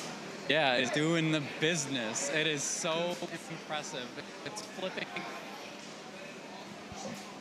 Okay. I think we got a little pixelated there. Yeah, there may have been some interference. Okay. Is anybody using a cell phone in the audience? Yeah? Anybody flying an airplane? Yeah. Is somebody watching TV like on an old, like, CRT? Yeah, this is a no streaming zone. Yeah, that's right. Is anybody trying to stream on the Wi-Fi? All right. Okay, I do see that we are loaded into cage 3. We may be going back to Allie if we can work out the technical difficulties. If not, we're going to go back in here and run this fight. Next in cage 3, okay. Brute Force versus Codera. Okay, Caldera here, run by the Voxels. 8, 7, 6, 5, 4, 3, 2, 1. Fight, robots, fight. All right, we've got the vertical of Brute Force facing off against the bulletproof horizontal of Caldera. Caldera, one of the very highest ranked robots in the competition here today. Already qualifying for the finals and killing the weapon on Brute Force. I see a belt missing, and now I see a belt torn in half. Yep, the weapon belt on Brute Force is gone. Caldera was able to get up there and cut it. Unfortunately, there are no ablative weapon belts. There goes the wheel. Tap Brute Force out. is tapping out. The winner is... That seems prudent. Tap out. The winner is Caldera. Tap out. Caldera, The winner man. is Caldera. Just in case you weren't sure. I didn't it's catch Caldera. Yeah. Oh, okay. I didn't even know Caldera was in this fight. Yeah, exactly. All right, Brute Force, down a weapon, down a wheel. Really just showing some brutality on Caldera's part. Yeah, I am taking this moment to admire their design, though. I like that clear panel. Yep. Yeah. All right. Let's take a quick look here at this replay. Brute Force getting a good hit right in the beginning, but killing its weapon almost immediately. And then Caldera coming in here, ripping off one of these wheels. There we go. Oh, that was a perfect shot. Caldera would have ripped off the second wheel, but they were waiting for the tap out, which came. Good sportsmanship. Yeah, fantastic. Okay. That was elimination bracket round 3, so that means that Brute Force will be going home early, just in time for dinner. Caldera and the Voxels, they are going to remain alive in the bracket. Lindsay, what is this? What is this? Lindsay, you've seen this robot before. This robot was in your basement for the last month. Yeah, okay, I guess I can't play dumb anymore. No, that I was not aware of, that mask. Yes, this is a brand new bot from the Dark Side team, alternate side. I don't know who that man is. I think that is Clyde Magnuson. Clyde Magnuson. Yeah. Next in cage 4, 30-pound weight class, elimination bracket, round 1. However, there is so much weird stuff happening right now. Like, what is this? Clyde Magnuson, okay? Yeah, not Chris DeSico. He looks great with a handlebar mustache. Clyde looks Yeah. fantastic with a handlebar mustache. Yeah. He's All a right. very attractive man. Lindsay, do you think he should grow out the mustache? Who, Clyde? No. Chris DeSico. All right, the winner of this match qualifies for the December championships. How? I don't understand what's going on with Clyde's pit crew member there. Some very strange Who addition is to the that? team. Obviously doesn't want his identity to be known. Clyde obviously very proud of himself with that giant mustache. It took him a long time to grow that mustache, and he's proud about it. Lindsay, is that Dave Blakely? Yes, I do believe that it is Christopher DeSico's cousin, Dave Blakely. Where Chris is not sure, this is just his friend, Clyde. Interesting. Gotcha. Yeah. Yes. Wow. I'm glad that he's safety conscious. Yeah, he's wearing a full mask. Yeah. And listen, if he has to, he can just go over and try and scare Brandon Bennett Young into dropping his transmitter. That is the most terrifying face mask I've ever seen here at Norwalk Havoc. Yeah, a little strange. I was not prepared for that. Yeah, Brandon masks, Bennett Young. not required at this event, but if you're going to wear one, you may as well wear a full facial mask. Wow, okay. This is alternate side. Alternate side. Okay, instead of wheels, he's got wire brushes ripped off of a street sweeper. Yeah. Yep. And this is a kind of huge-esque flamethrower. I can see those two Coleman, tanks there. Yeah, butane. Mounted. Propane. Propane? Yeah. Yeah, Propane. dude. This is propane. Yeah. Oh, my. Those are camp stoves. Wow. Okay. I cannot wait for this. Propane and propane accessories? 8, 7, A lot of brass. 6, Wow. 5, Okay. 4, 3, Here we go. 2, 1. Fight, robots, fight. Let's see the flamethrower! Oh. Please let me see the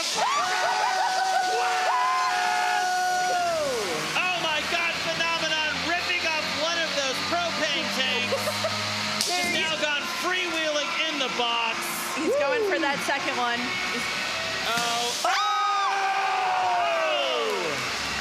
Wow, I am really, I cannot believe that we didn't see an explosion there. I know. All right, now alternate side has no gas. And the mini bot. It is barely mobile. What is happening, Clyde? The eyes are gone. Wow. Oh. Okay. All right, Phenomenon really being precise with these hits. Yeah. Yeah, Wow. not much to hit on alternate side, but I think Phenomenon actually got all of it. Yeah. 2 minutes left. Wow. Oh, okay. Going in for those Don't do tanks. that. No, Brendan, don't do that. There's only 6 ounces of fluid in each propane tank, so they have been cleared by safety. Okay, Phenomenon coming in, and look at the bottom plate is very exposed. That's a fire! He's got a fire!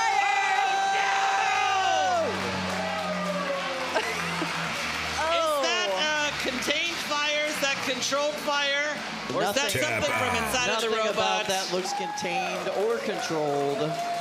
Wow. It was a valiant effort for Clyde. Yeah, Clyde tried. Phenomenon advances to the finals, stamping his ticket, Brandon Bennett Young. And here's alternate side. It was a beautiful idea. It was a terrible idea. All at the same time. Alternate side can now first get extinguished and then return to the streets of New York City to clean the streets on every Tuesday and Thursday between 8:30 and 10 a.m. Yeah, and if you're not out of its way, it will set your car on fire and give you a ticket. It's actually a prototype for the New York City Sanitation Department, so it needs some work, but it's getting there. Wow, okay. Dave Blakely, you know, I am just going to be seeing your horrific face in my nightmares for the next month. Yeah. Yep. And, you know, Clyde Magnuson, I think, you know, really the king of handlebar mustaches, Lindsay. Agreed. Now here comes that big hit on the tank, I believe, right after this spin around. Yeah. Yep. Wow. Whoa. That was huge. Nice. And a there's the fire. There we go. Wow. That is incredible. Unintentional fire. Always hard to tell on a flamethrower bot. Big stupid spectacle. That's what I want. All right, Clyde. Hi, Clyde. Clyde Magnuson. You could go, Steve. It looks like a little bit of a frown under that mustache, but I can't tell. Just my default. Yeah. Drove all the way up from Pennsylvania. Had to quit my job. I just don't know what I'm going to do. I traded my truck for this thing. Did you think that was a good idea? At the time? $1,000 goes a long way in Pennsylvania. All right. Well, let's get to the nitty gritty. What happened in there? Did anything happen for you in there? Well, it looked like my street sweeper brushes were working, and then they drove their bot through my bot and ripped off of my propane tanks. And well, at that point, I had nothing to cook with. So. But you did start a fire. Yeah. That was inside the bot. It's supposed to be outside the bot. So next time. Next time. I'll be here. Wow. I live in the parking lot now, so we'll get our best shot. All right. Well, how much do you have to fix? It's ready to go. We can do grudge match. I'll get in there. Let's do it. What if you catch on fire, though? It's happened before. My partner Larry over there, he catches on fire all the time. All right, Clyde. I'm so sorry I got to cut you off. It's been absolutely entertaining. All right. Well, thanks so much. It's been great. Wow. Lindsay, that's the man you're marrying later this year. She's marrying Clyde? I'm not marrying Clyde. She's not marrying Clyde. I hope that by... I got that wedding invitation. Clyde was not on it. No. I hope that by October, he's able to grow that glorious mustache for real, okay? Who, Clyde? Yeah. Chris. I don't know what he's talking about. I have no idea. He's completely lost it. Do you need a break? All right. With that, fantastic fight. Congratulations to Brandon. Yes. Absolutely. We're going to go into a brief break, and we'll bring back more action here for the evening.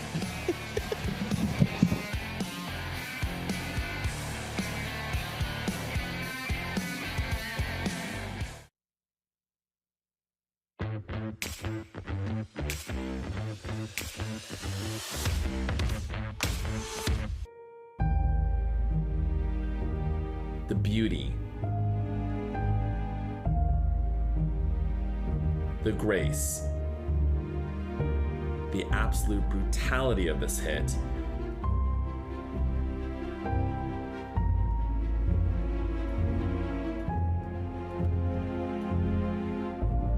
Sending pieces of blue cheese to every corner of the box.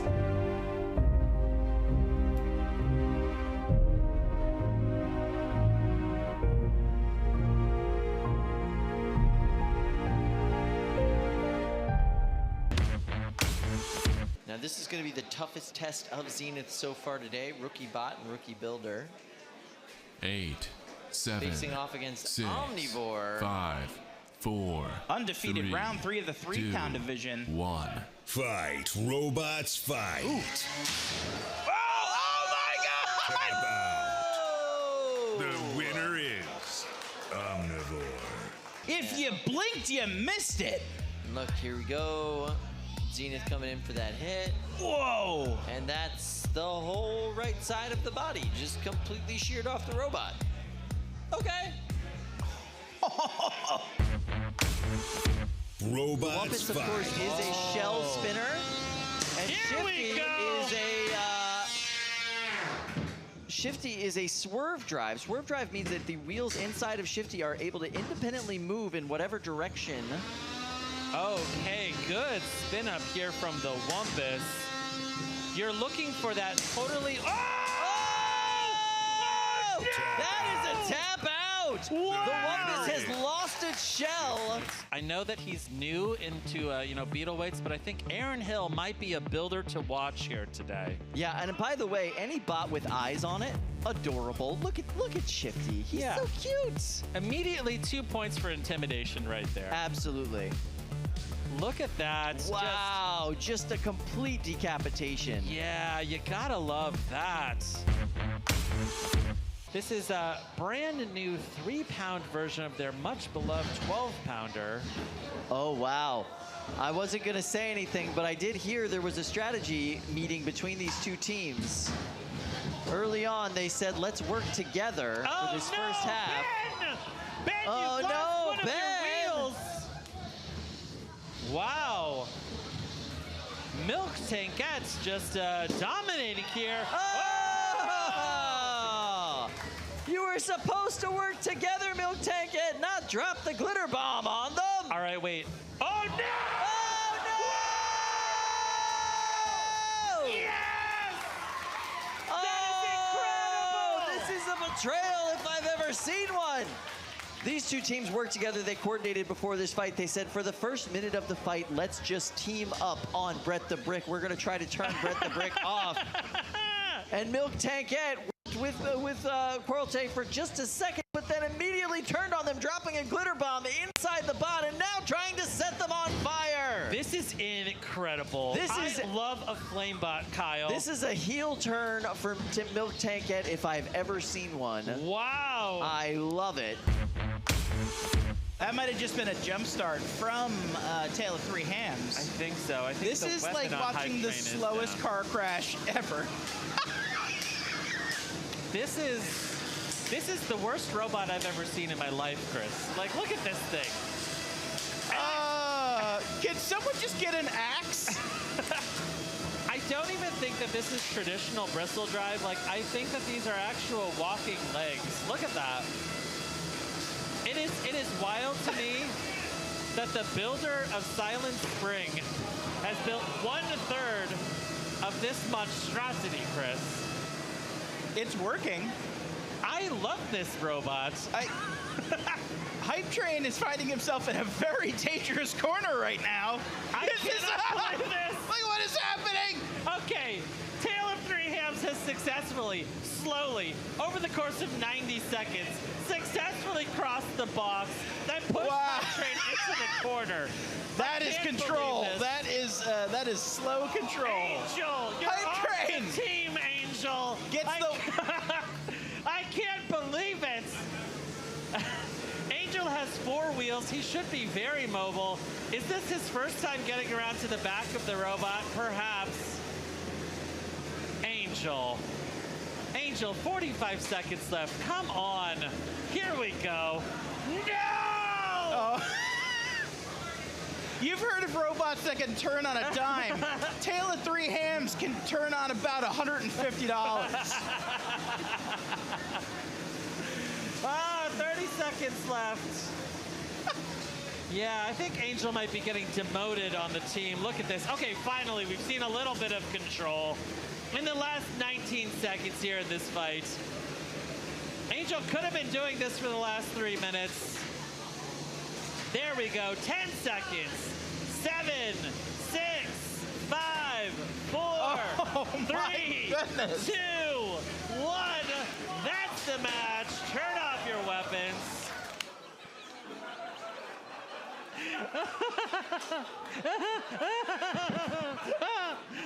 Oh my God. Okay. The winner is Wow. Tale of Three Hams.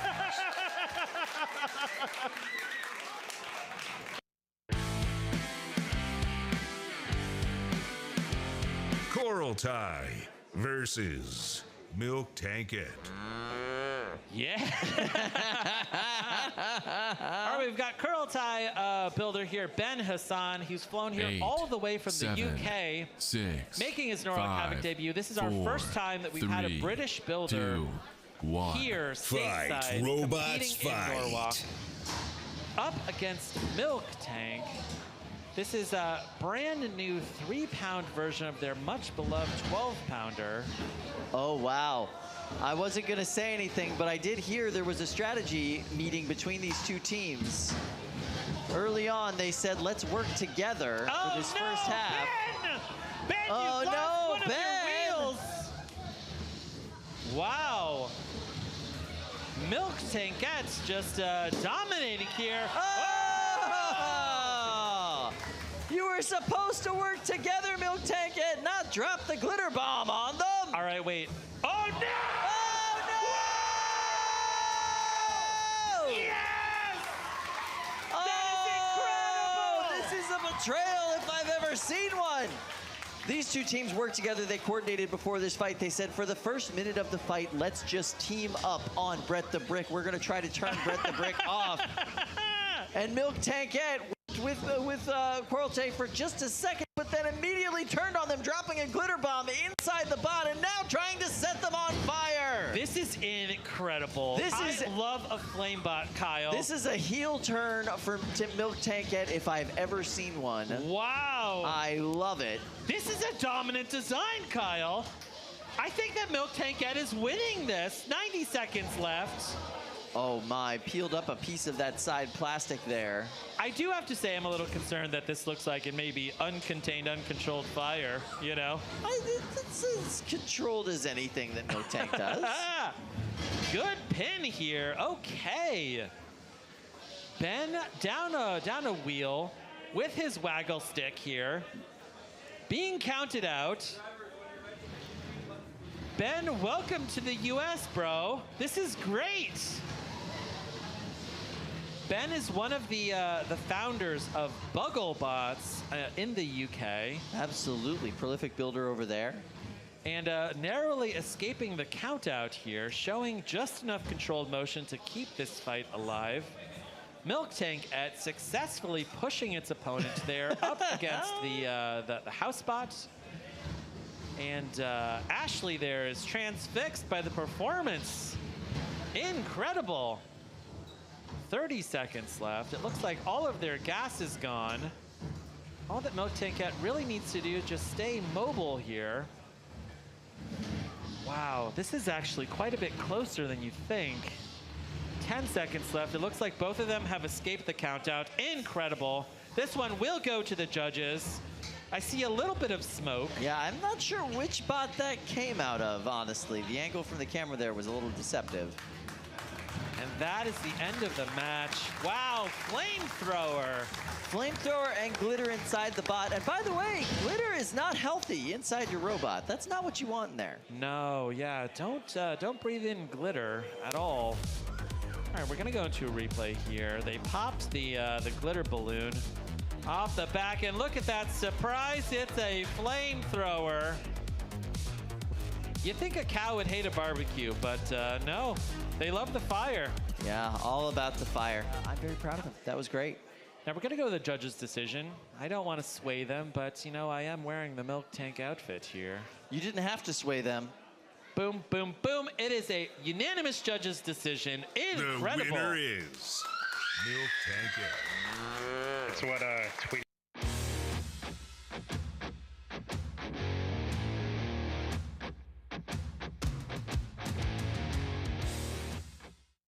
Dragocornosaurus. Oh my goodness. Very excited to see them. They're going to be facing off against Bottom Feeder. Dragocornosaurus wearing their baby to this fight because wear all the babies. That's what I say. If you've got to go somewhere, you should wear your baby. Fight, robots, fight.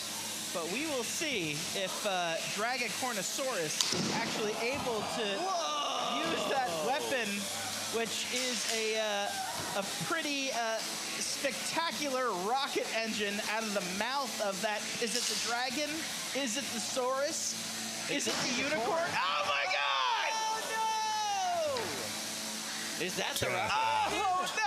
Dragocornosaurus! Wait a minute, did the baby tap out? I'm not sure who tapped out there. The winner is Bottom Feeder. Oof. That was rough. That was rough. Nice job, Dragon. And she's still asleep. Oh, love it. Yes. I'm so tired. I'm so sleepy. That's the best thing about babies at this age. I straight up took my baby to a rock concert at this age and just bounced them the whole time with headphones on their head. They slept the entire time. I love that this baby is just totally dead asleep while their parents engage in mortal robot combat. Yes, take a look at this replay. Bottom Feeder, really punishing bot. Dragocornosaurus, a bunch of mythological creatures that should never have been put together as a science experiment. Yeah, and Bottom Feeder went ahead and took them apart. Hashtag not hot leaf juice.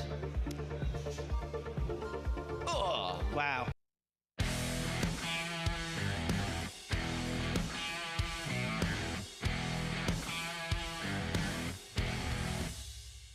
Oh, wow, we have Huge in there. Kyle. It is. Next in Does that mean that Jonathan Schultz is in the building? You might hear what sounds like booing in the background. It's not. It is Jonathan Schultz. It is. Making his Norwalk Havoc return here. Yeah, it is. 8. He hasn't competed here at Norwalk in the last 2 years. He competed on your break, actually. Did a very nice job. Okay, all right. I'm talking about competition. Let's go, Jonathan.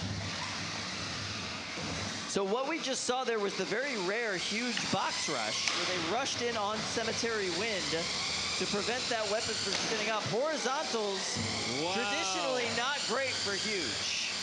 Cemetery Wind is just sounding like a helicopter. Let's go, Huge! Hello!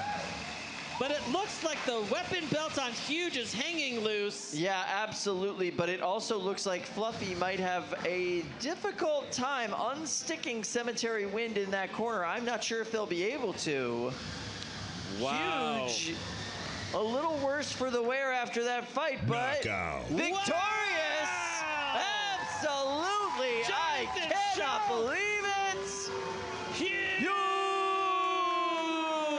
You do not hear the audience booing. You hear all of them yelling Huge. Jonathan Schultz, so happy. Let's go, Jonathan. Hey, there he is. And now we've just heard official word. Jonathan Schultz and Huge qualifies for December, ladies and gentlemen. Round of applause. Amazing.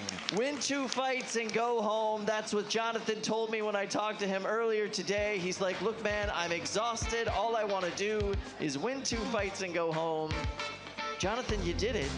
I hope you stay and hang out, but I totally get it if you don't. Now look at this. That was the hit. Killing Huge's weapon, but it was just enough to eke out the win here against Cemetery Wind, which found itself tipped against the rail, unable to self-right. Bubbles going in there. Not possible, you know? Like, Cemetery Wind is not designed for being flipped over, Kyle. No, not at all. Now, fun fact, this is the same Huge we last saw in 2020 at Motorama. It's just been sitting on the shelf this entire time. Yeah. And he literally just dusted it off, threw on a new weapon, got things ready barely, and got it here. So it was a struggle, and it performed beautifully, absolutely phenomenally. I couldn't be happier for Jonathan. That was great.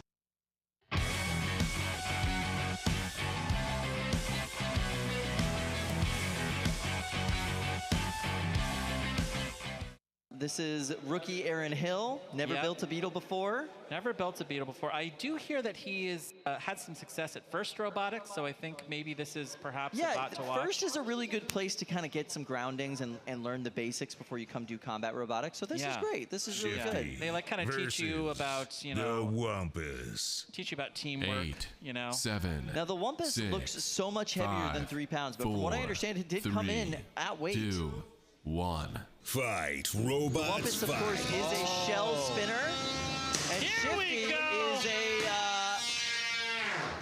Shifty is a swerve drive. Swerve drive means that the wheels inside of Shifty are able to independently move in whatever direction. Okay, good spin up here from the Wumpus. You're looking for that totally. Oh! That is a tap out! Wow. The Wumpus has lost its shell. I know that he's new into you know, Beetle weights, but I think Aaron Hill might be a builder to watch here today. Yeah, and by the way, any bot with eyes on it, adorable. Look at Shifty. He's so cute. Immediately 2 points for intimidation right there. Absolutely. Look at that. Wow, just a complete decapitation. Yeah, you gotta love that. I love the Wumpus. It's a really cool bot. Hopefully they get that connection a little bit more solidified going forward. That was a great.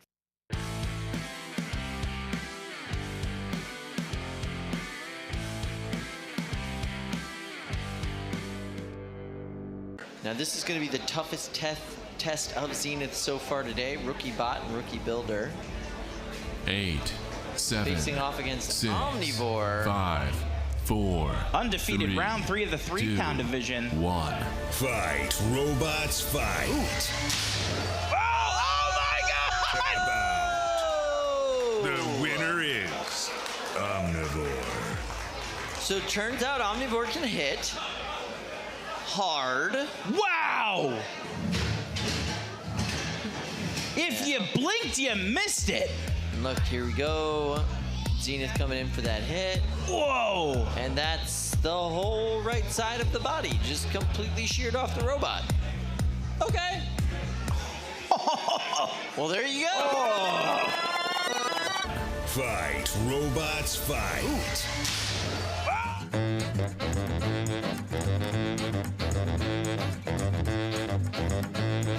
If they got that fixed. Robots, fight. Obviously, Bully is not having any motion problems. Well, now it is because it's missing a wheel. And that's a tap out. Fight, robots, fight.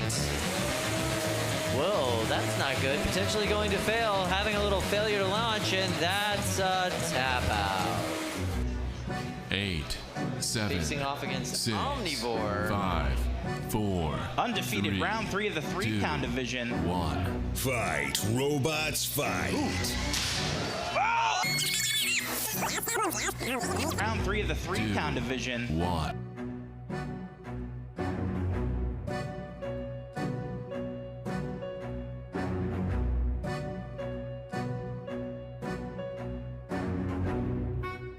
Fight.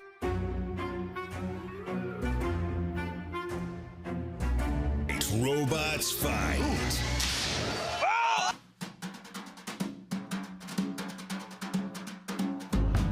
Oh my God! The So it turns out Omnivore can hit hard. Wow! Fight, robots, fight. Oh!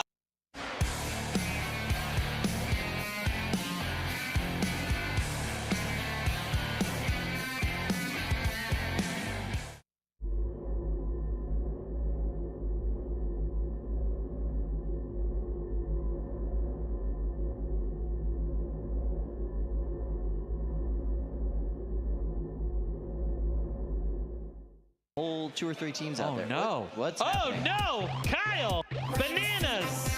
They're in the box. There are bananas for scale in the box. Let's count these bananas. How many bananas are there, Kyle? 1, 2, 3, 4, 5, 6. Is it 6? Wow. Okay. Facing off against Nightshade. Dana, you were telling me earlier is in a band. A death metal band Versus bananas for scale. Wow, 1, 2, 3, 8, 4, 5, 7, 8. There are 6, 8 bananas, 5, Kyle. There's 8 bananas. 3, I love 2, this. At least we're gonna have a really good idea of how big Nightshade is this entire fight. Yes! Wow! Let's go, Dana! Well, the weapon on that Nightshade is powerful enough to rip bananas in 2. Just punching bananas into the ceiling. These bananas are dead, Kyle. I love that shot we just had of Dana's face. She's having a blast right now, shredding bananas. And who wouldn't? That's what combat robots are for, not just destroying each other, but absolutely making the best banana splits you could have. All right, I think both of these bananas are dead. Now Dana just has to kill the big banana here. This is the walking robot from Remy de Guzman. This is the weirdest robot I've seen so far today. This is why we did May, Kyle. This is incredible. Amazing. Bananas for scales now on its head. That walking motion looks like it could be dead. Yeah, it's pretty shredded. I'm not sure that's still going. Dana and Nightshade wants to keep fighting. That robot's dead, Dana. They don't want to tap out, so Dana's going to keep hitting them. That's literally her job in this fight. Perfectly acceptable. Incredible. All right. Wow. And that is a knockout. Dana, her first ever fight here at Norwalk Havoc with Nightshade, and she wins by knockout against Remy de Guzman, one of the veterans here. Very nice debut performance from her. Well done. Congratulations, Dana. There we see Tony D'Ambrosio there, right in front of the stands, giving the people what they want. They want to see 7, 8, 9, 10 bananas, Kyle. And they multiplied in that box as Dana split them into pieces. Amazing. How many more banana bodies do you think Remy's got back there, Kyle? Hard to say. Really hard to say. Oh, this is pure delight. This brings me so much joy, Kyle. This is so good. Wow. Dana going in there and like really kind of ripping off those walking legs on bananas for scale. The weapon went down. Like that banana was dead by the end. Yeah, not a lot.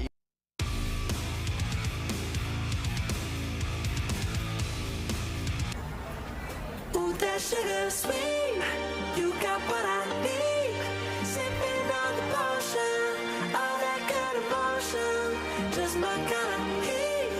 Keep it on repeat, tested by the motion.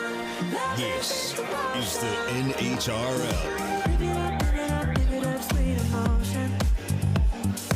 Every time, every night, you and I on a roll. Switch it up where I'm going. Stay on the fly, just in time, know the right way to go. I'm on the road, it's my time, taking control of my life. I want to run the red lights, I got to run this show. You always take me so high, you always make the highlights. I love the way we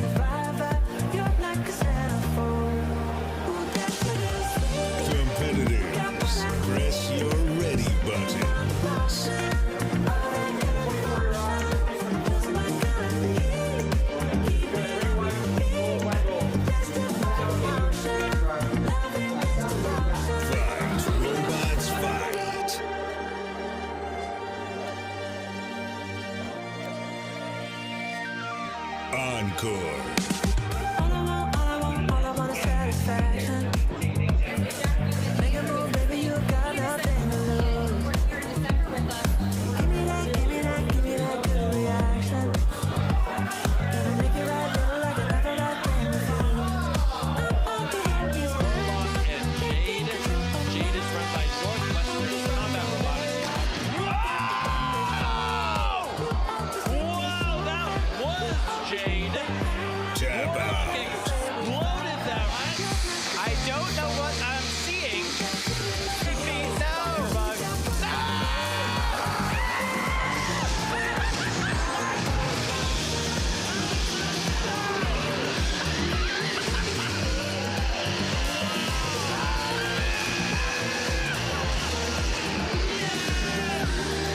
Oh, Casey's done it. Wow. Unbelievable. Firebug is torching Sneezes. Although, well, this has just become consensually easier. Lindsay, I think that you dance. Wow, I do not feel safe, Chris. Let's go! Oh, wow!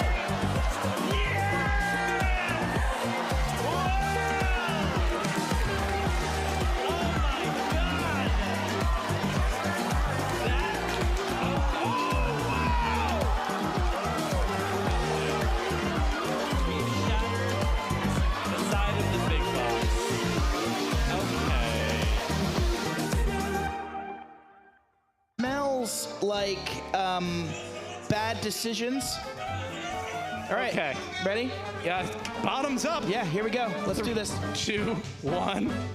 We've got lots of competitors here, right? Lots of hobbies, lots of interesting background. One of these interesting side projects, Pearl Grey. Does anyone have a cracker or an Oreo? Or do we just drink out of this Oreo? thing? What kind of madman are you? This is... It's weird o'clock. No, hold on. Okay. Gil's informed me that he has bread. Put a Ritz on the Ritz. Here we go. There is okay. There's Ritz. Can someone stand by with like a McFlurry and McFlurry? Yeah, can just. I need a Shamrock Shake. A Shamrock. Oh my! I'm wafting and my eyes are watering. Oh, this is a mistake. Okay, what we're gonna do? This is gonna be my approach. That didn't work at all. Okay, let's. Oh, yes. All right, the first one that goes for it. There is 100% chance I'm gonna drink this entire bottle. Here, you gotta dump it on a little bit. Okay, how much? Tell me when. There you go. Ooh. Okay. All right. Right. All right. Okay. Okay. You gotta serve me up too. Oh, I do. Okay. No, seriously though, this milk is mine. You're getting nothing. It smells like bad decisions. All right. Okay. Ready? Yeah. Bottoms up. Yeah. Here we go. Let's do this. 2, 1. Oh my.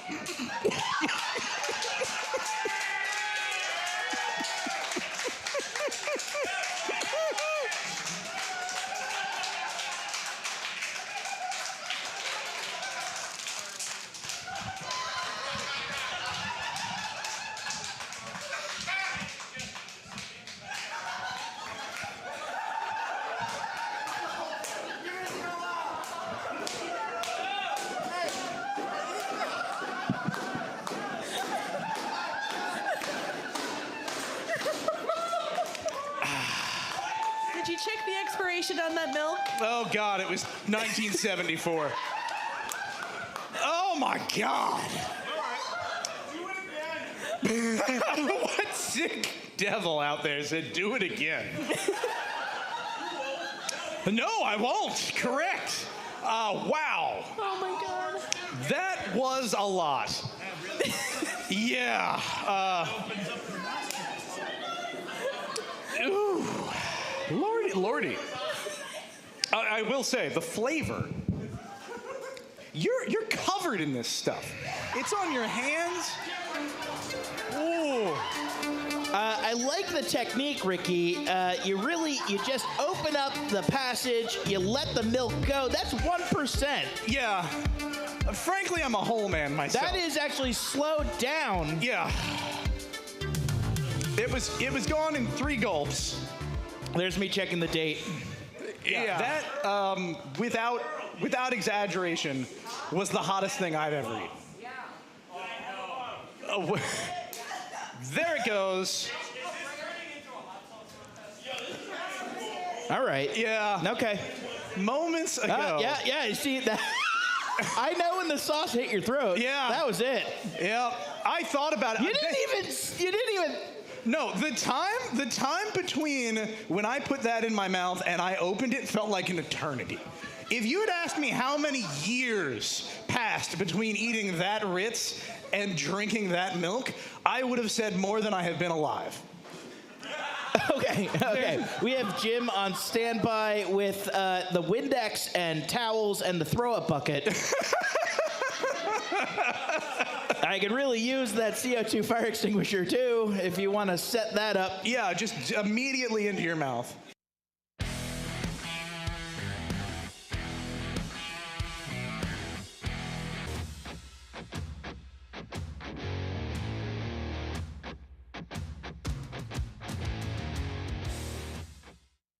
I'm Jake with Senka Sen, and today we're talking about tumbling.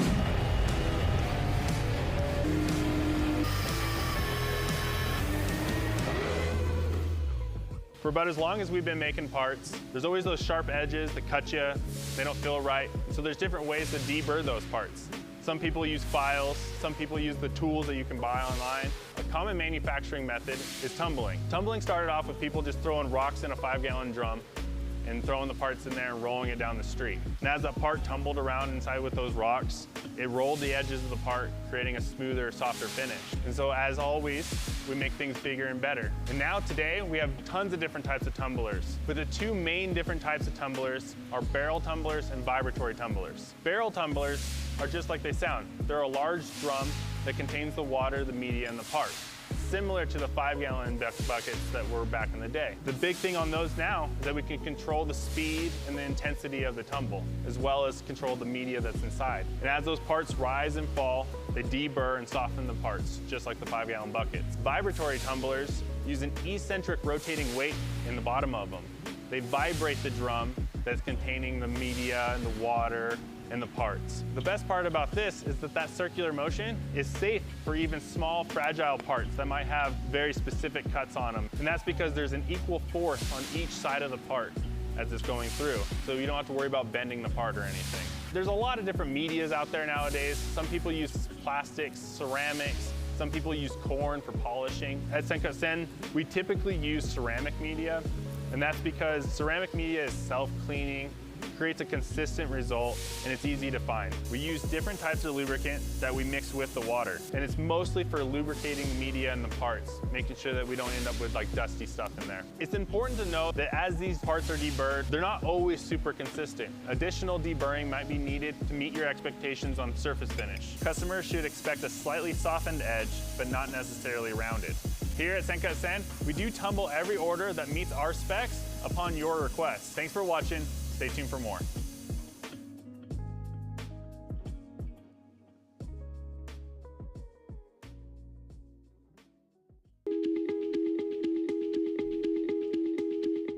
Hey guys, welcome back to the shop. I'm Jim with Senka Sen, and today I wanted to give you the grand tour of the facility, show you how your parts are made from the time you upload to the time it gets to your door. Follow me. The vast majority of our orders are 100% automated through our system, but if the job looks a little bit different, there's going to be some kind of interesting geometry, we're going to have our application engineers look at it before it goes out to production, which is where we're going to go next.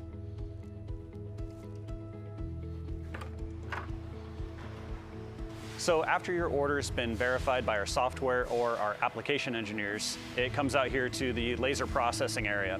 We select your material, usually within an hour or 2 of you placing the order, and then load it up into the shuttle table to get ready for it to go into the laser.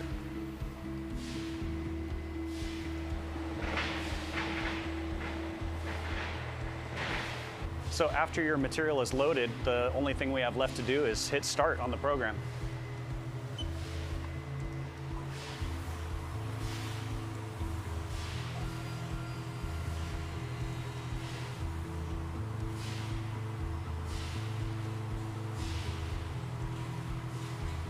After your parts are cut and quality inspected for the first time, the next step is to go through our finishing department.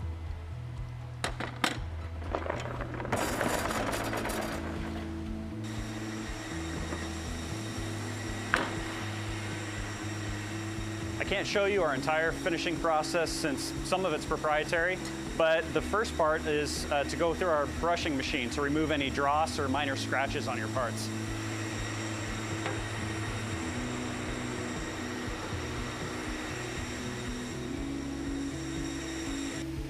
If your parts meet our size requirements, we can also ceramic tumble them in order to give you a really smooth finish.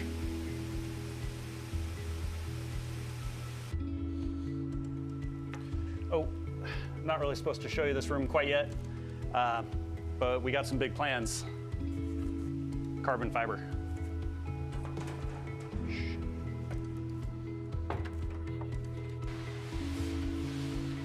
After finishing, if your part requires bending, then it ends up here at our bending department. Our engineers have already calculated all the bend deductions for you using our software, so it's just a matter of setting up the tooling and hitting the pedal.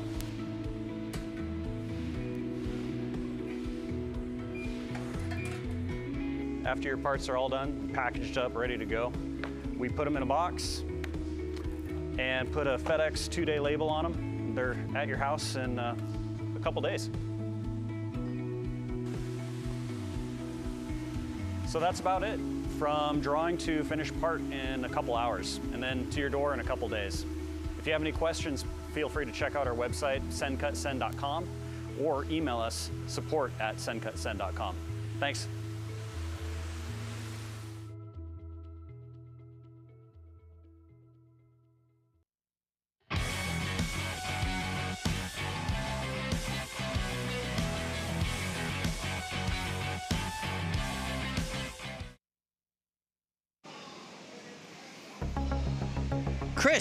Chris, we're live.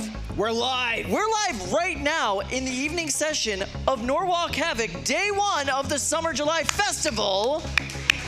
What? This is crazy. I can't believe this. Let's get this thing started.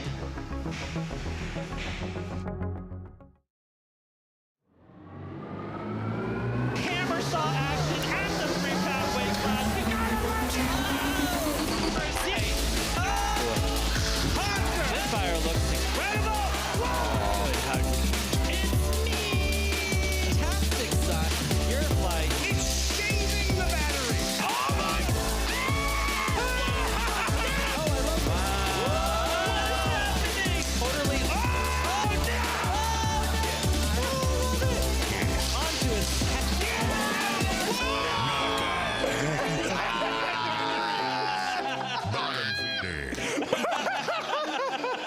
Oh, wow.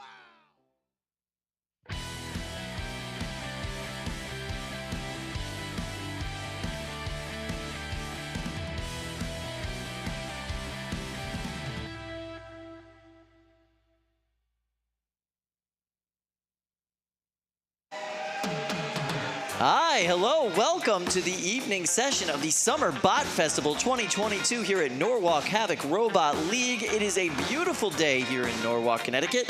We have already been through an amazing morning session and afternoon session, and now we are heading into the evening. And at some point tonight, Chris, we're gonna crown a 30-pound champion for this tournament. I saw a guy back there. His name was Clyde. He already walked away with the golden dumpster. Oh, that actually makes a lot of sense. That dude looks sketchy. Oh, I thought he was handsome. Well, you know, to each their own. Everybody's got their own tastes. Listen, welcome to the tournament. We are so happy to be here. Please, if you're joining us on YouTube, please like, share, subscribe, smash that subscribe button, tell all your friends, join us for this evening's stream. All the fun stuff is happening this evening. You can add us on Instagram at instagram.com/NorwalkHavoc. You can also follow us on TikTok at Norwalk Havoc. We would love to have you there. We've got a lot of behind the scenes content happening in the TikTok today. Right now, we're going to do a quick tour of our facility. Check out the pits. This is the time of day when the pits start to empty out a little bit. A lot of folks that have been eliminated are already heading home, are already packing up, are already enjoying the lovely restaurants here in Norwalk. But everybody that remains has a lot of work to do. Yeah, every empty table tells a story. Yeah, not always the best story. Sometimes a glorious story. Yeah, that's true. And here we see our stands, folks coming back from the dinner break. Hello, audience. How are you guys doing? Hey, good to see you guys. Thank you so much for joining us. Great experience here today. We've got food trucks, and we've got everything, man. We've got the green room back here. These are the bot builders that are ready to go. They are batteries charged. They are bots ready. They are heads down in Wordle. The exact heads down in Wordle right there. You can see that. The green room is only a place for bots that are ready. All right, let's check out the tournament basics. So we're running 3 weight classes here, the 3, the 12, and the 30 pounders. There's a double elimination bracket, undefeated bracket, and elimination brackets are for each weight class. And then, of course, the final, we have the winner of the undefeated bracket versus the winner of the elimination bracket. Good times had there. Fight basics, and our NHRL has 3-minute fights. You win by either knockout or forced tap out, and if it goes all 3 minutes, it goes to a judge's decision. We also have house bots to unstick bots and give us some up-close camera shots and some really weird angles, too. I love it. How many cameras have we had explode already today? I have no idea. I did not keep track today. Normally, we lose about 4 a competition, I think. Yeah, we lose more GoPros than an unregulated parachuting company. Next in Cage 2, Caldera. Oh, here versus we are. Tothic. All right, so we've got Christian Cooper and Glenn Voxel. Glenn Voxel is driving Caldera. Christian Cooper is driving Tothic. Tothic had a 7, extreme 6, weapon failure 5, earlier today. 4, I've heard. 3, 2, 1. Fight, robots, fight. Here we go, kicking things off in the evening session. That is what I call a box rush. That was absolutely lovely. Tothic using that horizontal wedge setup to its full advantage. Nice slam into the wall there.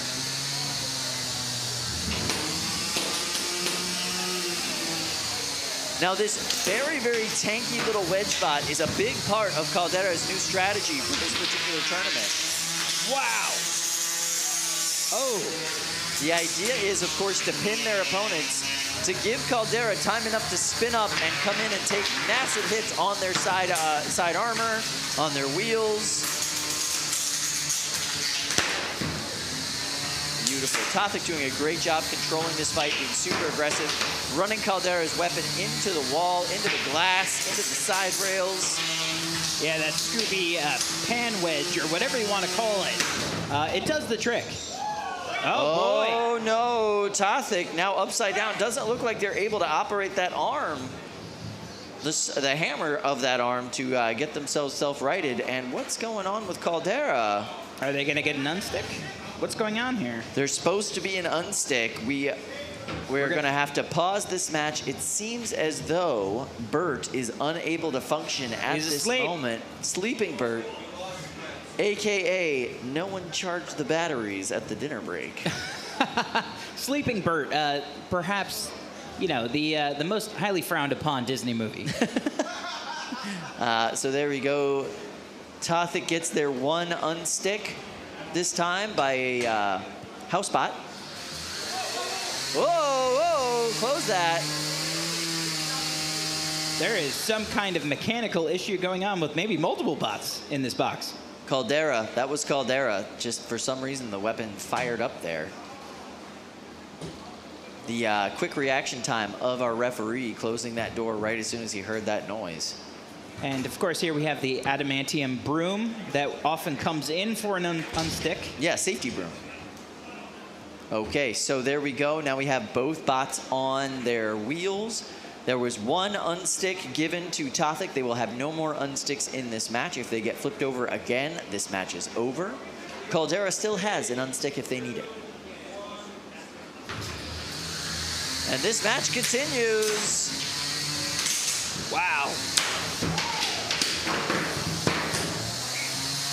Some big sparks in this fight thus far. And it looks like Tothic might be stuck up on the wall. And look, we have a little bit of movement there from Bert the Brick. There nice we go. Nice mini-bot assist there. Nice mini-bot assist for Tap Caldera. out. And we have a tap out The for winner Tothic. is Caldera.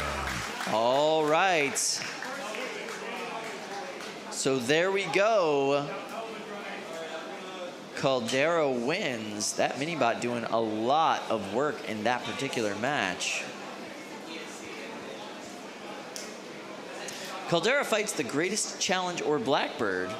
Tothic is eliminated. Say Good that run. 3 times fast. I'd rather not. I just don't want to. Yeah, interesting day for them. Lindsay, how's it going? Hi. I'm over here on the YouTube live chat. So if you're watching at home, join us in the chat. There are tons of people in there from all over the world sharing their opinions, sharing whatever comes to mind. And of those things are super chats. So if you submit a super chat, we'll read it on air. And this one is from CHD Returns. I doubt we're getting a thumb war. So a little pessimistic there. Just because Luke doesn't want to do it doesn't mean we can't do it. Some nice reverse psychology there. Might work. Might work. Might work. All right, from Send It Robotics, is Clyde single? Wide Skipper wants to know. You know, from what I understand about Clyde, he's into non-traditional relationship dynamics, so that kind of depends on your definition.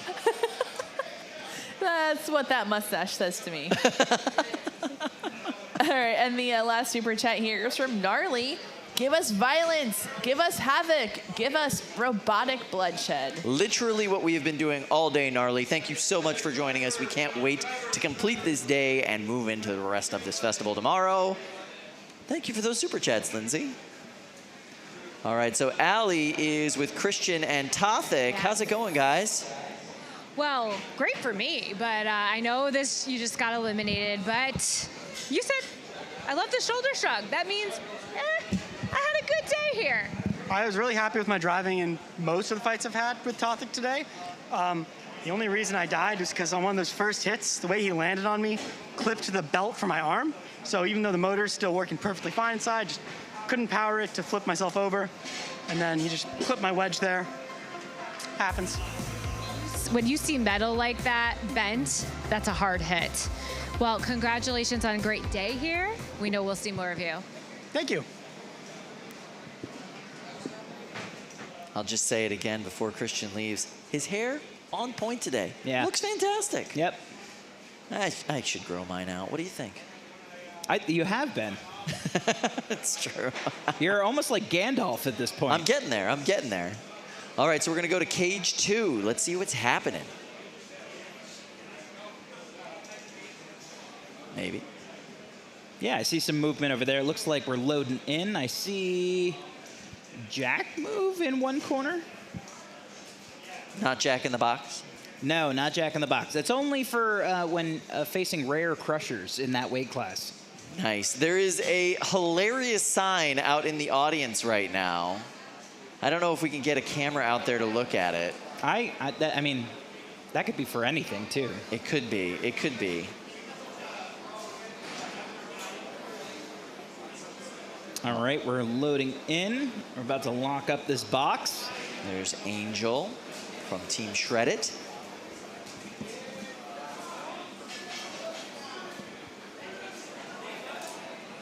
Oh, there we go.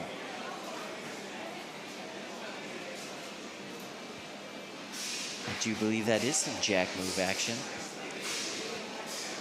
All right, so they're working on a bot in 3, trying to get things ready to go. Chris, what did you do this afternoon? You disappeared for a while. Oh, you know, I went out and I enjoyed some of the food trucks. Took a walk around beautiful South Norwalk, Connecticut. Nice. Sounded like there was, you know, some commotion going on here. I thought I smelled leaking gas, so Yeah. I figured I'd come back in, check There on was things. a fair amount of propane and propane accessories spread all over the box to our left. It was rather disturbing. Yeah. There was a really weird guy hanging out with your cousin, too. It didn't make a whole lot of sense. And for some reason, your cousin was wearing a terrifying mask. That wasn't a mask. Oh. Yeah, that was an incident. We don't talk about it in our family. I mean, okay. Fair enough. I apologize for bringing up such a sensitive subject. But yeah, there was... No, it's not sensitive. He has no more sensation in his face. It's actually... It's very sad. Yeah, it's the opposite. It's the opposite of sensitive. I see. I see.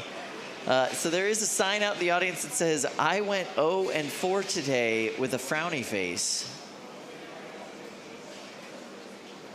Let's see. Let's hop over to Allie, who's hanging out with some of our sign folks. Because the sign folks are the best folks. We know that. Absolutely. All right, so we've got Nathan. It's a robot cops. It's a robot fighting you know the rest. I'm not good at explaining this. But the artwork here, that's what matters. Look at that. That is cool. Let's move on over and see what other signs we can see. Do you want to hold up your sign? Left unsupervised. Another good artwork piece right there. Awesome. I love it. I see some signatures. And if we have some time to burn still, I will walk on over because we have a few more. Oh, this is my favorite. Turn it around. I went 0-4 today. Now that is honesty. I blame Kyle. I have no regrets. That's pretty impressive. I love we can it. still do. We'll still do some more signs. All right, because I see some of our youngest fans, and they always have some creative ones. NHRL highlighted there. Beautiful. Fight robots, fight! And go crazy. Yeah. We know what the host's like over here. That's awesome. I love All right, it. back to you guys. Thank you so much. That's great. I like that a lot. Hey, you got some fans in the audience today. Hey, I don't know why. They should be supporting Clyde. Listen, Clyde is a singular talent, a unique individual, and I am glad that we're graced by his presence today. That mustache alone was worth the price of admission. Yeah, oh, geez, I'm sure that took him hours. Maybe even minutes. Maybe even minutes. Yeah. Quite possibly. Minutes that he definitely had to spare, for sure. All right, so we are prepping in cage 4, getting everything ready for this evening session. We've got a lot of ridiculously good fights. We're also going to be crowning a 30-pound champion for this event today. Our 12-pound and 3-pound champions are going to be crowned tomorrow. Really excited about that. Yeah, either way, one dumpster is going out tonight and $1,000. That's Toro exactly Feather right. Versus Knockoff White. So we've got some BattleBots royalty in this arena today. Fetch my scepter. 8, 7, 6, 5, 4, 3, 2, Toro 1. Feather, Knockoff White. AVGS versus Bots FC. Wow. I love the size difference between these bots. There's also a big weight difference between these bots. Knockoff White has a shuffler system to move around the box. Thus, it gets a huge weight bonus here.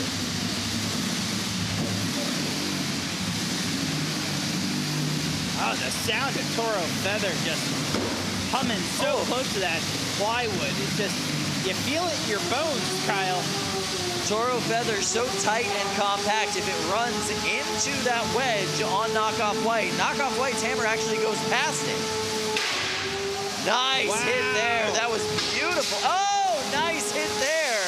See a little dent on the top of Toro Feather, but can that thing actually pierce through that top armor? Hey, if it compacts it in enough, it won't matter if it can go through. Wow. Nice hit there. Knockoff White is not sparing their hammer hits at all. They are just launching that thing full send into Toro Feather.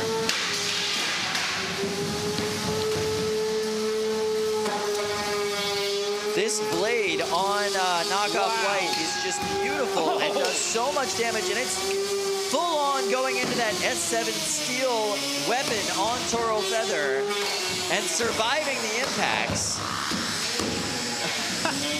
Housebot's trying to get in there and help Toro Feather off of the rail, but Knockoff White is just like, nah.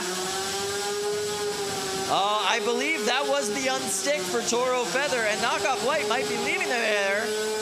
Toro Feather is attempting to gyro themselves off of the wall using the gyroscopic force and gyroscopic precession of their weapon, but now it seems as though they've gotten themselves more stuck, and they are out of unsticks. Fluffy is not allowed to come in there and take them off the wall. Here we go. Is this a count out happening? I do believe this is a knockout! Amazing! Toro Feather has been sent down to the elimination bracket. And this is round 3 of the undefeated bracket. That's exactly meaning that right. I believe that earns Knockoff White a shot at the World Championships in December. That is 100% accurate. They are qualified for December. So now Knockoff White advances to the grand finale. Toro Feather fights Depth Charge or Phenomenon, whoever wins that fight. Depth Charge is almost never a fight you come out of well. You might win it. Right. But you're not going to come out of it with a fully intact bot.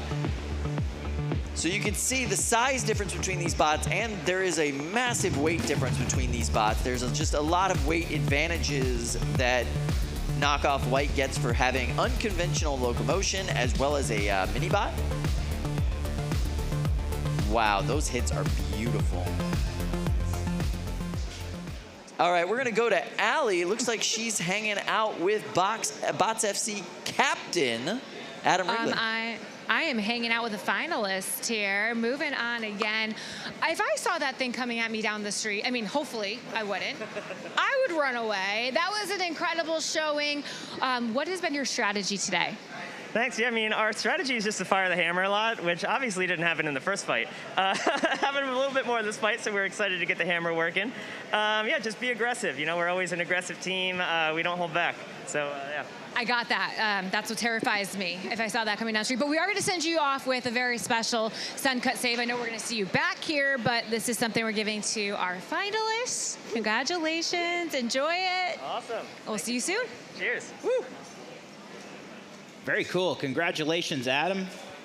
Yeah, man, the Wrigleys always have such enthusiasm for these fights and for this sport. It's really fun to see him doing so well in this tournament. I know he was skeptical about how well Knockoff White would do, considering the level of talent that we have here. So it's cool to see him already qualify for the grand final today.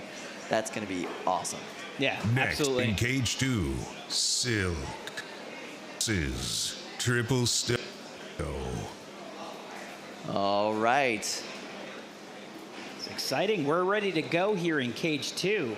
8, Silk in the blue corner, 7, triple stuffed 6, Oreo in the magenta 5, corner. 4, 3, 2, 1. Fight, robots, fight.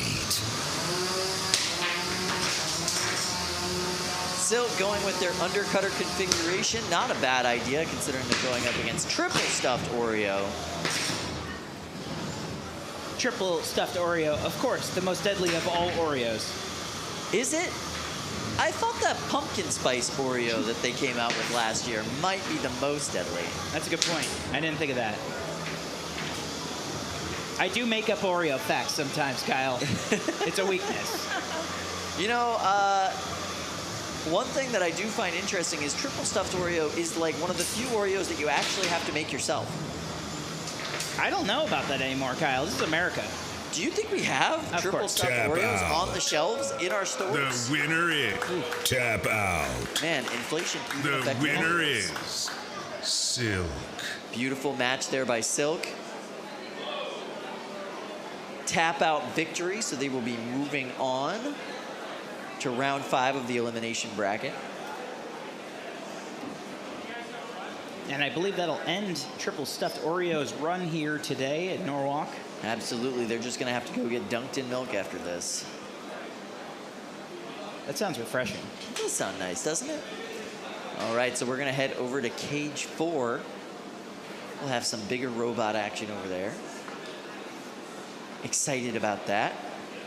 Who do you think we got lined up?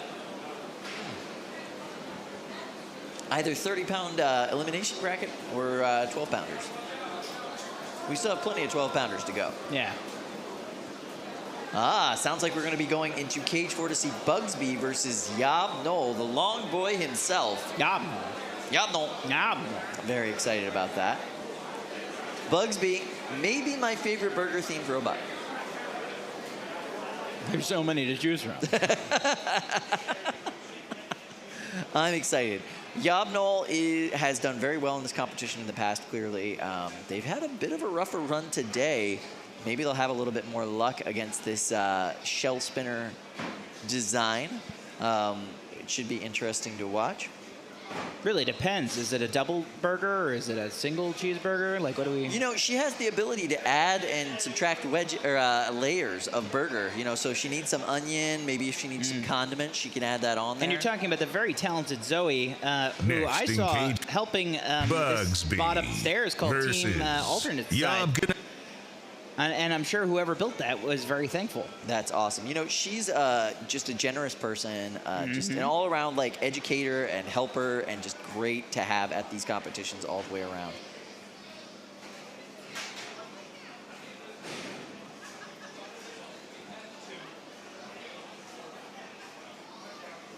All right, so the winner fights Promhita or Toro Jr. The loser of this fight is eliminated. That's what happens to you in the elimination bracket. You only get one chance. You get a whole lot of one chance. 6, if it goes well. 5, 4, 3, 2, 1. Fight, robots, fight. Here we go. Ooh, that's a spicy burger. Very spicy burger. Nice box rush from Chris Rummel, who's driving Yab-Nol. Chris is from Nancy Glo, Pennsylvania.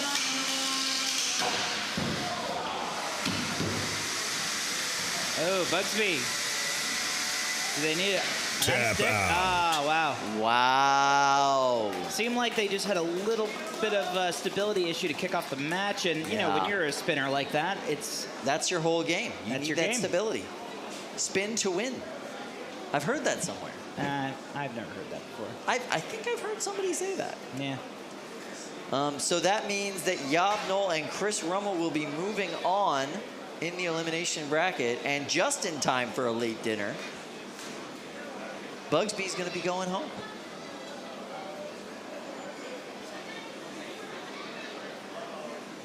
Oh, there we go. Yeah, Cage 3, Team AGVS, all the way here from Brazil. Look at that. So this is Twin Beast. Wagner Prestes is going to be operating that very strange robot. It's got two completely separate hub motor drive systems on that weapon. Yeah, it's really neat. It's very cool, absolutely amazing. And last month's champion of the 3-pound division, the first ever non-spinner champion of the 3-pound division. Okay. While these two bots take their corners, we're going to go over to Allie. Yes, I'm here with the one and only Bugsby, still turning off her robot, so letting her do that. And we made that joke that it is now a gluten-free burger because we have lost the top of the bun. But I'm gonna come on over here and let her continue to turn it off and just ask her about her time here today. Hi. Hi, your time here today. I know it just came to an end in this match in terms of Bugsby, but how are you feeling about your time?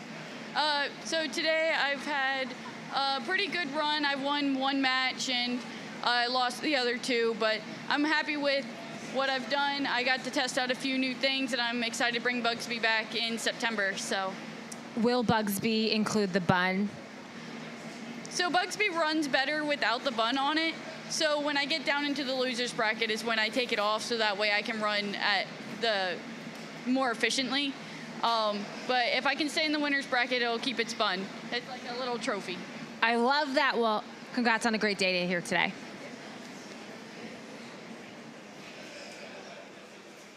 Zoe's great. I know. Just a wholesome person all the way around. Really like having her at these competitions. And she's just getting better and better every single tournament. Just can't wait to see what she brings to the tournament next time. And now she's bringing all these students here, all these kids. So cool. Absolutely love Next it. in Cage 3, Twin Beast versus Crashfest. All right, there we see Robert, champion from our May event with 8, Crashfest. 7, 6, 5, 4, 3, 2, 1. Fight, robots, Look at that fight. box rush. Wow, yeah, Crashfest really been able to dominate against a lot of very powerful spinners so far in its last tournament and this tournament. Wow!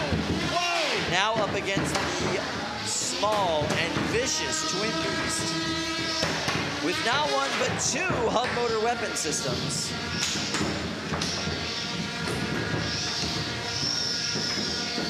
Let's see how well these extremely thick forks hold up against Twin Beast. That weapon sounds terrifying. Crashfest doing a good job maintaining composure thus Whoa! far. Huge chunk of the side rail gets ripped off there. Oh, no! And now the sand shovel has been ripped off. That is the primary weapon on Crashfest. The lifter sand shovel. Beautiful hit there from Twin Beast. Interesting factoid about Crashfest. I don't think they've ever knocked out a bot before. They just endure. Yeah, they win through attrition and judges' decisions. So the real question is, Twin Beast, is this thing built well enough to go for another minute 40 seconds of this kind of energy? Right now, this is the most bent up I think we've ever seen the forks on Crashfest. Their weapon is gone, and they haven't gotten anything close to a pin or a stop in this fight in probably a minute. Here we go with a pin in the corner. Nice pin there, so I spoke too soon. Crashfest gets a great pin. Those two hub motors just spinning away on Twin Beast. Wow. 1 minute left in the winner's bracket. Crashfest finally gets back right side up and gets yet another pin. And look, even in that pin, they are doing damage to their front plate by running face first into that weapon. Beautiful move by Twin Beast, flipping itself over top of Crashfest to get out of the pin, but Crashfest slams them into the corner and says, no, I'm holding you here. I get my 10 seconds. I reclaim my time. This is a fun match to watch. Absolutely. Two very different bots with two fantastic drivers.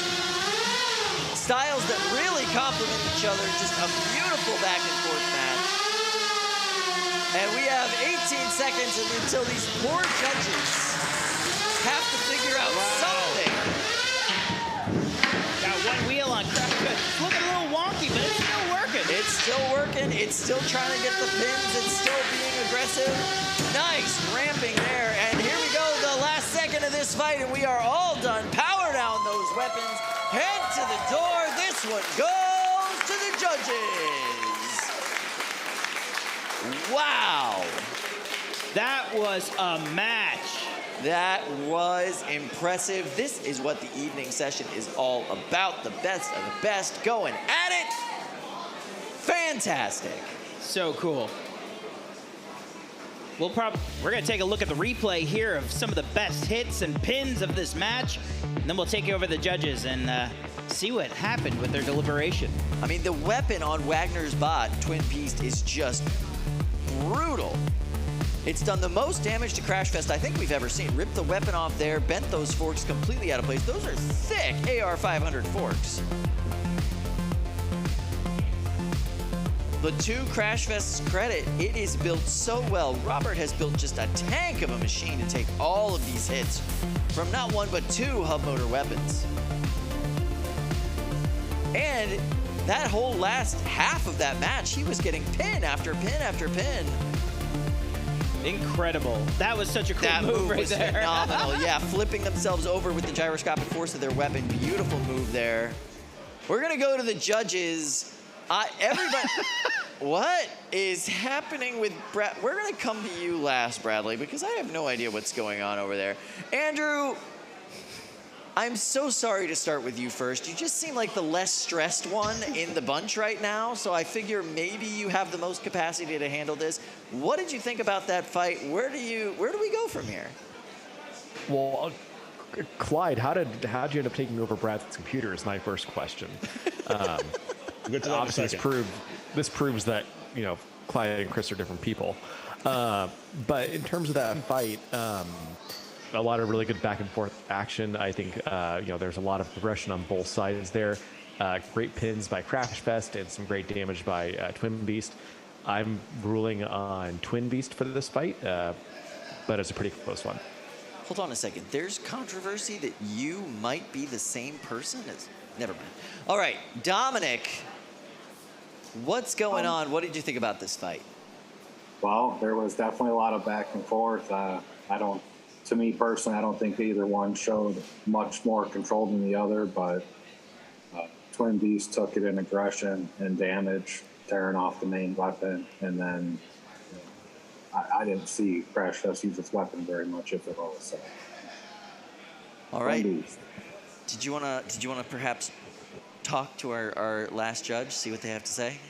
Bradley, if that's what you're calling yourself, you got any thoughts on this match? Yes, I do.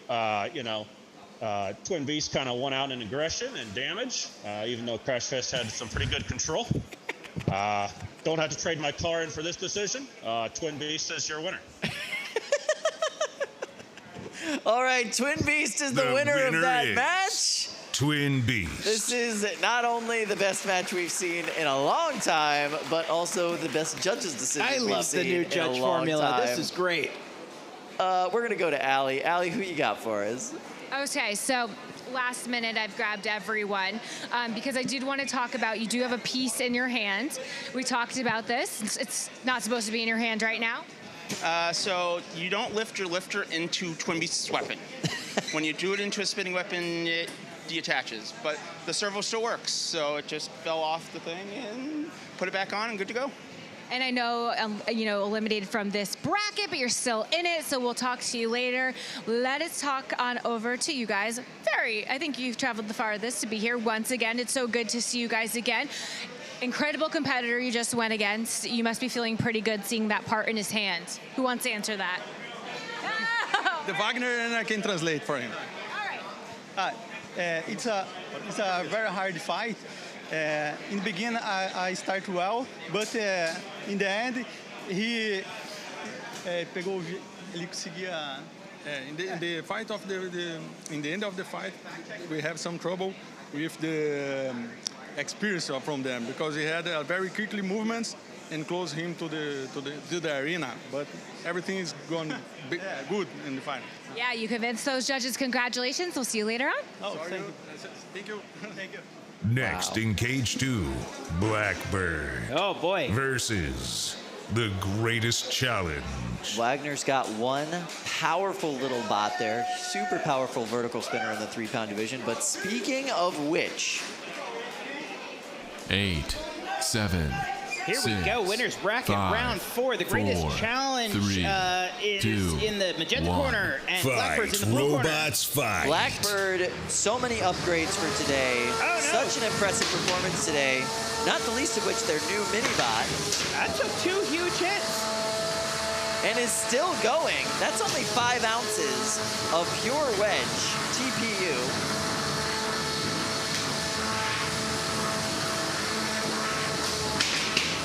Whoa, that is a around the world hit on Greatest Challenge. Every single wall of the arena was touched there. Wow. Wow. No one came out of that hit well. You can't hit what you can't see. And you can see the Greatest Challenge. That was amazing. Beautiful hit there. Look at the intensity on Tony's face. He is... Yeah, he gets in there. This weapon seems to be down on Blackbird. So now it is basically just his front wedge, his front armor package, able to take those hits. And his only hope at this point is to make the Greatest Challenge break itself.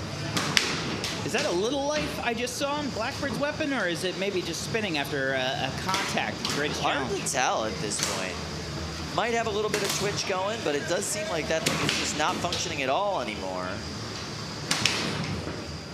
It is hard to have any kind of a strategy against a bot like the Greatest Challenge. It's literally just an arena hazard. It's so cool.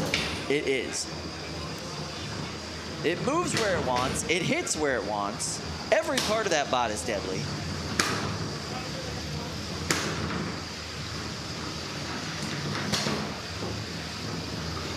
Wow, we are just at the attrition stage here.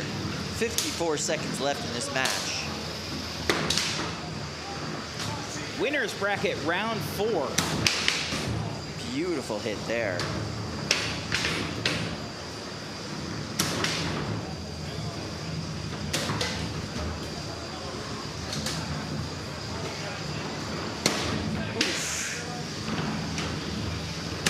And those side brackets that hold the weapon in place for Blackbird are just taking a beating every single time they make contact.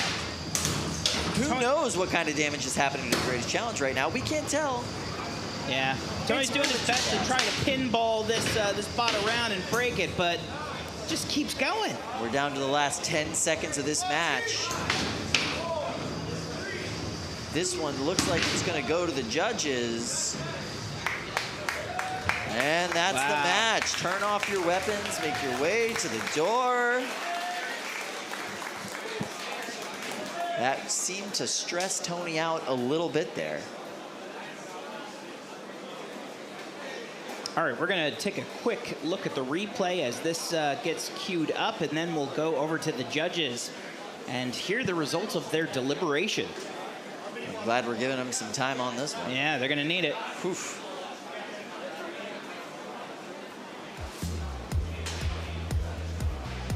Minibot taking those 2 big hits there. Not slowing down. Not at all. Really well-built machine.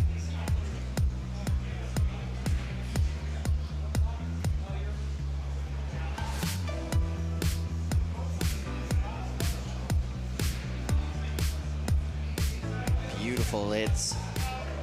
Just a vicious machine there. All right, we're gonna go to our friends, the judges. Bradley, we're gonna start with you if you don't mind. What do you think happened in that match? Who won that? It sounds... Well, I was trying to get some additional confirmation before I completely cast my vote. Are both mini-bots alive? I guess, yeah, both alive. Okay. Both mini-bots were alive, yep. It's hard to tell because they kind of get out of the way purposefully, which is smart, but it's hard to tell if they're moving with the camera angles we have. So, but based on that then, my decision somewhat closely would be the Greatest Challenge. All right. Wow, yeah. That is a close one, I'm sure. All right, Dominic, what are your thoughts?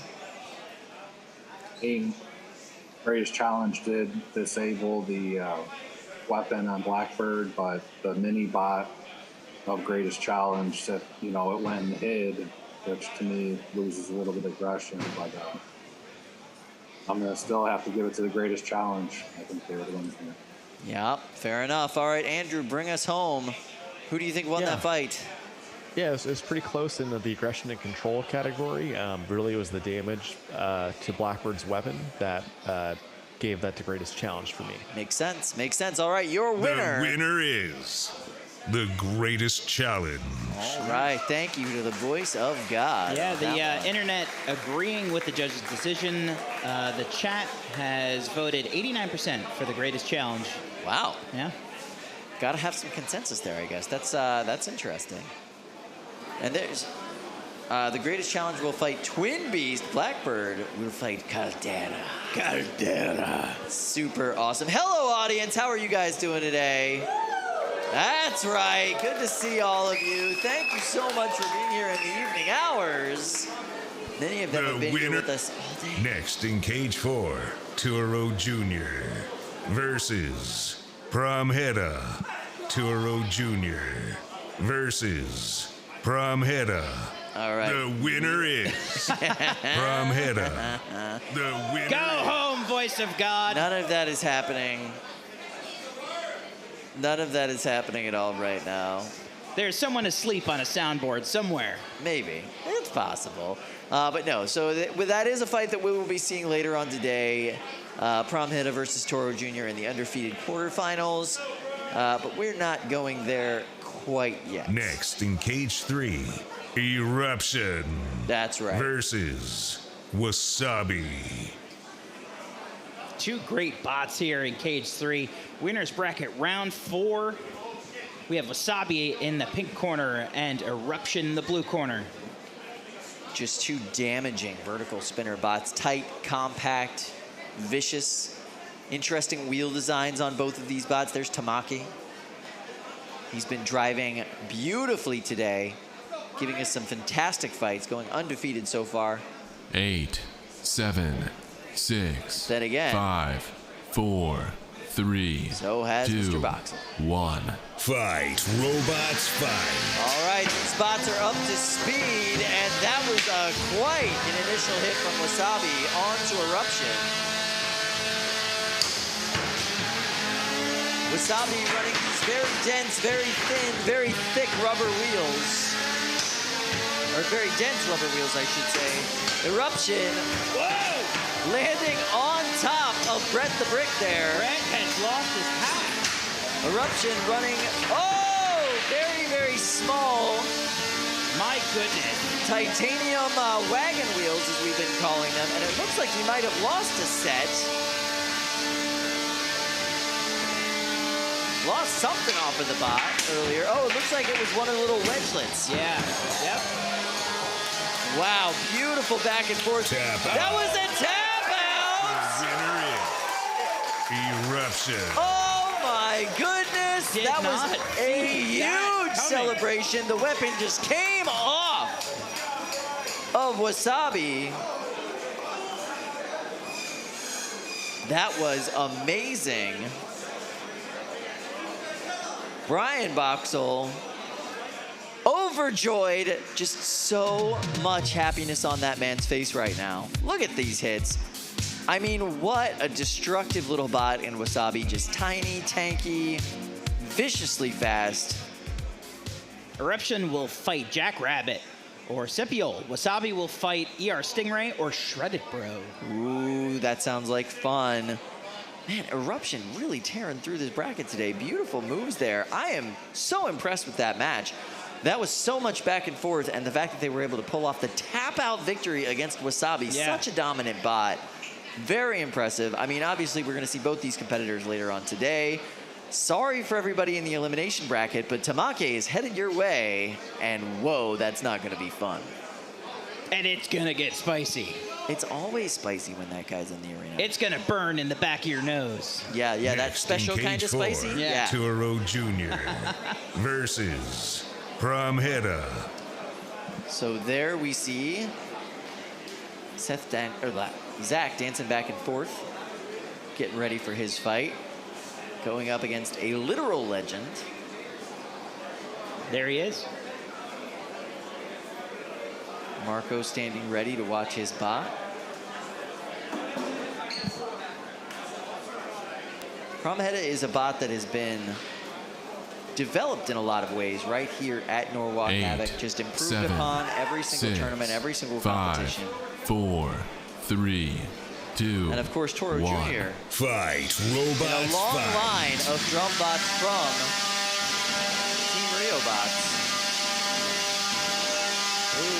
Promheda having a little bit of trouble getting out of the corner there. Oh, wow, that was really nice. So Promheda getting their one unstick from Fluffy really early in this fight. If they get stuck up on a side rail or on their head again, they will not get any further unsticks.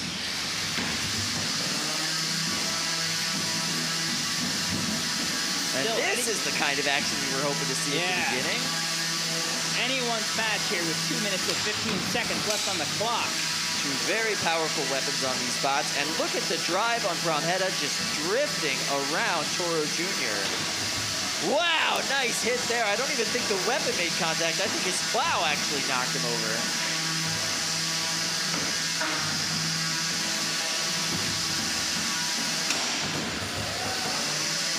Now, is Promheda's weapon down? Yeah, it's definitely not spinning at full speed. I think it's all just force of impact from that plow.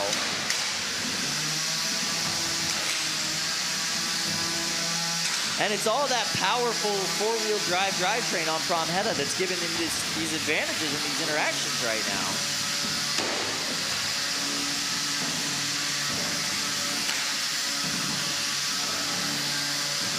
But perhaps that drivetrain slowing down a little bit. It seems like Toro is able to kind of get the angles and get the advantage. They've gotten quite a few grinding hits on Promheta. They just knocked them over onto their head there. Oh, boy. Promheta trying to get by on the bunny rabbits with no weapon. 1 minute left in this match. And Zach looks a little bit stressed, I'm not gonna lie.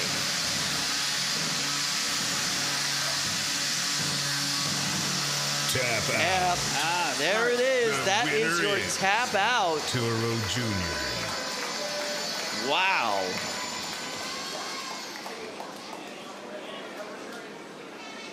All right, so Toro Jr. moves on. They're gonna face either Carmen or Busy Bee in the next round. Promheta goes down to the elimination bracket. And they will be facing the long boy themselves, Yab-Nol, in the third round of the elimination bracket. We'll see both these bots later on today. This is the replay. There was a moment when this was a back and forth fight. Wow. That self-right from Toro Jr. is just so impressive. I mean, I don't know if there was really a clear-cut impact that caused Promheta's weapon to go out. So, I mean, you can just see the paint and the erosion on the front of that weapon. Yeah. It's probably because it's been a long day. Yeah, been a long day. All right, we're gonna go to Allie. Allie, I hear you have our winner. I do. You must be feeling pretty good right now. That was I know the last time I saw you out here, not interviewing you, wasn't the same outcome. This is a good outcome. So how you feeling? What did you do right? We try to avoid the corners and not to get stuck in the box, on the cage. And also it was all about driving as well because they have a larger weapon, so weapon to weapon we might lose it. So Mateus here, he had to try to get him on his side. Fortunately it worked. We also were lucky that his weapon was not working fully, so.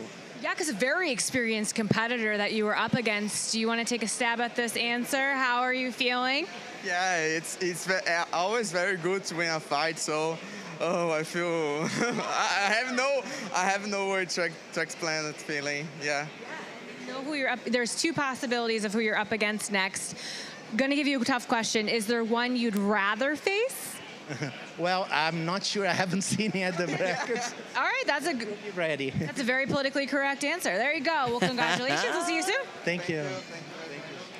That is Brazilian national treasure, Marco Antonio Medgiolaro. He is phenomenal, and we are so happy to have him here today. He is just leads that team so well. Yeah. Such Combat an important robotics demigod. Seriously, yeah. Literally written the book on combat robotics, and we are so blessed to have him here.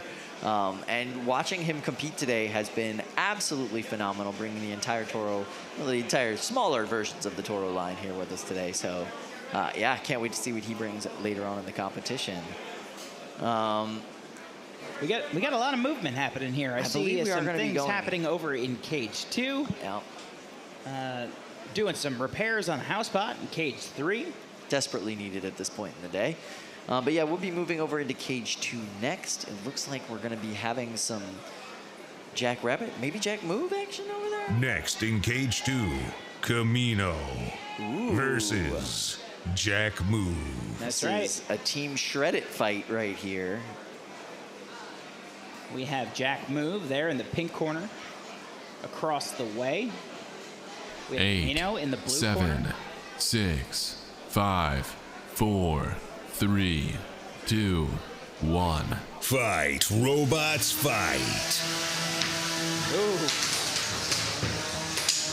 Oh no! Oh no! I see a belt on Jack. Tap Yep, out. and that's the tap out. Tap out. 2 four-wheel The drive winner vertical is spinners, but one of them lost their Kamino. weapon belt, and Kamino Tap is out. your winner. The winner is Kamino. In case you didn't hear it the first time, Kamino is your a winner. I love this bot.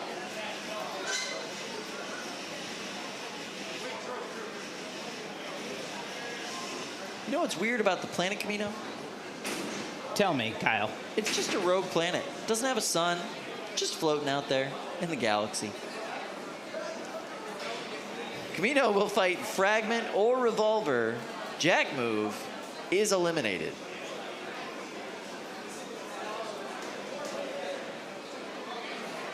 That's all right. I'm pretty sure we're going to see Drew Davis again today.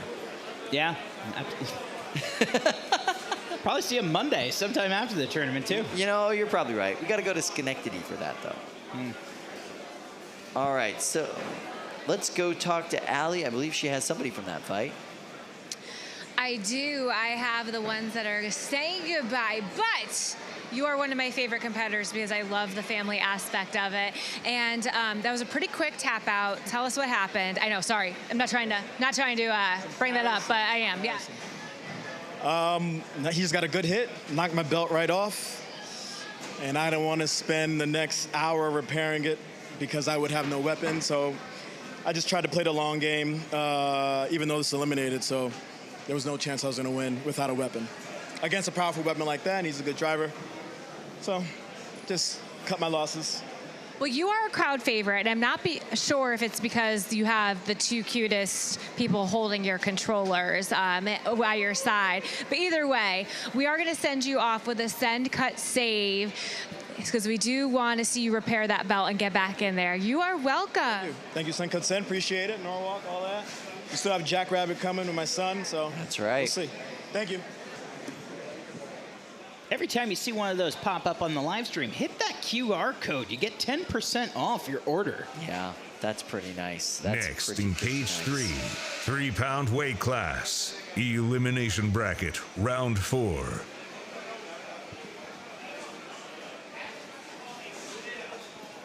All right, so we are heading over. Yeah, cage 3 just looks like it's about ready to go.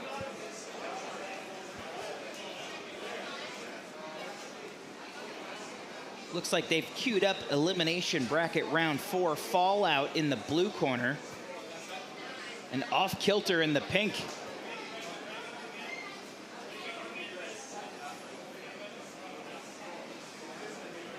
These folks are ready to go. 7. You see the sheer determination. 5, 4, 3, 2, 1. Fight, robots, fight. Off-Kilter, the white drum spinner. Oh boy. And Fallout, the upside down green 4-bar lifter bot. Come on, little arm. Do your thing. Do the arm thing. Not sure that bot has enough travel with that arm to actually self-right. What's going on? It's either not getting a full extension or the servo that's lifting that arm might be down. He's got some lift. I just don't think it has the full range of motion to do a full self-right. Yeah. And it looks like one side of his drive is down at this point, so he's trying to crab walk into Off-Kilter to get a lift. Wow, Off-Kilter took full advantage of that situation, though, drive straight into the bottom plate of Fallout.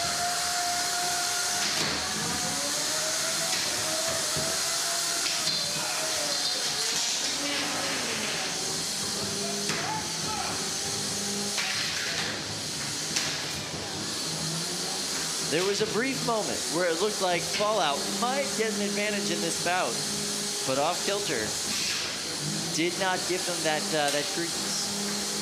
See, that's a nice lift that you got from Fallout there.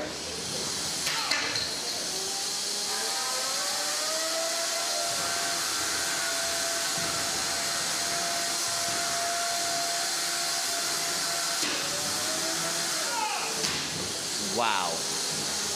Nice popping hits from Off-Kilter, knocking Fallout back and up and over and back onto their head again. Oh, beautiful smack all the way across the box from Off-Kilter to Fallout.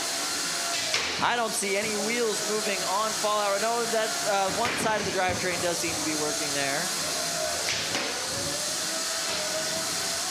And it looks like the lifter mechanism might be completely ripped off of the bot at this point. You gotta hate it when you lose an appendage. Yeah, especially if it's your only weapon. But good news is, does help them drive upside down a little better.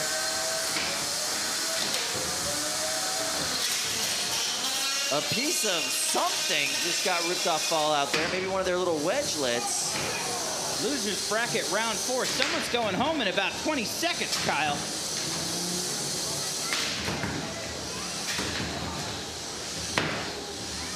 Off-Kilter being just as aggressive as they possibly can be.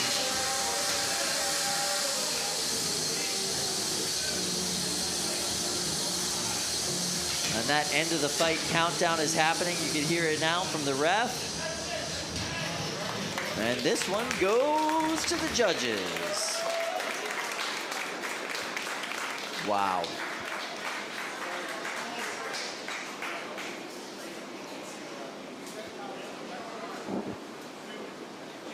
What do you think, Chris? Is this going to be a tough call for the judges? I think it might be a pretty quick deliberation. Might be a pretty quick deliberation, yeah.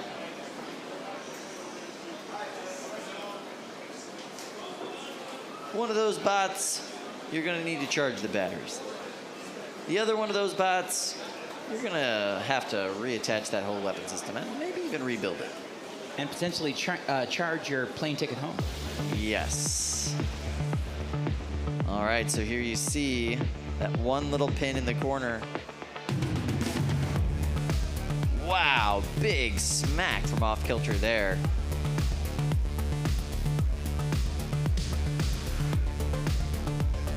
Just a vicious little bot.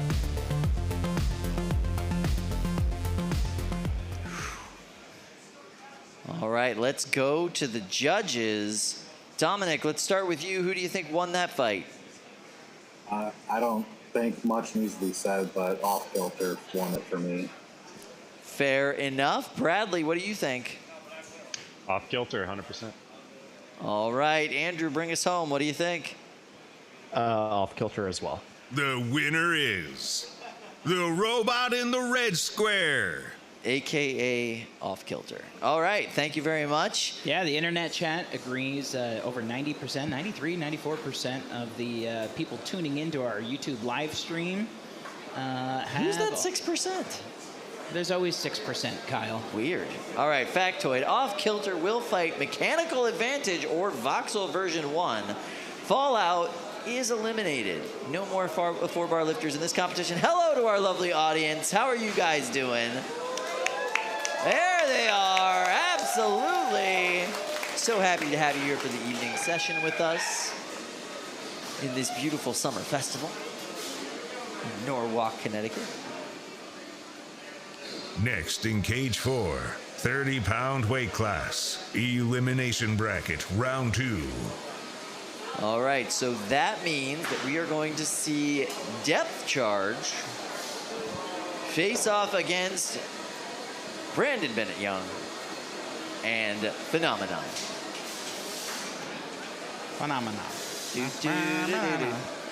My head does it every single time. Phenomenon. The winner fights Toro Feather. The loser is eliminated. So let's talk a little bit about Depth Charge and what it is. Depth Charge is a very unconventional locomotion. 7, 6. Its weapon 5, actually is what 4, is able to move 3, it around the box. 2, 1. Fight, robots, fight. Oh boy. Oh, nasty. Oh, wow.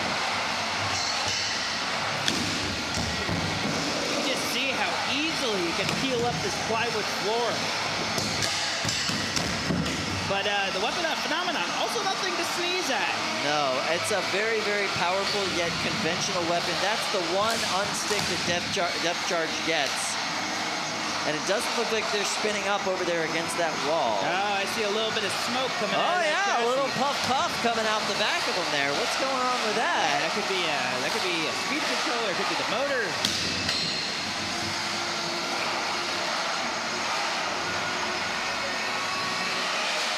I mean, it looks like there's something laying on the ground over there. I don't know what it is. I think that they're getting counted out now. Oh, you can actually see the weapon on depth charge is bent. Yeah, it's completely bent up. That weapon on Phenomenon actually bent them up. Oh. Wow. Very impressive showing from Brandon Bennett-Young and Phenomenon. Depth charge, unfortunately, this means you are eliminated. Interesting showing today. Not as viral of a showing, but a little bit more reliability on that bot. Look at that weapon, just nasty. The fact that Phenomenon was still functioning after that hit, very impressive. Something flashed. Knockout. Whew, the winner is the robot in the blue square, AKA Phenomenon. Yeah, beautiful match there. I am sure we will see depth charge again.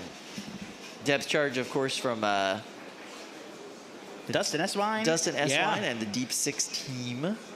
Very powerful, very cool bot. When I did the VIP tour backstage, Dustin was kind enough to hang out with the tour recipients and give us stickers and talk to us for quite a while. So we really appreciate that. He had a little bit of time. Yeah, he's a really nice guy and just an incredible roboticist, and everything that he does it's huge and spectacular. Absolutely. You know? Let's go to Allie. Allie, who are you talking to back there? I've got Brandon, depth charge, Phenomenon. Sorry, been here a while. Anyway, how are you feeling right now? Pretty glad my bot's still in one piece. Depth charge was easily the strongest machine I've faced today in terms of just raw kinetic energy. So I was looking at this guy with this big idea of like, if I can survive it, I can keep going. In particular, this actual configuration was made for depth charge.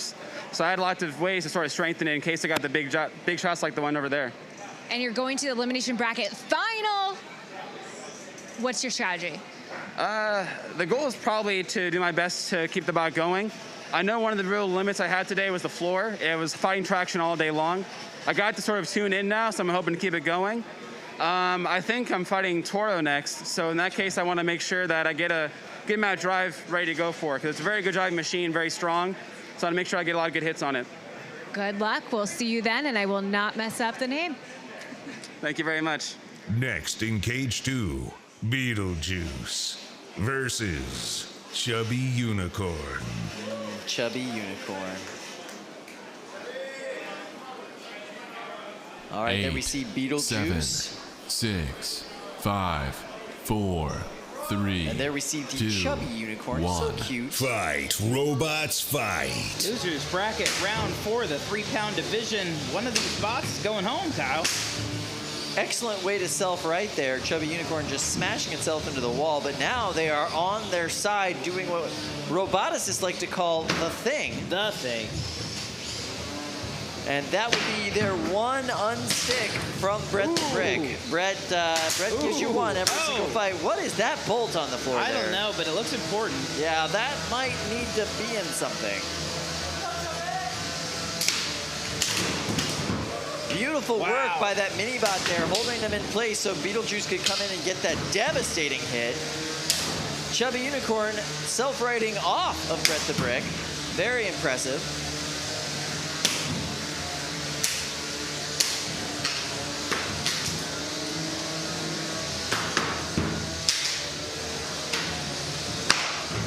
Mini-bot staying in the corner, still functioning. Just staying out of the way so it doesn't get damaged in this last part of the fight, it looks like. Or maybe one side of the drive is down, hard to tell. Oh yeah, one side of that drive is definitely down. 3 wheels, is that yeah, that was 3 out of 4 wheels invisible. Whoa, what was that? Oh my goodness. Don't call it a comeback, Chubby Unicorn. Yeah, that might be the chubbiest, unicorniest comeback we've seen in any fight. That was impressive. Looks like BeetleJuice is speared into the ground right now. So they still technically get an unstick from Brett the Brick. Chubby Unicorn playing with the one-wheeled mini-bot, and we're going to pause the match because, yes, I believe you're right. I believe BeetleJuice is lodged into the plywood floor. Yeah, he did a superhero landing, you know? We're like, oh boy. You know, those are terrible for your knees. I don't know why superheroes do that all the time. Yeah, the belt's off. The belt's off. So we're gonna come back after this, you know, this brief pause in the match here, and Chubby Unicorn is now really gonna have an uphill battle with potentially a functional BeetleJuice. Hard to tell. I mean, after it's been stuck in the plywood floor, who knows what's happening with that weapon? Wow. That mini-bot looks sad. Is that mini-bot also wedged into the plywood? I couldn't tell. It looked a little bit like that, yeah. There is the Adamantium broom. It's very safe. Adamantium, of course, the fictional metal from the Marvel Universe, not the Marvel Cinematic Universe, because they technically don't own the rights to it. The winner will fight Mini Toro or Dread Hades. The loser, however, is eliminated.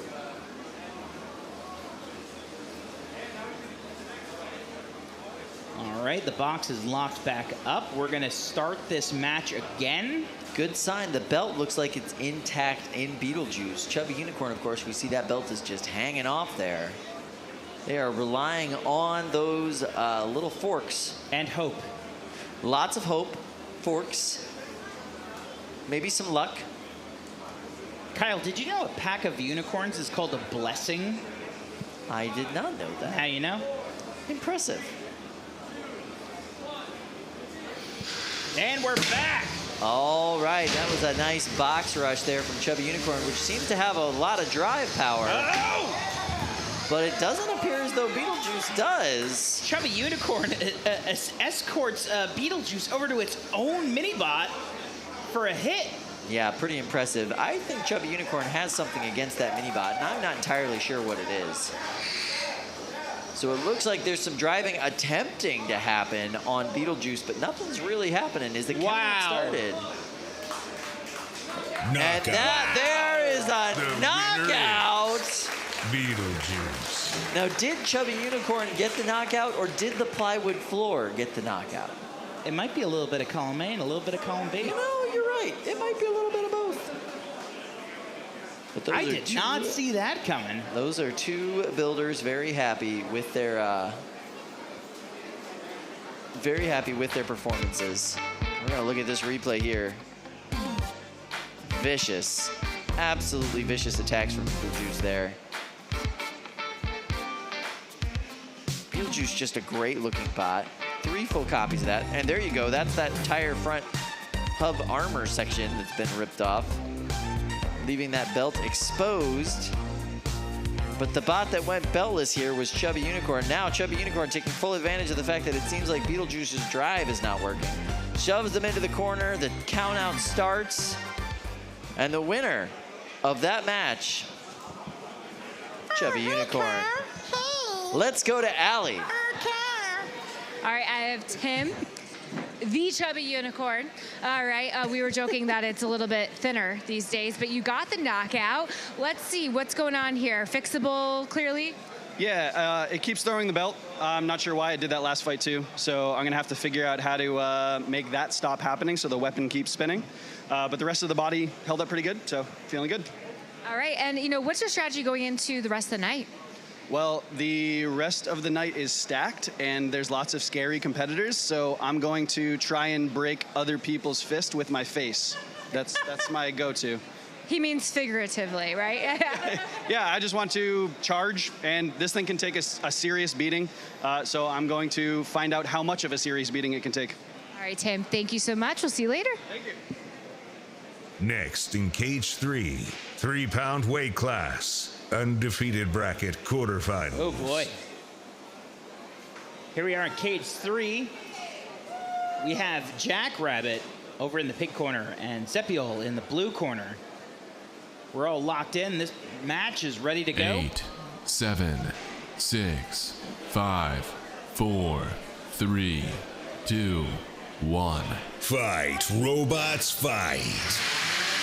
Jackrabbit's weapon getting up to speed. Looks like Zepiol's weapon is all the way up to speed over there in that corner. Oh my. Jackrabbit's mini-bot is now in several different pieces. Wow. The winner of this fight will go on to face Eruption. The loser of this fight will move on down to the elimination bracket. Is Jackrabbit trying its best to self-right. There we go. That's the best way to self-right, using your opponent's weapon. Oh, it works both ways, though. Now Jackrabbit once again on its rabbit ears. Oh. Oh, boy. Got a little bit of a fencing match happening in this corner. Lots of beautiful sparks flying off of these weapons and that wedge on Jackrabbit. Oh, wow. Oh, you see a big piece of that armor peeled off Jackrabbit. Yeah, it did. Meanwhile, Sepiel doing a little dance on its own weapon here on the plywood floor, adding to the Jackson Pollock-like art that this floor becomes throughout this tournament.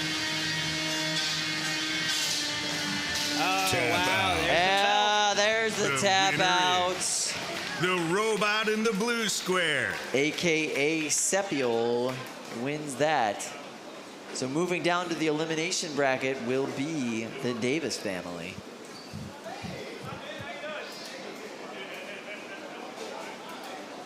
Probably the right call. Save that robot. You can make your way pretty far in that elimination bracket. This is a great bot. I mean, really when you come to every tournament. Yeah. Save it. Save the bot a little bit. I mean, yeah, if you're here once a year, all right, I'm going to go 3 minutes. Well, when you're going to be back here in 60 days, pretty much. Yeah, we know we're going to see these Davis fellows again. Yeah, tighten the belt, do it again. Absolutely. Don't make a ton of work for yourself if you don't have to. Yeah, take a look at this replay. See some of these huge hits. Wow. Beautiful impacts at the beginning of this. Just gorgeous spark coming off of that wedge, off of these weapons.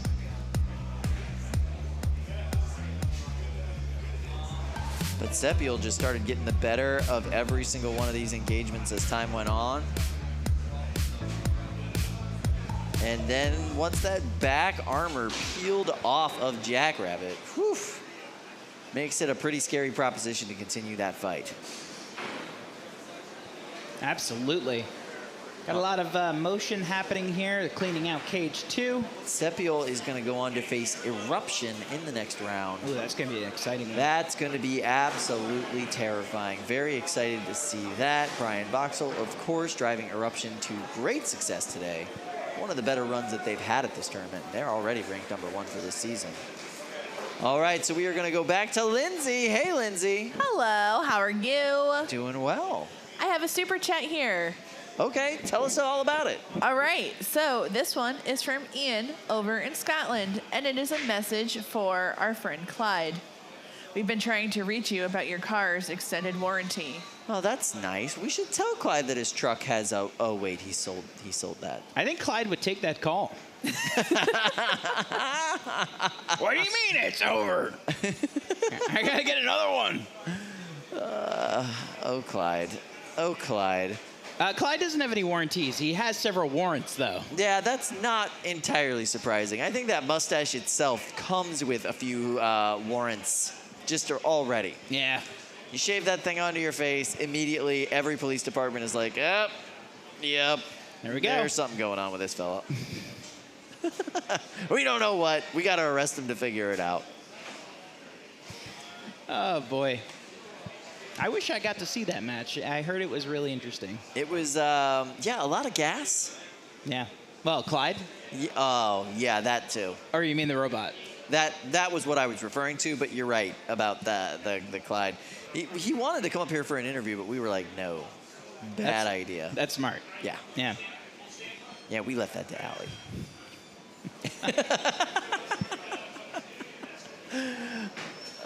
All right, boy. So we are looking at our brackets here today. So in the 3-pound, oh my. Well, there we go. Yeah. So this is cage 3 activity that we're seeing right here. So this is Sombra. Yeah, I see Sombra is going to be in the pink corner. And they're going to be going up against Inside Job. Inside Wow. Job. You know, when I originally talked to Mr. Joe Fabiani about his bot Inside Job, he said that that tooth could take on any spinner in this field. Two very interesting weapons in this match. I mean, take a look. If you get a close-up shot on Sombra, that kind of twisted egg beater. Yeah, tri-bar twisted egg beater design. Very unique. You don't see anything like that. And then, of course, this is the only effective 3-pound crusher I think I've ever seen. The slowest hook in the West. Yeah, it doesn't got to be fast. It's just got to be really, really, really powerful. And it's able to put a lot of force down on top of these bots. And as we've seen, Joe can drive this thing with a ton of precision. Plus, look how cool it is. Yeah. Next in cage these 3, are both two very cool Inside bots. Job. We're in for a treat here. Sombra. Very different styles, very different 8, bots, but very 7, cool. 6, 5, 4, Winners 3, bracket round 2, 4. Let's do 1. this. Fight, robots, fight. Wow, Inside Job not taking any prisoners. Go ahead and slamming Sombra into that back corner. And their forks and side wedge are taking a lot of damage from Sombra, or at least a lot of sparks. It's in that play. Oh, pops itself out. Oh! Is it going to happen, Kyle? Hard to say. It looks like he's crushing slowly but surely. Is it gonna happen? He's pivoted. He's crushing into the belt path. That belt path is going in, and I'm not sure if he's cutting it, but he's definitely cutting in right next to it. Wow! I mean, that slight adjustment he made right at the end there sent him, it looks like, right into the belt path. Brandon trying to check it out and see how close he is into it. And I gotta tell you, I don't hear Sombra's weapon firing back up after that. Oh, that weapon is acting a little he's got strange. another grab on him, and then he looks like he's going right down into that top plate. He's pinching in. That is, what is that? That's carbon fiber up top? Yeah, it looks like carbon fiber up top. Not easy to get through at all. He's giving it a lot of pressure. You can see that the motor is spinning on the back, trying to get that thing driven in, but Sombra able to get away. Minute and 30 seconds left in this match, but it's already felt like an hour. It's so exciting. Yeah, I mean, Inside Job is such an exciting bot to watch. Now he's clamping down on that weapon. Absolutely, and it doesn't look like Sombra's weapon is going to be... This is the first time I think we've seen Sombra's weapon completely break during the fight. Beautiful move there from Inside Job, the grab and slam. And then yet another pin over there up against Bert.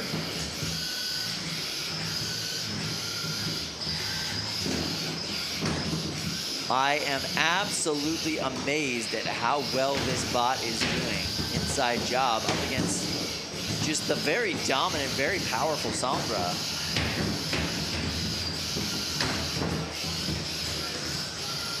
Sombra just kind of running away at this point, trying to avoid them.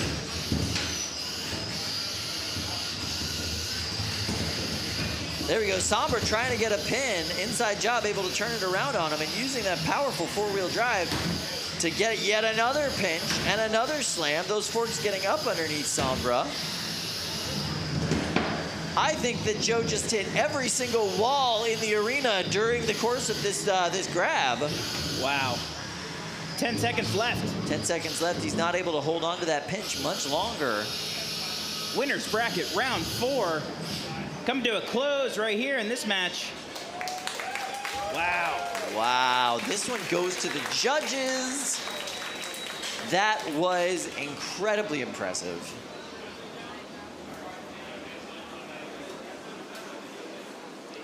Yeah, so the judges want to know if that weapon is down, and yeah, it looks like it is confirmed. The weapon on Sombra went down. That is a lovely image to show the judges before we go to their deliberation and see what they have to say. Let's go ahead and watch some highlights and replays from that fight. Look at that slam up against the wall. And this is where it happened. You could see that weapon from Inside Job digging deep into the belt path of Sombra. Really impressive. Joe just kind of tweaked himself a little bit to the left and was able to drop the point of that crusher right down on that belt. Yeah, so much precision today from him driving this bot. Really, really impressive stuff. Most people, they put a big wide drum on their bot and they got plenty of room to make a hit, plenty of room to make something happen. Joe chooses a weapon that literally has like a micron at the end of it that he's got to aim and get the exact right hit, like literally being a scalpel precision surgeon out there. It's a finesse weapon. It's so cool. That was absolutely impressive to watch. I'm excited to see what the judges say about that. But yeah, it's not even a close one in my mind. How did you feel about it? I feel like we're going to have a really quick judges session here. All right, let's go to Allie real quick while we wait for the judges to deliberate. There's Joe. All right. Yes, I've never felt shorter in my life. A lot went on during this. As you can see, this is the obvious, but what you wouldn't have seen is that he lost his shoe running back and forth. I mean, you're known for the flip-flops. I remember it from last time. Does that make you want to wear sneakers next time? Absolutely not. I think being with one shoe, I think that gave me the extra motivation I needed to really drive better, because I clearly can't run. I need to be good inside the box if I can't navigate outside. All right, so that's good strategy. Everyone else is coming in flip-flops next time. All right, let's talk about this. What you have in front of you. What is going on here? Okay, so this is my crusher. I bit him a bunch, and I think at the beginning of the fight, we bit him on the belt, and I think that was when his weapon stopped. I was pretty sure I was going to lose this fight, and I was really surprised that happened. Brandon is my weapons operator this time, and he's really freed me up to drive better, because last time I was operating a weapon and driving, and it was really, really difficult to do both at the same time, like rubbing your head and scratching your belly or whatever. It made a huge difference. Pretty sure that's not the thing. Well, I'll let you go untangle all of that, and we'll see you a little bit later. Good job. Thank you. Appreciate it. I'm pretty sure I can rub my head and scratch my belly at the same time. Impossible. Literally impossible? Yeah. I'm not so sure. Listen, Joe Fabiani running around here in sandals, crushing robots, literally. Very impressive showing from them. He didn't think he was going to win that, ended up pulling it out. Very impressive. By the way, you cannot wear sandals in the machine shop. Just throwing that out there. Not allowed. I assure you, you can wear... That's a little electrical tape. and metal shavings. Yeah, see, not a good idea. Don't wear sandals in the machine shop. Yeah. But, Joe's a professional. As close to a professional as you can get. And a snappy dresser. Yeah, he always is the snappy dresser. You're very true. That's very true. But yeah, we're going to see what the judges have to say about this fight. I'm not sure if they're done deliberating yet, but we will see. What you got on your hat there, Chris? Oh, this? Yeah. Well, in the league of different types of beverages you can have, there's only one that is able to murder your thirst. Oh, really? Yeah. What is this? I don't know. Sometimes when I have a really long day, I like to just kind of crack into a cold one of Liquid Death, mountain spring water. It's delicious. Let's go to the judges. Oh, it's so good.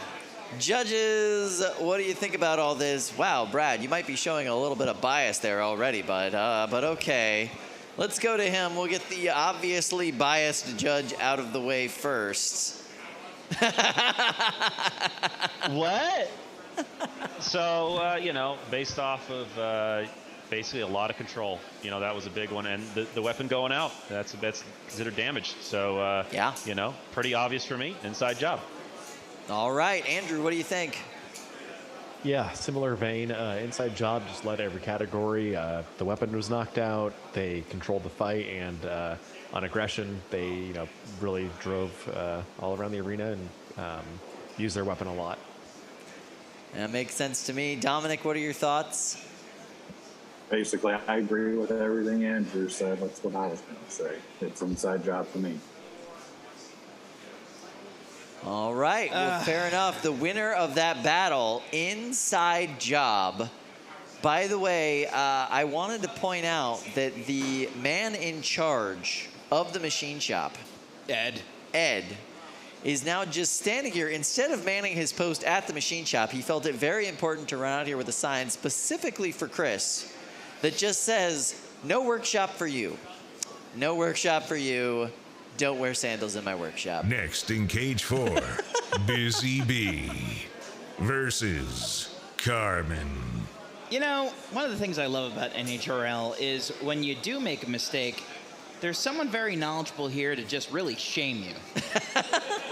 It's an important part of the culture. Yeah. The winner of this fight 8, will fight Toro 7, Jr. The loser will 6, fight Crunk. 5, 4, 3, 2, 1. Fight, robots, fight. A little bit of confusion between the Busy Bee team here. Busy Bee is, of course, a stacked drum spinner.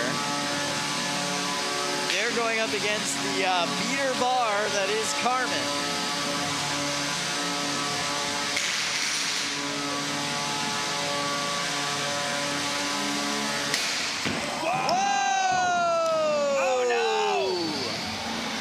So there is the stacked drum from Busy Bee, now in pieces. And the brackets that hold it in place are arms wide open. Oh, boy. Wow. And you can see the internals of that bot really exposed on that left-hand side there, and something green. It's still fighting, though. There is all kinds of internals now flopping around, including a battery. The old motor and battery flail technique. Yes. Yes, that motor is very exposed. Yes. And now Carmen. What's the over-under on a lipo fire right now? I mean, I don't see where the battery went. Is that it over in the corner it. there? Yeah, Yeah. there you go. Carmen seems to be staying away from it, so, you know. Knockout. There we go with the knockout. I'm glad the Busy Bee team did not tap out. I am also sad that there was not a lipo fire. Wow, all right. So the winner of that match, Carmen. The 12-pound bracket is really starting to sync up here. So we know Busy Bee's gonna fight Crunk in the next round of the elimination bracket. Carmen, unfortunately, has to go up against Toro Jr. So check out this hit. Poblamo! And that drum is supposed to be on the bot instead of with a bent axle and thrown off into the middle of the arena. And yes, the flail technique. And look at how well that taped that connector is. Nice job. Up in the pits, we have a 12-year-old on Team Hive Smash who's celebrating a birthday today. Wow. This is how she's spending her 12th birthday. How cool is that kid? That's awesome. What a great way to spend your birthday. Just come here and destroy your toys. I love it. Absolutely. Next in cage 2, Pretty neat. Dread Hades versus Mini Toro. All right, so this is Dread Hades going up against Mini Toro. Dread Hades has only ever been KO'd once in its 27-fight career here at Norwalk Havoc against Lynx last April. Dread Hades is just a vicious competitor, and quite frankly, Tyler is no stranger to beating Brazilians in competitions. 5, 4, 3, 2, 1. Yeah, Fight, robots, fight. Wow.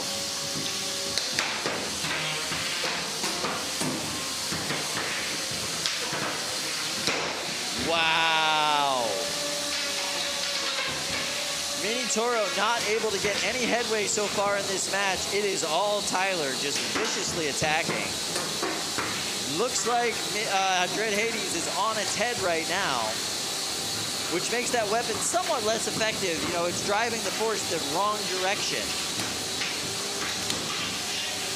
There you go. Dread Hades able to self-right on its opponent. Nice series of hits there from Dread Hades onto Mini Toro. Mini Toro trying to make a comeback, but unfortunately these hits just sending it end over end across the arena. Wow. Wow. Beautiful series of hits again there from Dread Hades. Sparks flying, dust flying.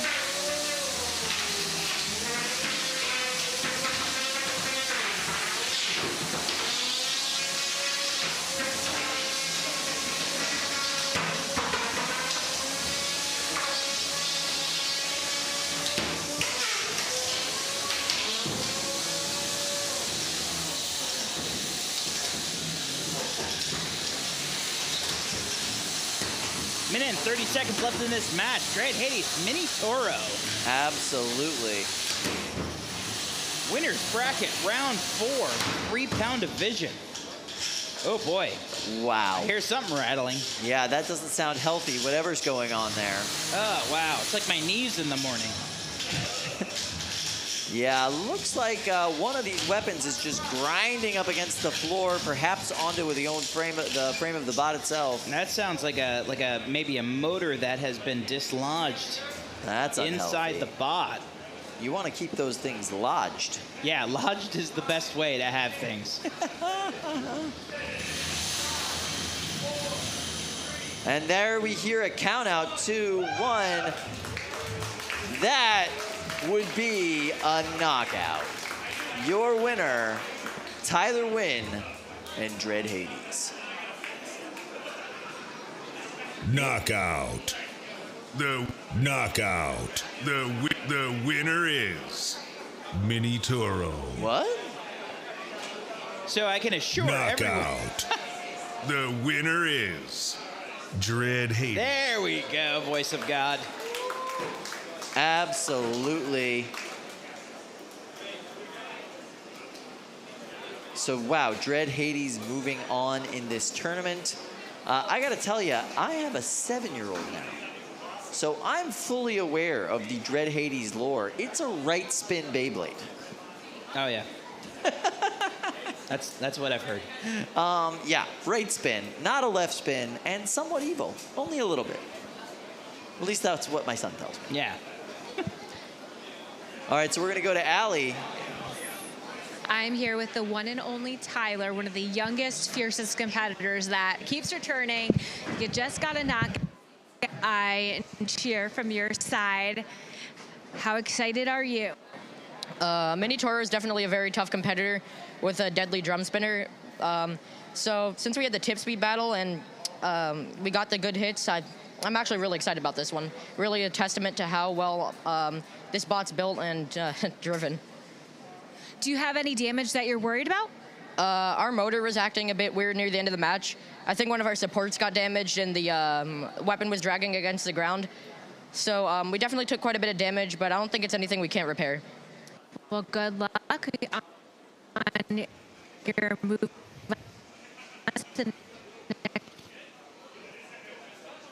Okay, hello. Oh my gosh, Chris, it's me. Hi, Luke.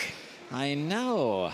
Welcome back. The last 2 hours have been fantastic. I've been asleep in the parking lot. Oh, well, of course. You have what's called new baby syndrome. Yeah, it's inescapable. Yeah. I have a 1-month-old at home, and I haven't been sleeping great. And just for those out there who might not be aware, that is my niece, yeah, I Pepper, know. you're talking about. Yeah, we are brothers-in-law, Chris. Fantastic. Next in cage 3. All right, let's go into our next fight here. Versus Kamino. Okay. All right, we've got Kamino here. Over in the pink corner. And it looks like, let's see, who is here? 8, 7, 6, 5, 4, 3, 2, 1. Fight, robots, fight. All right, Kamino here in purple, hitting the overhead spinner. Fragment. This is elimination round 4. The loser of this fight will be going home. Oh, good hit from Kamino on Fragment. In the rock, paper, scissors of this match, it's very difficult to overcome, you know, with an overhead spinner like this. All right. Yeah, the kind of physics here, Kamino is able to get under the overhead spinner of Fragment, pop it up in the air. It looks like the weapon on Fragment is down. But what's this? Kamino finds itself on its head. Oh, an egg beater hates to be on its head, Chris. Oh. Wow.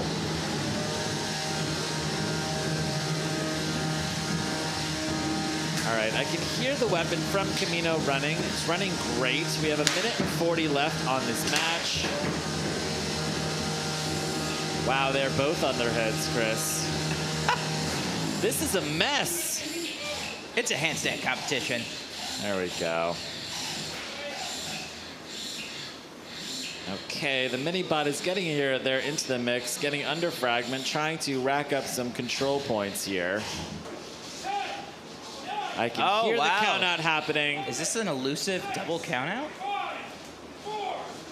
It happens. Knockout. Knockout.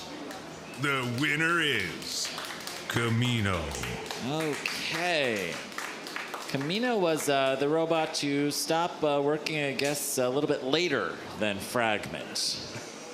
That'll also happen. Yeah. Okay. Kamino will advance in the elimination bracket, advancing to elimination bracket round 5. We're going to bid an early farewell to Fragment.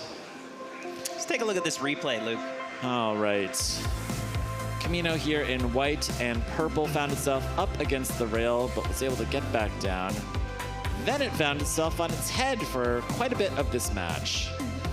But Fragment with a dead weapon really was, you know, not really favored to win here, and ended up being counted out.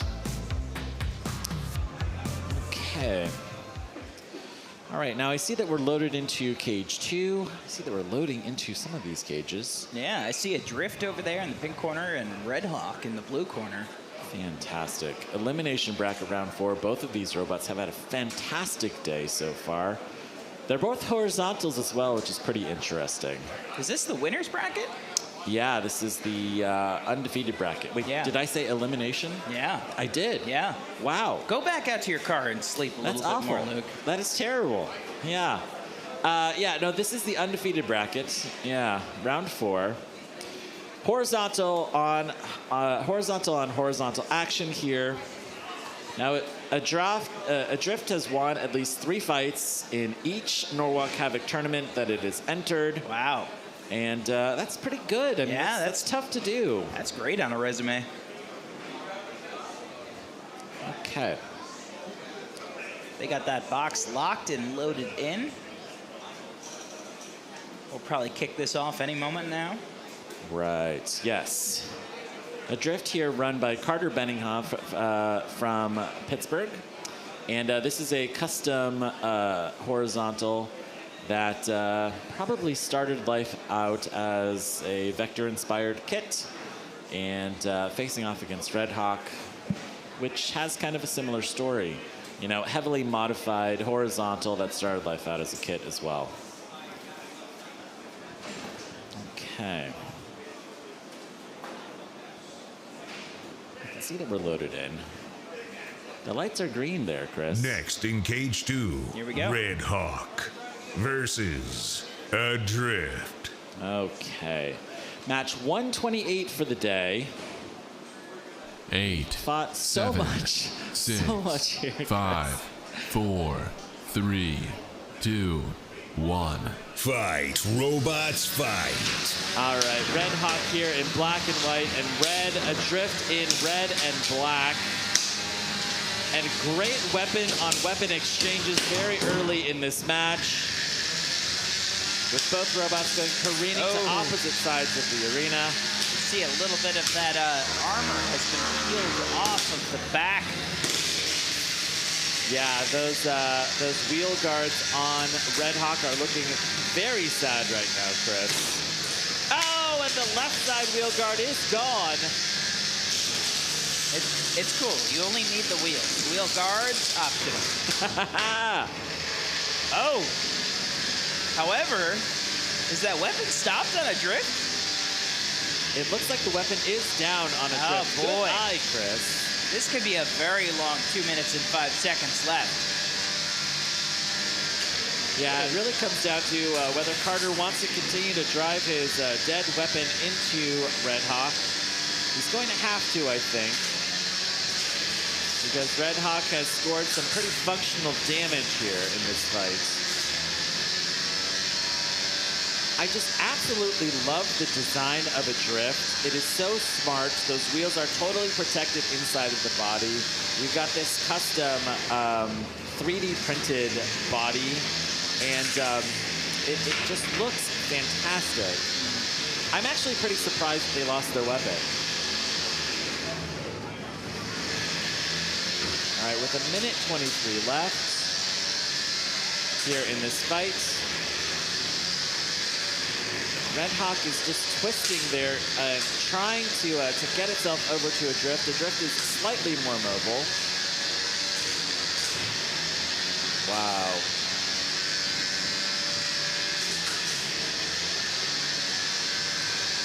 Red Hawk builder Josh Belanger.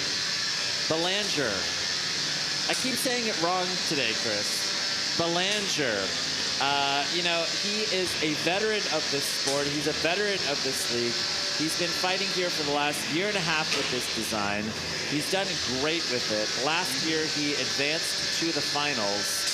And yeah, he successfully killed the weapon here. And he's trying to kill the drive. And this appears to be a pretty generous cage manager, you know. We've got just this kind of slow twisting motion on Red Hawk. Well, it'll be an interesting judge's decision if we go another 15 seconds here. That's true. This one will go to the judges with 7 seconds left on the clock. 4, 3, 2, 1. That's the match. Drive to the door if you can. Red Hawk, turn off your weapon. I guess you're going to get pushed to the door. This one will go to the judges. What'd you think about that match, Chris? Well, I don't know. It's going to be a toss-up between that control and damage. You know, it's... Yeah, I mean, Red Hawk, you know, its weapon continued to run here. Let's take a look at this replay. The weapon stayed up on Red Hawk for the full 3 minutes, but a Drift's weapon went down early. That's where we start to see that, you know, that wheel guard start to get slowly torn off. Yeah, we saw some impaired driving from Red Hawk after losing that wheel, just getting locked up and just crab walking around. Let's check in here with the judges. Who do you want to start with, Chris? Let's start with Clyde. Clyde, okay, let's go with Brad. Brad, your thoughts? I need the mustache. I need the mustache. Find that Yes! Yes! Oh, this is fantastic. Wardrobe. I got you here. Well, it was actually a pretty close fight. The damage, you know, kind of evened out with me, just simply because, you know, you lose a weapon, that's a big component, but the non-functionality that Red Hawk kind of suffered by losing that drive, you know, kind of led to a drift, having a little more control, a little more aggression for me. So, you know, don't have to trade my car in. I know that a drift is the winner. Okay, we've got one vote for a drift. I officially love Brad Hanstead. I am a Brad Hanstead stan. Okay. Andrew, your thoughts on this fight? Very similar to Brad. I had it a little closer. I'm going for a drift on this one. A little bit more on the aggression side and control for a drift, but damage I did lean more on Red Hawk. Okay, we've got 2 votes for a drift. Dominic, take us home. I'm similar to Andrew, but I got it separated by 1 point for a drift. I thought it was tighter than that. Okay. The winner is a drift. With a unanimous judge's decision there, a drift remaining alive in the undefeated bracket. Amazing, kicking Red Hawk down into the elimination bracket. Next in cage 3, mechanical advantage. Wow. Oh, wow. Versus oh, it's a big one. Voxel V1. All right, Voxel V1 and mechanical advantage, they look very similar. 8, Mechanical 7, advantage now has 6, a 22-23 match 4, winning streak. 3, Facing off advantage against in the blue corner there, Voxel V1 in the pink corner. You're going to be able to tell the difference between the two because Voxel's name is printed very helpfully on the top of the robot, running these white bunny ears. 30 extra points for that. Yeah, but these are both wide boy drums, Chris. Custom egg beaters. Mechanical advantage, though, finding the low ground in these early exchanges. But look at that, Voxel getting around to the back of the robot. Oh, there's a weapon that's down in the box. Wow! That weapon was vaporized, Chris. I think that's the weapon from Mechanical Advantage. Oh, my goodness. Wow. Oh, that was graphic, just snapping that egg beater in half. Amazing. Voxel is not here to play around. They are going to break your face if they can. Incredible. With 2 minutes left here, Mechanical Advantage, the only thing they can do is try and land pins. They have no weapon. Voxel snapping that weapon in half. And there is a lot of time on this clock. Mechanical Advantage, at least pulling out a decent pin there. Yeah. Voxel scoring high on damage, obviously. But Mechanical Advantage showing great aggression and control. 90 seconds left here in this match. Mechanical Advantage now on its head. This is probably the most damage that it has suffered in the last 5 events in a row. Welcome to Norwalk Havoc, Brooks. Amazing. 60 seconds left, and that's another good pin from Mechanical Advantage on Voxel. Voxel's being out-driven by a robot with no weapon, Chris.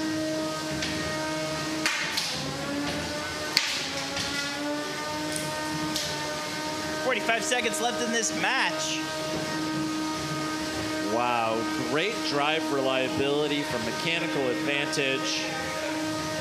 This is one of those fights that I don't want to be a judge for. I think this one will go to the judges here in 30 seconds. Yet another pin! Amazing! You can see referee Nick Buckholz there counting the 10-second pin. Let's see if Brooks can land yet another on Voxel. And he did it! Oh, wow! Voxel just able to slip out. 10 seconds left. As we click down the last seconds of this match, we're going to see, wow. Oh, if a robot that lost its weapon is still able to win, amazing. This one will go to the judges. Fantastic, the full 3 minutes. Yeah. I mean, normally when you see a weapon explode like that, you would say, okay, you know, this is cut and dry. But we actually saw a really impressive series of pins. Yeah, I really want to see how this weapon got disintegrated. Here we go. Oh! Ooh, that's mean. But then Mechanical Advantage, they didn't give up, they didn't tap out, they stayed in it and showed great control, pinning Voxel multiple times up against the rail in the last 2 minutes of this fight. Ooh, control goes to Mechanical Advantage. Damage obviously goes to Voxel. Let's see how aggression gets split. Let's start off with Dominic. Dominic, your thoughts on this fight? Well, it was one of those things in the beginning, it was tight, you know, and then when Mechanical Advantage lost his weapon, I was like, oh, you know, they've lost. But they came back quite a bit. For me, you know, like you guys said, Mechanical Advantage took the control, Voxel took the damage, and without a weapon, it's hard to score as much aggression points, so it's 1 point win for Voxel, in my opinion. Okay, we've got a vote for Voxel.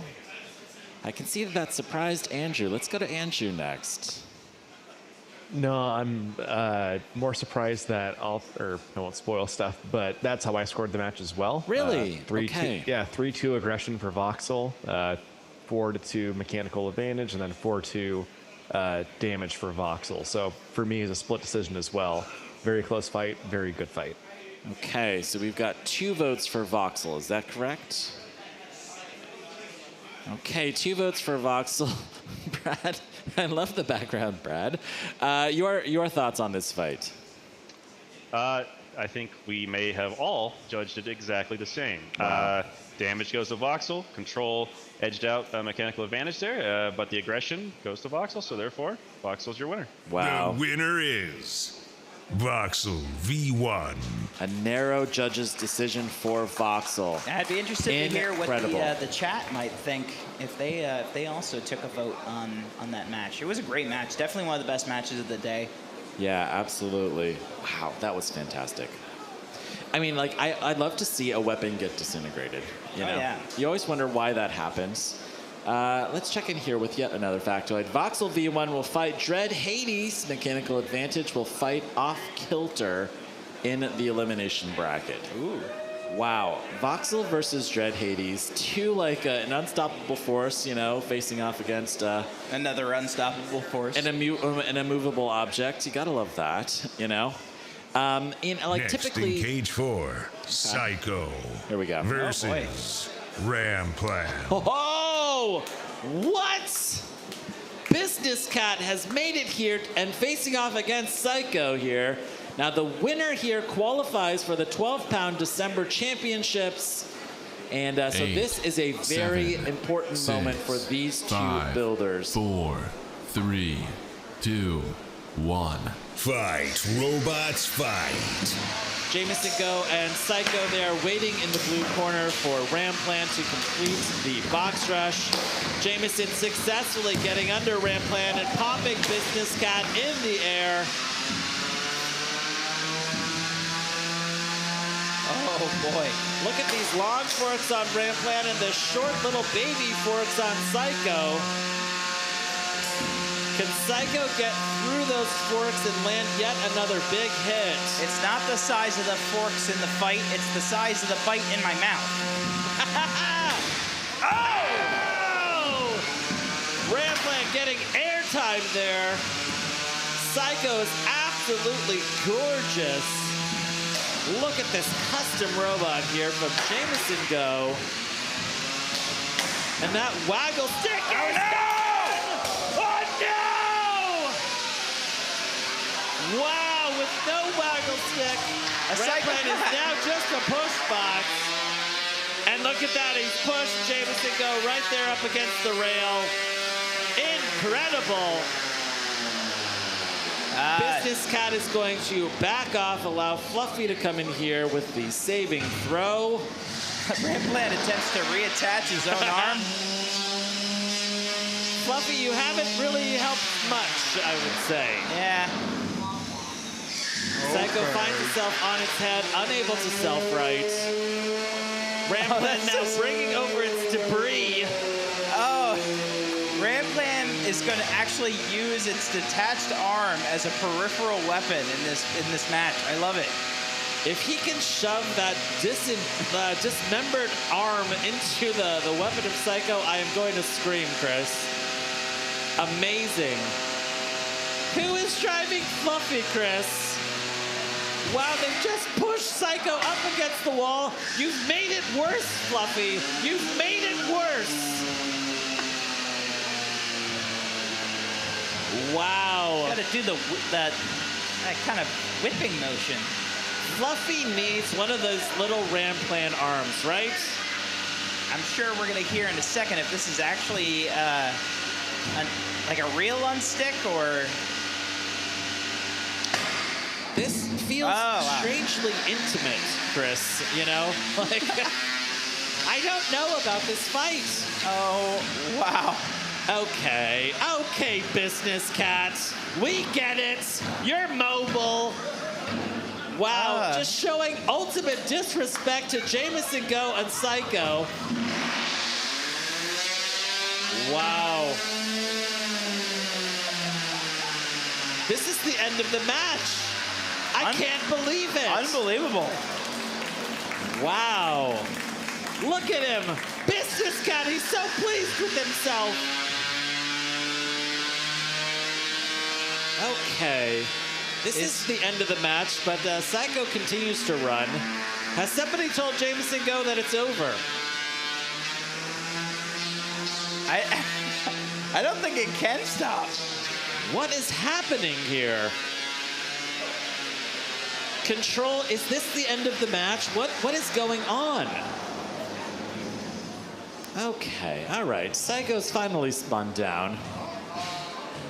What? Is that a fire inside of Fluffy? Did flames just shoot out of his face? I hope that's in the replay.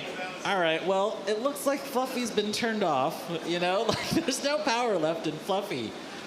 Oh my God, what is happening here? Control, tell us what's happening. It's gonna go to the judges. It's gonna go to the judges.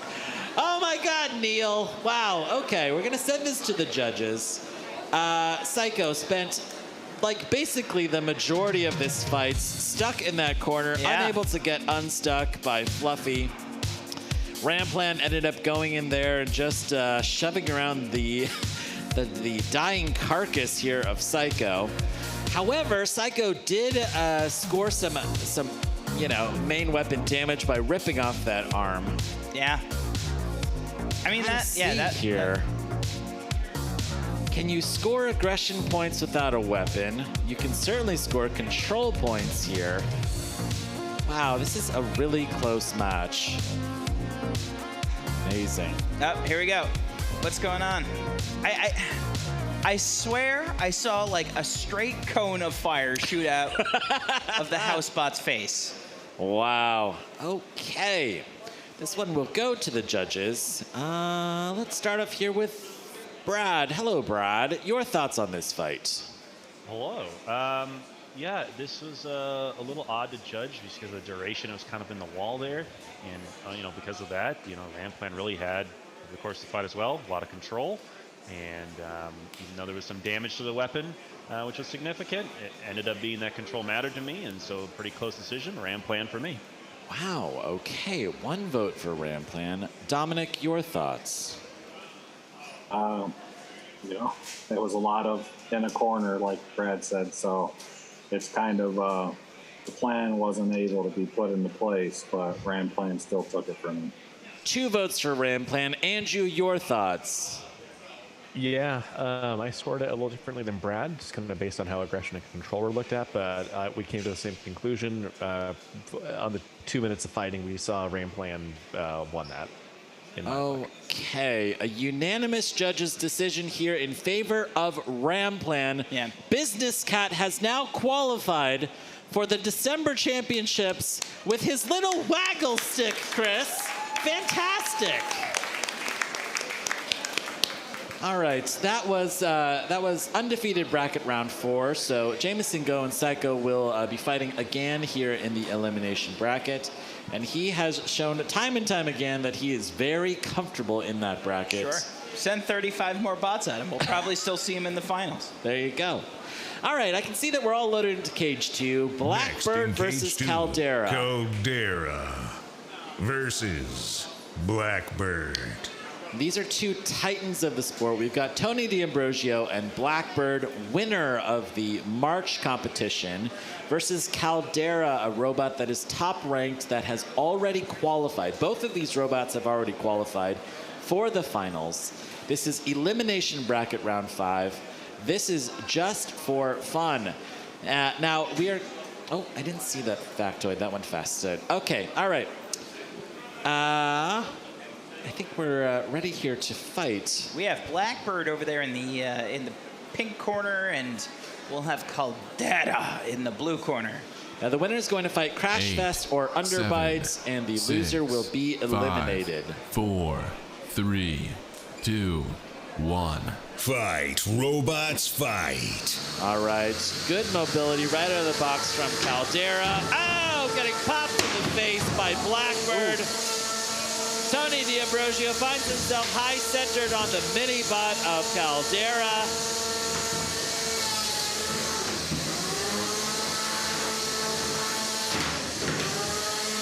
And Caldera really trying to find Blackbird in this box.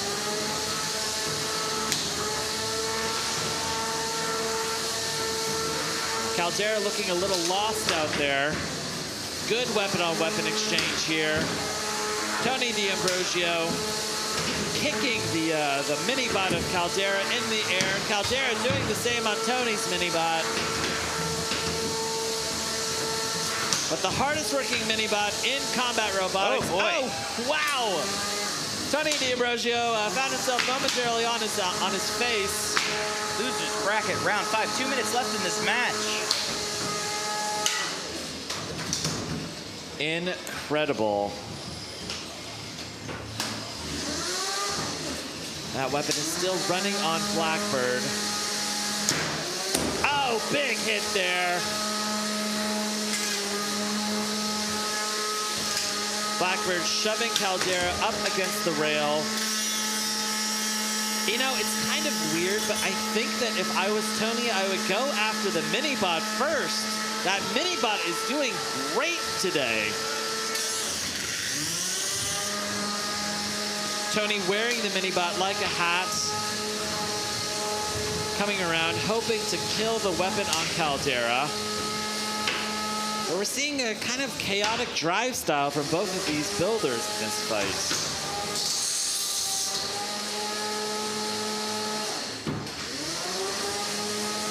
Now look at this. The mini-bot from Caldera is dead. Stuck there, unable to find its way. Wow, it's high-centered itself on part of that top armor. Heartbreaking. 40 seconds left here in this fight.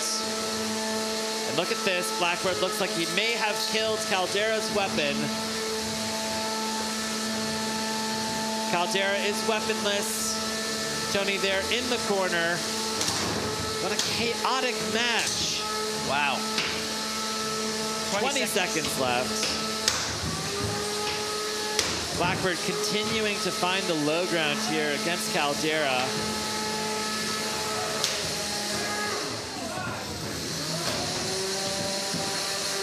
All right, this one will go to the judges. That's the end of the match. Tony, turn off your weapon, drive to the door. This one will go to the judges. We're really making the judges work today. Yeah. Yeah. Chris, your thoughts on this fight? I mean, Blackbird is, it's just a chunky bot. It's very punishing. It was able to, in my opinion, you know, really do a good job of corralling Caldera. I'm interested to hear what the judges think. What do you think, Luke? Well, I mean, Blackbird's weapon ran the entire time, and he was successful in killing the mini-bot. Let's check out this replay here. Just a chaotic match, a chaotic drive style. We didn't see that kind of typical Tony D'Ambrosio precision in his driving. I wonder if perhaps the driving is getting a little tired now that we're entering the last part of the day. Tony, though, here very smartly killed the mini-bot on Caldera. Went in and continued to hit Glenn and ultimately killed that weapon as well.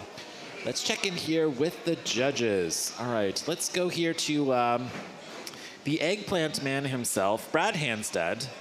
You know, your thoughts on this fight? Well, I guess I was told that Caldera's weapon was kind of spinning at the very end. Which, okay.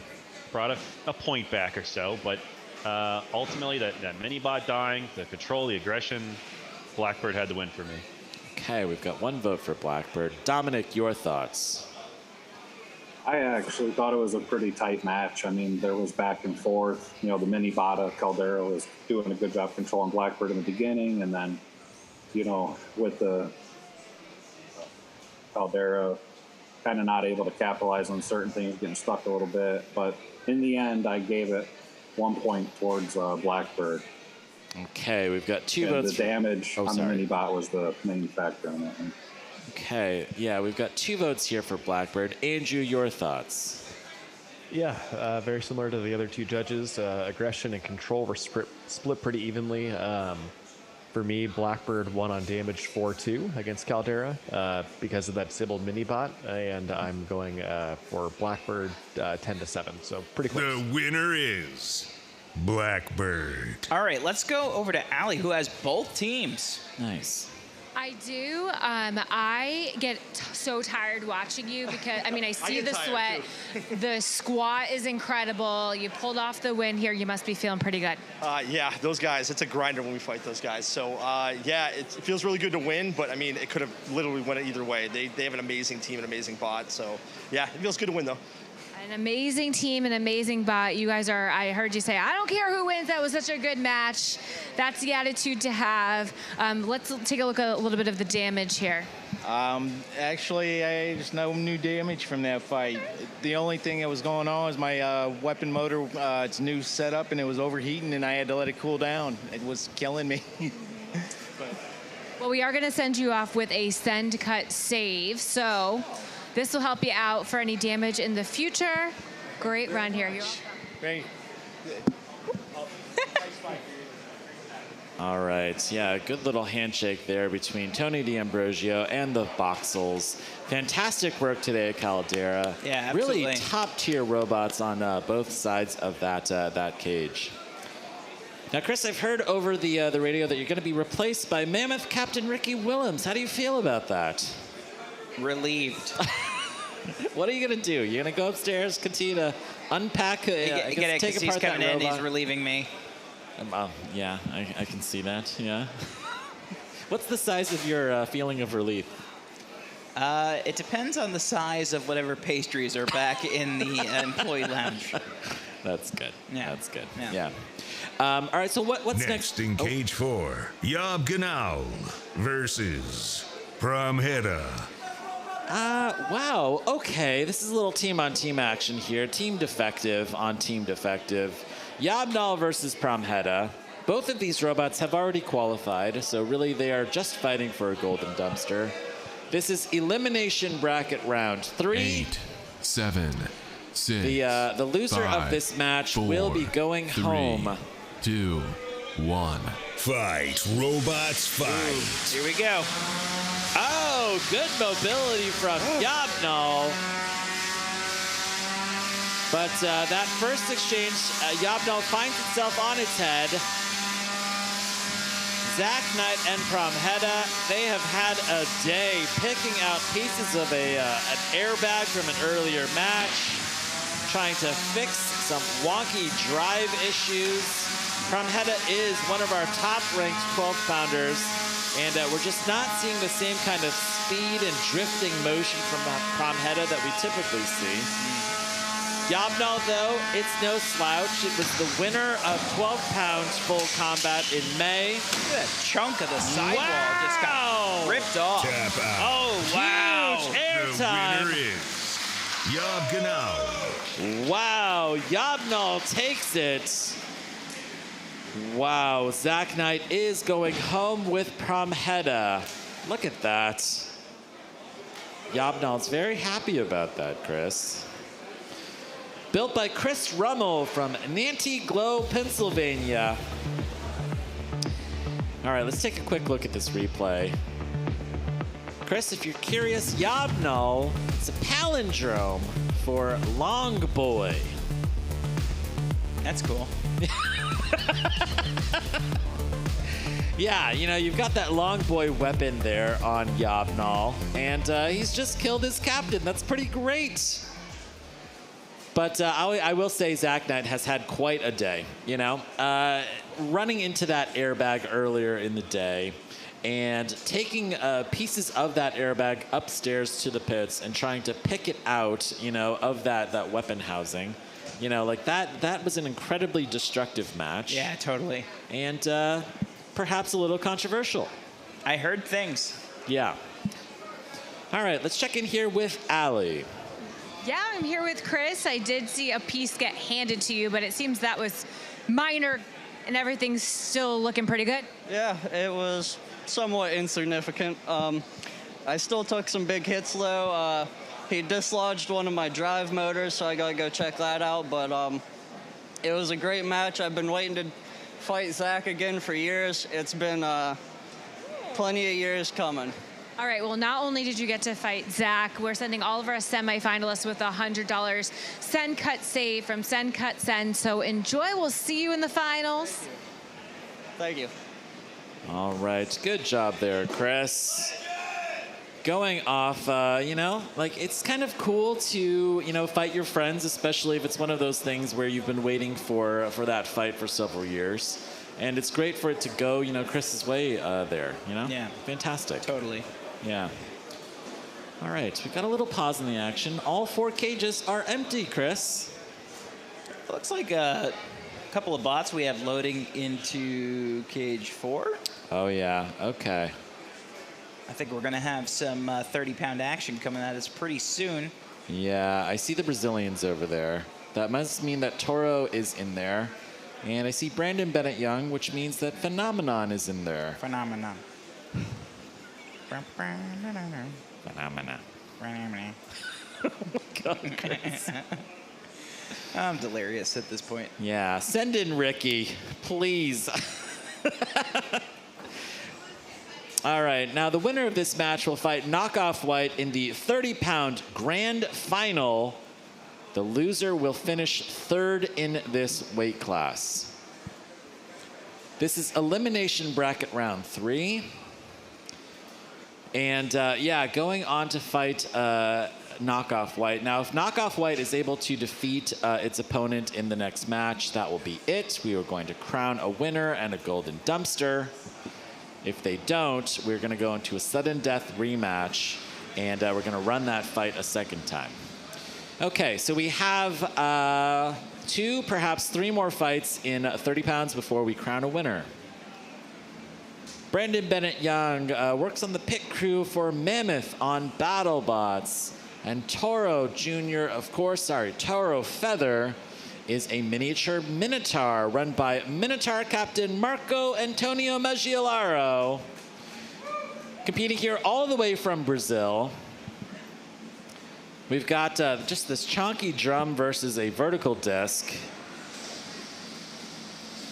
You gotta wonder here, the rock, paper, scissors of this 30-pound match. It's kind of like 8, scissors, bigger scissors. 7, so you never know. Yeah, that's 5, 4, 3, 2, 1. Fight, robots, fight. All right, good speed right out of the box here from Toro. Oh! Lightning decided Phenomenon. Oh, no! And the belt is off Phenomenon. The belt is gone for Brendan's robot. Phenomenon. Toro here looking for the angle. There's the tap out. Oh, that is a fast match. Marco Antonio Maggiolaro will go on to face Shatter Captain Adam Wrigley and knock off White. Incredible. Awesome. All right. Now, Marco has already qualified for the December championships. Now this is going to be, will he take home first place or second place? Let's take a look here at this replay. This was a very fast match. Blink and you missed it. That really big hit there knocked the weapon belt off of Phenomenon, and Toro came through and ate at that bottom place. And really, I mean, I would say there was great restraint here from Toro. Toro could have very easily continued to hit Phenomenon, but was waiting for the tap out, and very wisely, you know, that tap out did come. So we're going to bid an early farewell to Brandon Bennett Young. However, good news, he has qualified as well, so we will be seeing Phenomenon at least one more time. Round of applause for Brandon Bennett Young. All right, let's check in here with Allie. Well, I'm here with we're now good friends, by the way, if you didn't know that already. Congratulations, a tap out. You're moving on, you're grand finalists. You must be feeling great. Oh, I'm great. I'm so glad that we're not stuck in the cage again. And actually, we were worried, of course, because this is a very good robot. It's a larger weapon than ours, so we knew that we couldn't go straight ahead. We had to try to outdrive him. So fortunately, it worked out. Incredible driving, and we are sending all of our grand finalists, that is, with a $100 send, cut, save. So enjoy it. You can use it at send, cut, send. That's send, cut, send. That's great. It's going to be very useful. All right, we will see you again. Thank you. That is fantastic. Round of applause for Marco Antonio Maggiolaro, advancing to the grand finals in 30-pound full combat. Fantastic. Chris, I feel like we called that at the start of the day. Yeah. When we were driving in, we were saying, you know what, I'll bet you at least one Toro robot is going to qualify. I think that there's a really good chance that 2, perhaps 3 Toro robots will be qualifying. Fantastic. I'm sure that there is going to be a plethora of Brazilians here in December, and that's going to be cool. Yeah, plethora of Brazilians, yeah. Is that what you call a group of Brazilians? I think it's like a carnival. A carnival of Brazilians? A carnival of Brazilians, yeah, exactly. All right, I can see us loading into the big cage here. This is Smeezus. Wow. Facing off against what I believe is Solarplex. This is elimination bracket round 3, but first let's check in with your fiance. Hello, Lindsay. Oh, hello. How are you? I'm doing great. I hear we have some super chats. Yeah, I'll also mention the chat is very angry with you, Luke, because Yab-Nol is not a palindrome. It's just long boy backwards. But because it's not a word in itself that reads the same way, like kayak or race car, the chat came for you pretty hard. Wow! I had no idea that we had such smart people in the chat, okay? Yeah, so I had to say that. But we do have super chats. Not all of them are antagonistic. The first one is from Braden's Feeding Frenzy. Can I have a shout out?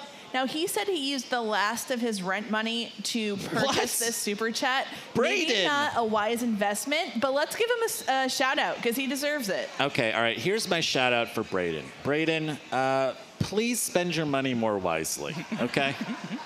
I'm concerned about you, Braden, all right? I hope that you're able to make rent. What day of the week? Oh my God, he's got 2 weeks left. Incredible. Okay, Braden. All right. Let's not judge. Let's not judge. All right, so the next super chat is from our friend William Marchese, 222 Productions. I still blame Kyle. I want to take that sign home. I'm just going to put it up. I blame Kyle for all of my problems, too. You take too many signs home, Luke. They're covering your entire house. I know. It's a problem. All right, wait. We've got another one here from our friend Tom Farkas. I'm looking forward to catching up on the stream and watching it over and over again. You are all great, and I can't wait to be back in September. Hopefully, he'll be back with his bot first drink of the day. Tom, we are huge fans of you, and we love the robot, love you, can't wait to see you in September. All right, we've got another one here from Chris Caps, also a competitor here at NHRL.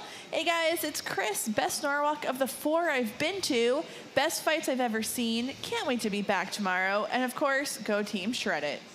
Okay, go Team Shred It, and then there's a hat. Hat. That might have been an emoji. Hat. All right, the last one here is from CHD Returns. How much total super chats are needed to get y'all to sing the Mouser Mecha Catbot theme or Android Love as a duet? I think that you would want to pay us to not sing, to be honest. Yeah. Well, listen, I mean, CHRD Returns. Like, they know. We're great singers, all right? And he's in the stands, too, so he'd really get the full effect. Here's the real question. Okay. How much total super chats are needed to get y'all to sing the Mouser Mecha Catbot theme or Android Love as a duet? Hat!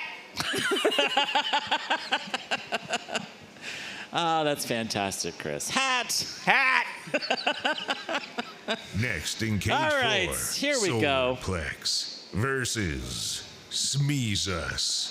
Elimination bracket round 3. This is a do or die moment here. We've got Solarplex and these belts that I'm not a big fan of. Facing off against Joe 8, Fabiani 7, and Smeezus. 6, 5, 4, 3, 2, 1. Fight, robots, fight. All right, Smeezus here has kind of a slow start out of the pink square. Oh, that sounded like a big hit. And what is this? Color me surprised, Chris, but the weapon on Solarplex has gone down. Oh, boy. Is it the belts, Chris? All 4 brushes are on Smeezus, though, so that's cool. Oh, I spoke too soon. Solarplex's weapon is still running. And the weapon on Smeezes looks to be sad. Wow, okay. They're here in the middle of the box. Solarplex getting around to the side of Smeezes. Big pop in the air. Oh, and that spinner is no longer spinning on Smeezes. I take it back. The belts are great, Solarplex. Fantastic. That's punting all this massive robot in the air. That's all it took for you to change your mind? I mean, listen, I can respect the performance here. Just taking it straight to Smeezes. Oh, and once again, oh no. Solarplex has already used its one save. Oh my goodness. What is happening? Oh my goodness. A little puff of smoke there. Is that fire, Chris? That's got to be a speed controller or a motor. What? Oh, wait, hold on. Here I we might go. be wrong. This is a That's lipo lipo. fire. Wow. Solarplex. Do we have anyone here? I just saw Jim run full speed by the desk. Okay, now this is really cool. We have a negative air pressure system in each one of these boxes, sucking out all of the air inside of the box very quickly and sending it through this system of ductwork and outside where it's safe. Jim Haney here is going to put on his spaceman suit. He wears it to bed. And yeah, he's going to be extinguishing this fire here in just a couple seconds. There we go. Put on the spaceman suit. Lipo smoke is not good. I think it kills your brain cells. Only Chris. in the state of California, Luke. All right, putting on that back. In Connecticut, it's very safe. There we go. Okay, Jim Haney's ready to go in. Let's go, Jim. Now look at his form as he gets in there and he applies this blanket of cold carbon. It's really impressive. Wow. Okay. Solarplex was hotter than the sun in this match here, Chris. Take a look here at this replay. Solarplex was just dominating for most of this match, sending Smeezes really rocketing into the air with some really incredible hits. But ultimately, it died on its head and on fire with just this thick smoke pouring out of the robot. It's like eggnog. Yeah. What's going on? All right, they've thrown the robot into one of these gonk droids. They're going to be wheeling this outside. What they do is they send this out to our loading dock, and if it catches fire again, we just let it burn out. We push it over there into the adjacent buildings across the lot next door, and we just let it go. Yep, that's right. Jim is now looking inside, seeing if he needs to shoot it once again. Jim, shoot it once again! Put it out of its misery! Yeah! Wow, good job, Jim. Fantastic.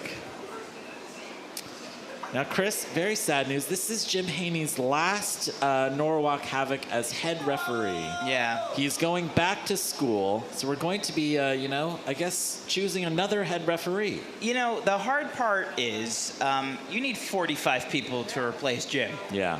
He knows everything. He's built a lot of the stuff here at Norwalk. It's like, do you have an audio problem? Call Jim. Do you have a video problem? Call Jim. Yeah. Is your hand stuck in a belt grinder? Call Jim. Yeah, exactly. Do you need to put on the spaceman suit? Call Jim. Like Jim Haney, his influence has just been huge here through Norwalk. And he says that he's going to come back as a competitor. So we're going to be seeing him building robots as a student. I didn't know that. Yeah. And I guess he'll be refereeing his own fights, you know? That's genius. He knows the rules. You might as well just let him judge, too. There you go. I do see that we've loaded into Cage 2. Wow, this is undefeated bracket round 5. We're getting super deep into the competition. Over 140 matches for the day. 3-pound weight class. Undefeated bracket semifinals.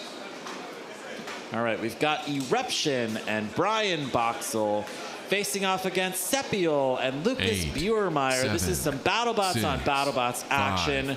4, Brian 3, here from Team WPI facing off against his teammate from Team WPI. Team Bloodsport versus Team Ribot here. Oh, good hit. Eruption just finding the speed, shoving Sepiol up into the corner. Sepiol's already got most of that yellow tire peeled away. Incredible. Sepiol is just twisting here in the corner. It looks like a piece of very important black plastic is gone. But the Gorilla Tape stands. You can see there on the right-hand side that wheel does not look right. Here we go. The winner, tap out. Well, it's the winner's bracket. Sometimes it's the best move to make. You can go down into the, Eruption. Into the elimination bracket, and you live to fight another time. Now, Eruption is the top-ranked robot here in the Beetleweights today. Eruption is ranked 5 of all time here at Norwalk Havoc out of literally hundreds of Beetleweights. However, Brian Voxel has not yet qualified Eruption this year for the finals. This is his chance. He wants to go very deep in the undefeated bracket, stamp his ticket to the finals. And, you know, like this was one of the robots that I flagged early in the day for a really excellent performance. And you know what? If he keeps driving like that, I think he's got a really good shot. Okay. Fantastic. Chris, I think that we may be going to Allie here. All right, Allie, let's check in with you. All right, well, what I really want to ask is some words about your competitor. All right, I know. What's good about him here? Lucas likes to build the most extreme robots. He takes one design, hyper optimizes it, puts all his weight into the weapon, and it works out really well for him a lot of times. I know he has an extremely hard-hitting robot, so I was fearful of how that was going to play with my hub motor setup and everything. So, and then just, you know, in WPI club rivalry, there's no way I wanted to lose that fight. And then I gotta ask you, you know, some kind words about your opponent. What does he do well? Yeah, Ryan is an extremely aggressive driver. His driving is just amazing, and he's able to really stay on his opponents, get a ton of bite, ton of feed, and just send them flying. And his hub motor, he's put a ton of work into it, just so many revisions, and he's finally getting it to work now. All right, well, congratulations to both of you on a great day at Norwalk. We know we'll be seeing you guys again. I'll have you guys get those bots ready. Good. All right, so we are going to be going to a short break. I am Kyle.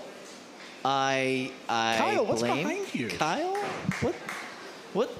What's going on there? That's the... I blame Kyle that we're going on break. Reasonable. It's totally usually reasonable. his fault. Yeah, usually is. Yeah, we'll be right back. I'm Kyle Kroos. This is Ricky. Thank you guys very much. See you soon.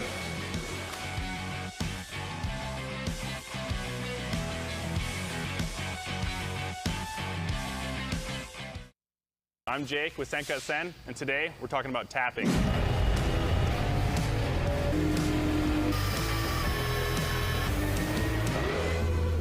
So let's talk about what tapping actually is. Tapping is the process of creating a helical pattern inside the hull of a part. That helical pattern engages the thread of a screw or bolt that you're planning on putting into that hole to fixture something. But how is that thread made? That thread is made with a tool called a tap. That's why we call it tapping. The tapping tool has a tapered leading edge and a cutting thread edge that matches the bolt or screw that you're planning on threading into the part. So when you're choosing the thread that you're going to be using in the part, you have a lot of different thread configurations with respect to bolts and screws to choose from. So let's talk about some of the differences. With Imperial and metric, they call out the threads differently. In the metric system, you might have an M3 by a 0.5 millimeter bolt. What that's actually saying is that you have a 3 millimeter outside diameter of that bolt with a 0.5 pitch. That 0.5 pitch is the measurement in millimeters from one peak to the next peak of the bolt. In the Imperial system, we call them out different. We use, say, a 1/4 20 bolt there's a 1/4 inch outside diameter on that bolt with a 20 pitch.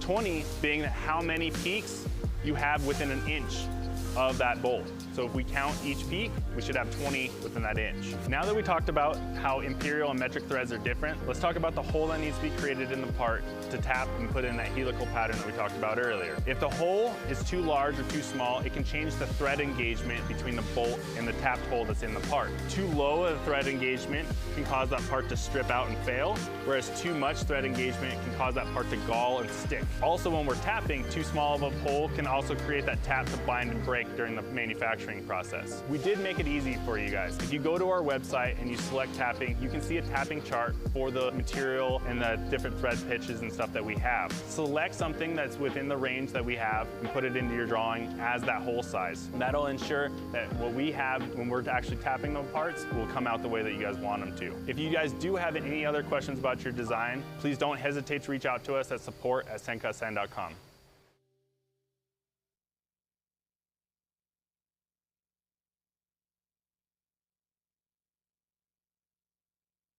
I'm Jake with Sendcutsen, and today we're talking about how to use tapping guidelines on Sendcutsen's website to determine the hole size for your part.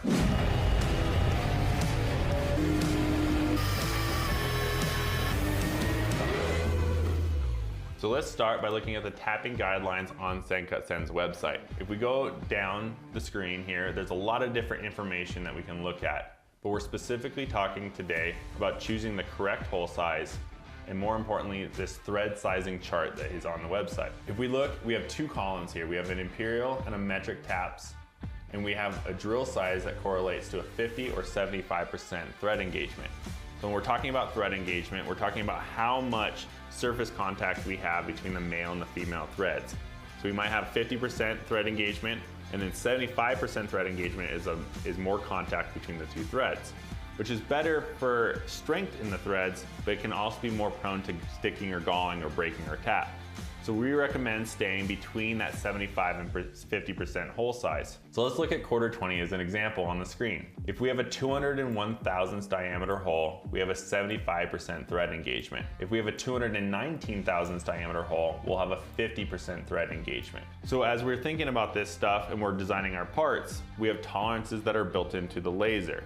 So if we switch over and look at an example part with a 1/4 20 hole, we're gonna end up wanting to size this hole according to that chart.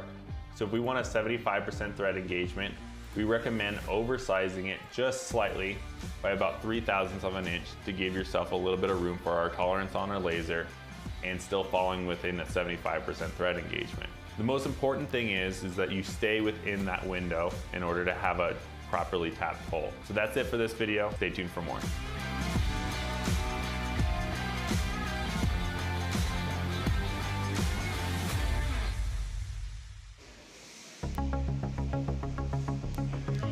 If you have an idea for a new part or design but aren't sure where to begin, try Sendcutsen Parts Builder, where you can find inspiration for your custom gears and weapons. Use Build for Norwalk 10 for 10% off your next order.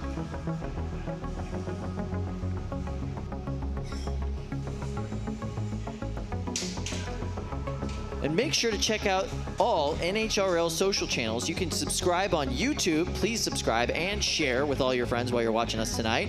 You can add us on Instagram at Norwalk Havoc, and you can also follow us on TikTok at Norwalk Havoc, where we're putting all kinds of behind-the-scenes content up today. Highly recommend you check that out. TikTok live throughout the entire event. And thank you so much for joining us. Thank you for joining me, Kyle. It's good to be with you, Ricky. Isn't it nice? It is nice. So we are down to, what do we call this? This is the, when things get weird in Norwalk at this point in the day? The weirding hour? The weirding hour. It's not going to be as late. We've spread this event out over 2 days, so we're all actually going to get a lovely amount of sleep tonight, which we're very thankful for. We still have plenty of action tonight. We still have to crown a 12-pound champion for this event tonight. And then we're going to see, 30-pound champion for this event tonight. And then we're going to see the 12 and 3 pounds tomorrow, which is going to be awesome. Super excited about that. Oh, but it's nice. You get 2 different days of exciting championships in a row. And we're not like murdering the Europeans by making them stay up all day. Perfect. Versus Wasabi. All very excited about this fight. Shred It Bro. I think in Cage 2 is where we're headed. Shred It Bro's been having a pretty interesting run today, wouldn't you say, Kyle? Pretty interesting run. Shred It Bro's sticking with what works for this competition. A lot of other members of Team Shredded experimenting with new designs, new parts, new pieces. Shred It Bro, they're sticking with what works. They're sticking with that blue beater bar. They're sticking with those wheels that they've always run and that aggressive driving style that we all really know this team by. You really, it's synonymous with Shred It Bro, the drive. At this point, yes. 5, 4, Here we 3, go. 2, 1. This is Twin Beast versus the Greatest Challenge, actually. Very interesting that this is the fight that we're going to next. Yeah. Twin Beast, really dominant performances today. Wow. Ring spinners like that just popping around the arena. So impressive. Wow, right up against the glass with that one. Oh, like a Frisbee, Kyle. Like a Frisbee that'd take your hand off. So Twin Beast is a twin hub motor weapon design. There's two separate weapons with two separate hub motors inside of the weapon. Boy, are they putting in work, aren't they? Look at that thing fly. Massive amount of kinetic energy coming off of that thing. And if one weapon goes down, he's still got the other one fully functional. At this point, though... Kyle, I think he's going to need both of them. Yeah. That's a lot of energy in Greatest Challenge. And you can see it when they go flying like that. The Greatest Challenge and the Greatest Danger, the two melting brains in the competition today, both putting in phenomenal work.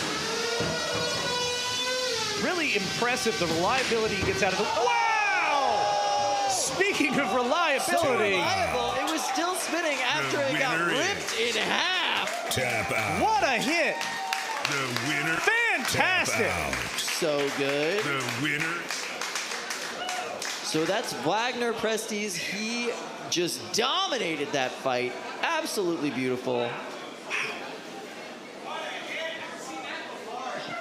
That was so amazing. We've been just marveling at how bulletproof these two melty brains have been all day, the Greatest Danger and the Greatest Challenge. And we just saw one literally ripped in half. Yeah, we're going to go to the replay and see that again. Leading up to it, you can see hit after hit. Each one of those doing a lot of damage, stressing that metal. And eventually it's just too much. Wow, look at that. Look at it fly. The gyroscopic forces keep it level with the ground, but it still is going to pop up in the air. And here it comes, I think. Is this the moment? No, but you can see that chunk flying off. Yeah, I think that unbalanced it, weakened it, and there it goes. And there it is, the split right there. Look at that. You can see the two holes, just half holes. That's where that shell got weakened. Yep. And that's where it cracks. Completely ripped off, and one side of the drive gone. Look at those souvenirs. Yeah, beautiful. You know, at Christmas time, you see the little angels with the little, like, rings around their heads in all of the nice... And that's a broken halo right there. That's exactly what that is. Still angelic in a way, though, don't you think? I love it. All right, so here we have Tamaki. He's been running Wasabi all day. Another super damaging bot. The winner is Wasabi. Well, not yet. Oh, he's just claiming victory and walking off.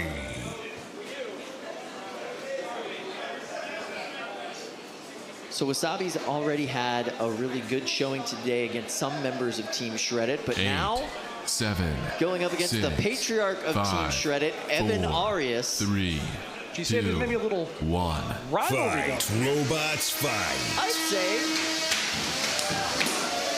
big hits, just as you expect out of Shredded, right off the bat.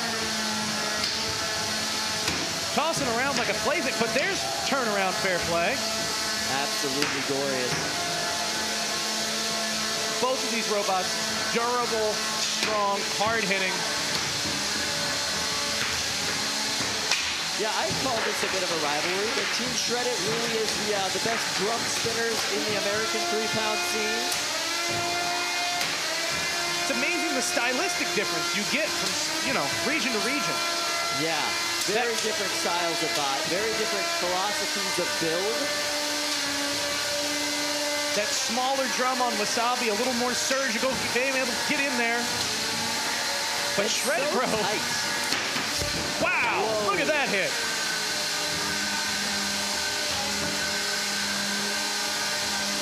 And nothing about Evan Arias' driving style is surgical. No. He's 1,000% aggressive all the time. If your bot is in the air, he is going to hit you 3 more times before you come down. And that's how a bot like Shredded Bro wins. It's just combos of hits, hit after hit, trying to keep his opponent in the air. Wasabi, all things considered, doing a good job of staying planted. Yeah.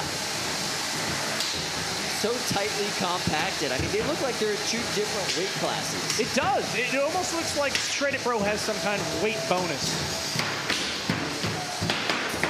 Normally, the Brazilian bots used to running for 2-minute matches. They've had to adapt their entire build style to allow for their batteries to be larger for these events, so they're able to do these full 3-minute fights. And when you have a robot that small, it's hard to get that much more battery into that package. Yeah, absolutely, especially to protect it enough. Oh, so Shredded Bro, I think, has lost a weapon here.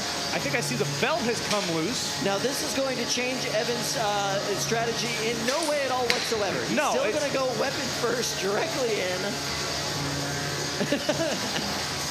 So you can see that armor, the wheel guard on the side of Shredded Bro kind of flopping off there. Shredded Bro trying to get control, a little bit of side control action on the side of Wasabi. Yeah, actually impressive driving here. For someone who is not surgical, you can't say he's not skilled. There is a tremendous amount of skill here. Absolutely.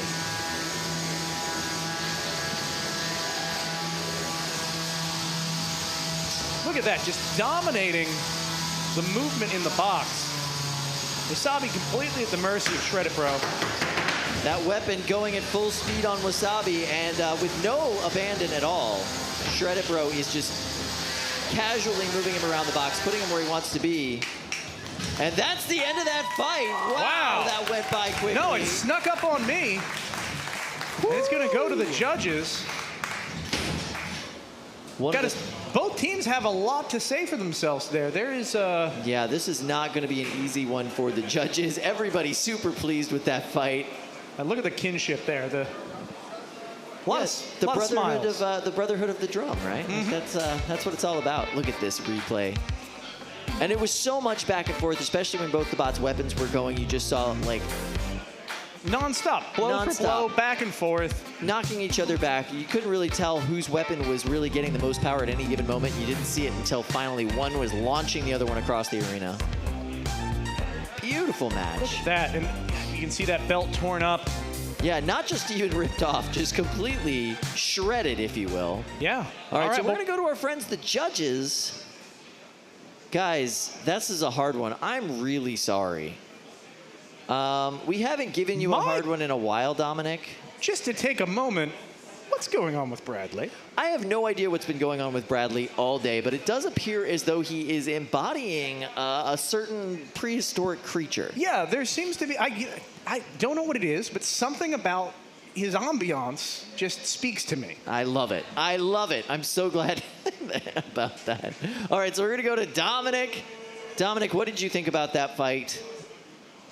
It was back and forth, and as usual, Shredded Bro kept up the pressure.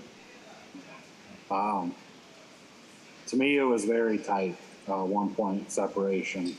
And Shredded Bro just maintained the control and won it for me.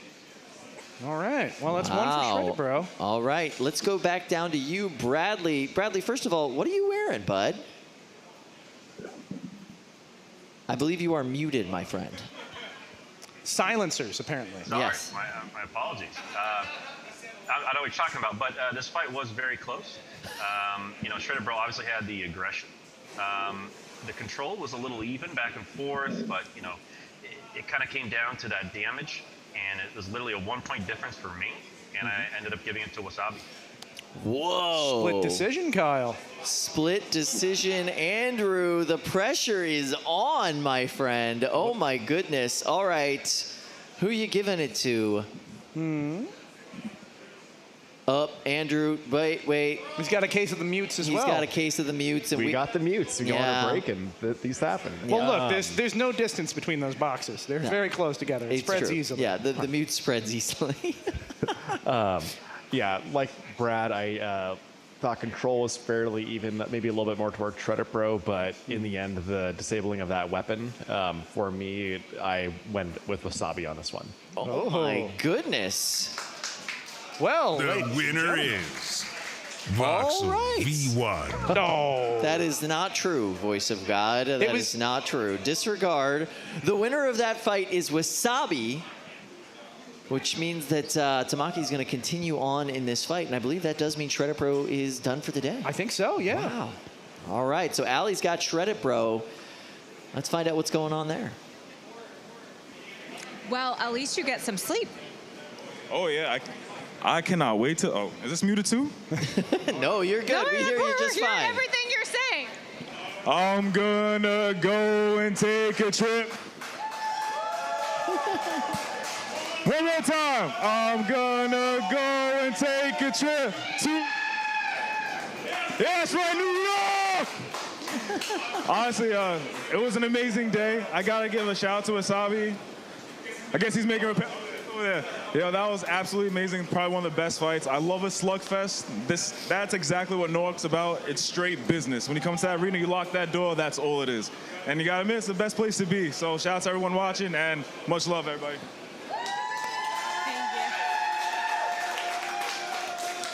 Evan, always so chipper after those fights, and why wouldn't he be? I mean, he gets to come here, do this, do that, put on a show. This has really been his playground for a few years now, and he has so much fun. You can see so much joy in everything he does here. Improving his own bot, helping other builders improve their bots, and putting on these amazing fights. Like, that was just a master course in drum driving right there. When someone finds a spot that works for them, the things that they can do for themselves and others are just, it's fantastic. Yeah. And seeing what he's been able to do with the entire Shredded community, because he's built a group around those He really robots. has. He really has. He's really brought a lot of people into the fold, and it's really fun to kind of watch those conversations happen back in the pits and see him just be like, I'm adopting you. You're gonna come. You're gonna come with me. We're gonna teach you about getting multiple weapon belts on there and improving your bot a little bit. It's awesome. Yeah, it's a fantastic thing. All right, so we're gonna go to cage 2.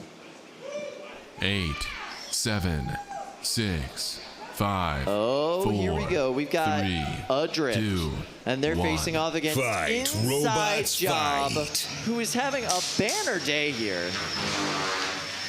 Well, Inside Job, it's kind of a power couple, so to speak, there. Yeah, it really is. Between Joe and, oh, wow, big. And Brandon Zielinski. All I have to say about that is Omega, it's not a cult. That's what I've heard, but I have my doubts. We all do. I think maybe the team doth protest too much.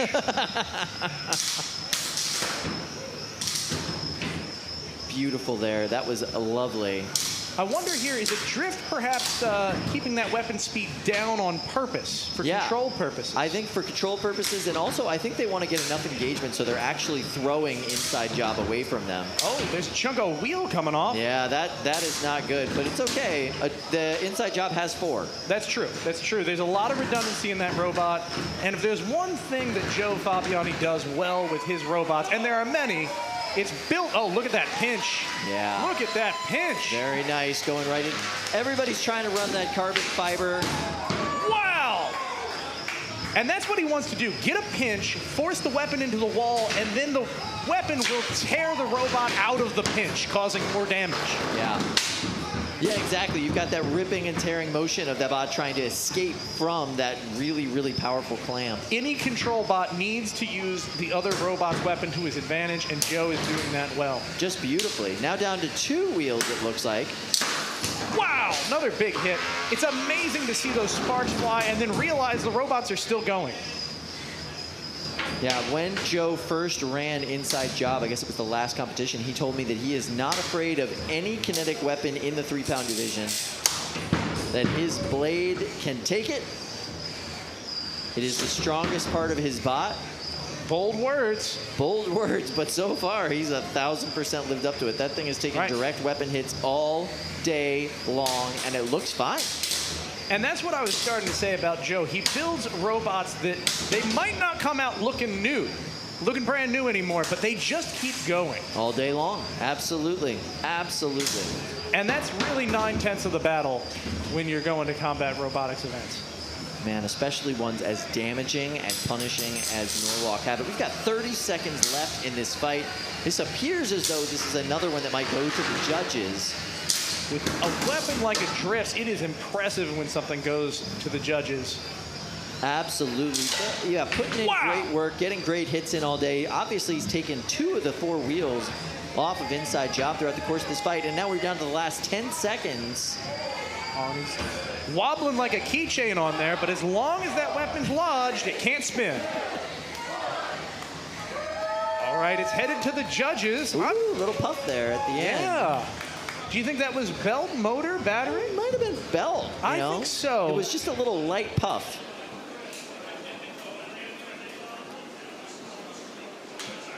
Well, an entertaining fight, and there's a couple ways to look at this. I'm really wondering how the judges are going to go. I think we've only had like 1 or 2 split decisions throughout the day today. They've been pretty well in sync. Yeah, the judging criteria here is pretty specific. So if the judges are on their game, barring a weird circumstance, it should be pretty close. Yeah, look at that. 2 wheels gone.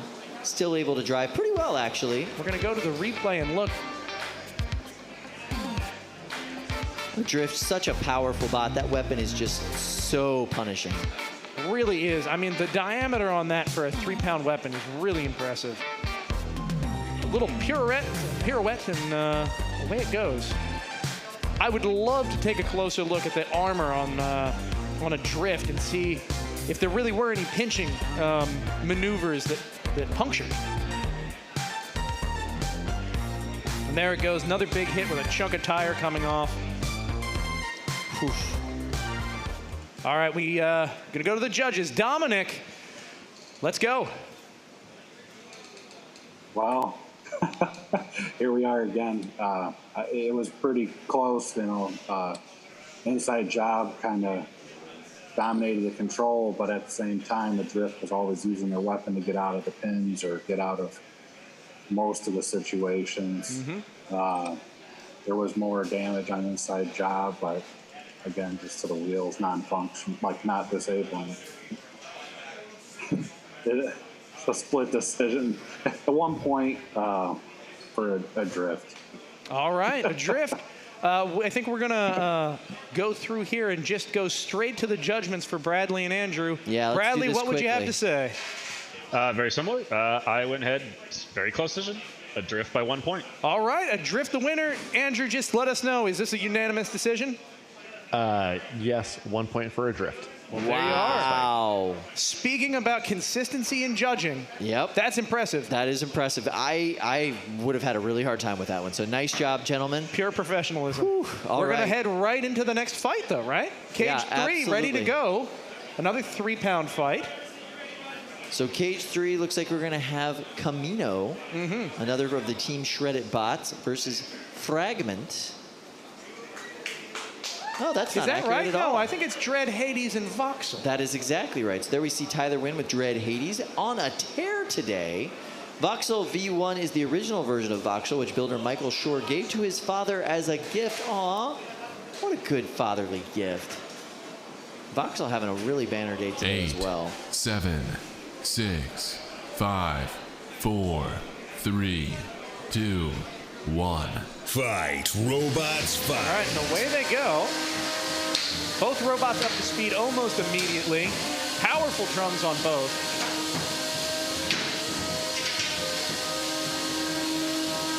And really fantastic driving on display here. Voxel just really excellent at getting under Dread Hades. Dread Hades seems to have gone a little imbalanced there and is bouncing about. Yeah, that is not a healthy weapon right there. I'm not sure exactly what's going on. Something is contacting the ground, and it is tough on the robot, tough on the motors to spin like that when it's bouncing to that extent. Not to mention our floor, which has already seen a ton of damage today. Listen, Kyle, the floor is a lost cause. We can hope for Dread Hades. We can't hope for the floor. No one's making nice cabinetry with a Norwalk Havoc floor panel. I'll bet there's a market for that, honestly. This is a heck of a lot of damage that Voxel V1 is dishing out to Dread Hades here. Yeah, you can see the scrapes, the scuffs, the gouges. And that weapon does appear to be somewhat off-kilter just visually now. It seems a little bit higher on that right side of the bot than it is on the left. Yeah, I think there's a bearing issue in there. And that can cause all kinds of wonkiness in terms of the stability of the robot. I think a drive side might be coming down on Dread Hades as well. Looks like it, yeah. Right side drive. Wow, big hit from Voxel. Oh, into the wall. Oh, and there's the weapon down. Will it come back on Dread Hades? I'm not feeling good about it. I see a twitch or two. Yeah. A little bit of a twitch, not a full spin coming out of Dread Hades at all. And I think you're right about that side of the drive being down, that left side drive. Dread Hades looking a little punch drunk. Voxel, does it sound like its weapon might be spun down a little? Yeah, maybe he's just trying to do that for a little bit more control at this Oh, and there it point. goes up again. Yeah, he's got full control of that weapon. He's got full control of that drive. Voxel V1 running like a champ for this competition. Just beautiful reliability out of that bot. Yeah, the level of reliability you need to keep up at this depth of the competition is, well, it speaks for itself. Wow, absolutely. A lot of drive trouble. However, I think both drive sides are running at least a little bit on Dread Hades. Yeah, just a little bit. And that can make all the difference. Last 29 seconds of this fight. I'm thinking we're going to see a judge's decision, but there's a few scant moments left. We are making those fellas put in so much work today. I absolutely love it. Listen, they're wearing pajamas and fuzzy slippers off camera. We're going to make them work for the day.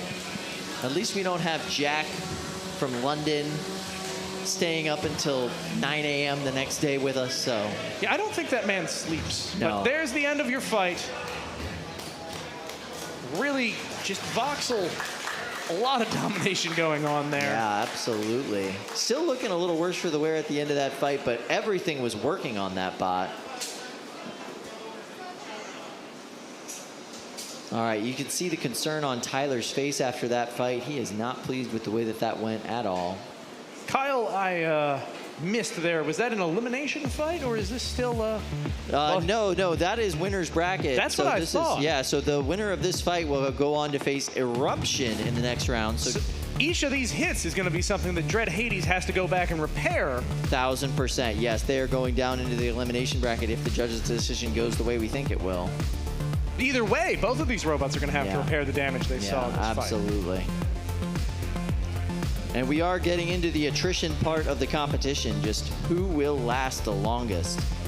Who has the parts left? Who has the energy left to fix their robot? All right, so judges, we got a little bit of time left, so we're going to do a thumbs up, thumbs down on this one. So who here thinks Dread Hades won that fight? Thumbs up, thumbs down? All right. Thumbs down, yeah. Who here thinks that Voxel version 1 won that fight? Thumbs up or thumbs down? That's all the thumbs up. All right, affirmatively, Voxel is your winner. Dread Hades is going down to the elimination bracket. Voxel doesn't have a much better day. They've got to go and face Eruption in the next round, and that's never a good time. Yeah, it's going to be a tough bracket no matter which way you're going here. Absolutely, absolutely. Okay, wow, we are going into the grand final competition of the 30-pound bots.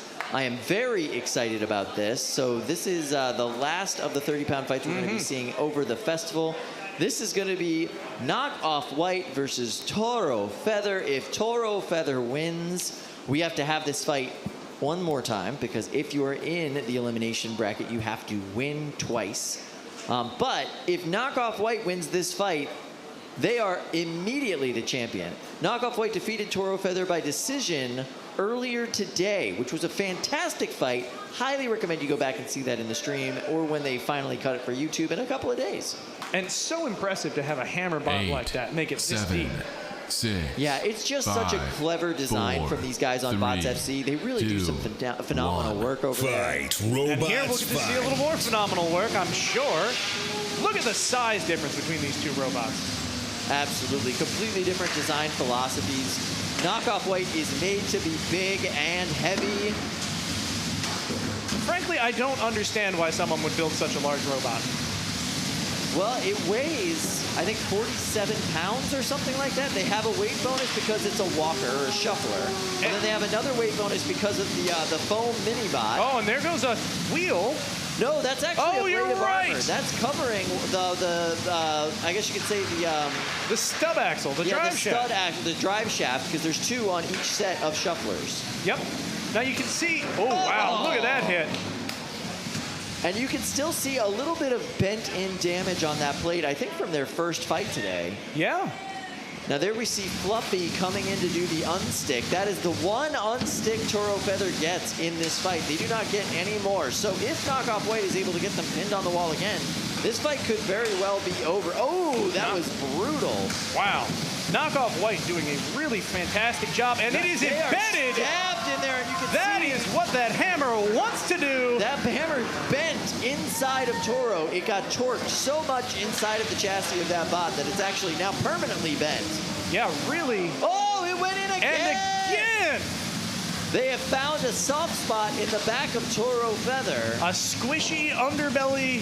Overbelly, perhaps? Perhaps, but what they haven't found yet is the batteries, the speed controllers, the transmitter. It's all, or the receiver, it is all still functioning. Oh, look at how deep it went. Wow. The penetration is just fantastic.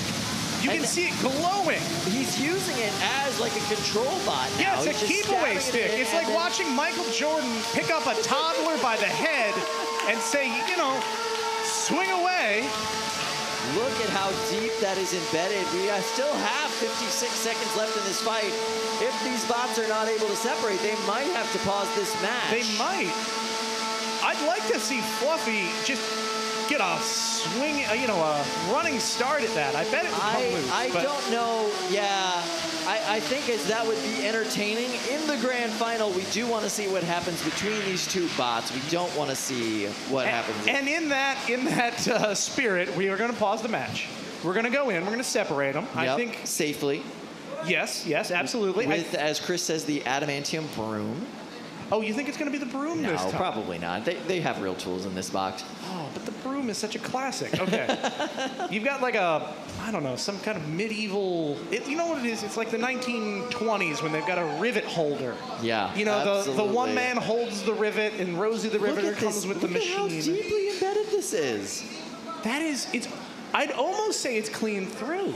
Like they may have hit the other side of the robot. So you can see they put the weapon safety in Toro so they're able to just get in there with their hands and wiggle this thing off. Beautiful. All right, so we have separation.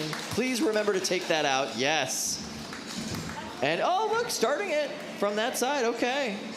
That is a choice. That is a choice. Choices were made. We'll see how it pays off for him.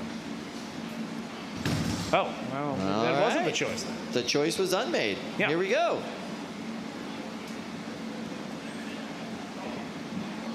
So we got a little bit of a twitch action. It seems like Toro is still working.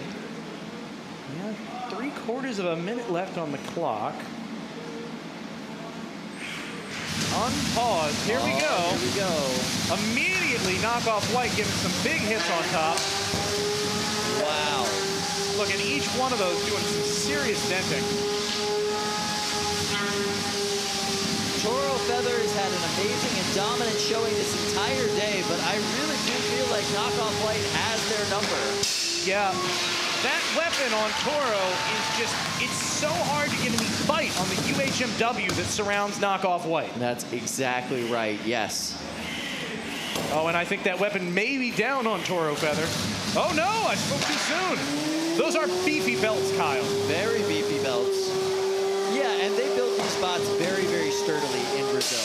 They really did. Whoa, right into that slot between the weapon and the chassis. What a way to end the fight. There we go. Yes, power down your weapons. Make your way to the door if you can. This fight is over. A judge's decision in the 30-pound finals. Wow. Yeah, this is going to be an interesting one. Look at this. An entertaining fight, an impressive fight. But you could see on the faces of the teams how they feel about this. Yeah, there's not a lot of confidence on the RealBot side right now, but you know, stranger things have happened. Stranger things have happened, but they do look pretty happy over there at Bots FC. Pretty confident. We're going to go back and take another look here, see if we can see some of those big hits from Knockoff White. Oh, there's that stub axle cover popping off. That was one of the more impressive. Oh, yeah, one after another. Cornered it. Such control from Knockoff White. Really, really phenomenal driving from them. Well, it's also, that's part of what an extra 16 pounds, an extra 50% will get you, is the ability to push your opponent around the arena. I got to interview Adam on the Behind the Bots podcast just a few weeks ago, and he told me one of the things he loves the most about driving Knockoff White is he has that control. Right, right.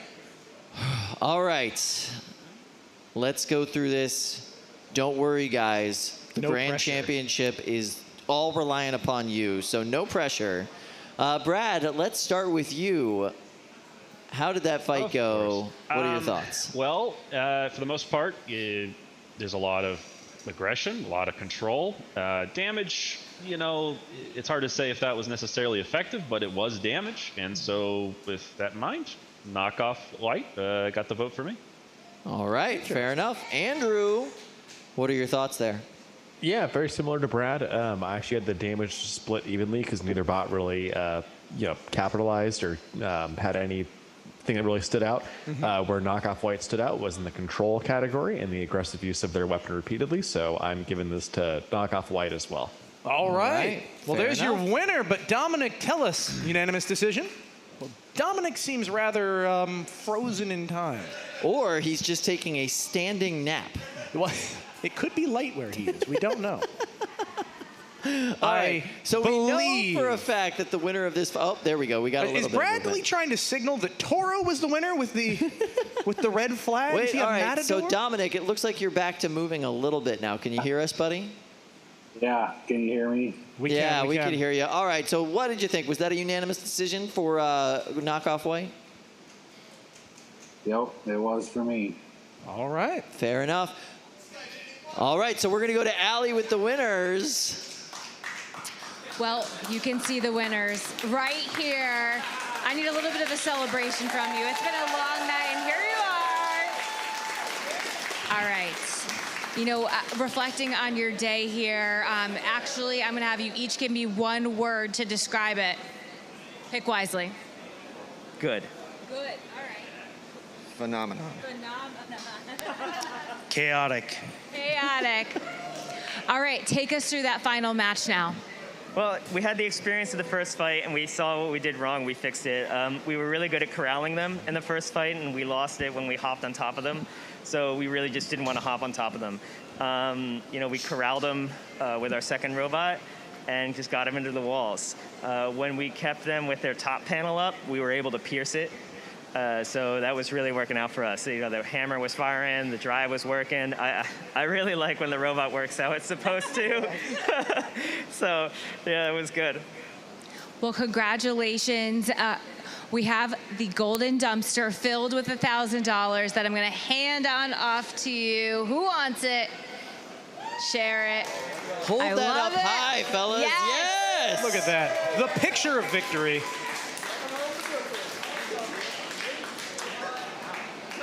All right, bringing that golden dumpster back to Brooklyn with them today. I love it. Yeah, that's going to be a happy evening. Whew. I will say, if you had to ask me one word that I thought Adam was going to relay there, smizing. Smizing? Yeah, isn't that smiling with your eyes? Ah, yes. Because you could tell there's like just the little bit of squint the little bit of underneath of that mask, he is just radiating. Yeah, Adam's a very expressive fella, so yes, I agree. Smizing is definitely what he's been doing all day long with that teeth bot. in every direction. If it wasn't completely impeded the way it was. And it was also nice for Dustin to join them. They've been sharing a pit table all day and working together all day on each other's bots and helping each other out. So that's the really teamwork, cool. the camaraderie. Absolutely, brothers in brushless and use of large amounts of UHNW in your bots. And you know, both of those teams known for enormous weapons at this point. That's exactly right. They're swinging a lot of steel. They are. They truly are. All right, so we are going over to our 12-pound box.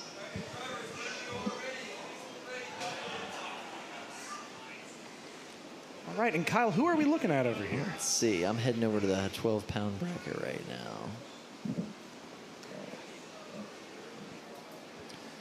All right, so the winner of this fight will fight Yab-Nol. The loser is eliminated. Oh, my. Okay. 8, 7, 6, 5, 4, 3, 2, So this is 1. Busy Bee versus Robots Crump. fight. Busy Bee got their weapon completely separated from their bot in their last fight. Looks like they've got things up and running again. That had to be a whole lot of work back there in the pits. Crunk, of course, is a earlier version of Promhida. The control right now on Crunk a little bit worrisome, or maybe they're just being conservative. It's hard to say. Yeah, I think he's being a little bit conservative, a little bit reserved. Chunks starting to pop off of the smaller of the two Busy Bee multi-bots. Big chunks coming off the larger of the two. Yeah, and I'm not sure they can drive in that condition. It looks like that entire drive side is separated from the bot, actually. Yeah, look at that. That wheel's up in the air. Yeah, talk about bad breakups. Goodness, that is... yeah, that's nasty. Coming apart. Now, the wheel's both spinning. It's just a geometry problem, right? Are you saying this could be fixed by an unstick? You know, I think so. Sufficiently energetic unstick could probably restore some functionality with a little luck. Inbox repairs provided by Fluffy, our house bot. I love it. Yep. However, I think, did we have a tap out there? Is that what happened? Knockout. That's a knockout. Blue The light is winner tap out. is Red light.